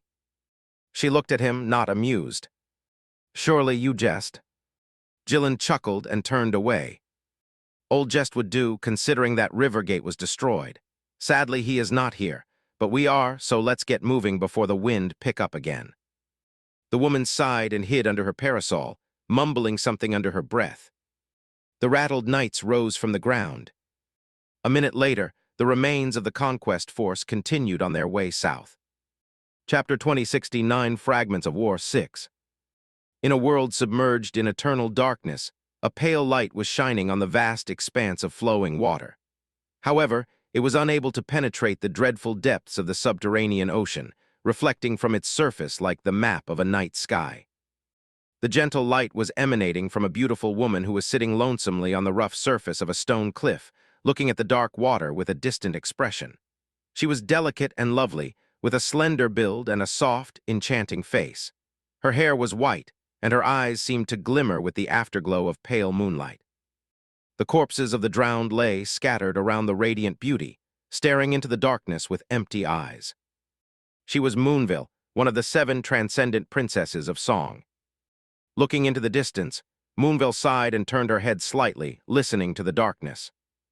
There were few sounds in the silence of the subterranean ocean. The distant hum of the great waterfalls that fed it, the tranquil murmurs of the flowing water, the eerie song of the powerful winds. The splintered pieces of a broken ship scraping quietly against the jagged stone. And there, coming closer, another sound. The powerful beating of someone's mighty wings.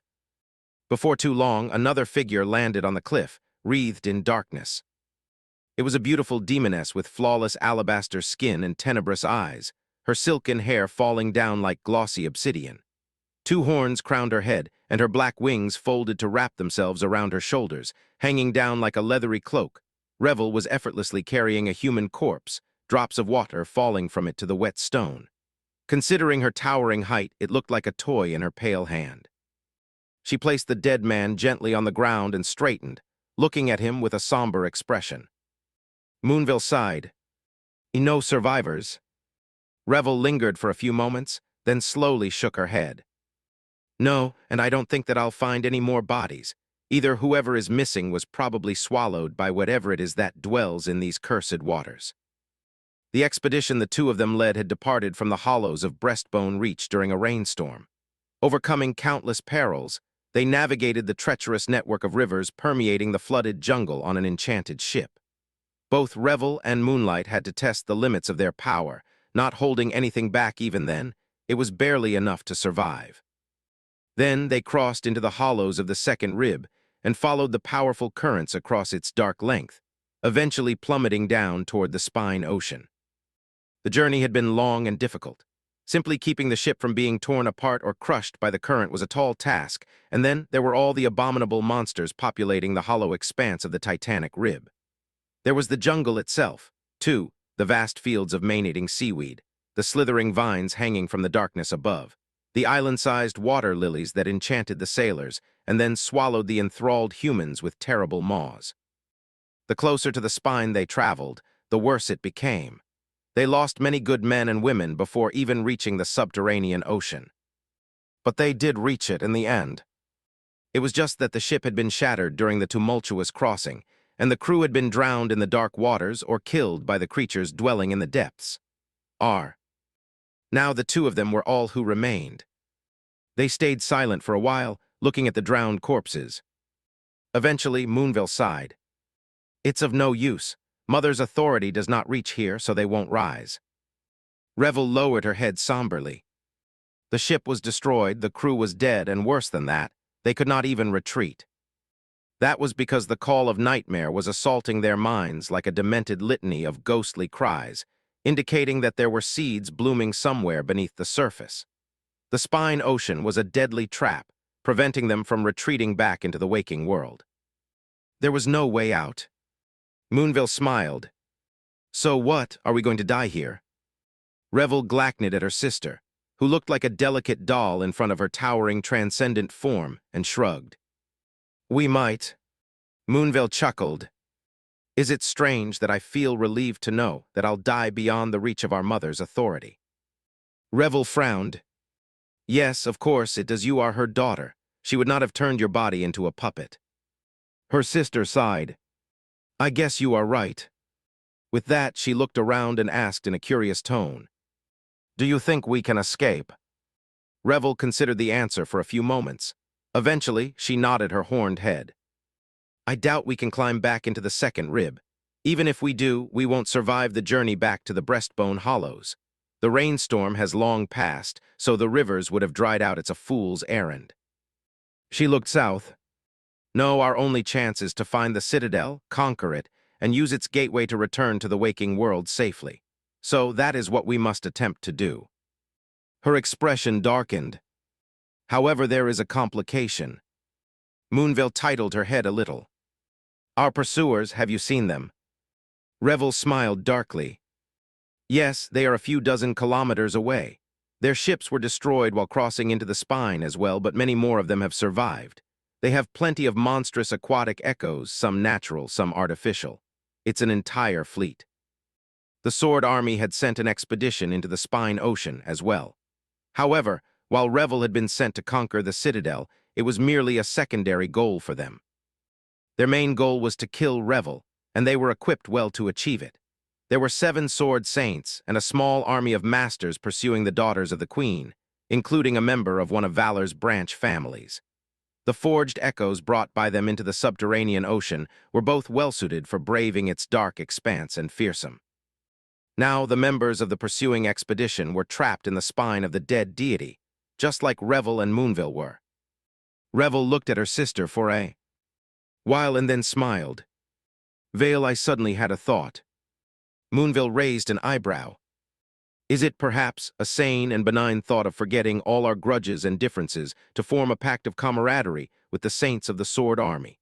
To fight side by side with fellow humans as allies and survive in this harrowing place together?"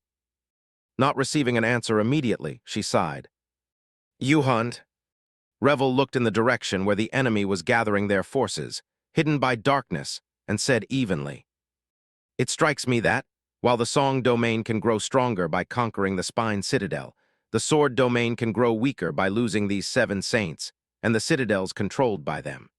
So, even if we die here as long as we die after making sure that they die first, the situation on the surface will still improve in our favor.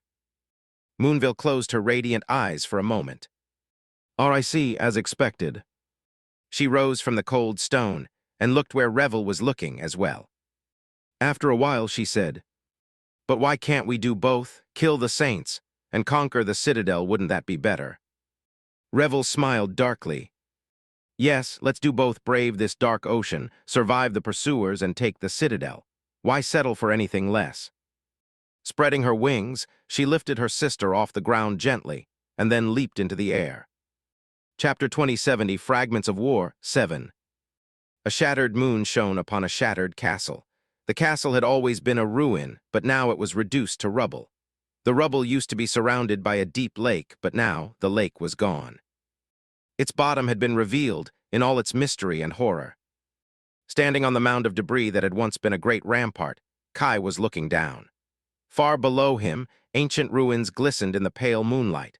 They were covered in mud and seaweed, but he could still recognize the shapes of beautiful stone edifices and smaller buildings beneath the mud. The castle stood on a mountain, and there was a prosperous and sprawling city surrounding the mountain, or had been once. Others would not see, but Kai did. Buried in the mud, hidden in the darkness of the ancient buildings, there were human bones. There were too many of them to count. Myriads of skulls were staring at him with empty gazes, as if blaming him for being alive. Millions of people must have perished here once, a long time ago. Some of the skeletons were intact, and some were crushed.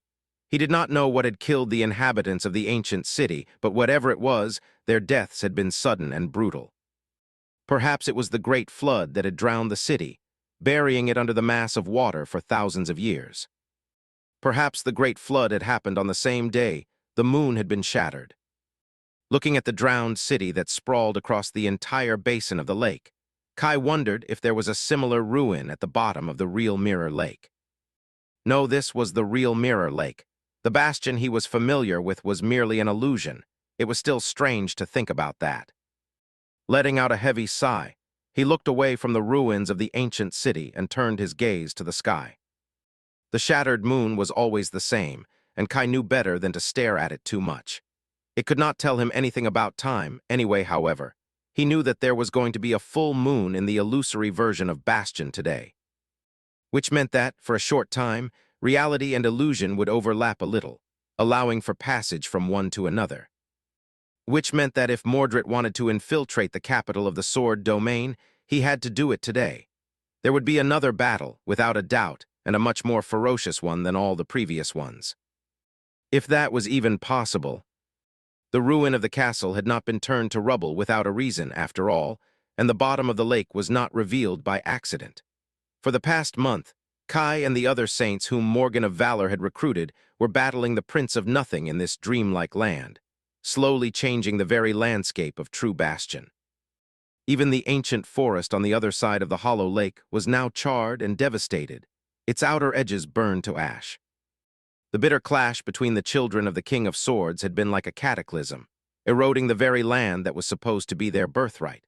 Looking at the scene of utter devastation surrounding him, Kai could not help but feel relieved that Morgan had decided to hide the illusory bastion away and repel her brother's siege in this desolate place. Otherwise, the loss of life would have been more unbearable than during the Southern campaign. He had not seen a battle that calamitous yet, except maybe for the Siege of Verge, where they had faced the defiled Legion and the abominable First Seeker. That one he still saw in his nightmares sometimes. Miraculously, the defenders of Bastion had held their ground for an entire month. It was partially due to their own resolve and prowess, partially due to how tenacious Morgan of Valor and Enchanted Body were, and partially due to sheer luck. But mostly, it was because of the battlefield she had chosen. Here in True Bastion, harrowing creatures whom Morgan called the Others dwelled. These nebulous beings inhabited reflections, and therefore the powers of her brother were stifled. Kai and the other defenders had only encountered the Others a few times, and even then it had almost cost them their lives. But Mordred had to face these strange and alien beings every time he wanted to use the powers of his aspect, which meant that he was fighting a war on two fronts. One war against his sister and her saints, and another war in the reflections.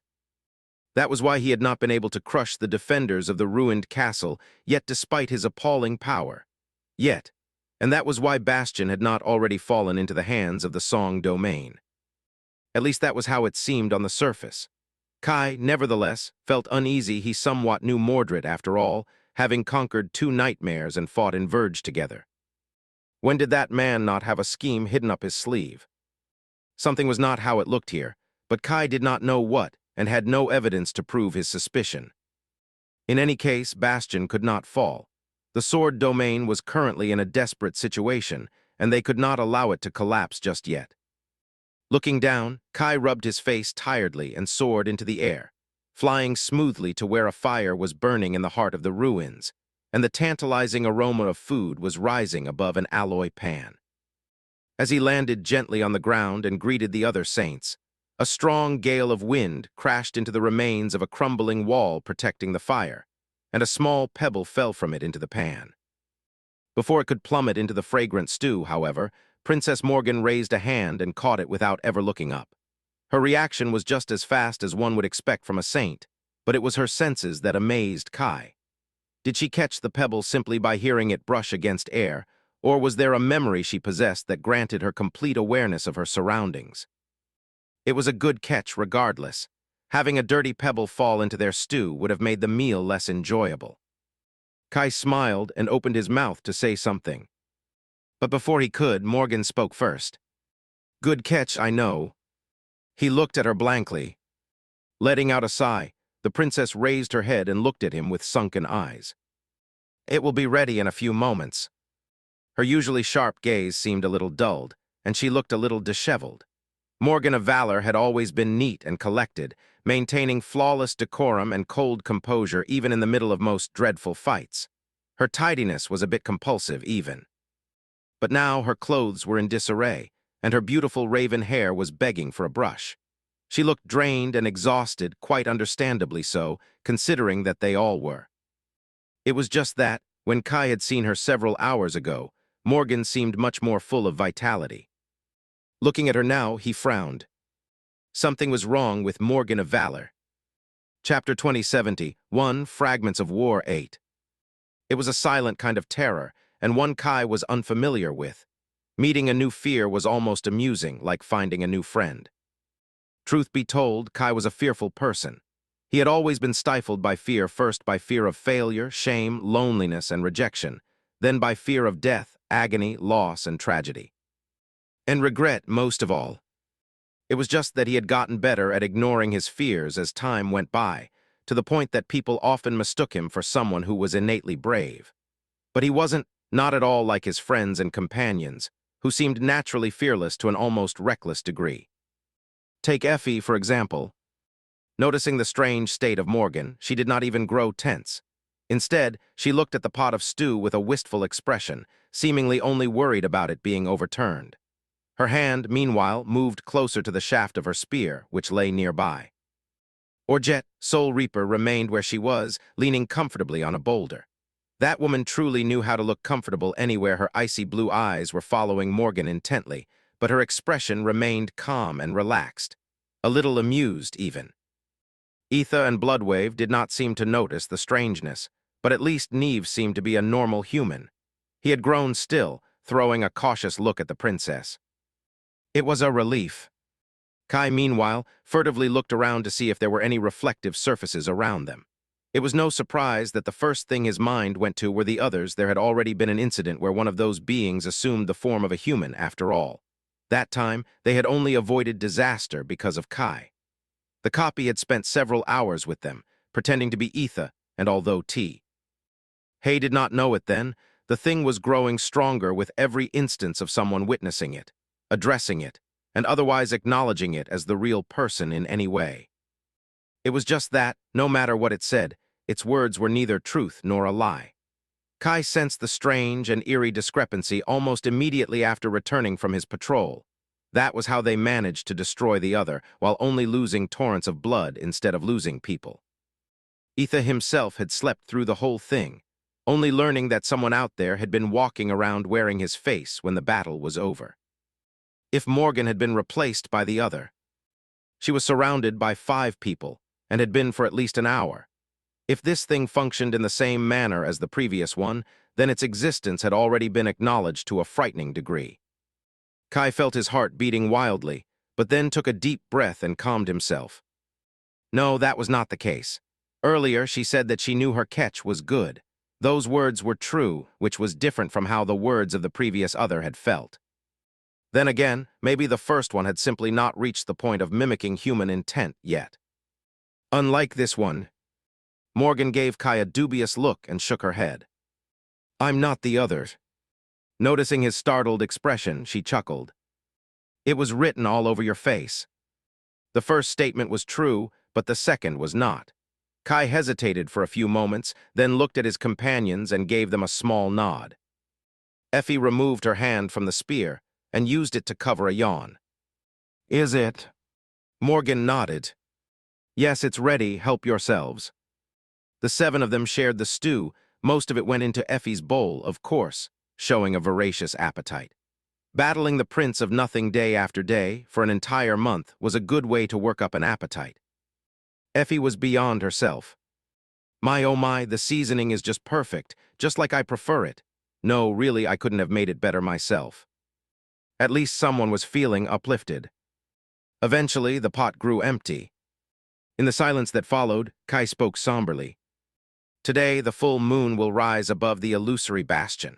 You know what it means, Lady Morgan? Your brother will definitely come again, and his assault will be even more dreadful this time. She nodded calmly, not at all as worried as he thought she would be.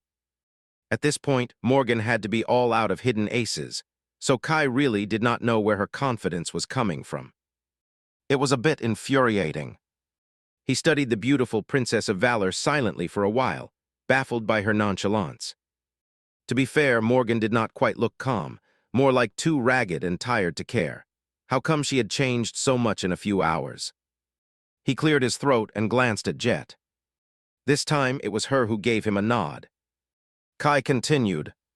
That was why we discussed it among ourselves. We think that we found a stopgap solution on how to stop him. Morgan glanced at him with the familiar spark of amusement in her vibrant vermilion eyes. Oh. Jet sighed, then leaned forward and raised a hand. Soon, a beautiful hourglass appeared on it, woven out of a whirlwind of radiant sparks. She studied the hourglass for a few moments, then said lazily, This here is a supreme memory of the 4th tier that the 3 of us earned not too long ago in quite a troublesome battle. It will not really prevent our eventual downfall, but it can buy us another day, and hopefully reveal whatever strategy Mordred is planning to employ next. Etha looked at her with a slightly dazed expression. St. Jet, you killed a great devil. She grinned. The 3 of us did, sure. Why, have you guys never killed a great devil? The young saint slowly shook his head. Cousin Neve slayed a great beast once, but no, I have only ever seen great abominations from afar in my 3rd nightmare. Effie tilted her head. What are you talking about? We killed a great monster 2 days ago when the lake became shallow. Whose meat do you think was in that stew? Etha blinked a couple of times. Oh, that thing was of the great rank? I'm sorry, I did not notice. The huntress stared at him for a couple of moments, then threw her head back and laughed. Gods, are you sure you haven't slain a great devil or 2 in the past? Maybe you just failed to notice their greatness. The young saint seemed to blush a little and looked away. Jet smiled. In any case, this memory is a bit special. It can only be used once, but... Morgan leaned back and grimaced. But it can make a day repeat itself 1 time. Yes, I know. She was telling the truth. She did indeed know. Kai frowned. Then his eyes widened. The way she had caught the pebble without looking the way she looked, and the way she spoke. Even the taste of the stew. He smiled suddenly. Lady Morgan, you have already used the hourglass, haven't you? The princess stared at him for a few long moments, then sighed. In a way. Things were suddenly making much more sense. Kai was excited. So you are living this day for the 2nd time. Morgan slowly shook her head. She remained silent for a while, then said in a grim tone, No, not the 2nd. For a few moments, everyone was silent. Then Effie snorted incredulously. I can't believe that this is happening to me for the second time. Chapter 2072, Fragments of War 9. As Kai was slowly digesting the meaning of what Morgan had said, the three saints of night looked at Effie with various degrees of surprise on their faces. Eventually, it was Neve who asked in a subdued tone. A second time. Effie let out a dejected sigh, covered her face with a palm, and nodded. Yeah, happened in our third nightmare. Kai was elsewhere, but Jet and I got stuck on an island where the same day was repeating itself endlessly. For us, just a few hours had passed, but in fact, it was more than a year. If not for Cassie, that is Saint's Song of the Fallen, eventually learning to retain her memories of the previous loops, somehow we would have probably still been on that damned island. Jet scoffed. What are you complaining about? It's not like we remember any of the previous days. In fact, that whole nightmare is hard to remember. The Nightwalker just stared at them silently. Every nightmare was a darkly wondrous experience, especially so the third nightmare, but an island where time endlessly repeated itself. That sounded a little bit too fantastical, even for saints. Effie raised an eyebrow. What? You guys would have loved it there. Our whole third nightmare happened in a place where there was nothing but water, literally, not land whatsoever anywhere around. With that, she grinned and looked at Morgan. That said, there is something I don't understand. Isn't the hourglass supposed to be a one-time thing? The Princess of Valor shrugged indifferently. It is. Then a sharp, dangerous smile twisted her crimson lips. But you forget about my ascended ability raised by wolves. I can embody enchantments of various memories, remember? So that was what I did. The first time Soul Reaper suggested using the hourglass, I engraved its enchantment onto my body and used it. The engraving was erased after one use, but the hourglass remained intact. The second time I used the hourglass, it was destroyed, but when I returned to the past, the engraving was intact. So by alternating between the two, I was able to make this day repeat itself over and over again. Kai paled a little. It was a strange thing to know that time flowed differently for most of the world than it did for him again, and that he did not remember who knew how many days spent side by side with Morgan. I hope I didn't make a fool out of myself. He might have abandoned his idol persona a long time ago, but old habits died hard. Kai was still deathly afraid of behaving inappropriately in front of people, especially in front of actual royalty. He coughed. How long has it been exactly? Morgan yawned. It's already summer in the outside world. We've been here for months, right? The Lord of Shadows massacred a dozen Song Saints. The Sword Army had won a glorious victory at Godheart, and the enemy is now in full retreat. What else? The walking world has become a secondary battlefield of the war. My sister has been punished for insubordination. That pretty much covers it, I think. She lingered for a moment, and then added, but none of that concerns us, really. All we have to do is keeping my brother here. Her voice sounded listless. Kai, Effie, and Jet shared a dark glance. The news of so many things changing while they were unaware was highly unwelcome. After all, they had to follow their own plans, and that required coordination with the other members of the cohort. The Lord of Shadows seems even more powerful than any of us has anticipated. Kai wasn't really surprised at the fact. That man was really something else entirely. Talking to him made Kai feel like he was losing his mind, one impossible truth at a time. What was it? A custody dispute with accursed terror. Kai shuddered and shook his head a little to get rid of unnecessary thoughts. Knowing that he would have to talk to Jet and Effie later, he then shifted his attention to Morgan. Now that he knew why the proud Princess of Valor did not look like her usual composed self, he was still concerned about her bleak and exhausted state. This listlessness was not at all like Morgan. Kai lingered for a moment. Excuse me for being blunt, Lady Morgan, but can I assume that you have not been able to repel today's attack, even after trying it dozens of times? Morgan nodded solemnly. Yes, you were right, he is going to go all out today. We tried many things to stop him, but each time we failed. Worse still, that guy seemed to have managed to become aware of the hourglass somehow. I think he is retaining his memories of the previous attempts now. A cold gust of wind blew across the ruins, making their defenders shiver. Jet leaned on her boulder, crossed her legs, and asked in a curious tone, So, what are you planning to do now, princess? Morgan looked at her tiredly. Then a dark smile twisted her lips. What else? I'm going to continue doing the same thing, fighting him and turning the time back, over and over again. As many times as it takes. Jet chuckled. Isn't that the definition of madness? Morgan shrugged. So what if it is? War does not have anything to do with sanity. All that matters is accomplishing your goals, and although we have not been able to beat Mordred, losing to him miserably every time we tried beating him has never been our goal, to begin with.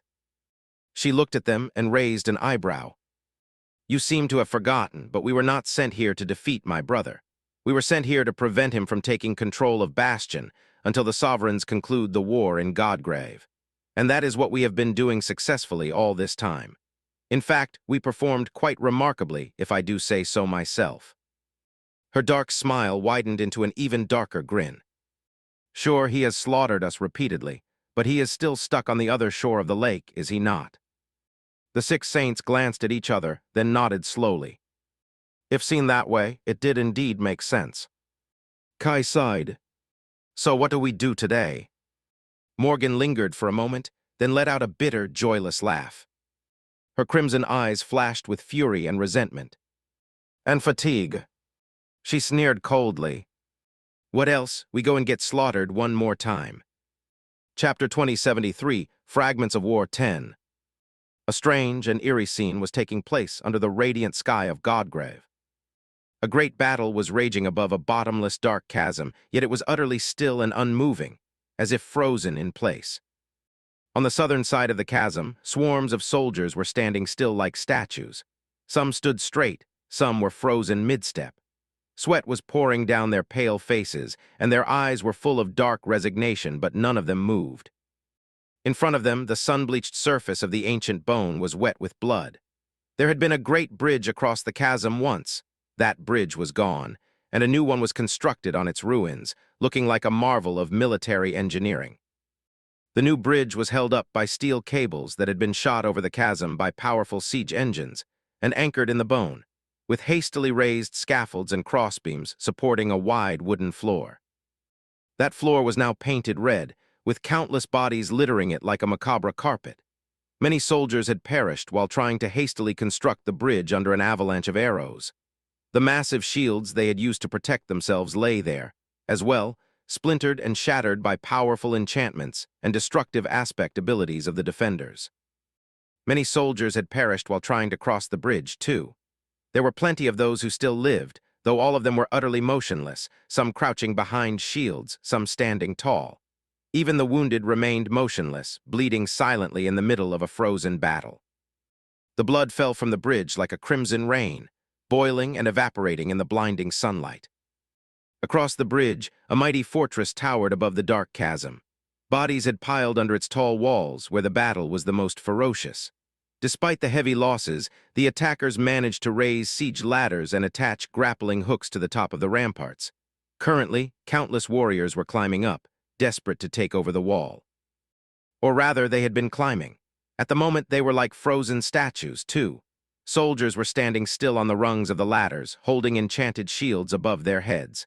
Others were clinging to the ropes with desperate gazes, their tortured muscles trembling from fatigue. And finally, there were those who had crested the wall. Sid was among those few. She was standing at the top of the battlement, unmoving, staring at the tip of the enemy blade that had stopped mere centimeters from her neck. The blade was so near, but had failed to touch her skin for an entire hour. Around her, a ferocious melee seemed to have been frozen in time. The warriors of the 2 great armies were entangled, fighting and dying, killing each other. Only all of them were motionless, not daring to move even a centimeter. Some were about to kill their opponents, some were about to be killed. Their eyes were shining with terror, panic, indignation, rage, bloodlust, or growing numb with numbness, desperation, and exhaustion. But all of them remained still. It was quite an exquisite torment to have the executioner's axe hang above your neck, neither retreating nor falling down without end. Flakes of ash were drifting in the air. Of course, the furious battle came to a halt because the veil of clouds above the battlefield had broken, and heroin. Sunlight poured down from the pristine white hell above. The scene of frozen carnage was bathed in incandescent radiance, making the terrible slaughter seem strangely ethereal and heavenly. Of course, there was nothing beautiful about it. War was always appalling, after all, and this battle had been especially ghastly for the Sword Army. The great army of the Sword Domain had split in two a few days earlier. A large contingent turned toward the western First Rib, the lesser of the two crossing strongholds. The main body of the army, meanwhile, continued north, eventually reaching the greater stronghold at the precipice of the Collarbone Plain. The Lord of Shadows was accompanying the western contingent, while both Changing Star and Sky Tide had not reached the battlefield yet. Nevertheless, the king commanded the soldier into an assault to probe the enemy's defenses. That was how the Fire Keepers ended up participating in a large-scale battle, without their lady for the first time in many years. The elite forces of the Sword Army had stayed back at first, allowing the less experienced awakened troops to amass and move forward to construct the bridge. It was a pragmatic decision, albeit a cruel one. The losses among the engineering corps and the soldiers that were assisting them were terrible. Of course, the Fire Keepers were sent forward in the first wave, as well. They were the first ones to step on the newly built bridge, too, leading the assault across its long expanse under a barrage of ranged attacks. Perhaps without them, the assault would have ended before ever reaching the walls of the fortress. But the Fire Keepers carved a path across the chasm, allowing the soldiers of the Sword Army to advance. The gates were too impregnable to be broken without a sufficiently powerful siege ram, which was hard to carry across the chasm until the bridge was widened and reinforced. So, the only option they had was to scale the wall and try to take it. And they did. But at a dire cost. Many more soldiers died under the walls of the greater stronghold. And the Fire Keepers, the luck that had been on their side since the Forgotten Shore finally turned its back on the Fire Keepers, and they finally suffered their first casualties since the siege of the Crimson Spire. Full of bitterness and resentment, Sid couldn't help but think that perhaps that was the real punishment the king had intended for their lady. Not just to send her away, but to send her soldiers into deadly peril while she was away. Curse him, curse his entire damned clan. But there was no time for sorrow in the middle of a deadly battle. Despite losing several people, the Fire Keepers were the first ones to scale the wall. And it was there, when the warriors of the Sword Army were desperately trying to carve out a bridgehead on the battlements, that the veil of clouds broke, and the world became drowned by the blinding radiance. The battle halted in an instant, and it was frozen still, an eternity later, with only the flakes of ash moving in the still and motionless world. Sid felt a drop of sweat roll down her face. Then a wounded soldier who had been crouching a few steps away let out a tired groan and swayed, blood seeping between his fingers. The man collapsed. His body turned to ash before even touching the ground. Countless people witnessed his death, but no one moved. No one reacted. No one even averted their gaze. A moment later, the furious battlefield was utterly silent once again, with only the wind singing its indifferent song. Sid took a shallow breath and concentrated on the blade of the sword that was mere centimeters away from her neck, ready to cut it at any moment. What to do? There was nothing to do. All she could do was wait. Chapter 2074, Fragments of War, 11. At the end of it all, Sid felt as if her entire being was made from ash. Her vision was blurry and her arms felt numb, the weight of her sword and her shield like that of a mountain. Everything was permeated with blinding light and the smell of ash, which fell from the sky like snow. The terror and excitement of battle had turned into resentment, and resentment turned into resignation. Most of all, there was pain and fatigue. I wouldn't mind a good massage right about now. The irreverent thought made her want to smile. Of course she didn't. Instead, she shifted her focus from the sword hanging at her neck to the radiant distance. The shadows were moving, and the blinding sunlight was growing dim there far away. The breach in the veil of clouds was finally closing. It took Sid a few moments to realize what was happening. Then her dull gaze regained some of its sharpness. I'll be damned. She was not destined to become ash, after all, at least not just yet. What happened next transpired with a torturous slowness, but also eerily fast. The merciless white light dimmed, and the frozen battle thawed, exploding into a demented symphony of violence almost instantly. Once again, it was as if no time had passed at all. Far away on the other side of the chasm, the soldiers staggered and continued marching toward the bridge. Those on the bridge pushed forward, desperate to reach the walls of the fortress before its defenders renewed the deadly barrage. It was a futile hope, of course, because a dense cloud of arrows rose into the sky just a split moment later. The arrows rained down, reaping dozens of lives. The soldiers who had been climbing the wall moved, too. Some simply released their hold on the ropes and plummeted down, too tired and spent to do anything else. Some swayed but stubbornly continued to climb, knowing that nothing but death awaited for them on the ground. Nothing but death awaited for them atop the wall, too. Sid knew it better than most. As soon as the radiance of the white abyss dimmed, her opponent thrust the sword forward. The momentum of his initial swing had been exhausted, but the blade was sharp enough to cut her throat even without much force behind it. R. The bastard did not hesitate at all. She didn't hesitate either. Sid had been given plenty of time to consider her next move, after all. Activating her awakened ability, Sid hardened her body for a few moments. The enemy sword produced a jarring scraping sound as it traveled across her skin, unable to cut it. In the next moment, Sid activated her dormant ability and slammed her shield into the enemy's chest, sending him flying back like a rag doll. The blow was not powerful enough to break a master, but it did toss him over the edge of the battlements.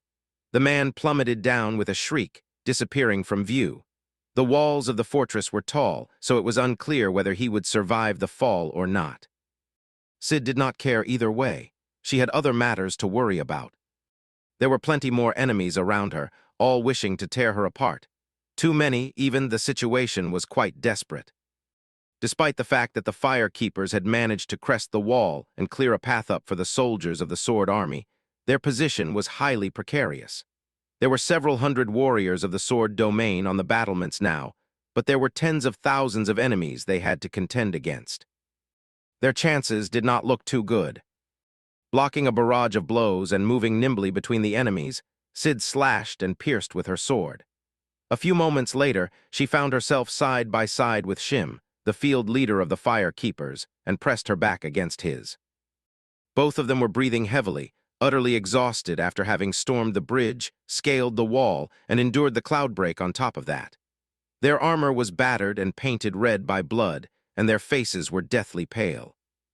Their eyes were calm and cold, though, devoid of even a hint of panic. Sid grinned. "Hey, Shim, this is pretty bad, huh?" They separated to deal with their enemies, then moved closer to guard each other's backs once again. He let out an indifferent sigh.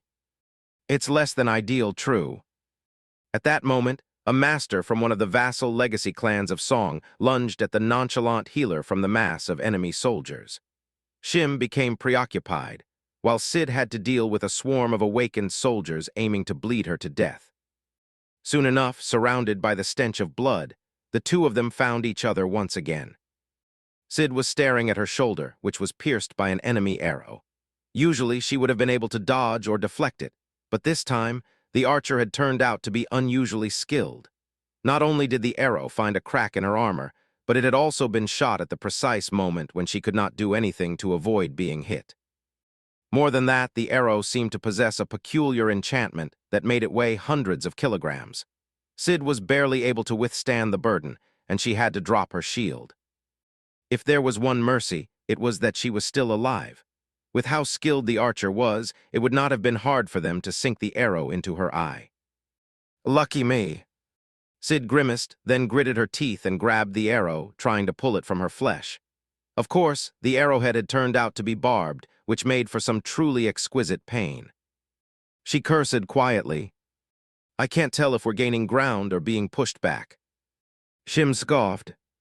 "We are being pushed back, of course. It's hopeless. We were never going to take the wall this way." Finally managing to rid herself of the heavy burden of the enchanted arrow, Sid glanced at him darkly. "What the hell are we doing here then?" He shrugged. "Waiting for them to sound the retreat. They'll do it once more of us die." Sid was speechless for a moment, then shook her head dejectedly. "Let's wait then. Bah, what a dreadful day." They lunged back into the battle, struggling desperately against the endless tide of Song soldiers. The warriors of the Sword Domain continued to climb the wall and see. Continued to die. Slowly but surely, they were pushed back to the ladders, finding themselves on the verge of being thrown down. When are they going to sound the damned horn? Sid was bleeding, in pain, and tired. All of them were. But the order to retreat was still not coming. She sighed. I really hate sieges. Chapter 2075, Fragments of War 12. From afar, the great fortress of Song looked like a disturbed anthill. Countless tiny figures were swarming its walls, some climbing them, some falling down. The approach to the fortress was covered by a dark mass of moving bodies, with arrows falling down like rain. Of course, these dark figures were not ants. They were humans, and human lives were being lost every moment. Anvil of Valor was once again observing the battle from the platform on the head of a towering echo, accompanied by the saints of the Sword Domain. Only, this time, Nephis of the Immortal Flame was not here to defy him, so everyone remained still, observing the distant battle in grim silence. The Greater Crossing stronghold was refusing to fall. The terrain was too disadvantageous, and the fortress was too impregnable. The valor of its defenders was beyond reproach. Of course, this first attack on the fearsome fortifications of the Song army was merely meant to probe their defenses, but still, it was a troubling sight. By then, it was already apparent that the costly assault would not succeed. Anvil studied the distant fortress for a few more moments, then turned his head and looked at Cassie. The blind seer was standing closer than any other saint to him, almost as if she was the sole recipient of the king's favor. He spoke. "Lady Cassia, how are things advancing in the west?" She lowered her head a little. "It is worse than here, your majesty. The lesser stronghold still stands. They managed to bring down the bridge as well. Our casualties are severe, and no one managed to even reach the walls." Her voice was respectful and neutral, not at all brimming with anger, hatred, and resentment. He studied her for a few moments, then looked away with a somber expression. Anvil remained silent for a while longer, then let out a sigh. "Sound the retreat." Soon, the deafening sound of a war horn thundered above the dark chasm. The distant anthill exploded with activity as the battered soldiers of the Sword Army abandoned the walls of the fortress and slowly fell back. Of course, the retreat was just as bloody as the initial assault, not the least of all because those killed on the bridge had already risen, attacking their former comrades from the rear. Nevertheless, in the end, the warriors of the Sword Domain managed to cross back. The bridge was destroyed just a few moments later and plummeted into the chasm. The battlefield grew silent. The Song army had lost many soldiers as well, but its numbers were now greater than before. That was because those who had died trying to scale the walls of the fortress were now standing at the edge of the chasm, staring across its dark breadth with empty eyes. Anvil frowned. A few moments later, he said evenly, "We will establish 3 bridges next time and attack the wings of the fortress as well. Summon the leader of the engineering corps. The design worked, but we must study how the bridge at the lesser crossing was brought down to further improve it." Bowing silently, Cassie turned around and left the platform. On the other side of the chasm, Sation was looking at the distant mass of the Sword Army from the tallest bastion of the great fortress. Her flawless gray skin was marred by stains of soot from the falling flakes of ash, and her scarlet lips were twisted slightly into a grim smile. Soon enough, Beastmaster joined her.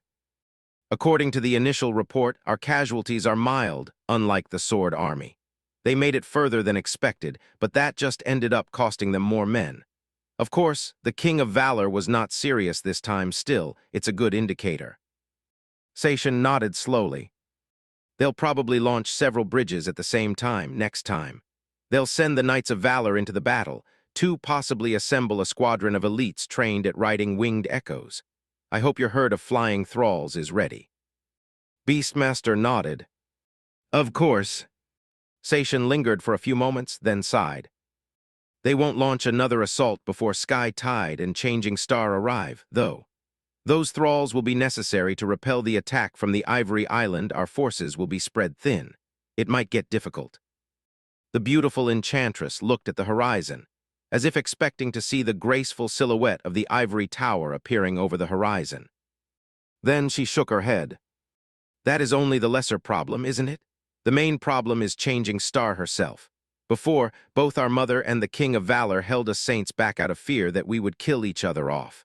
But now, everyone knows that a battle between saints would become a one-sided slaughter due to that girl Nephis and her shadow. So Anvil can simply set her loose. Sation shrugged. He can, and she would probably be able to demolish this entire fortress by herself. The Lord of Shadows, meanwhile, is more than capable of taking the lesser stronghold from Howl, Hell, and Silence. But then nothing would stop us from eviscerating their entire awakened army while those two are busy. So, he won't. Beastmaster studied her for a few moments, then mumbled under her breath. Demolish this entire fortress by herself, aren't you giving her too much credit? I spent a lot of effort building this stronghold, you know. Sation looked at her without any amusement. You were there when Mordred told Mother about what he had experienced in the third nightmare, were you not? Nephis obliterated an entire city there, not to mention incinerating half of another. And she was merely a master back then, so don't underestimate her aspect. Beastmaster made an unhappy face and looked away. Fine, what do we do then? After lingering for a while, Sation shrugged. Treat the wounded, equip Mother's puppets with weapons and armor, and prepare for the next assault as best we can. We'll see what happens then. Soon they left the tall bastion. The first siege of the greater stronghold was over. But not at all the last. Chapter 2076, Fragments of War 13. Just as Sation had predicted, the second assault on the greater crossing stronghold only happened after the Ivory Island arrived on the battlefield. It was a sight both daunting and awesome. The flying island moved slowly across the chasm, effortlessly enduring a barrage of destructive attacks. A billowing cloud of smoke obscured it for a few moments like a fluttering mantle, but then the graceful silhouette of the ivory tower revealed itself from the smoke once again. Pristine and unblemished. At the same moment, the elites of the Sword Army stationed on the island unleashed their own arrows, raining death and destruction down upon the defenders of the fortress. The island moved slowly across the chasm, high in the sky, suppressing the Song soldiers. Using the opportunity, 3 sets of powerful cables were shot across the darkness, embedding themselves into the ancient bone on the other side. Thousands of soldiers rushed forward, in a hurry to build up the bridges. Enormous shields were carried in front of them, protecting the engineers from the onslaught of ranged attacks. Slowly but surely, the 3 bridges started to take shape. Soon, the defenders of the greater crossing had to fight on 4 fronts. Both the left and the right wing of the impregnable fortress, as well as its main keep, were being assaulted by the soldiers of the Sword Domain, while the Ivory Island loomed above. This time, the most seasoned veterans of the Sword Army, including the Knights of Valor, were leading the assault. As the Ivory Island neared the middle of the dark chasm, threatening to break through the defenses of Song, a vast swarm of appalling nightmare creatures rose from behind the fortress, aiming to deliver a subjugation force and conquer the flying citadel. In response, knights mounted on winged echoes rushed to intercept them. The thralls of Beastmaster clashed in the air with the warriors riding the echoes, and a fierce battle unfolded above the terrible bloodshed happening below. All hell broke loose, threatening to pass into the annals of history as one of the most dire and perilous battles of the dark era of the Nightmare spell. Far away in the west, things weren't going much better at the Lesser Crossing. The first rib, while still vast and humbling in scale, had a much narrower point of connection to the breastbone of the titanic skeleton.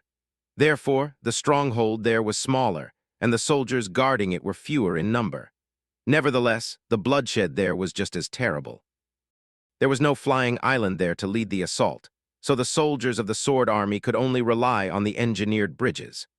No one was suppressing the defenders of the stronghold by raining death upon them from the sky, either, so the casualties of the attacking side were much more severe. Sonny observed the battle with a grim expression, feeling a suffocating fury rattle his mind at the sight of so many people dying senselessly. But there was nothing he could do to stop the shameful atrocity happening right in front of his eyes. No, that was not true. There was plenty Sonny could do. He could manifest a bridge of shadows wide enough to carry thousands of additional soldiers across. He could send his shadows to break the walls of the fortress. He could command the army to retreat and refuse to accept the orders of the king. But then what? Using his powers would give the Saints of Song to unleash there, in turn. Sure, Sonny could probably give them all a good fight, but how many soldiers would become collateral damage in the clash of transcendent powerhouses? Rebellion. G against the King of Swords prematurely, meanwhile, would just cost Sonny his life and make deposing the sovereigns that much harder, if not entirely impossible. So all he could do was grind his teeth, bide his time, and endure the poisonous feeling of anger. How much longer?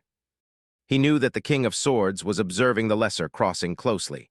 Cassie was not the only one, by far, providing him with information. Therefore, Sonny could not end the battle until it truly looked like the forces of the sword domain had no chance of winning. And the soldiers, as dispirited and disillusioned as they were, the soldiers still fought valiantly.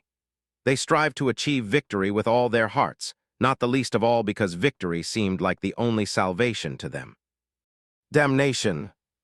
Hiding his face behind Weaver's mask, Sonny observed the battle silently. Eventually, the bloodshed had become too dreadful, and the momentum of the assault broke. He had his excuse. Retreat. Somewhere far away, the assault on the greater stronghold was ending in a deadly stalemate, as well. The gates of the fortress had withstood the blows of a specially enchanted siege ram, and neither of the three attacking forces managed to create a stable bridgehead on the battlements. The Ivory Island was forced to retreat, as well, swarmed by the thralls of Beastmaster, and under threat of being taken by the warriors of Song. It was another defeat. Damn it, damn it, damn it. Full of resentment, Sonny looked away from the gruesome scene of the battle and walked off. Soon enough, the battle was over, and he hid himself in his tent. He knew that Anvil would not be satisfied with just 2 failed assaults especially, because the second had been much more deadly for the Song army than the first. There would be a 3rd assault, and the 4th and the 5th, until one of the sides broke. It was when Sonny was going over the battle in his mind, and coming up with ideas on how to minimize the casualties next time that someone approached his tent. There was a polite knock, and a man wearing a vermilion cloak of the royal clan entered it slowly. Sonny stared at him coldly from behind his mask. What? The man bowed and spoke in a reverent tone. Lord Shadow, sir, the king has sent you a special order. Chapter 2077, Fragments of War 14. The sword army had crashed against the 2 crossings like a tidal wave. And just like a wave, it had receded over and over again, unable to break through the impregnable barrier. Even the arrival of the Ivory Island did not manage to breach the defenses of the entrenched Song army, at least not yet. The death toll among the defenders increased sharply, and each assault now cost them more. But the losses among the attackers were no less dire. The siege had become a stalemate. Countless soldiers on both sides were dying, and the casualties were mounting. And yet, neither side could crush the enemy. The situation simply continued to escalate endlessly, making it feel as if a breaking point would arrive soon. Those soldiers who were lucky enough to survive were being forged into truly dauntless warriors. The war was like a crucible that produced the toughest of alloys, but rigid steel could be easily broken. Everyone had a limit, and many people were approaching theirs. Rain did not know what was happening in the camp of the Sword Army, but here in the greater stronghold, the mood of the soldiers was hitting rock bottom. Even though they were suffering less than the poor wretches who had to assault the walls of the fortress under a rain of arrows, they still suffered terribly. People were dying, and people were receiving terrible wounds. There were not enough awakened healers to tend to everyone. So many of the wounded could only receive mundane treatment. The field hospital of the Song Army was struggling to contend with the influx of patients, its overcrowded halls permeated by the stench of blood and despair. Rain knew because she volunteered as a nurse at the hospital when she had free time. It wasn't just out of the goodness of her heart, but also because she felt bitterly useless. She was not a very good soldier anymore, after all, considering her inability to deal fatal wounds to enemies, even if those enemies were in the process of brutally killing her comrades. So Rain wanted to be of use to her fellow soldiers in some other way. There were a lot of things to do in an army as large as the Song Army was for it to function properly, many of them having nothing to do with combat.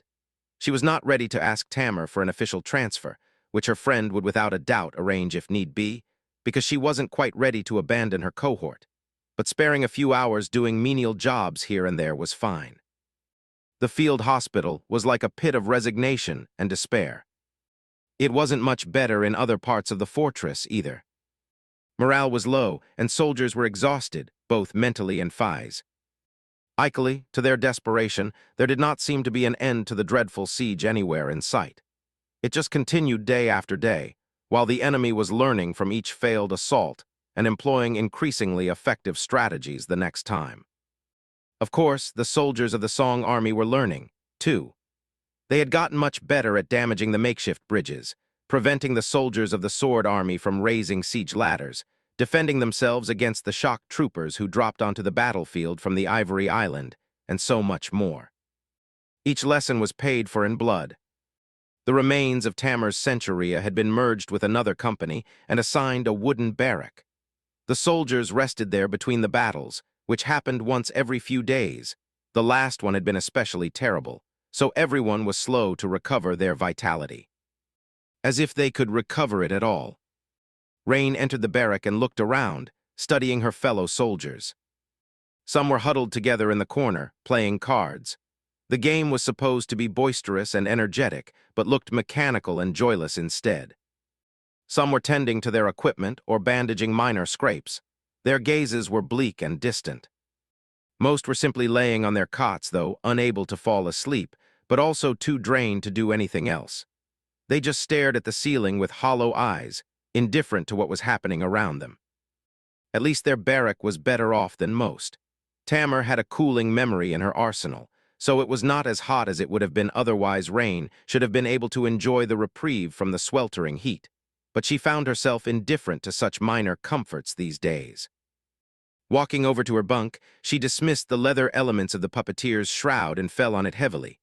Luckily, her bunk was the lower one. Well, of course it was. After all, Rain could not walk on air like Tamer. Fleur, who had been recovering from essence exhaustion, glanced at her from the next bunk in the row. The delicate girl remained silent for a while, then sighed. "Ronnie, were you at the baths?" Rain nodded. "Yeah, I heard that the attacks on the supply convoys had stopped, so they're not rationing water as strictly now. It's a nice change of pace." A fragile smile appeared on Fleur's face. "You're so calm." Rain looked at her in confusion. "Me calm? Goodness, you must have confused me for someone else." Fleur shook her head weakly. "No, I can't even muster enough motivation to get up. The rest are pretty much the same, but you just go about your routine like usual." Rain hesitated for a bit, then shrugged. "It's just a habit, I guess. Back in Ravenheart, I used to reward myself with a good soak in the baths after a hunt. They have proper facilities back home, of course, not just makeshift showers. But still, it feels nice to do the same after a battle." Fleur smiled a little wider, then looked away. After a while, she asked, "Do you think we'll get to return home?" Rain sprawled on her bunk and sighed.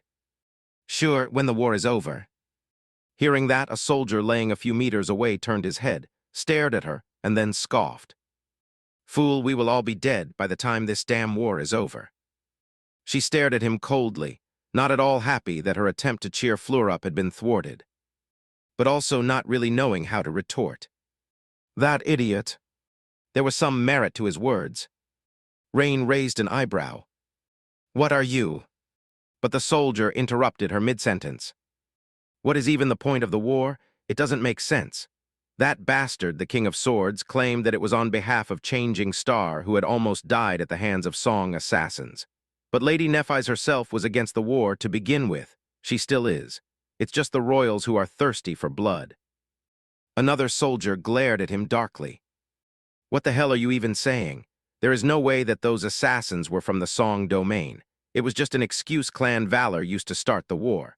So what was the Queen supposed to do?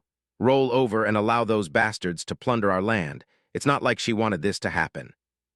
The first soldier remained silent for a few moments, then scoffed. "I don't know whether she wanted the war to happen or not.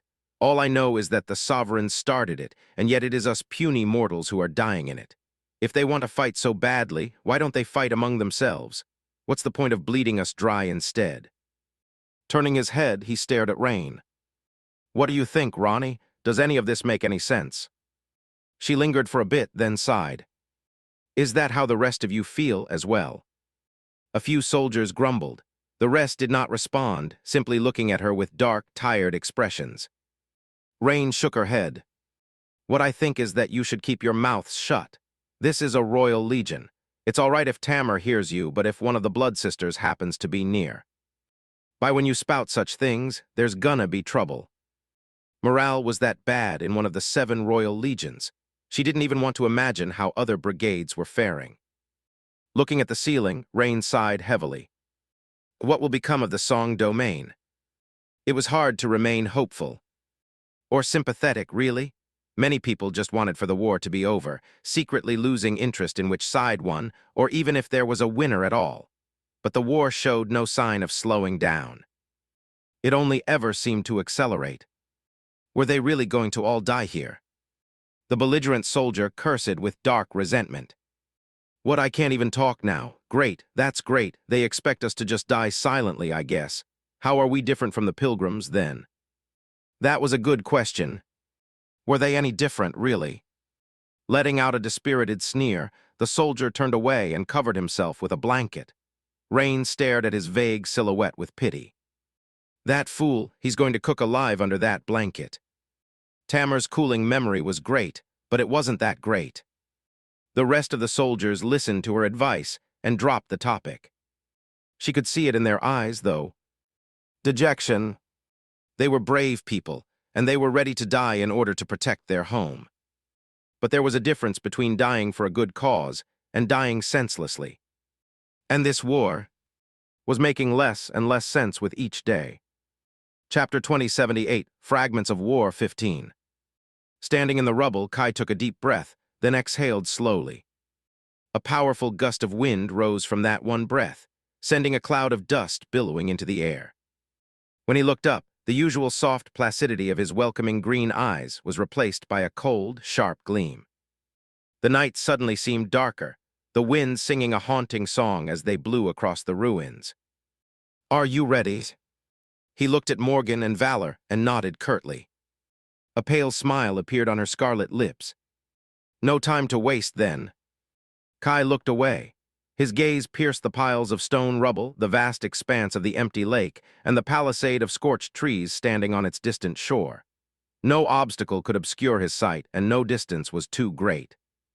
Well, in theory. In truth, Kai could not see too far despite having the ability to discern the individual grains of sand on a beach many kilometers away. That was for a simple reason: the curvature of the world. The world was not flat, so in normal circumstances, its curve obscured things at around 5 kilometers away. At least that was how things worked on Earth. Here in the dream realm, though, the horizon was not quite as predictable. What else could one expect from a world where the sky was a patchwork of different heavens? Sometimes the horizon was 5 kilometers away.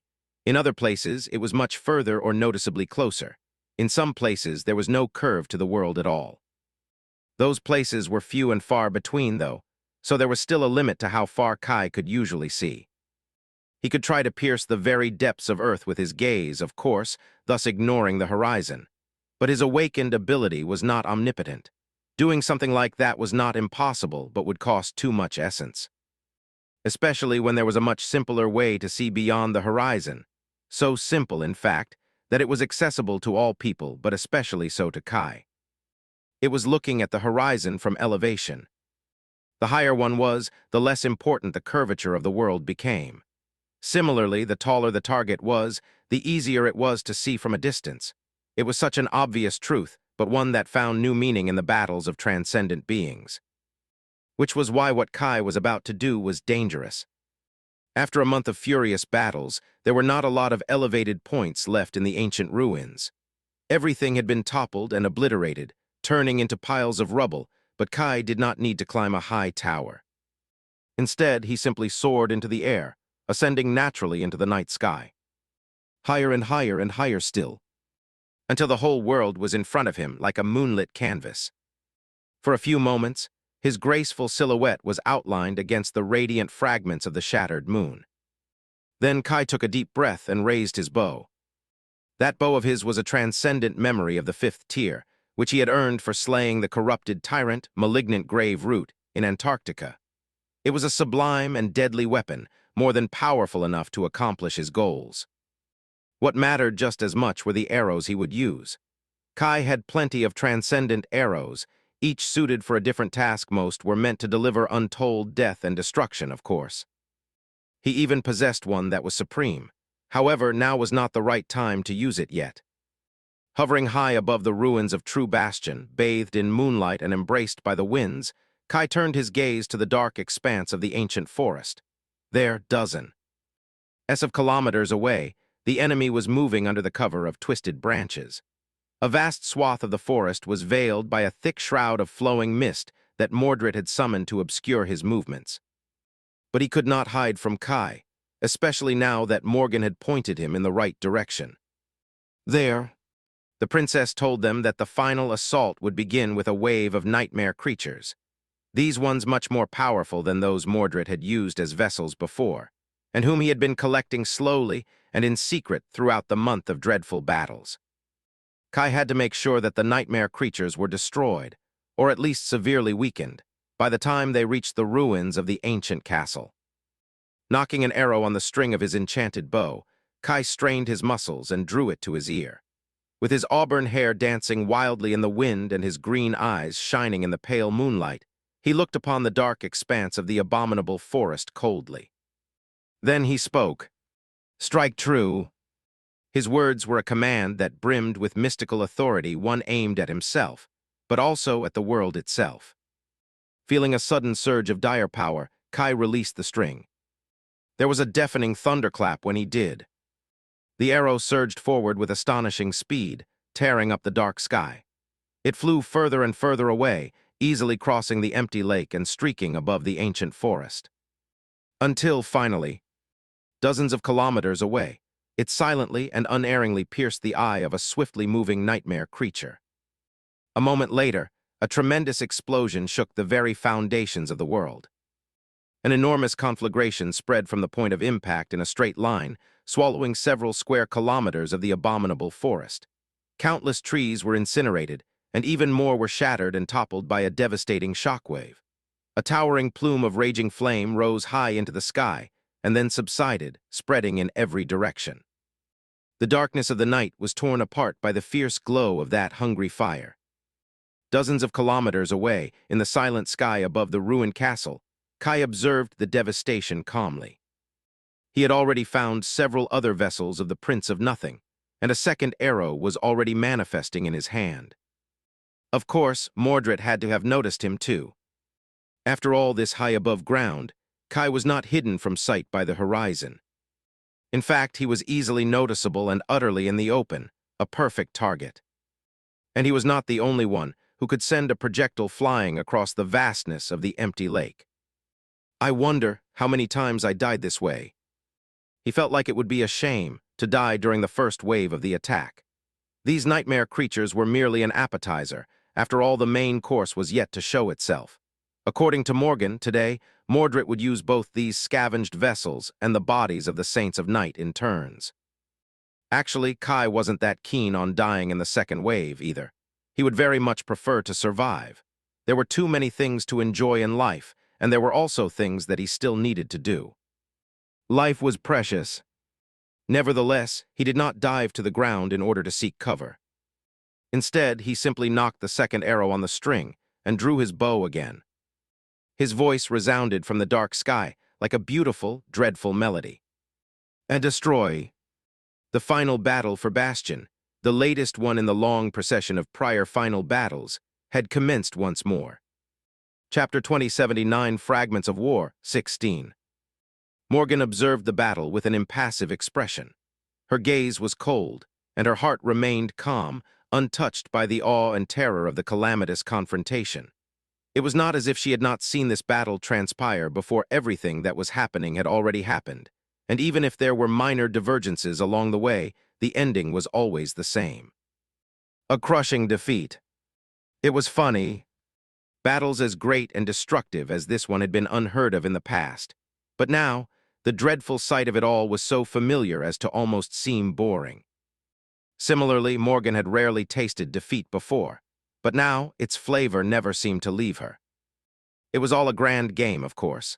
Morgan lost to Mordred every day, but in doing so, she was reaching her goals while denying his ambition.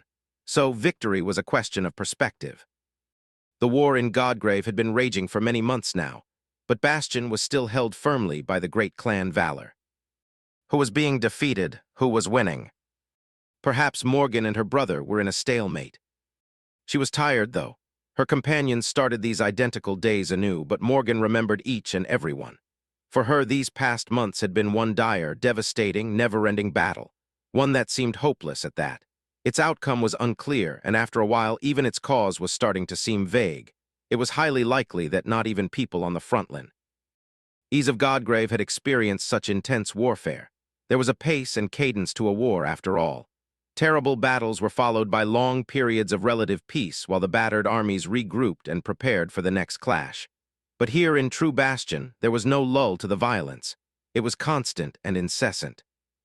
The most furious battlefield of the Great Domain War was hidden out of sight and shrouded in mystery, with only 2 people experiencing its terror.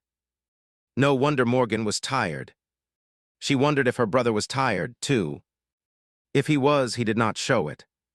Today's battle was nearing a conclusion. The nightmare creatures had long been eliminated, and so were many of his transcendent vessels. St. Etha was dead. Neve and Bloodwave were either dead or dying, too.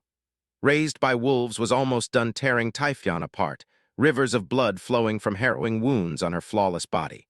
The gargantuan corpse of Nephis lay on the ruins of the drowned city, and somewhere beneath it, Nightingale was struggling to free his draconic body from under the rubble.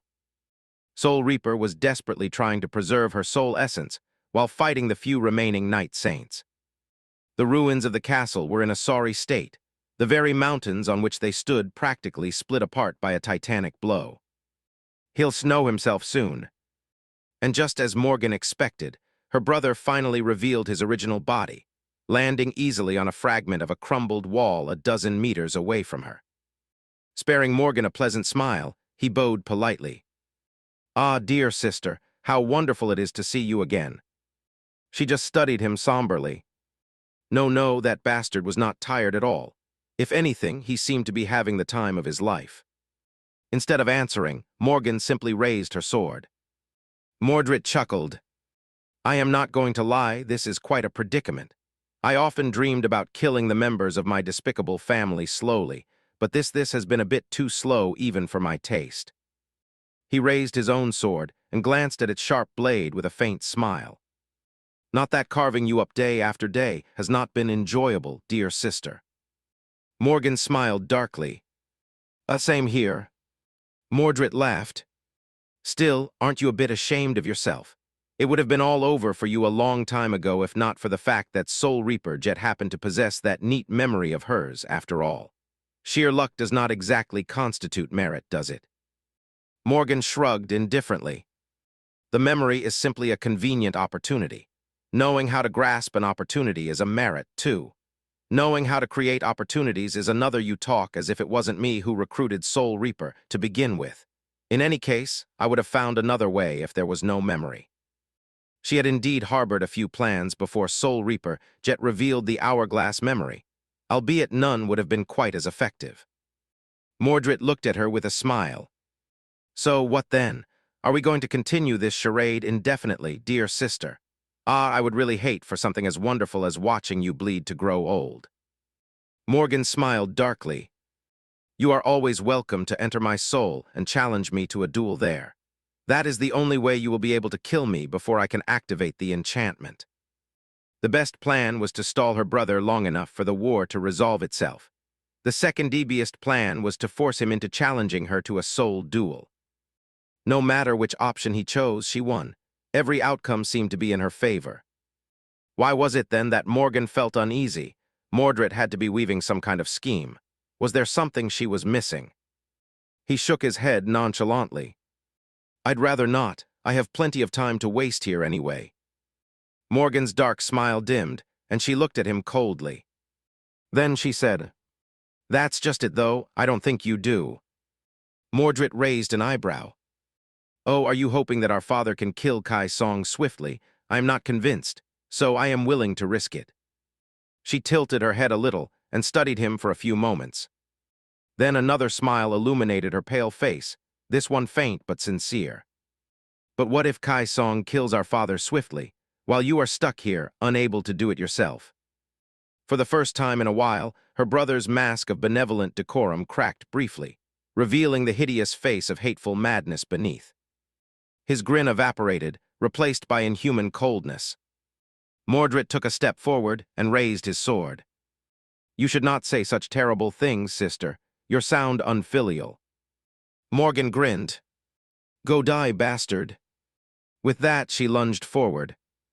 They clashed again like they did every day. The fury of their confrontation shook the broken mountain. In a weird way, it was almost enjoyable. Morgan did not often receive an opportunity to cross swords with someone who was close to her in skill. But for these past few months, she could express her sword freely and without restraint. She remembered being thrilled for the first few times. Each instance was a battle where her very survival was at stake, as well. And her brother, loathsome as he might have been, was still a descendant of war. His skill was fearsome, so it would have been hard to gain so much precious experience anywhere else. It was just that she had to experience harrowing pain, watch her body be mutilated, and taste the bitterness of defeat every time. Just like this time, it was so burdensome. Soon enough, Morgan was broken and bleeding. Her sword had collapsed into a whirlwind of scarlet sparks, and her gaze started to blur. She was hurt quite terribly. Drowning in her own blood, Morgan reached within and activated the enchantment of the mystical hourglass once again. Her bloodied lips twisted into a smile. See you next time. Mordred, who was in a slightly better shape, was looking at the deep cracks leading to the depths of the shattered mountains with a thoughtful expression. His eyes glistened strangely. Yes, see you next time, sister. The world seemed to dissolve into nothingness. A few moments later, Morgan found herself tending to a pot of fragrant stew. She closed her eyes tiredly. Damn it all. Chapter 20, 80 Fragments of War, 17. Just like the children of the King of Swords were locked in a bloody stalemate, so were the two great armies. Both the greater and the lesser strongholds were refusing to fall. Despite the terrible battles that raged above the dark chasms, the Song army stubbornly held out. Ash and blood covered the pristine surface of the sun-bleached bone. The toll of human lives was appalling, and worst of all, the deaths of countless soldiers felt senseless. Neither side had managed to gain a decisive advantage, after all, and it did not seem like that would change any time soon. Something had to break the dreadful stalemate. The ashen-faced soldiers felt a strange tension permeate the air, as if a sudden change was coming, or maybe it was just what they hoped for.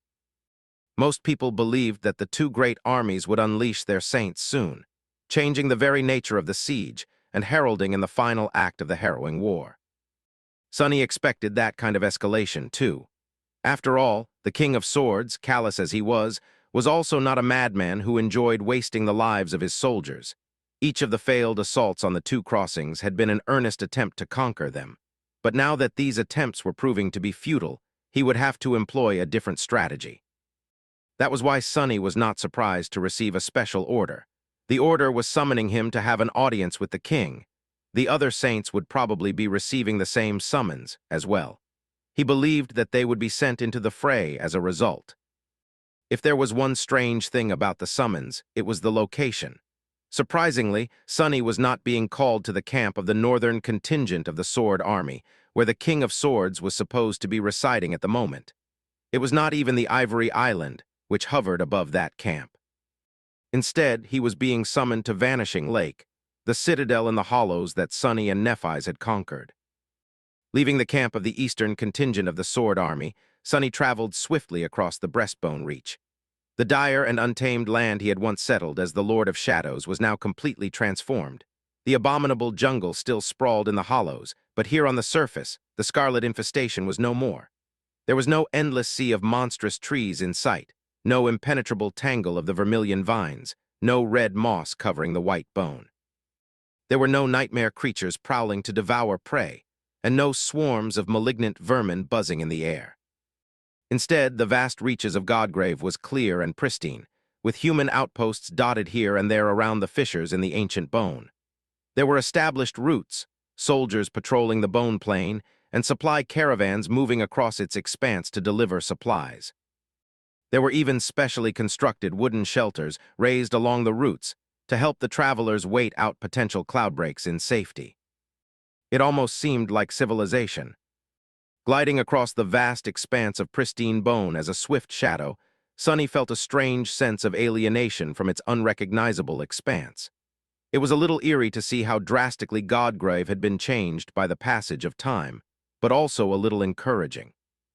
Most of all, it was full of irony. After all, this progress had only been made possible by the demands of war. Perhaps it was no wonder that out of all the divine realms, the waking world seemed to have walked the path of progress the furthest. No matter how Sonny felt about the changes that had happened to Godgrave, though, he was welcomed by a familiar sight after reaching the secondary camp of the Sword Army near the Great Fissure and descending into the hollows. The chilling horrors of Godgrave remained unchanged. Mostly, even the ancient, abominable jungle of the hollows had been tamed a little enough, at least, to establish a relatively safe pathway from the fissure to Vanishing Lake. The lake itself had been secured by the forces of the Sword Domain, as well, establishing a safe area around the citadel. That was only possible because the king himself had taken action, of course. Sonny reached the charred ruins of the ancient temple without wasting any time. There, one of the knights stationed at the citadel guided him to a spacious underground chamber where a few other saints were already gathered, standing around a large table with a detailed map of Godgrave. Their faces were familiar. Cassie was there, as well as old Saint Jest of the Dagonet clan. There was also Saint Heli, roan of White Feather, and Rivalin of Aegis Rose, the same people who had conquered the citadel a few months ago. However, it was much more curious to see who wasn't there, which included the rest of the Sword Saints, and most glaringly Nephis herself. Sonny, of course, was aware that she had not been summoned to Vanishing Lake already. After all, he was with her on the Ivory Island at that very moment. Glancing at Cassie from behind his mask, Sonny nodded at the gathered saints and ignored their greetings, finding a dark corner to lean on the wall nonchalantly. "What is going on?" Cassie, in turn, showed no outward sign of receiving his mental message. "I am not sure. However, I think the king has some questions for you." After hesitating for a few moments, Sonny discreetly switched Weaver's mask to "Definitely not me." He had a feeling that only being able to lie would not work for him today. Just as he did, the doors opened, and the familiar cold pressure descended upon them.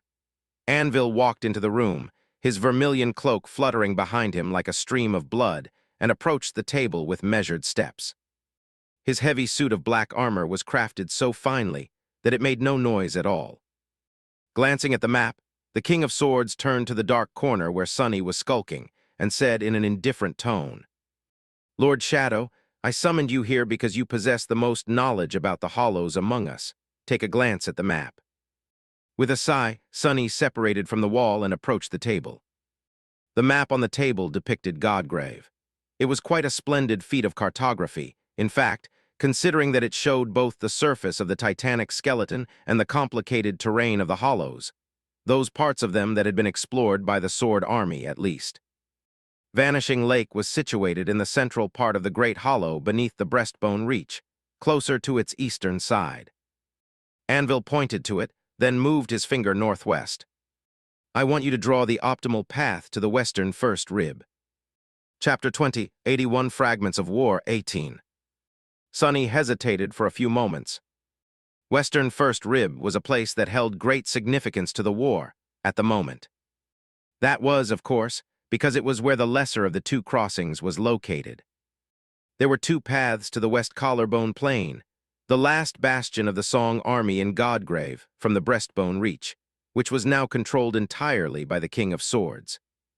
The one in the north connected the titanic breastbone directly to the right collarbone of the dead deity and was called the Greater Stronghold. However, there was a second path further south, via the right first rib. That was where the lesser stronghold was located and where Sonny had spent the last few weeks. He studied the King of Swords for a few moments. Why would Anvil want to go there through the hollows? It seemed like a futile endeavor, unless... Sonny spoke evenly. The optimal path depends on who is meant to walk it. His impassive voice resounded in the underground chamber like a sinister promise. Anvil answered him calmly. Saints first, then after a safe pathway is cleared, awakened soldiers, large numbers of them. That could only mean one thing. A crazy... Sonny suppressed the desire to shake his head in bewilderment. He had expected that the King of Swords would send his saints into battle to prevent the senseless loss of life among the awakened soldiers. The saints of the Sword Army had already proven their superiority, after all. And although each of them was more valuable to the power of the sovereign than countless warriors of lesser ranks, continuing the siege seemed pointless otherwise. However, Anvil had a different plan.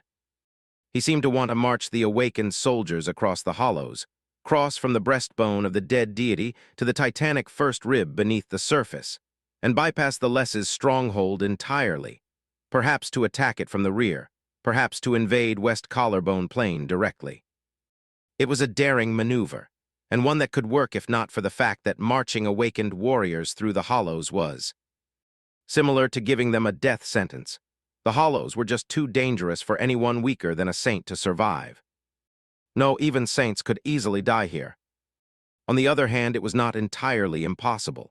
After all, Sation had led her entire expedition force below the surface to conquer the Collarbone Citadel. However, she had done it out of necessity, having been left with no other choice. Even then, too many of Rain's comrades had perished during the relatively short march to the Citadel. The great hollow beneath the breastbone reach was much more vast, and much more dangerous as well. Worse than that, the distance between Vanishing Lake and the potential crossing to the first rib was many times greater than what Sation and her soldiers had traversed. However, Anvil had not asked Sonny to list all the reasons why this idea was crazy. He had simply asked him to point out the best possible route. Crazy plans worked sometimes. Sonny, of all people, had no right to say otherwise. It was just that he had to this time. He sighed, then shook his head. It won't work. The King of Swords simply considered him in silence. Eventually, it was Jest who spoke, chuckling quietly. Goodness gracious, is the indomitable Lord of Shadows actually wary of something? Sonny stared at him from behind his mask for a few moments, then spoke impassively. We can cleave through the jungle, slaughter the ancient horrors populating it, and even eradicate the great nightmare creatures that haunt this land.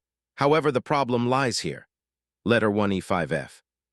He pointed to a particular point on the map, one that did not lay directly in the path leading to the western first rib, but was somewhat close to it.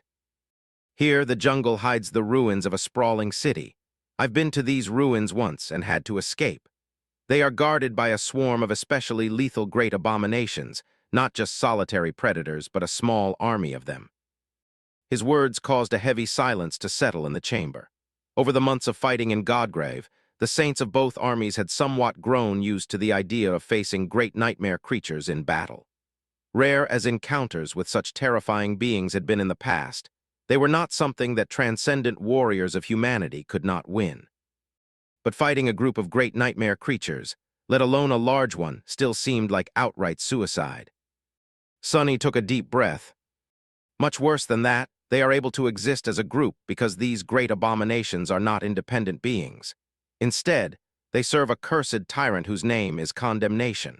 Condemnation dwells in the ruins, and its sphere of influence overlaps with any viable route to the first rib. The already heavy silence had turned grave, until it was broken by Saint Jest, who chuckled once again. Only this time his chuckle seemed a little nervous. Condemnation, is it? Why, there's definitely a dirty joke somewhere here. Well, maybe joke is too strong of a word, but a dirty pun, definitely. He opened his mouth to share said pun, but grew quiet after Anvil glanced at him without any amusement. The old man coughed. Or, maybe there isn't, for once. The King of Swords looked away from Jest and turned his heavy attention back to Sonny. There is no other route. Sonny slowly shook his head. There are ones that are much longer. They would take us into the hunting grounds of other cursed ones, though perhaps not as terrifying as Condemnation, but the added length of the journey would make up for the difference. Anvil looked at the map calmly. Accursed tyrant. He remained silent for a while, and then shrugged indifferently. Then we will kill condemnation. Sensing the shock his words caused to the gathered saints, he looked at them calmly. I will lead the subjugation force myself, and cut this creature down myself as well. Chapter 2082, Fragments of War 19. The Hollows felt different in the company of a sovereign. Before, Sonny had always felt like prey here. Despite the fact that his powers were enough to survive the perils of the ancient jungle, it had always been a losing fight. He could slay some predators and escape others, but only for so long. The Hollows themselves were like a hungry beast and were bound to devour him sooner or later. But now that he was following the King of Swords, things were different. It was not even a matter of raw power, but more so a feeling. The chilling sensation of being alone and alien to the foreign, hostile, and malevolent land that intended to consume him was replaced by the sensation of belonging, of being the predator instead of prey, of being the master of this dark place. Or rather, of being a follower of its master. Examining the subtle feeling with curiosity, Sonny smiled behind the mask. He wondered if that was what being a minion of a tyrant felt like. The small group was traversing the hollows swiftly. They had left Vanishing Lake the previous day and delved into the jungle without wasting any time. The King of Swords was riding a fearsome stallion forged from black steel, an artificial echo of unknown rank and class that he had probably forged himself. Considering how the echo looked, Sonny could not help but imagine Nightmare tearing it apart with his adamantine fangs. After all, the world was too small for two tenebrous steeds. Saint Rivalin had assumed his transcendent form and was barreling through the jungle behind the sovereign. The enormous rhino was surrounded by an invisible field of interlocked shields and carried two figures on his back. They were Jest and Cassie, one holding onto his cane, the other onto the hilt of the quiet dancer. Roan had transformed into the giant white lion, running to the side of Rivalin. His wings were folded, but he was still maintaining astonishing speed. Saint Heli was galloping on the other side of the rhino, her hair dancing in the air. Sonny, meanwhile, had turned into four shadows and hid himself inside Cassie's, allowing himself to be carried with her. Needless to say, out of everyone in the group, he was traveling with the most comfort. It was both strange and amusing to be so relaxed and comfortable in the hollows. The hollows had not become any less deadly, after all. Now that the sword domain had spread across the breastbone reach, all of its surface belonged to Anvil. There, his authority was undisputed, and his power was at its peak. That authority reached into the hollows as well. Apart from the hunting grounds of the Cursed Ones and of the great nightmare creatures of higher ranks, the vast expanse of the ancient jungle was now permeated by his will. However, that did not magically eliminate countless abominations dwelling under its canopy, and neither did it pacify the jungle itself. Sonny did not have to concern himself with protecting the party, though. As they moved swiftly through the jungle, the small group was surrounded by a quiet rustle. That was the sound of countless swords flowing like a river around them, all controlled by the will of their king. The sword scared many inhabitants of the jungle away and easily obliterated those nightmare creatures that were too fearless for their own good. Sonny was using shadow sense to perceive the surroundings, so he could observe the quiet river of flying swords closely. What he saw left him disturbed and uneasy. He had known that Anvil was a being of daunting power, of course. The sight of countless swords blotting out the sky like a swirling cloud of sharp steel was still fresh in his mind. The sight of them raining down to annihilate a horde of nightmare creatures was, as well. However, it was only now that he saw the true horror of the sovereign's swords. They could cut down powerful abominations in mere moments, true. But they could also cut down things that no one was supposed to be able to cut. For example, as Sonny observed, a field of vermilion flowers swayed in an intangible wind, expelling a cloud of red pollen. That same eerie wind carried the pollen toward the approaching humans, but before it could reach it, a single sword flashed through the red haze, drawing a thin line in it. In the next moment, the pollen fell to the ground like dust, the vibrant scarlet color fading into dull brown. It looked inert and withered dead. Obviously, it was impossible to cut down a cloud of pollen, so how had the King of Swords destroyed it with a single slash? As Sonny observed many similar events happening around them, he came to a disturbing conclusion. It was not that Anvil's sword had cut down a cloud. Instead, it seemed to have cut the very concept of the red pollen, thus destroying its material manifestation. Such power was a step above what Sonny was capable of, knew how to defend himself from, or could understand. It was a frightening display of potency that seemed more divine than mundane. Troubling. Sonny wondered if Anvil was able to perform such feats because they were currently within his domain, or if he could accomplish the same anywhere, anytime, simply by virtue of possessing supreme power. Someone else would have rejoiced to serve such a fearsome monarch, but since Sonny was actively planning to kill the king, he was not too happy to see how deadly his target was. "Cassie, do you see what I see?" She lingered with the response, then spoke in his mind neutrally. "That's quite an unfortunate bit of wording, isn't it?" Sonny shifted awkwardly within her shadow. "All right, sorry." She chuckled quietly, then added in a somber tone. "But yes, I do. It is a bit terrifying." Sonny listened to the quiet rustle of countless swords for a few moments more. "Be sure to share the memory of this journey with Nephis when we return. She will find it useful." Sonny and Nephis had hoped that observing great nightmare creatures in the Sovereign's do battle would give them clues about what it meant to be supreme, and therefore how to attain supremacy. Without achieving that, right now the gap between them and the Sovereign seemed terribly vast. Chapter 2080, Three Fragments of War 20.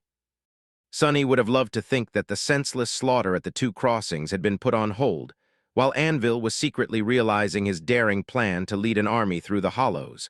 But in fact, the opposite was true. There had to be mayhem and carnage to cover up his absence and mask the signs of the dreadful battle with condemnation, after all. So, the war entered a period of demented intensity while the king was absent from the front line. So it was good that it did not take them long to reach the overgrown ruins of an ancient city, where Sonny and Nephis had once rescued Tamar of Sorrow and her friend Fleur. The King of Swords and his retinue of saints were currently observing the ruins from a small distance. The cursed tyrant was hidden out of sight, but Sonny could feel its profane influence permeating the air. He could practically see the sword domain clashing against the boundary of condemnation's territory, only to recede like a wave, powerless to usurp the will of condemnation. Out there in the ruins, even the authority of a sovereign would have to bow to a more tyrannical presence. The man himself was standing just a few steps away from Sonny, observing the ruined city with an indifferent expression. That expression had not left his face ever since they entered the hollows, making it seem as if nothing here was worthy of making his heart stir. It was to the point that Sonny was starting to wonder if Anvil usually ate cursed tyrants for breakfast. Actually, it was hard to imagine Anvil eating any kind of breakfast. Did sovereigns even need to eat?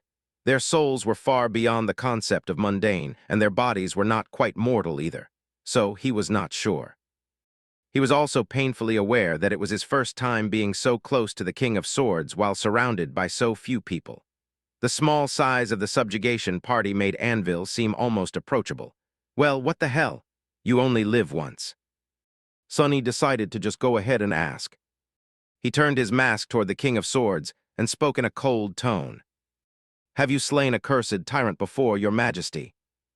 Anvil regarded the ruins for a few more moments, then slowly shook his head. "I've slain a few cursed nightmare creatures, but none of that class." Sonny stared. "Then why the hell are you so calm?" They were about to attack the lair of a cursed tyrant. A cursed tyrant. Condemnation was not just some big abomination, it was a true deity, a deity that had succumbed to corruption. They were intending to slay a god. The rest of the saints shifted uncomfortably. Sonny gave them a glance. They were a strange group, considering the circumstances. He understood that Anvil could not pull too many saints from the front line without making their absence too noticeable. However, the particular people he had taken with him were all a bit odd of a choice. Sonny was the most obvious pick, since he had extensive knowledge of the Hollows and had already faced condemnation once.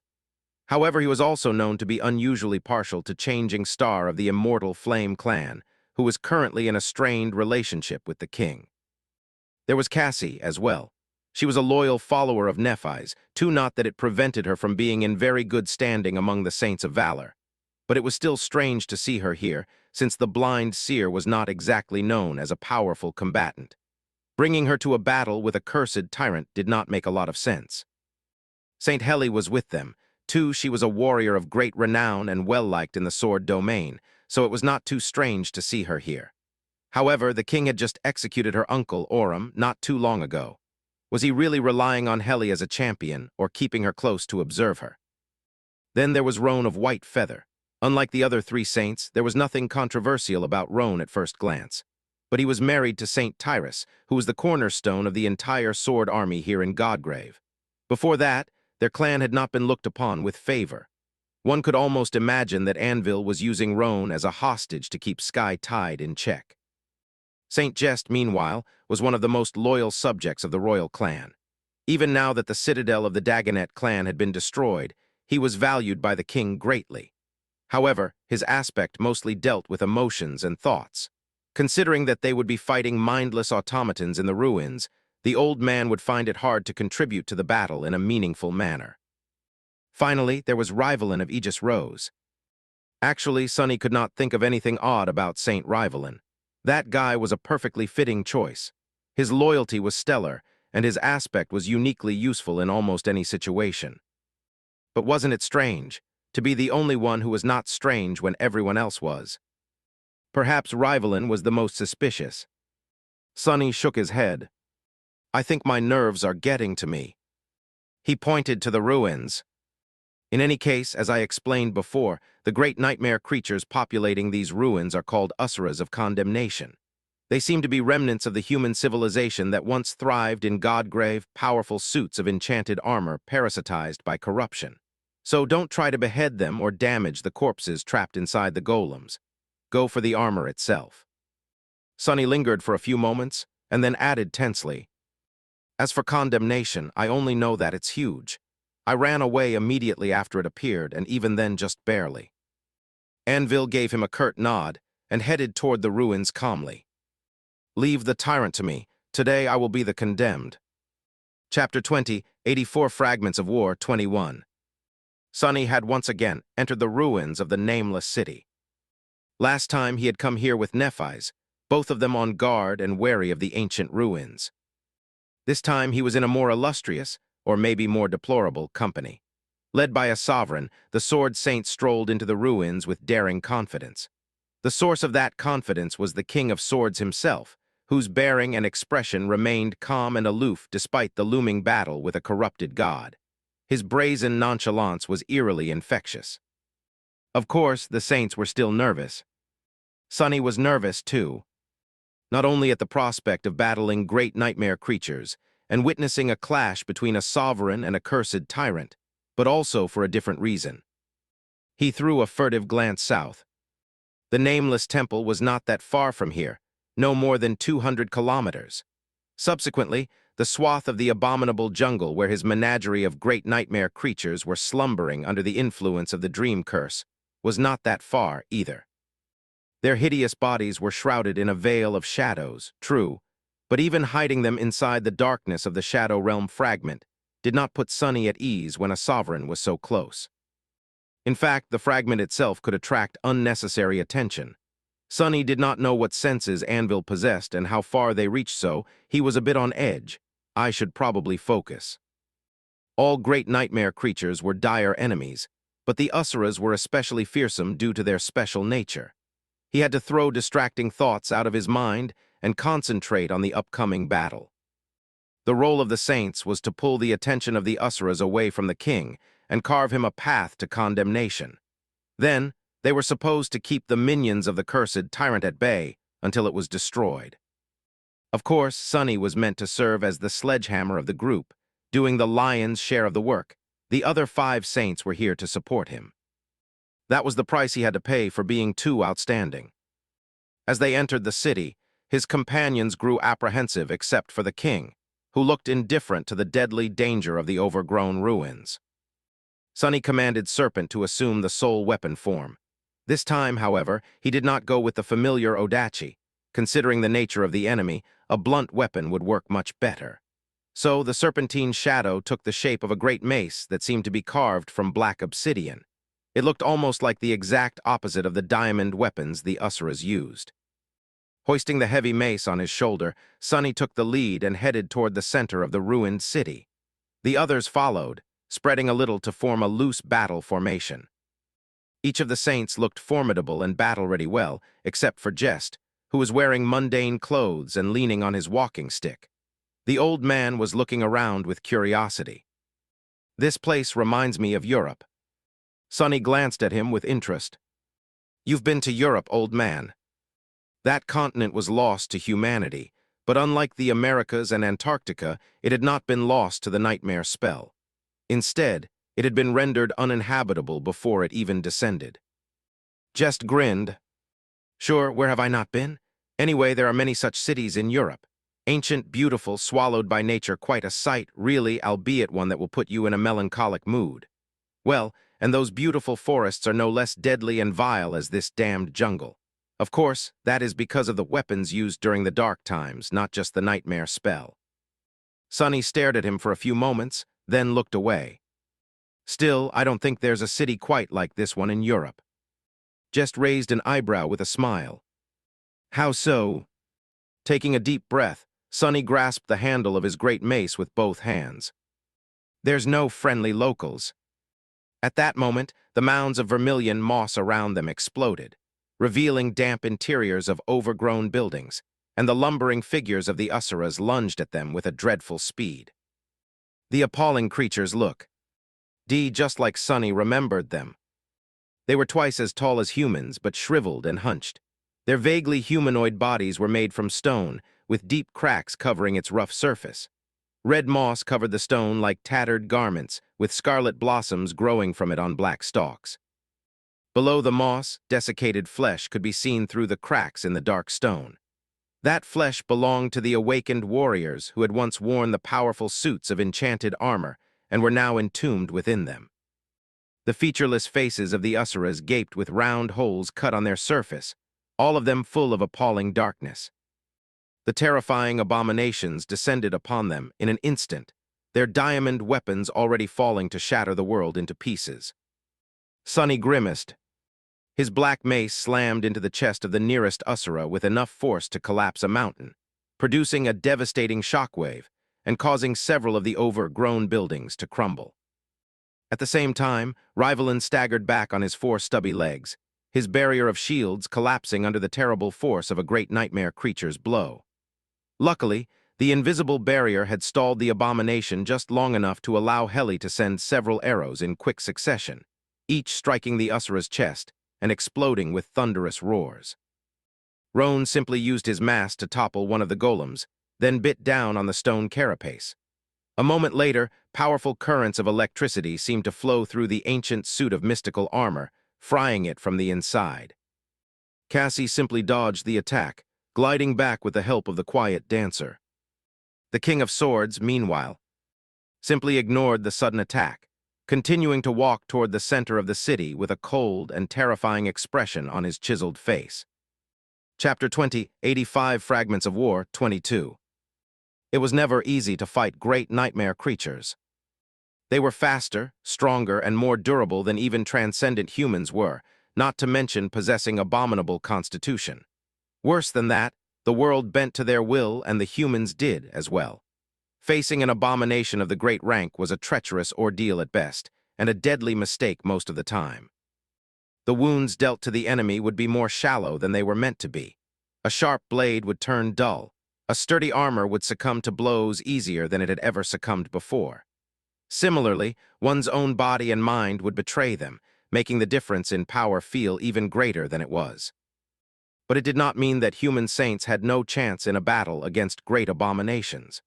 In fact, Sonny judged that even the most inexperienced saint was far more deadly than most of those, at least as far as nightmare creatures of lesser classes were concerned. It was for a simple reason. Great nightmare creatures possessed dreadful power and dire will by their very nature. The saints, however, were innately unnatural beings. They were, in fact, the product of a bitter fight against one's nature. From a mundane person to a transcendent warrior, each step on the path of ascension was paid for in blood. and only the very best of humanity had walked that far on the path. They were the strongest and deadliest members of the human tribe, trained for war by the nightmare spell, unlike most nightmare creatures, who were granted their power without having to strive to gain it. That was why 6 saints of the Sword Army were not instantly overwhelmed by the great nightmare creatures of the ancient ruins. Sonny had used shadow sense to predict where the enemy would appear from, and moved in advance to make up for his lacking speed, slamming his mace into the breastplate of the appalling golem. Of course, he had wrapped himself in shadows and used Feather of Truth to make his blow as heavy as possible. Most importantly, Serpent-Slaying Blade ability was meant to ignore the will of greater enemies, to a degree. As a result, the stone breastplate of the golem exploded into a rain of debris, and before the thunderous boom of the heavy impact could even die down, the handy bracelet announced the kill. You have slain a great beast, Usura of Condemnation. Your shadow grows stronger. Sonny wasted a split second to wonder at the fact that beings of such dire power could die so swiftly by his hand. Since when had it become the norm? It was truly bizarre. But he did not have a lot of time to celebrate the kill. Already, another Usura was moving in his direction, mere moment away from obliterating him with a devastating strike. Before it could, however, a different kind of horror intercepted the shambling golem from the darkness. Glowing red claws shot forward and Fiend threw the creature to the ground, having already sliced off its arm with terrifying ease. Infernal flames burned in his eyes with hungry glee. Sonny's supreme devil towered above the Usuras, his glistening black frame bristling with countless jagged spikes.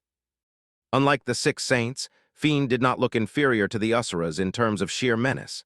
If anything, he looked much more terrifying, like a demon of blackened steel that had crawled from the depths of a fiery hell.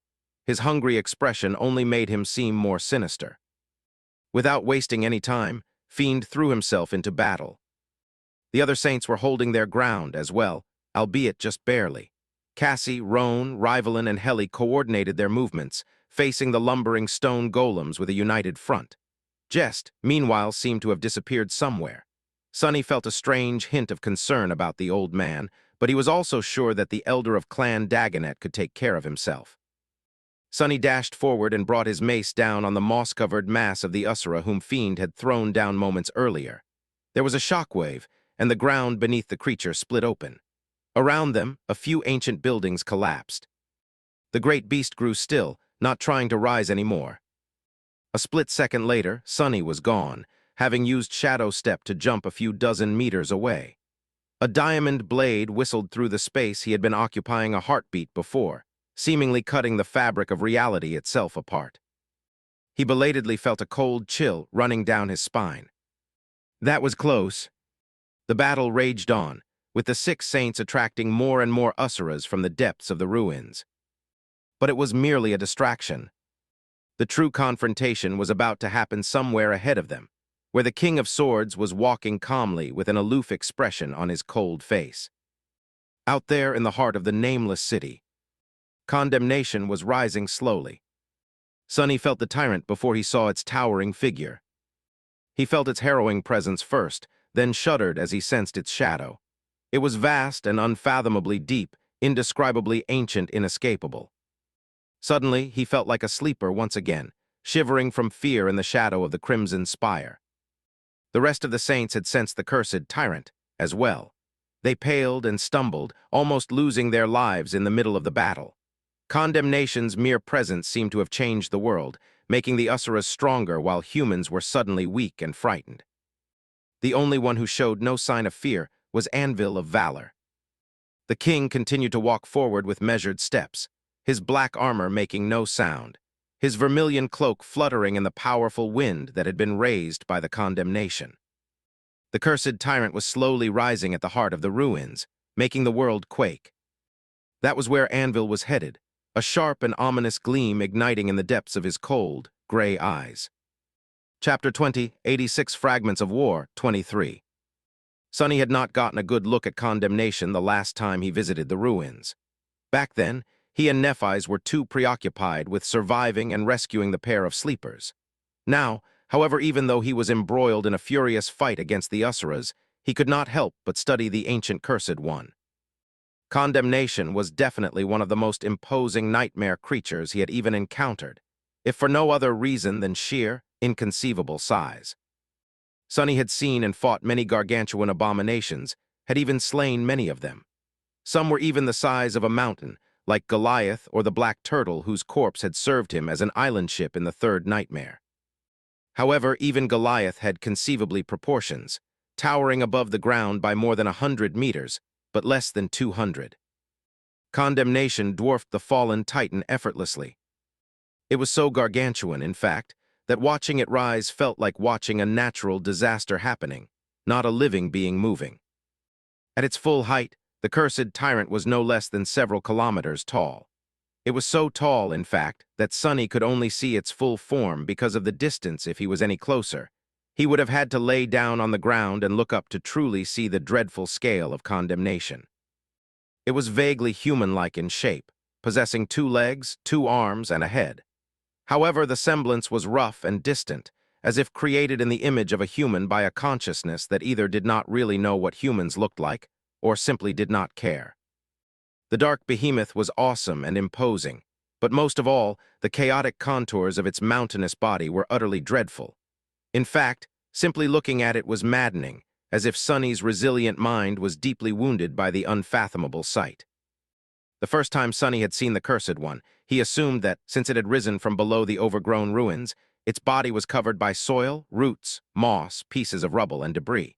But now that he could see it clearly, he knew that he had assumed wrong. The body of condemnation was not covered by a crumbling layer of the ruins instead. It simply consisted of the ruins, and everything else around it, really, as if assembled from W. Hat was there to take. Stone, soil, vast fragments of the shattered bone, countless trees and vines, pieces of stone and entire crumbling buildings were held in the air by an invisible force, comprising the colossal figure. There were other, less tangible things constituting condemnation as well. The twilight of the subterranean ruin, the vast swathes of ancient shadows, the howling wind, the clouds of mist, any even more abstract concepts, most likely, which Sonny was unable to perceive.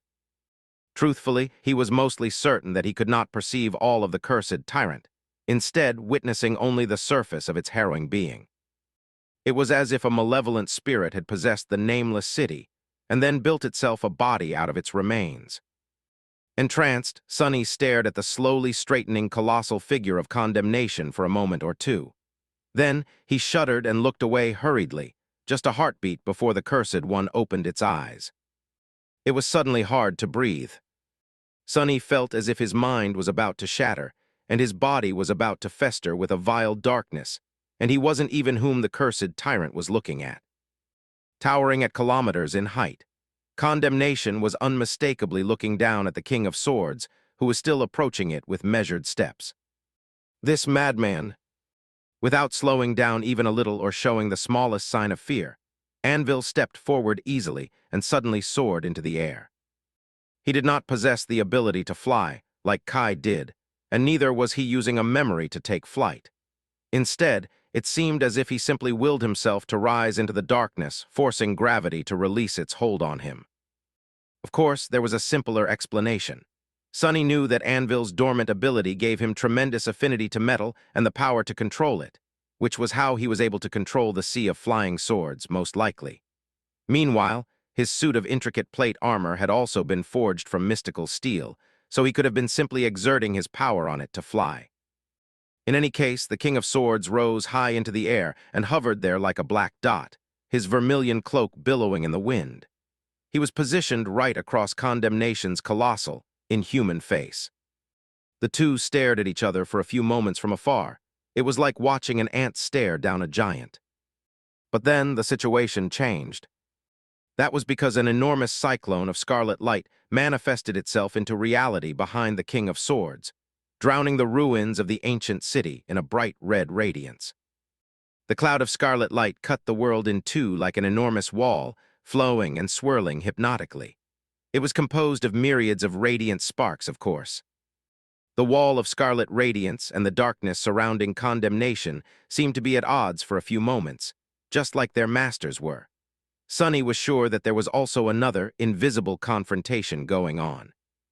It was the confrontation between the sword domain and the will of the Cursed One. Anvil was invading Condemnation's land, after all, and his domain was invading foreign territory, too. Then, finally, the ocean of scarlet sparks manifested into a sea of beautiful swords. Surrounded by them like a steel stormfront, Anvil looked at the cursed tyrant coldly. Then, raising a head, he sent the sword forward. Two enormous torrents of rustling steel flowed past him at tremendous speed, aimed at the colossal body of Condemnation. The battle between a sovereign and a tyrant had begun. Chapter 2087 Fragments of War, 24. As the storm of swords descended upon Condemnation, the Asuras seemed to lose interest in the saints. The ancient golems turned around, observing the battle between the sovereign and the cursed god. Then, one of them raised its diamond spear and threw it with measured, powerful swing. There was a thunderous roar, and the ground beneath the golem cracked. The diamond spear flew through the darkness like a shooting star, becoming incandescent and igniting the very air around it.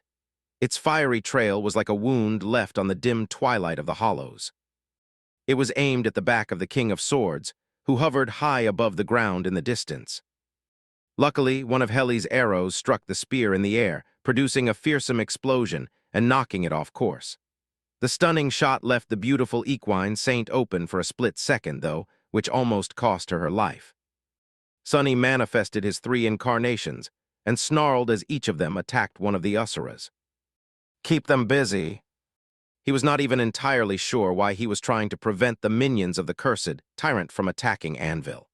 Wouldn't it be better if the damned sovereign was either killed or severely wounded in the battle? No, probably not. With Anvil debilitated or out of the picture, there would be no one left to contain the Queen of Worms. And once her domain consumed the entire world, neither Sunny nor Nephis would be able to stop her. That was the rational reason. The irrational reason, though, was that he simply did not feel right siding with the nightmare creatures in a battle against humans. Sunny and his incarnations, as well as Fiend, clashed with the Asuras. The saints abandoned caution in favor of fierce offense. Too, with their combined effort, the dreadful golems were temporarily stalled. A vast swath of the overgrown ruins was devastated by the chilling violence of their furious battle. But the devastation could not even remotely compare to the calamity unleashed by the King of Swords and Condemnation. At the heart of the ancient city, the colossal figure of Condemnation was finally enveloped by a storm of swords. Because of how gargantuan the cursed tyrant was, its movements seemed deceptively slow. With each step it took, the hollows quaked. The cursed god was slowly raising a hand when the flowing river of swords slammed into its body, turning into an enormous steel whirlwind. Each of the countless blades struck Condemnation with obliterating force. Flashes of blinding light and flowers of flame bloomed across the dark expanse of its titanic body. Those were caused by kinetic energy turning into heat and light, much like what happened when the projectiles shot by the massive siege railguns hit the hordes of nightmare creatures under the walls at Falcon Scott. Only these explosions were infinitely more destructive, carrying the will and essence of a supreme being. More than that, there had barely been a few dozen railguns firing at any given moment in Falcon Scott. Here, there was a myriad of swords, all striking the tyrant continuously. Sunny suddenly felt a chill run down his spine. As he watched a hurricane of light and flame swallow the titanic form of Condemnation, his eyes widened. Crap! Then the furious forces unleashed by Anvil's attack crossed a dire threshold. The colossal tyrant was wreathed in flames entirely by then, with a storm of swords continuing to bombard its mountain-like figure with a daunting barrage of annihilating blows. The heat unleashed by them was so great, in fact, that the air itself seemed to ignite. It was like a chain reaction. The world shuddered and then exploded with furious light. A harrowing wall of flame suddenly formed in the distance, reaching almost all the way to the dome of the hollows. The dim twilight that had reigned here for thousands of years was instantly vanquished, and the ancient jungle covering the ruins was, too, turning to ash almost in a split second. The nameless city was revealed from under its suffocating embrace for a brief moment, looking almost like it had before the civilization of Godgrave succumbed to the ruthless challenge of the nightmare spell. It was a beautiful sight. Then the ancient stone itself melted, turning into rivers of incandescent lava. The towering wall of incinerating flame rolled outward, consuming the ruins from the center outward. There was probably a moment or two before the deadly heat reached the outskirts of the city, where the Saints were fighting the Asuras. Sonny allowed himself a split second to witness this awesome scene of unfathomable devastation. Then he dashed back and shouted, "Rivalant!" The Saint seemed to understand his meaning, swiftly moving to stand by the enormous rhino's side. Sonny frantically looked around to see if Cassie was there, but he did not have to worry. She was just a step or two away from him. In fact, she had probably arrived first. Rivalan's shields managed to surround them just before a wave of unbearable heat arrived. The power of his defensive aspect weakened the heat, the shockwave, and the flames enough to allow the Saints to endure. Fiend's wide back protected them as well. A couple of heartbeats later, the dome of invisible shields was swallowed entirely by the wall of flame. The world had turned into a fiery abyss. The air itself had been burned away, so they could not breathe. Luckily, Saints could last for a while without oxygen. It was still unpleasant, though. But they survived. The jungle had turned to ash, the ruins melted, the air burned. Eventually, with nothing more to feed on, the fire died down. Sonny could see clearly once again. Directly in front of him, Fiend's black carapace had turned incandescent. The ravenous shadow did not seem to be in discomfort, though instead, he was gleeful, bursting with bloodlust and vigor, as if having absorbed some of the incinerating fire into his steel body. Further away, the Usuras were standing, surrounded by wisps of smoke. Patches of red moss that had been covering the abominable golems were gone now, burned away, revealing their true appearance. Beyond the great nightmare creatures, the vast ruins of the ancient city were utterly gone, having turned into a hellish landscape of ash and molten lava. And further still, the cursed tyrant, Condemnation, remained intact and undamaged. It still bore the scar where Neph's flame had burned its body, but the harrowing conflagration summoned into the world by the hurricane of Anvil's swords did not leave even a scratch on it.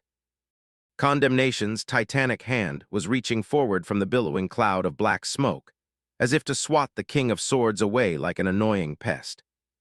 Chapter 20, 88 Fragments of War, 25. As the flames died down, a hurricane wind slammed into the Saints and the Usuras from behind. That was air rushing in to fill the vacuum and bringing the overbearing smell of ash with it. The ruins of the ancient city had turned into a fiery hellscape, and an unbearable heat singed their lungs as they breathed in. No mortal man could have survived in this incandescent purgatory, and yet the Sword Saints did. After all, those of the transcendent rank were not quite mortal.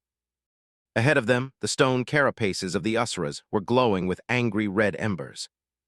Heli dismissed her transformation and wiped the sweat off her brow, breathing shallow breaths. A pained grimace twisted her beautiful face. "How are we supposed to fight them in these conditions?" Her voice sounded weak and ghostly, since there was not enough air around them yet to carry the sound properly. Sonny simply leaned forward, preparing to lunge at the enemies. "What are you waiting for? Attack while their armor is still softened by the heat."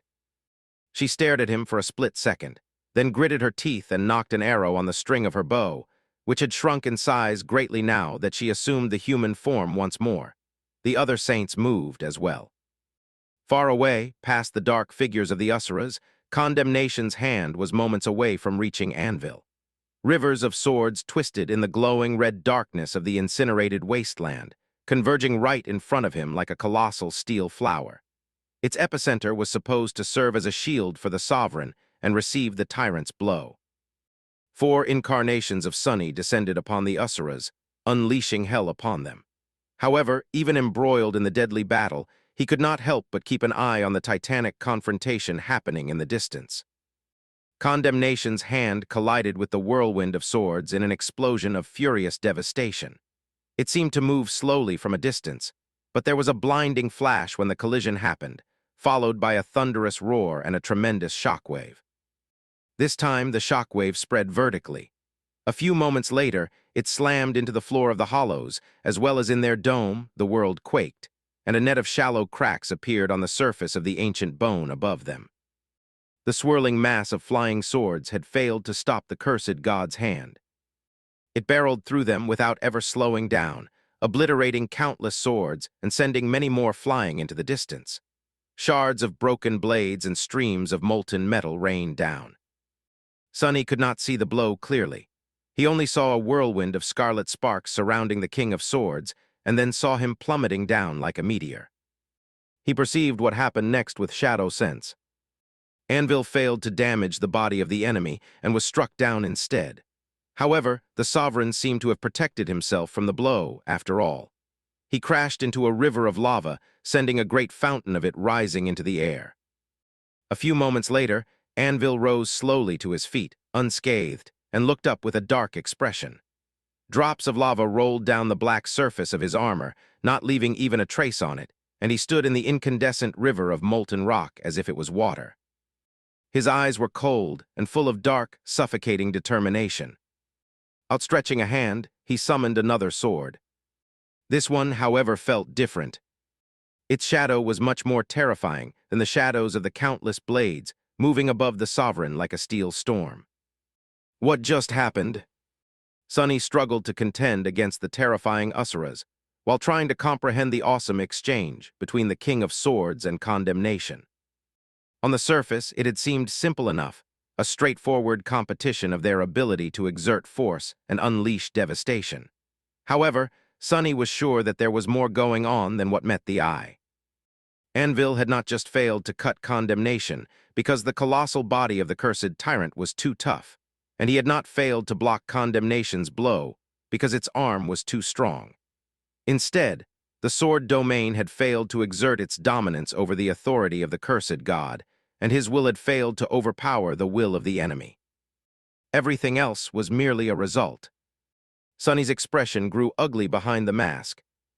He was distracted from the profane battle after that, forced to concentrate on his own. As Sonny and the Sword Saints battled the shambling Asuras, they caught glimpses of the dreadful confrontation between the King of Swords and condemnation from time to time. Flashes of blinding light, deafening thunderclaps, and devastating shockwaves continued to torment the world, making the hollows quake in horrid convulsions. The gargantuan figure of the cursed tyrant was hard to miss, but Anvil was too small to be seen clearly from the distance, especially in the appalling mayhem of their awesome clash. However, his presence was just as overwhelming, since even when the sovereign himself could not be seen, the storm of swords that he had summoned was always visible. The torrents of rustling steel that besieged condemnation were of the same scale as the cursed tyrant, even towering above it at times. Moving, flowing, soaring, falling, assaulting the eldritch deity unceasingly. The swirling hurricane of swords was strangely hypnotic, and most of all, it almost looked like a living being itself. As if the currents of sharp swords were a substitute for the king's own body. What is he doing? It was hard for Sonny to judge, since he did not really know a lot about Anvil's actual battle prowess, but it all seemed strange. Up until now, the King of Swords seemed to have only used his dormant ability, an inconceivably evolved version of it, true, but nothing else. Sonny had seen that ability in Orum's memories. As a sleeper, Anvil shared a deep connection to metals and could even somewhat control them, using that weak form of control to push the blade of his sword in battle, and thus enhance his swordsmanship in deadly and unpredictable ways. As an awakened, he could control a flying sword and use it to effectively slay nightmare creatures without ever touching his hand. And as unlikely as it seemed, this vast storm of swords was just that, an extension of that same ability. From one sword to a dozen to a myriad, the scope of implementation was entirely different, but the essence was precisely the same. So why wasn't Anvil using his other aspect abilities to fight condemnation? Sure, there was a chance that his awakened and ascended abilities had nothing to do with combat and were instead meant to be used for crafting. He was a spellsmith, after all, so at least one of them had to be. But there was the transformation ability, too. Sonny had never seen Anvil assume his transcendent form, but if there had ever been a good time to do so, it was now. What was the King of Swords waiting for? Feeling confused and uneasy, Sonny frowned and studied the battlefield. Chapter 20, 89 Fragments of War, 26. Chapter 20, 89 Fragments of War, 26. A quiet hiss escaped Sonny's mouth as he staggered back, barely escaping the blade of a diamond battle-axe. The Usura's movements were almost too fast to perceive, and its mind was so alien that he was struggling to fathom it with shadow dance. After all, the abominable golems were not living beings in the full sense, let alone sentient. They were suits of runic armor that had been corrupted by whatever it was that inhabited the ancient stone now, malevolent and full of sinister will. Still, he could predict the movements of the Usuras to a certain degree by sensing the movements of their shadows. That was how Sonny was able to stay alive and destroy one great nightmare creature after another. He had slain more Usuras than the rest of the saints combined, but the battle wasn't over. Just like the harrowing battle between the King of Swords and Condemnation was not over, raging at the heart of the burning wasteland. Just a split second after Sonny evaded the blow, his enemy was already raising its hands to deliver another. However, he thrust his great mace forward, striking the enemy in the chest. A blunt weapon was not exactly meant to deliver thrusting attacks, but Sonny was not intending to deal damage with this one. Instead, he simply pushed the Usura back, using the considerable length of his mace to keep the creature at a distance. As a result, the diamond axe whistled past his mask, never managing to reach him. In the next moment, a black chain struck one of the Usura's hands with terrible force and wrapped itself around it. The chain was produced by using shadow manifestation, but unlike usual, it was not moving on its own. The power of manifested shadows was not sufficient to immobilize the great nightmare creatures. Instead, another incarnation of Sonny was holding the chain, using all the dire strength of a transcendent terror to pull the Usura's arm down. Of course, the abomination was much more powerful than Sonny, but it did not have leverage, and neither did it have enough mass to overpower him. The chain slowed the ancient golem just long enough to create an opening. Stepping forward, Sonny grasped the shaft of his great mace closer to the middle while pushing its butt down. As a result, he effortlessly raised it over his head, then strained what felt like every muscle in his body, empowering them with a generous infusion of essence, while at the same time manipulating his own weight to make it as great as possible, all to perform a picture-perfect overhead blow. The Serpentine mace fell down like a black comet and crashed into the head of the Usura, shattering it entirely. Shards of stone shot in all directions like supersonic bullets, some of them embedding themselves into the onyx surface of the mantle. The great nightmare creature collapsed to its knees. The black mace continued downward, striking the breastplate of the ancient golem, caving it in, and destroying the ancient remains entombed within the dreadful Usura. The destruction of the human corpse within had no meaning, but the damage done to the integrity of the runic armor was severe enough to kill the great abomination on the spot. The rebound made Sonny's bones groan, and they only remained intact because of bone weave. His second incarnation was already retrieving the chain and spinning around, beset by another enemy. The third was locked in a fierce struggle with an Usura who had lost both its legs, but used its hands to crawl with astonishing speed. The fourth was fighting side by side with Cassie, communicating with her mentally. The two of them made for a surprisingly deadly duo. They understood each other effortlessly and moved like two parts of a single being. It almost felt natural to Sonny, both because group combat was an integral part of his transcendent battle art, and because Cassie was an almost perfect battle partner to him due to her aspect and their shared history. The battlefield was hectic. Far in the distance, the clash between the sovereign and the tyrant was entering fever pitch as well. Sonny tried to pay it as much attention as he could, which wasn't much, even daring to allow his shadow sense to brush against condemnation.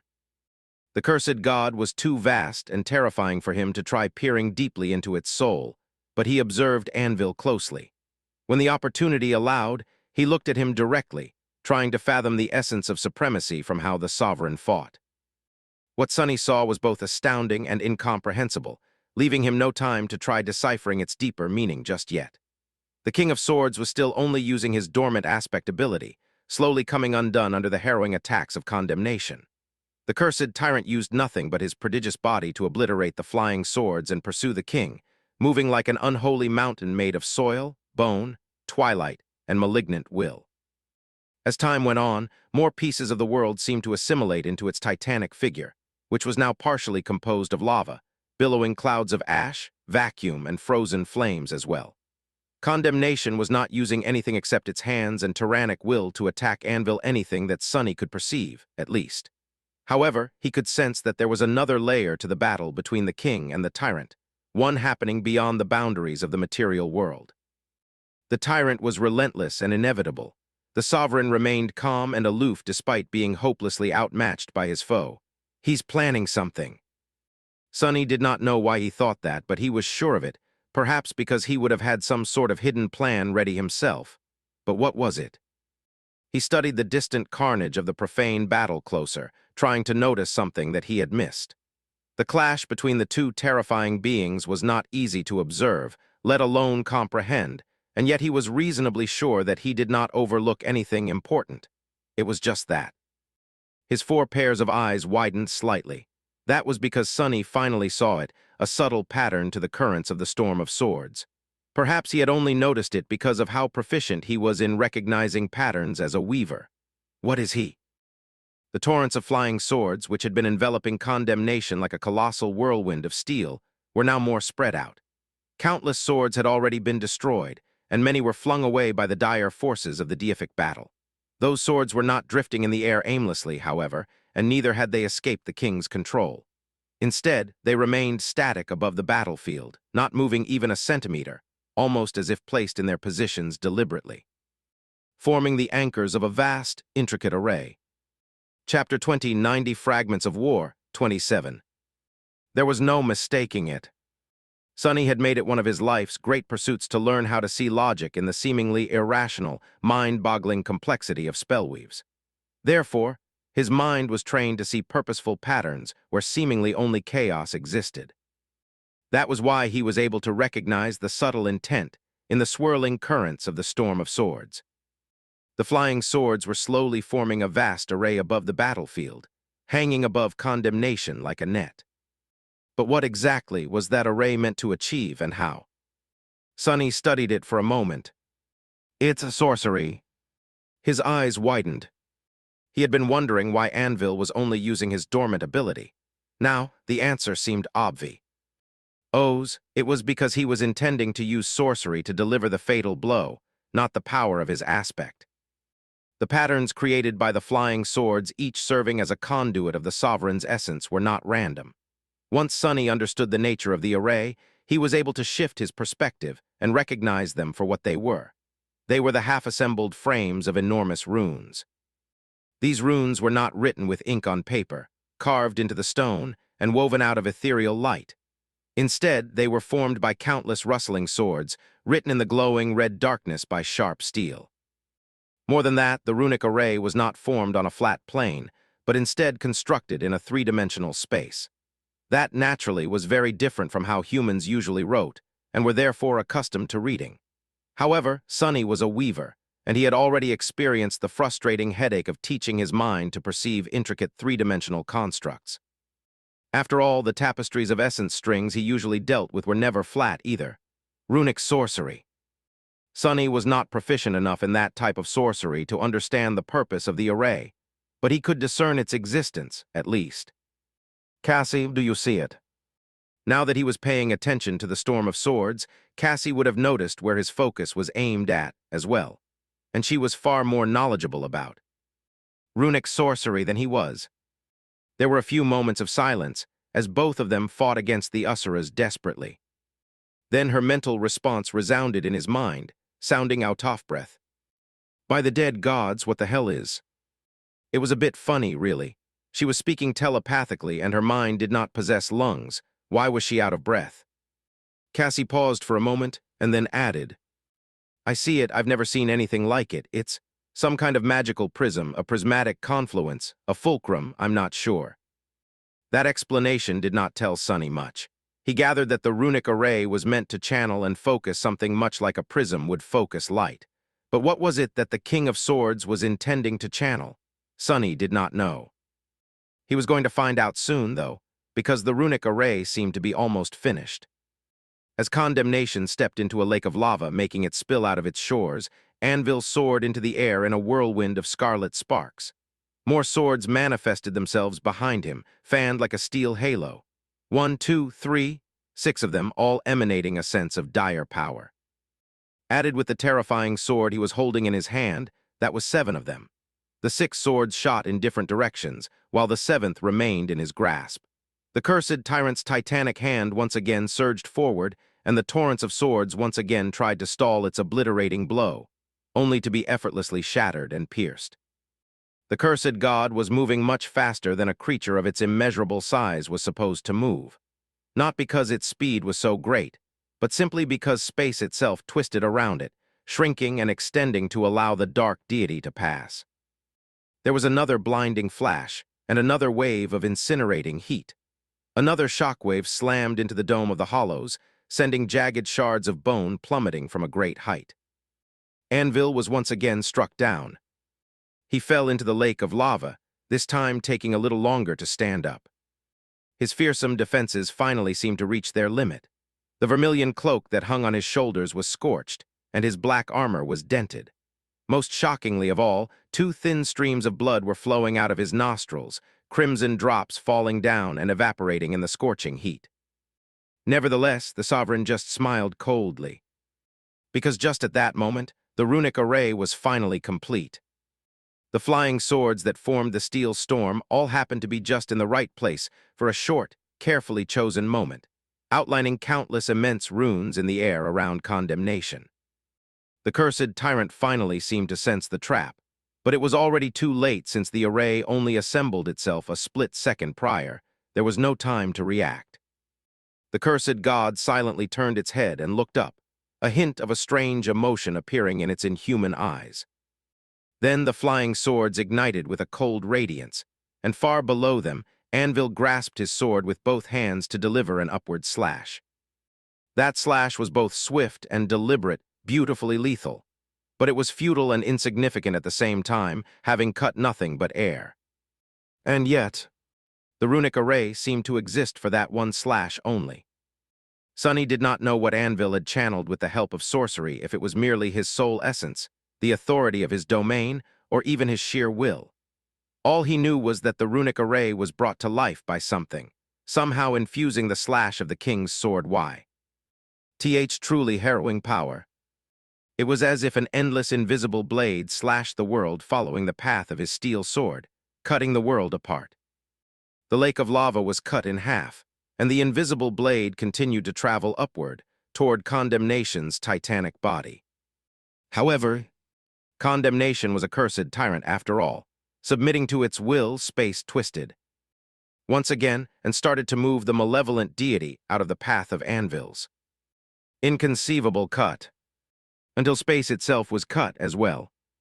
The tyrant did not manage to avoid the invisible blade completely, but it did manage to avoid being wounded by it too severely. All Anvil managed to cut was Condemnation's wrist. This time, the cursed tyrant did not escape unscathed. Its arm was cut deeply, almost severing one of its hands. Sunny froze. The vast runic array dimmed, having exhausted all its power. And the cursed god was still alive. It was wounded, but not at all seriously. Is that all? He turned his attention to Anvil, wanting to see if the King of Swords was dismayed and rattled by his failure. But he was not. The sovereign was simply standing in the lava, looking up with a darkly satisfied expression, and his invisible blade did not dissipate after missing the titanic body of Condemnation, continuing to travel upward. Chapter 2091, Fragments of War, 28. The battle between the King of Swords and Condemnation was like a cataclysm. The abominable jungle covering the ruins of the ancient city had been incinerated. The ruins themselves had melted into rivers of lava, turning the entire area into a burning hellscape. However, the destruction did not stop there. The ground itself was annihilated, revealing the surface of the white bone below. The bone, in turn, was now covered by a web of jagged cracks. Similarly, the dome of the hollows far above was damaged as well. And the invisible blade created by Anvil, the obliterating manifestation of his authority and slaying will, reached the dome moments after cutting the lake of lava in half and delivering a wound to the cursed tyrant. Sunny froze for a split second, staring into the distance with wide eyes. In the next second, the invisible blade struck the cracked dome of the hollows with absolute, unyielding force. A subtle tremor spread through the ground beneath their feet. There was an indescribable sound that washed over them like a wave, and colossal shards of bone, some of them the size of stadiums, rained down from the dark heights. A portion of the dome shuddered and collapsed, a jagged fissure cut through it by the invisible blade. A soft light poured into the fissure, illuminating the titanic figure of condemnation. Out there in the distance, the angry red darkness dissolved into the gentle radiance, chased away by light and bathed in it. The cursed tyrant was revealed in all its profane glory. But Anvil's blow had not exhausted itself yet. It was more than a physical cut, or even a sorcerous attack infused with the furious power of supreme soul essence. The invisible blade was like a law created in an instant, and only meant to exist for an instant. But in that instant, the law of the blade had the power to sever the world. And it did. After breaking through the damaged dome of the hollows, the invisible blade cut the very sky above Godgrave, leaving a narrow wound on it. The sky would not be destroyed by a mere cut, of course. However, the veil of clouds protecting Godgrave from its incandescent purity was. A breach spanning a dozen kilometers appeared on it, allowing the annihilating sunlight to shine through. To shine upon the surface of the breastbone reach, and through the newly torn fissure on its surface, spilling into the hollows. Just a heartbeat after the dome was broken, the light falling through the breach in the ancient bone changed. There was no gentle softness in it anymore. Instead, a pillar of blinding, harsh, incandescent radiance fell down, illuminating the heart of the molten wasteland, and the gargantuan figure of condemnation standing right below the fissure. Sonny gasped. This. A cursed tyrant was a god, and mortals could not contend against gods. However, even cursed gods had to bow before the might of the heavens, at least of the harrowing white heaven of Godgrave. As the blinding sunlight fell on the colossal creature, the first thing that burst into flames was its wounded arm. Towering plumes of fire shot from the cut left by Anvil's blade on its wrist, and the flesh around it, the soil, the fragments of ruins, and the uprooted trees started to blacken. Condemnation let out an eerie sound that rolled across the burning wasteland and enveloped the saints, making them stagger. Sonny withstood the voice of the cursed deity well enough, but others seemed dazed. Helly grabbed her head and let out a cry, while Roan and Rivalin collapsed to the ground. Cassie paled but remained standing. Far away, the cursed tyrant was melting in the pillar of incandescent S. Unlight, burning and being reduced to ash, it collapsed time and space in on themselves, trying to escape the blinding radiance. But there was no escape. It was not only the soil, the stone, and the trees that were burning. Everything that comprised the immense body of condemnation was being annihilated and reduced to ash. The twilight and shadows were vanquished, and the orange glow of the frozen flames was snuffed out. Even the lava that the cursed deity had absorbed into its body was being reduced to ash. Before condemnation could move, one of its legs crumbled, sending it toppling down. The world quaked when the cursed god fell to its knees. Kneeling as it was and trapped in the sunlight, the cursed tyrant resembled a mountain of flames, slowly dissolving into the blinding radiance. Its wail penetrated Sonny's ears, making his mind reel. The world seemed to shatter. He understood vaguely that it was his consciousness that had shattered and not the world. And yet, at the moment, Sonny did not know the difference. Reality had turned into a fragmented, feverish nightmare. He seemed to perceive the grotesque figure of condemnation dissolving into radiant sunlight. Its colossal mass was like melting candle wax, growing smaller and smaller. At the same time, he saw the storm of swords explode into a hurricane of scarlet sparks, only for some of those sparks to catch fire and burn in the pillar of light. He also saw the Usuras watching as their god struggled on the threshold of death in reverent silence. And many things that he had no words how to describe, and no capacity to understand. Arg! Sonny shook his head, trying to gain control over his mind. It felt like he had managed to recover from the death wail of a god fast enough, but when he finally came to his senses, the world was subtly different from how it used to be. The desolate wasteland around them was not burning anymore.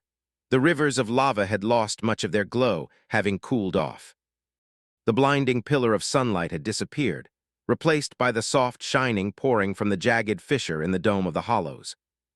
Ash was raining from above, falling onto the unmoving figures of the Usuras. The abominable golems were standing motionlessly like statues, devoid of life.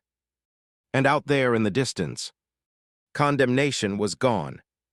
The titanic body, which seemed like a mountain, was nowhere to be seen. All that remained was ash, absence, and giant shards of blackened bone. Anvil was standing near the hill of ash, looking at it somberly. His armor was dented and broken, and his face was covered in soot. The storm of swords he had summoned disappeared, and the 7 terrifying blades did as well.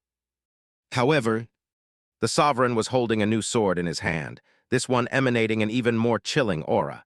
It was a great sword with a beautiful flowing pattern permeating its steel, indescribably fearsome, and strangely familiar. Looking down, Anvil studied the greatsword for a few moments, then dismissed it with a hint of dark melancholy in his cold, gray eyes. Turning his back to the ashes of a god, the King of Swords took a step away and headed toward his saints. The battle was over. Chapter 2092, Fragments of War 29. Crazy, crazy that bastard killed a god, this is crazy. Walking through the northern siege camp of the Sword Army, Sunny, in his persona of Master Sunless, couldn't help but mumble under his nose. The experience in the ruins of condemnation had left a deep impression on him. More importantly than that, it was the first time he had seen a sovereign truly exert themselves in a fight. And what he had seen was sobering. Witnessing how fearsome the King of Swords was humbling. But even more ominous than that was witnessing how helpless Anvil had been in the battle against a creature of the cursed rank. In the end, the sovereign had won by doing what humans did best, using his intelligence and the accumulated knowledge of humanity to use every resource available to him in order to slay the enemy. In that particular case, the resource he had used was the Sky of Godgrave, which destroyed condemnation in his stead. But before that, Anvil had struggled to even damage the Cursed One, let alone slay it. His ultimate attack only managed to deal an inconsequential wound to the enemy. Because condemnation possessed a more overwhelming will, and because its authority was more tyrannical than that of the King of Swords. In short, the disparity in power between the two was quite similar to the disparity Sunny and Nephis would face if they challenged the sovereigns as saints. Utter helplessness, damnation. No, why was he even considering that scenario? Nephis had been clear when she said that attaining supremacy was not simply their best option, but also the only acceptable option. Because there were hundreds of millions of people being held hostage in the two domains. If the sovereigns were to die before she usurped the throne of war, all those people LD succumbed to the nightmare spell. There was no telling how many of them would survive to become awakened, but the death toll would be staggering. So there was no point in considering how to deal with Supremes as saints, to begin with. Sunny grimaced. It was just that he did not know if they would have a choice. The war was rushing towards the grand finale. Both of them had made some progress in figuring out how to attain supremacy, but not nearly enough to feel confident in their chances. Granted, Sunny had felt a hint of an epiphany while watching Anvil fight condemnation. Sadly, it had been vague and unclear, slipping out of his grasp before he could digest it. Every aspect was unique, so every domain, an extension of an aspect, was unique as well. Therefore, each transcendent pursuing supremacy had to find their own way of manifesting a domain. However, after observing Anvil, Sunny could not help but feel a chilling premonition. It almost seemed as if that the key to attaining supremacy was literally willing it into existence. That sounds too immature. It sounds like a joke, really. The great secret of becoming a supreme is wishful thinking. What a joke. But he had sensed the tyrannical will of the King of Swords. It was apparent in his every move and action, after all, especially so during the battle against a cursed being. There were many subtle qualities to Anvil's will, but if Sunny was to pinpoint the most fundamental one, it was how domineering it was. Cold, sharp, uncompromising, and most importantly of all, absolutely confident both of its rightfulness and of its very existence. But that was how a will great enough to reshape the world had to be, wasn't it? Sonny was not sure if intent powerful enough to force itself upon reality could be hesitant of its ability to do so. Doubt and indecisiveness were the antithesis of will, after all. So was supreme will a self-fulfilling prophecy, a concept that could only be realized if one believed in it, and grew more powerful the more absolute that belief became. Willing their own will to exist. Isn't that a paradox? But then again, the very existence of sovereigns was paradoxical in nature. Sonny let out a heavy sigh. He was not sure. His brush against an epiphany had been brief and shallow after all. However, he did feel like he had found another component of attaining supremacy. He just needed to figure out how to apply it to all the other components he had found, as well as those that he was yet to find, and fit it all to his own aspect. His expression darkened. Regardless of these complicated matters, one thing had become painfully clear to him after witnessing the battle between anvil and condemnation. It was that he had to become stronger as strong as he could possibly be at the moment. Of course, that had always been a priority. How could it not be in the world of the nightmare spell? Sonny had always pursued personal power, first to survive, then for a few misguided reasons, and finally, hopefully, for a more enlightened goal. But there had also been balance to that pursuit. Sonny had to weigh potential gains against inevitable risks when making decisions on what to do and how to go about it. And now, after watching the King of Swords slay a god, he knew that there could be no balance anymore. In other words, he had to do things that he had not been willing to risk before, no matter how perilous they could end up being. Damn it! Sadly, power was not something one could just randomly find laying on the floor. At his current level, Sonny's options were more than a little bit limited. Frowning deeply, he passed by a row of tents and approached a large wooden building. One of the ways he could exploit to gain power was weaving a shadow-bound memory of his own, and for that, he needed materials. The building he was approaching could help him with just that. It was the hangar where the Sword Army stored various resources harvested from the corpses of the nightmare creatures slain by the soldiers. He took a deep breath and tried to clear his mind of unnecessary worries. Let's see what we can find. Chapter 2090, 3 Fragments of War 30. The warehouse where the harvested materials were stored was built from wooden boards, which in turn had been made from lumber harvested in the Scarlet Jungle. It was an enormous building. It had to be filled to the brim with the carcasses of nightmare creature, some of them relatively small, some of them towering like abominable hills of hide, chitin, and scales. Godgrave was largely subjugated by now, so the two great armies did not clash with nightmare creature that much. The surface of the arm bones, collar bones, the breastbone, and a few ribs of the dead deity was already in human hands. The rest of the ribs, as well as the spine, the pelvis, and the femurs of the titanic skeleton were still untamed, but the soldiers had little reason to venture there. Neither did they have many reasons to descend. Into the hollows, and of course, they stayed as far away from the harrowing skull of the dead god as possible. In any case, that which had been unthinkable was now reality. The once-impregnable death zone was largely controlled by humans, while the abominable jungle that had covered its dreadful expanse was burnished into the hollows. Humans mostly fought humans here now, not the nightmare creatures. Nevertheless, the Sword Army still battled abominations from time to time. Apart from the thralls of Beastmaster, there were also the eerie creatures that dwelled in the ash on the bottom of the chasms of the two crossings and occasionally crawled to the surface, attracted by the smell of human blood. So the material storage was never empty. The warehouse was roughly separated into 3 areas: the ground floor where the unprocessed carcasses were stored, the vast storage for the processed materials, and the butchery where the meat of the slain abominations was being harvested to be delivered to the army brigades later.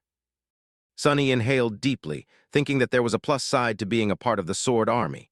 There was a similar warehouse in the camp of the Song Army, no doubt, but the smell there had to be terrible. Clan Valor had become known for its mastery of runic sorcery, though, and there were runic enchantments in place here to keep the air fresh. Whistling quietly, he headed for the ground floor to check if any useful carcasses had been dragged to the warehouse since the last time he visited. There was a particular creature he was interested in, an ash dweller whom he had seen being slain from afar while taking a walk along the edges of the ivory tower with Nephis. The material storage was usually full of people, and today was no different. However, the atmosphere inside seemed unusual. Sunny raised an eyebrow. "What is this?" It was as though the light was a little brighter, and the air was a little fresher, with a faint scent of rain and lightning permeating it. The workers processing the remains of the nightmare creatures were moving a little stiffly, a hint of reverence in the eyes. In the next moment, he saw a familiar figure and realized the reason for this strangeness. Saint Tyrus of the White Feather clan was standing just a few meters away from him, studying the carcasses. The soft light of luminous memories was reflecting from her golden hair, and a beautiful white cloak shrouded her graceful figure. A few awakened warriors of her clan, as well as 2 knights of valor, were just a couple steps behind her. Considering how important for the war effort Sky Tide was, she was not allowed to go anywhere without a retinue of bodyguards these days. Sunny hesitated for a moment, then bowed respectfully. "Saint Tyrus." She glanced at him with an aloof expression, then nodded curtly. "Master Sunless." He smiled politely. "Are you here for something particular or simply exploring the latest harvest? If it is the former, perhaps I might be of some help. I know my way around the material storage quite well." Letter 1E5B. Skytide remained silent for a second or two, then sighed. "A bit of both, I guess. We've been facing a vexing problem recently.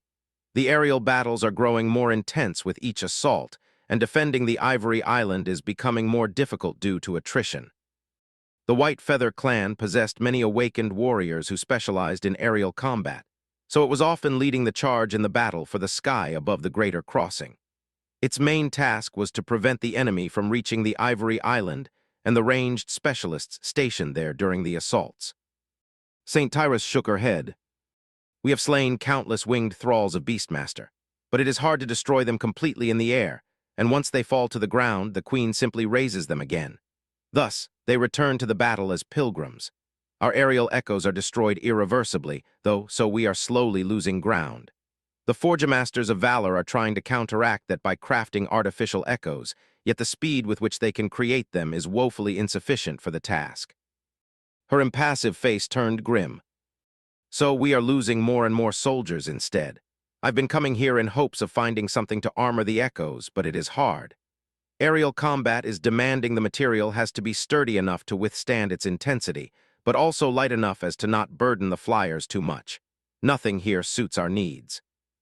She lingered for a moment and then added, "We have already exhausted all other means of enhancing our forces, including requisitioning every suitable memory from other units of the Sword Army. Well, you must already be aware. Your assistant, Aiko, was very helpful in arranging the memory exchange with the Fire Keepers.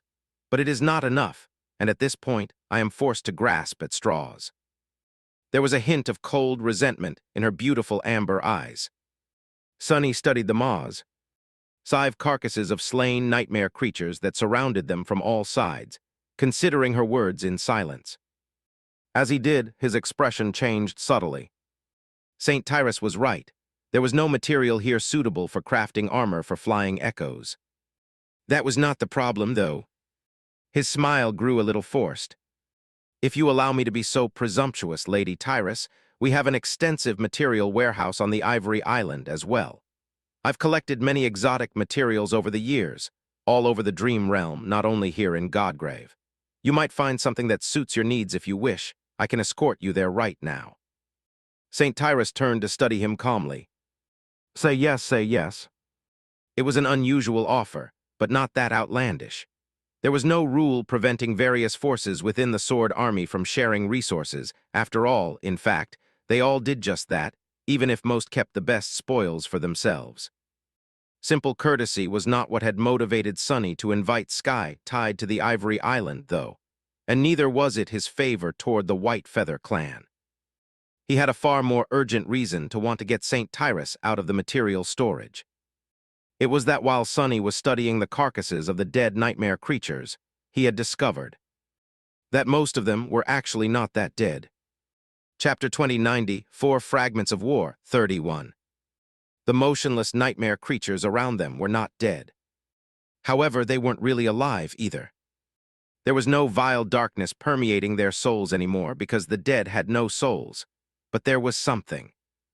a strange, almost imperceptible impression of foreign essence hidden deep within the towering carcasses, binding them like puppeteers' strings.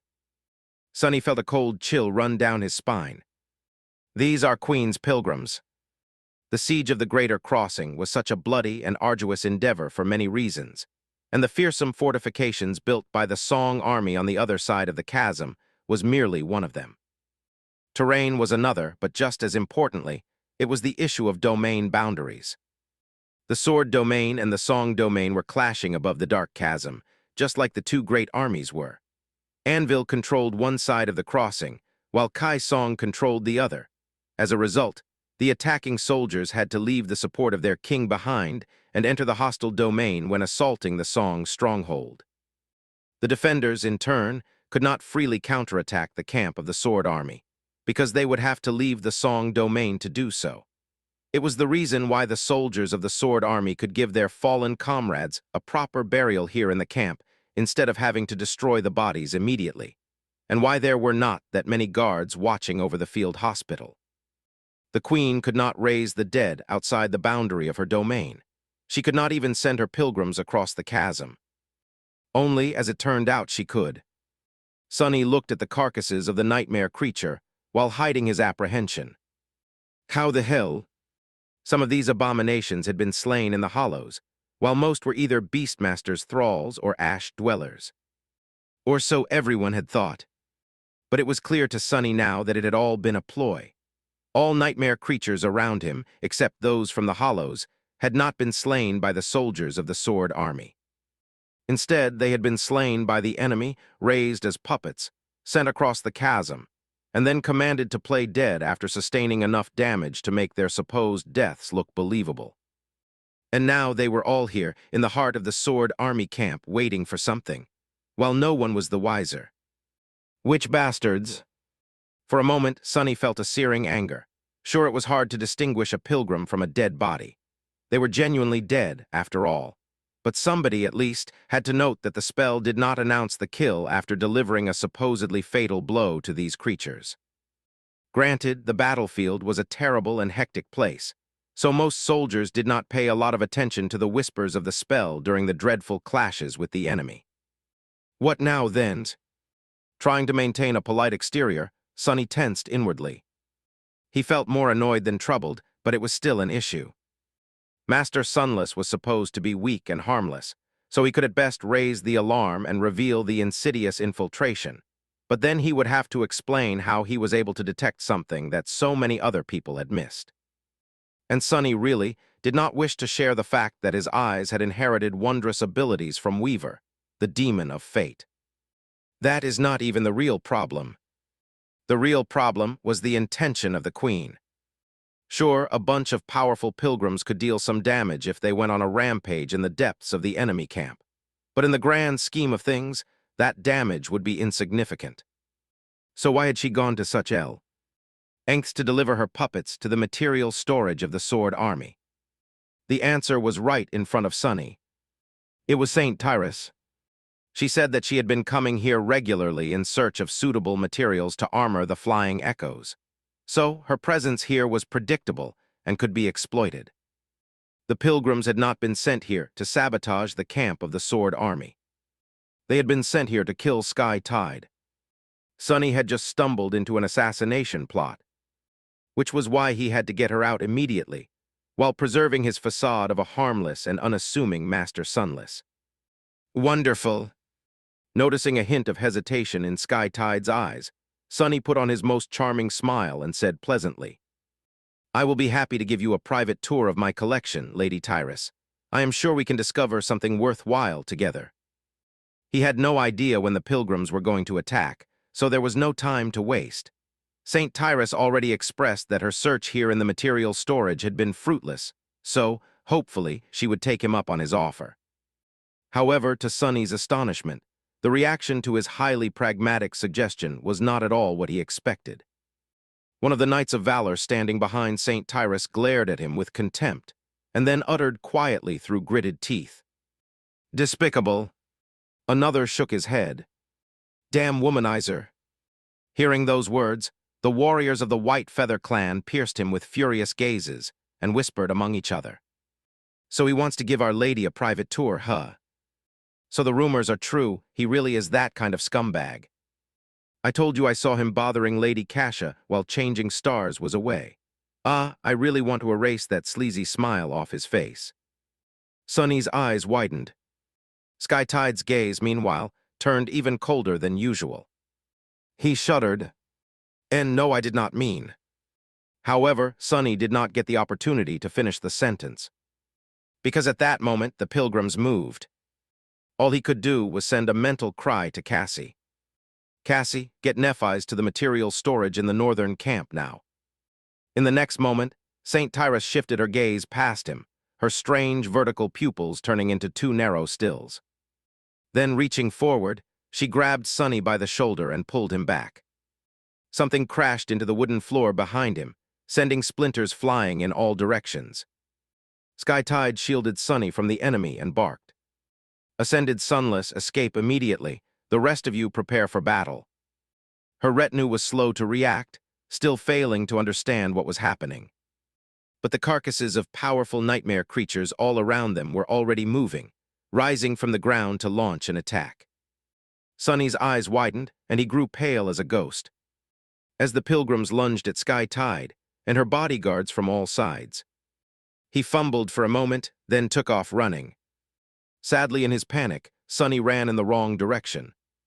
Worse than that, he even managed to trip over his own feet. And collided with St. Tyrus, sending them both flying to the ground.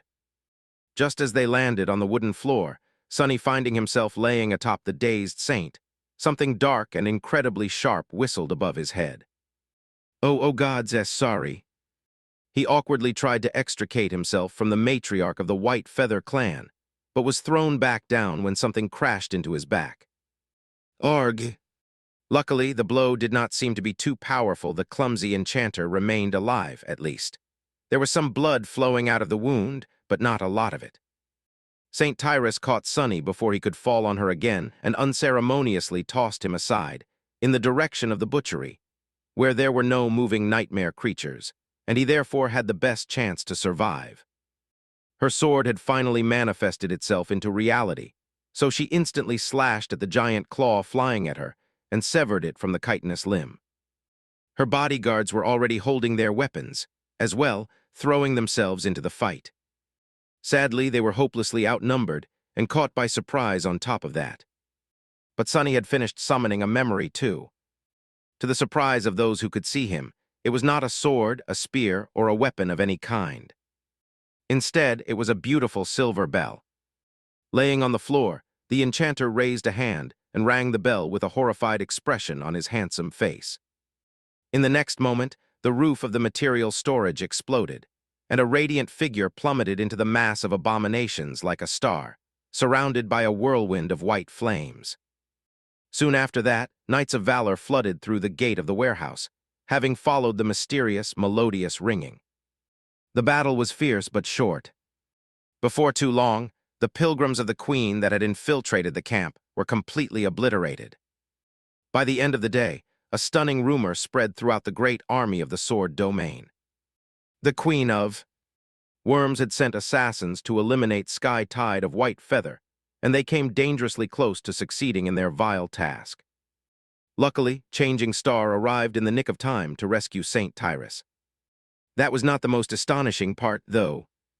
The most astonishing part was that the assassins only failed because of a young enchanter who had happened to be near Sky Tide at the time. According to the workers who had witnessed the scene, Master Sunless, the memory purveyor of the Fire Keepers and an infamous playboy, bravely threw himself between St. Tyrus and the attacking nightmare creatures, shielding her with his own body from a rain of deadly blows. His flesh was pierced, and his blood was spilled, but thanks to that, Sky Tide remained unscathed.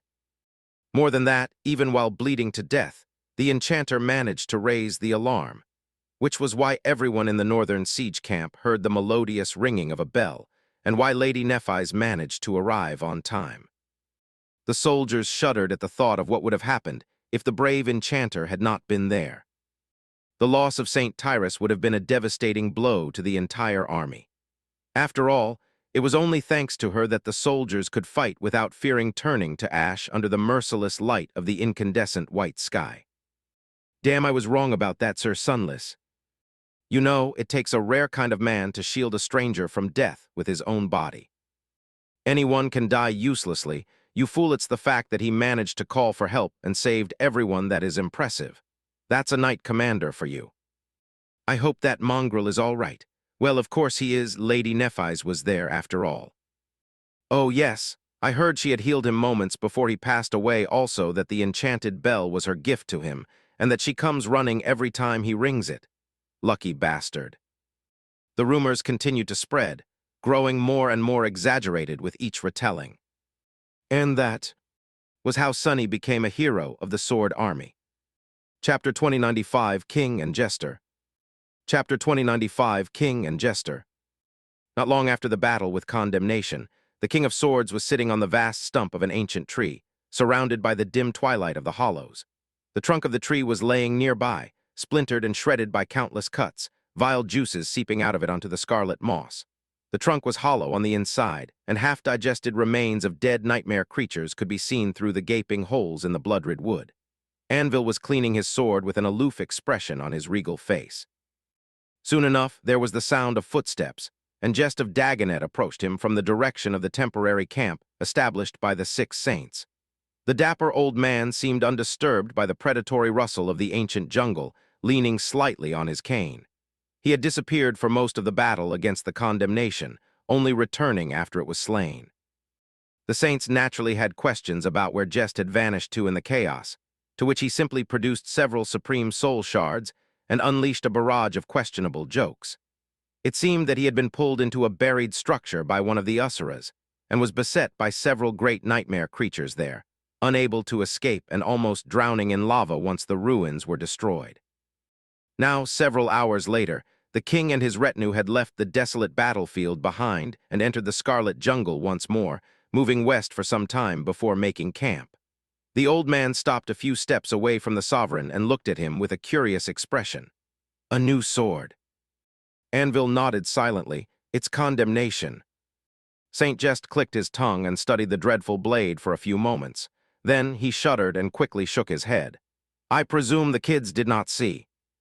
The King of Swords glanced at him, then shrugged. By the time they came to their senses, I had already turned it into a memory. The old man nodded. Good, well, what do I care? It's not like I am your butler. That would be that boor, Sebastian, if he's still alive. Anvil finally looked away from the sword and gazed at Jest coldly. After a few moments of silence, he asked in an indifferent tone, How was your outing? Saint Jest grinned. Well, it could have been worse. I did manage to reach the nameless temple during the commotion. Sadly, I failed to get a good look.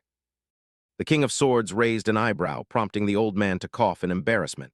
That kid, Shadow, I guess he was wary of me from the very start. I tried the Hollow's approach at first, but that pretty echo of his, or whatever that onyx lass is, was there waiting for me, hiding in the shadows. Goodness gracious, such a sight. Anyway, that thing is more or less created to be my nemesis.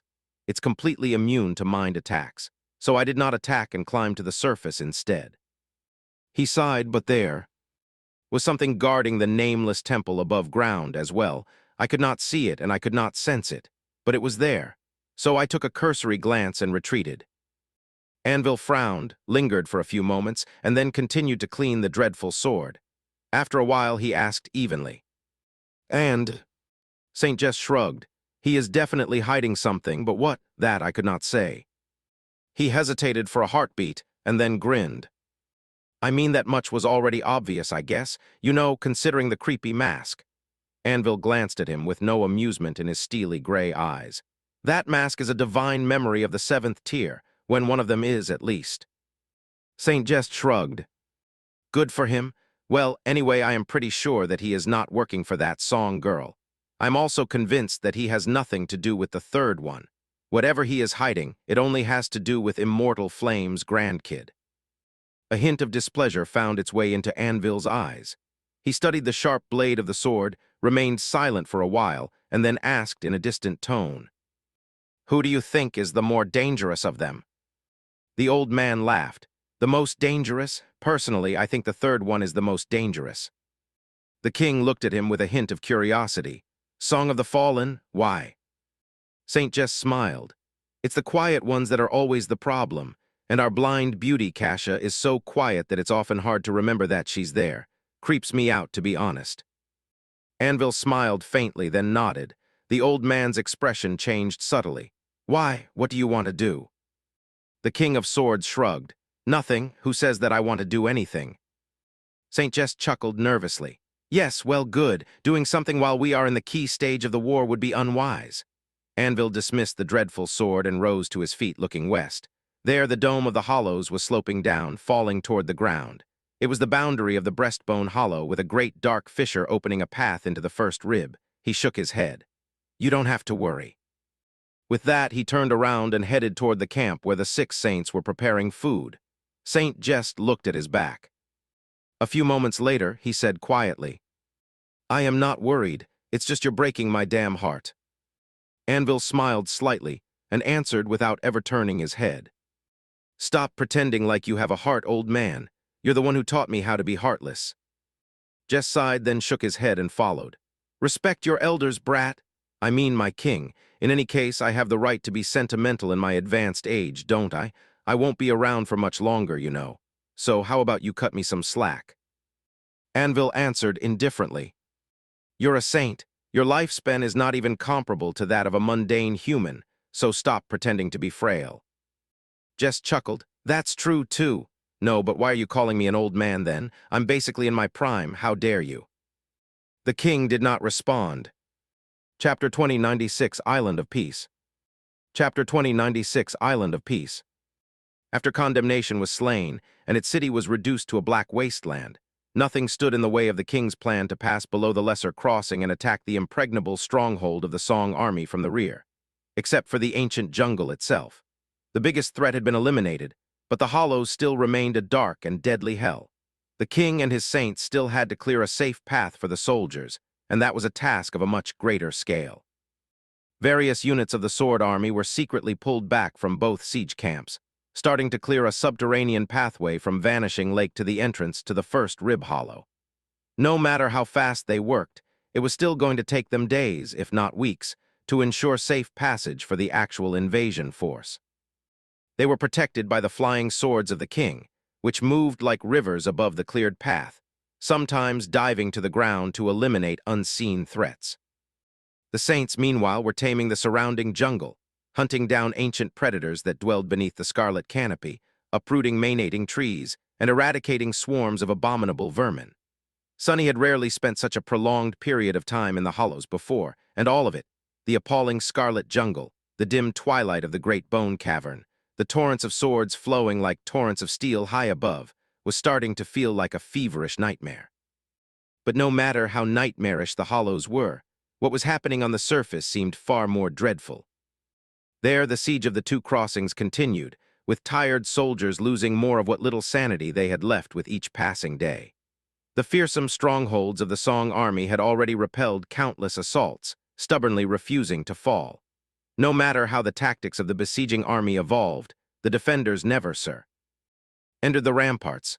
No matter how terribly the fortifications were damaged, they were repaired and reinforced each time.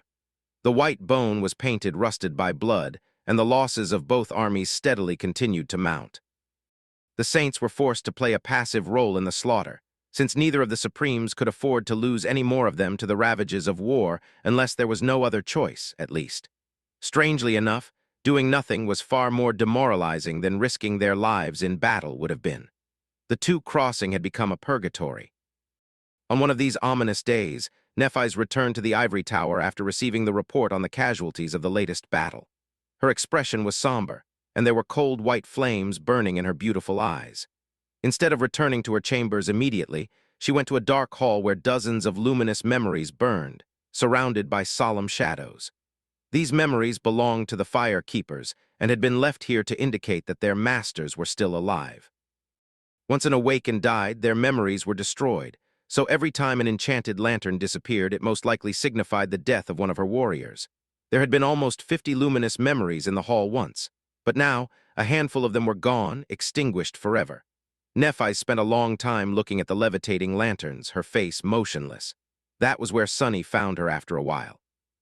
He glanced at the shining memories, then walked over and placed his hands on her shoulders, massaging them gently. How bad were the casualties yesterday? Nephis let out a heavy sigh, then raised her hand and placed it on one of his own. As bad as we expected. She lingered for a while, looking at the lanterns. Do you know, there were more than 1,000 people living in the Dark City before I came there. Her voice grew a little lower, but by the time I was done with it, there were only 100. And now there were a few less. Sunny was not sure if she was reminiscing about the fate of the Dreamer Army and the burden of leadership she had taken upon on the Forgotten Shore, or the responsibility for the Sword Army and the Song Army, really, she was carrying at the moment. Perhaps it was both, and the parallel between the two. Her shoulders were strong, but even Nephis felt oppressed by the weight of it all sometimes. Who wouldn't? He embraced her from behind. There would have been none left without you. And there would not be, perhaps. Nephis leaned back a little and sighed. I know, but it doesn't make it easy. Sunny remained still for a while, holding her softly, then drew away and smiled. Come, I prepared dinner and it is waiting for you impatiently. Dishes he had prepared were all her favorites. Of course, not that Nephis was very passionate about food. Still, that indifference of hers was slowly succumbing under his influence. So recently, she had been showing glimpses of enthusiasm about this and that. Sunny led Nephis to the highest level of the ivory tower, where a scrumptious dinner was set out beautifully on the wooden table. They enjoyed it in an atmosphere that was not quite peaceful, considering the misery of the siege camp below, but close to it. Despite everything, they made an effort not to discuss the war. That was somewhat of an unspoken rule instituted by Sunny. He did not want them to be the kind of people who could only talk about pragmatic matters, so they simply chatted about whatever came to their minds during the meals. After all, Master Sunless was supposed to be Neph's small island of peace in the tumultuous waters of her dire life. If he could give her a few short moments of respite from the strenuous burdens she carried, then his job was done, which was why what he was about to tell her was hard to say. Once they finished dinner, Sunny looked at Nephis, hesitated for a few moments, and then sighed. I have to leave for a short while. Chapter 2097 Checklist. Shadow Novelist. Volume 9 Throne of War. Join our Telegram channel to receive chapters faster at Shadow Slave Fasts. Left arrow previous chapter 2096 Island of Peace. Nephis remained silent for a while, studying him calmly. Then she raised an eyebrow. Leave. Sunny leaned back and sighed. After collecting his thoughts, he spoke in a neutral tone. What happened in the Hollows really put things in perspective for me. Not only how fearsome the King of Swords is, but also how great the gap between the higher ranks is. So, for the first time in a long while, I am craving power once again. Nephis frowned, seemingly reluctant to let him go. Sunny did not know if that reluctance was merely his imagination, but he felt strangely uplifted by the idea that she was displeased at the idea of parting with him, even if it was for a short time. There are a couple of flaws in your reasoning. Firstly, it doesn't matter how great the distance between the ranks is, because I will. I'll confront the sovereigns after attaining supremacy myself.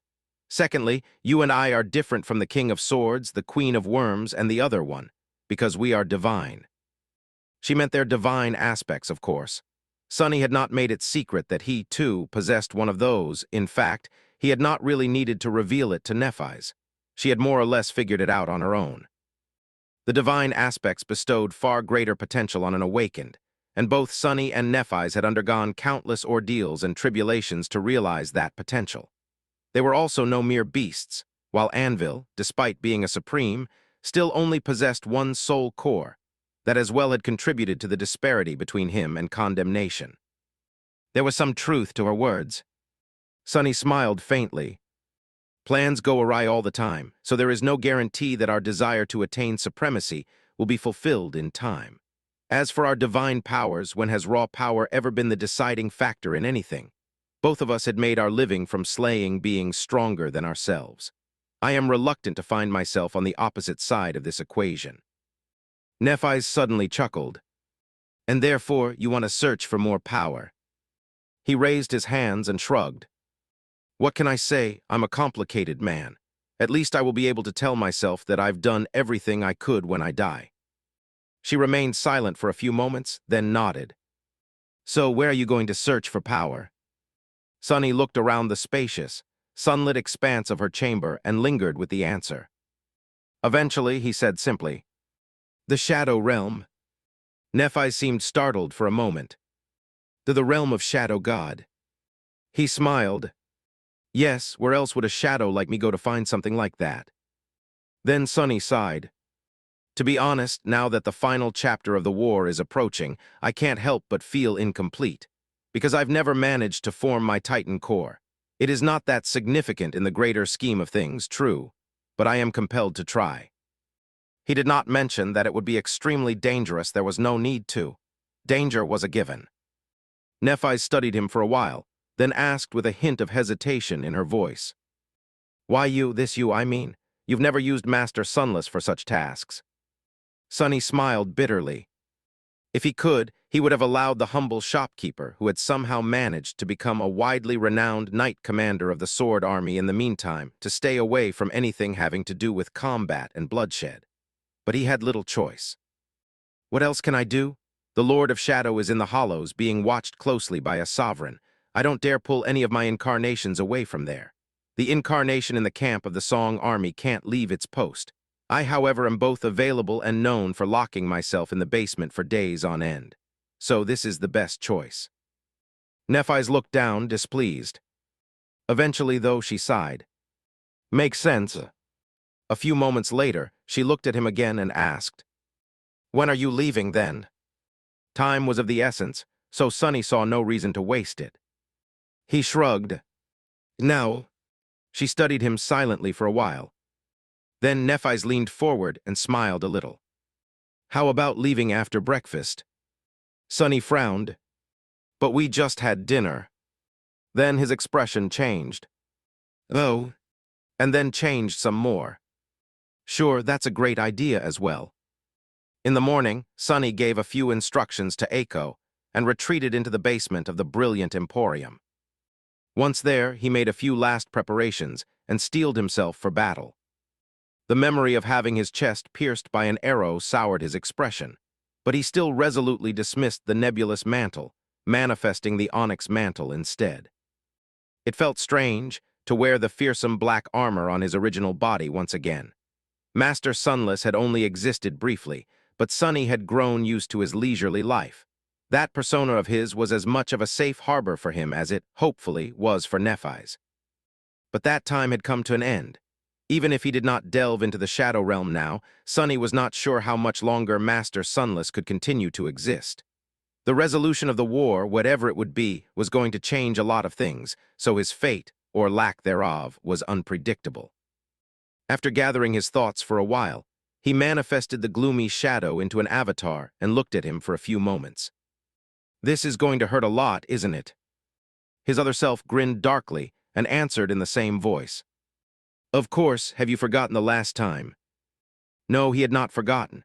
The Shadow Realm was a perilous place, and especially so for Sunny. Out there, shadows were being disassembled into streams of essence by the realm itself. Being a creature of flesh and bone slowed the process somewhat, but it did not stop it. Which meant that Sunny would be on a timer the moment he entered the Shadow Lantern. See, then that many of his powers would be too dangerous to use.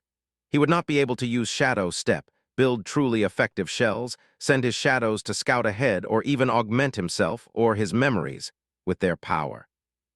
Ironically enough, the Shadow Realm, which was supposed to be his natural environment, put more restrictions on Sunny than the Dream Realm did. And then there was the mysterious Archer as well. Sunny smiled. "Still, I can't help but feel strangely excited. We are finally going to explore a new place." The second Sunny rolled his eyes. "Curiosity killed the cat, you know." Sunny nodded. Then he frowned. "What the hell is a cat?" His other self laughed. Perhaps it was a bit self-absorbed to be laughing at his own jokes, but Sunny was nevertheless pleased with himself. Raising a hand, he summoned the Shadow Lantern. Join our Telegram channel to receive chapters faster. TME Shadow Slave Fasts. Chapter 2098 Prodigal Shadow returns. Sunny prepared himself for battle before opening the gate of the Shadow Lantern. He had no idea what would happen when it opened, after all. The mysterious Archer had been able to send an arrow flying through the gate the last time. So, there was no guarantee that the unknown creature would not be able to escape the Shadow Realm itself if given an opportunity. The battle could happen once Sonny passed through the Gate of Shadow, or it could happen right here, in the basement of the brilliant Emporium. He had to be prepared either way. Of course, there was also the possibility that nothing would happen. A considerable amount of time had passed since Sonny's last attempt to explore the Shadow Realm. It was quite possible that the mysterious archer remained in the vicinity of the closed portal, waiting patiently for the door to open once again, but it was also possible that they had moved on. However, Sonny highly doubted that the archer had left. Firstly, it was because he himself would have remained in place, laying patiently in an ambush. Secondly, it was because of the nature of their first encounter. Had the mysterious archer simply happened to be near the entrance to the Gate of Shadow when Sonny stepped through it? Perhaps. But it was far more likely that they had been waiting there on purpose, and for quite a long time, maybe having noticed the shadows Sonny used to send into the lantern and call back at some point. Looking at his avatar, he took a deep breath. "If something happens, summon me back immediately." The avatar smiled crookedly. "Why, if I am slow to react and you happen to die out there, who knows? Maybe I'll be the new original body." "Wow, that sounds nice." Sonny frowned. "What are you talking about, bastard? If the original body is destroyed, all you shadows will become homeless. Then the universe will evict you into the Shadow Realm, where you'll be repurposed into 6 pretty clouds of essence. So don't you try anything." Then he used the avatar to scoff at himself. "Are you sure, though?" Sonny looked at him, unamused. Whatever. I'm tired of talking to myself." With that, he hesitated for a few moments. He wanted to manifest Serpent into its soul weapon form, but was not sure if his shadows would be harmed by the Shadow Realm. It was a world where shadows were dissolved into pure essence. After all, even he himself would start crumbling as soon as he stepped inside. So what about his loyal minions? What was Shadow God even thinking? Why make his realm so inhospitable to his own children? Shaking his head, Sonny manifested a shield out of the shadows populating the basement and gave his avatar one last glance before turning serious. "I'm off." Then he commanded the gate of the shadow lantern to open, turned into a shadow himself, and slid into the dark chasm. A few moments later, he found himself in a familiar, beautiful, harrowing land. Swiftly assuming a corporeal form, Sonny crouched atop a tall mound. There was a desolate expanse of dark hills stretching in front of him in all directions, covered in darkness. There was no grass, no trees, no moss, and no flowers, no sign of life at all, just stillness and silence. The ground was covered in a soft layer of fine black dust, and above him was a pitch-black sky. There were no stars and no moon, just a seemingly endless expanse of darkness, illuminated by the beautiful silver radiance of the distant essence storms. There in the distance, tumultuous clouds of essence moved and swirled, as if carried by ghostly winds. The radiant currents were like beautiful rivers of starlight that illuminated the desolate land, making the immense, ancient shadows populating it flow and dance. Once again, Sonny was stunned by how breathtaking that dark sight was. But it was also dreadful, because he could sense the destructive fury of the essence storms even from a distance. It was both daunting and eerie, making him feel the chilling touch of primal fear. At the same time, Sonny felt a flood of spirit essence flow into his soul, and a new strength permeate his body. Here in the Shadow Realm, he was within his source element. He was more powerful here than anywhere else, despite the many restrictions placed on him by the somber nature of this land. The shadows that surrounded him were indescribably ancient and unfathomably deep. Their tranquil, slumbering indifference made him feel calm and at peace. But it was all an illusion. There was no peace in this desolate realm, and no reason to feel calm. Almost as soon as Sonny appeared, a tiny mote of light rose from his arm and slowly drifted into the sky that was the sign of his soul slowly being undone. He gritted his teeth. His visit to the Shadow Realm would be a race. The longer he remained here, the more shadow fragments he would lose, and if he lingered for too long, his soul might very well collapse entirely. So his task was to absorb fragments faster than he was losing them. And to do so, he had to find something to kill, which promised to be a dire task. After all, Sonny was stripped of most of his powers at the moment, all alone and lacking knowledge. Dark arrows could start flying at him from the shadows at any moment. But they didn't. In fact, when Sonny looked around, he realized that the surrounding landscape had changed drastically from the last time he saw it. The surrounding hills had collapsed, and the ground was cracked. Here and there, great shards of obsidian lay buried in the black dusk, many of them shattered and by some terrible force. It was a scene of great devastation, making him feel like an essence storm had recently passed through this area. But when he looked closely, he felt like that wasn't the case. Instead, it seemed as if a furious battle had taken place here not too long ago. There was no sign of the mysterious archer, if they had even survived the devastation. Staring at the vast expanse of upturned earth, Sonny lowered his shield a little. He was quite stumped. What the hell happened here? Chapter 2099 Realm of Death. Chapter 2099 Realm of Death. Sonny wanted to be safe and assess the situation slowly, but at the same time, the motes of light drifting into the darkness from time to time reminded him that his soul was gradually falling apart. So he cursed quietly and descended from the tall mound of obsidian dust to explore the area. Luckily, there was still nobody around.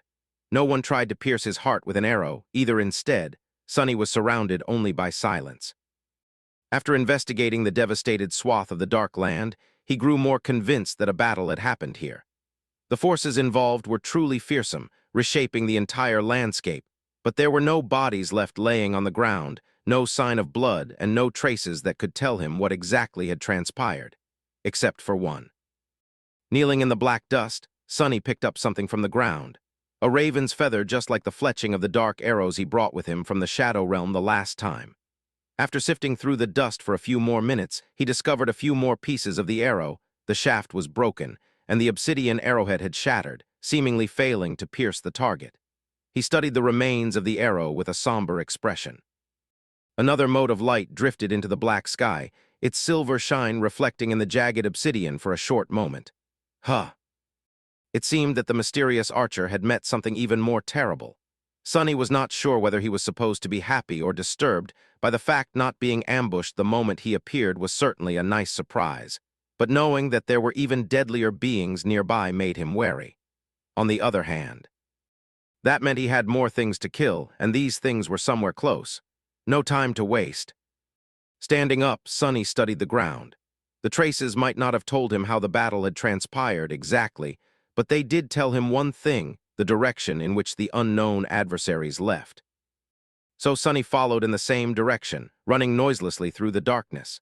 The newfound power filled his body, and his speed was even greater than what he was usually capable of, which had already been quite astonishing, considering his rank and class. Traversing great distances each minute, Sonny swiftly moved across the desolate landscape of the Shadow Realm. The scenery around him did not change that much, or at all. The same dark hills surrounded him from all sides, and there was no sign of any life or movement. The black sky hung above him, illuminated by the distant storms. The devastation he had witnessed near the entrance to the Gate of Shadow persisted along his path. It was more subtle in some places and much more intense in others. Many hills of obsidian dust had been destroyed, and the ground itself cracked open, the shadows flowing into the cracks to populate them comfortably.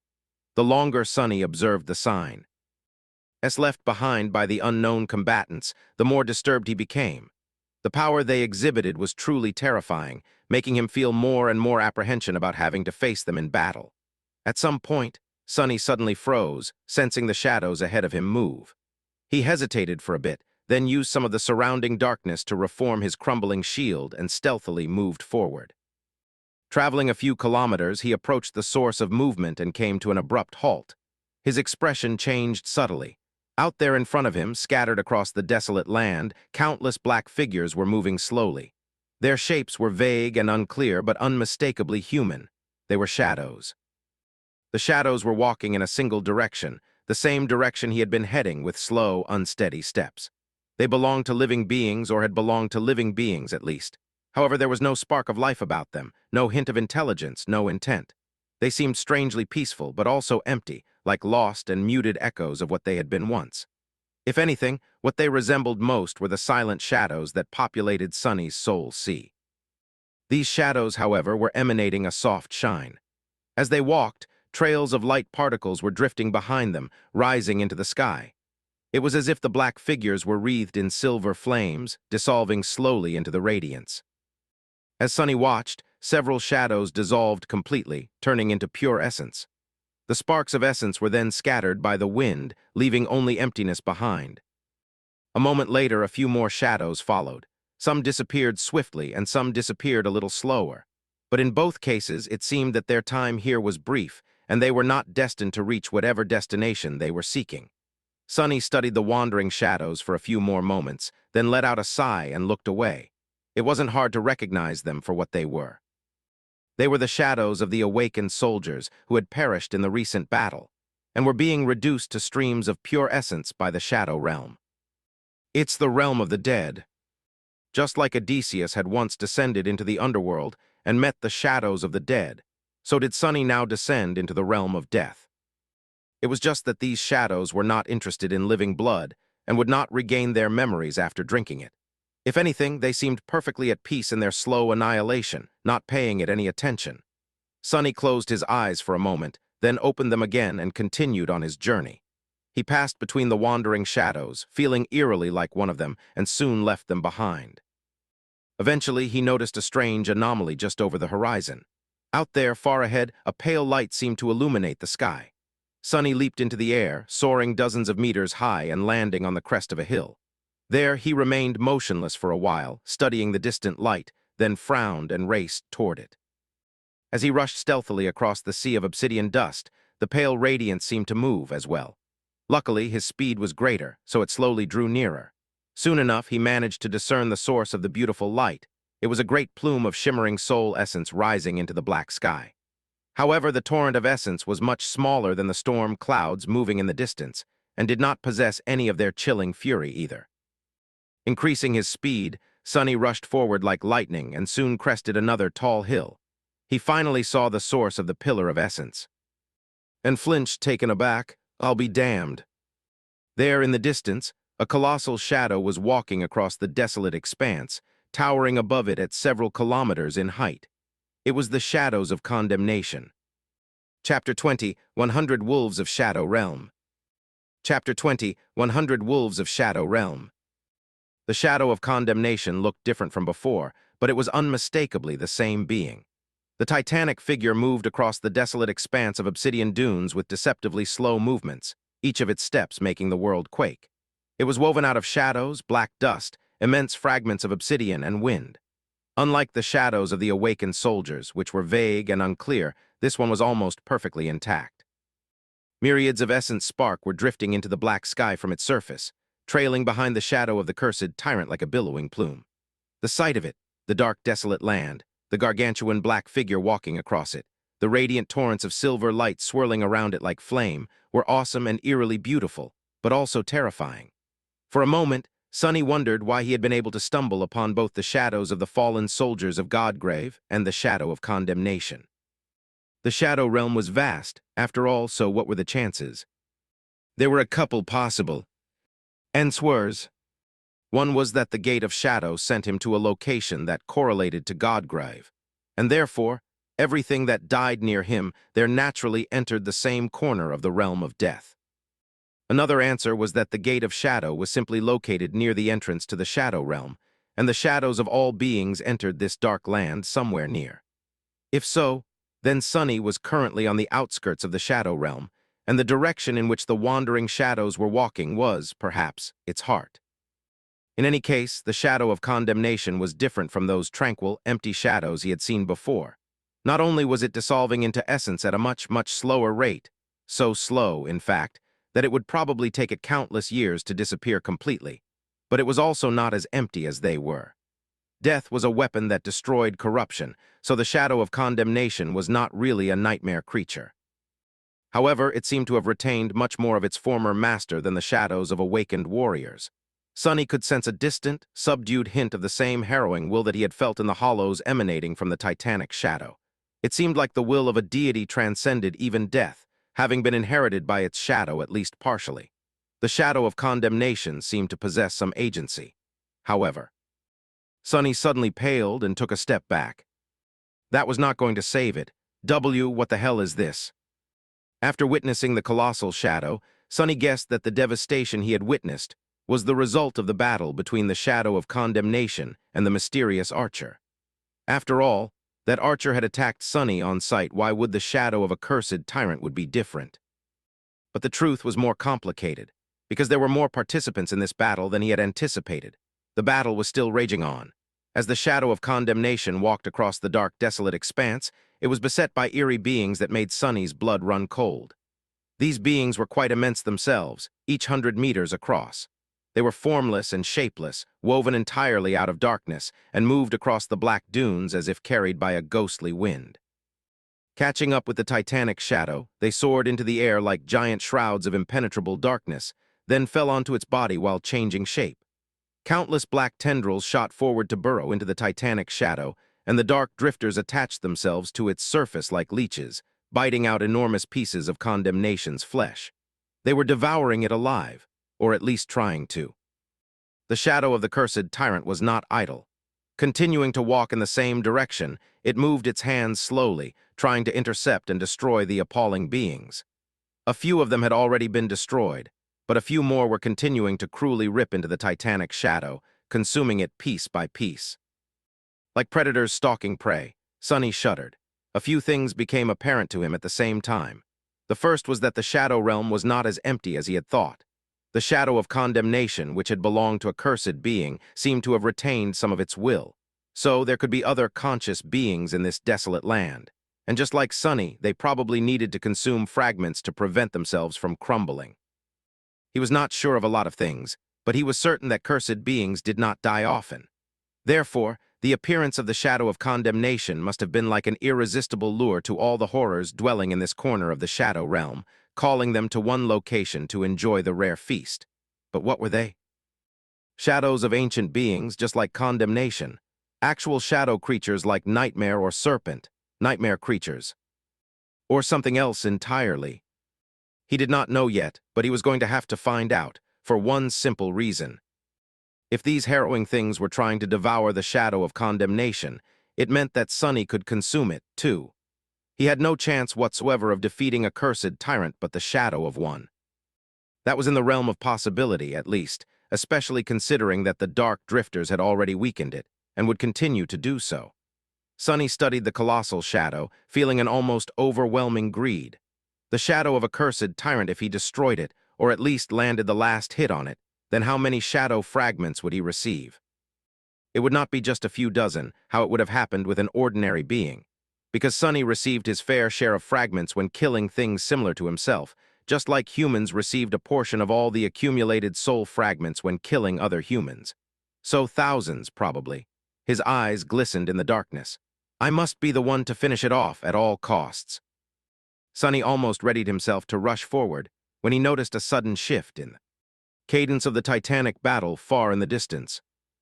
Another dark drifter soared into the air, ready to bite a huge chunk out of condemnation. When something streaked across the black sky, colliding with it and tearing the creature apart. The wounded horror fell to the ground in a torrent of darkness. It had been hit by an arrow. Sonny tilted his head a little. Well. It seemed that the mysterious archer was still in the fray.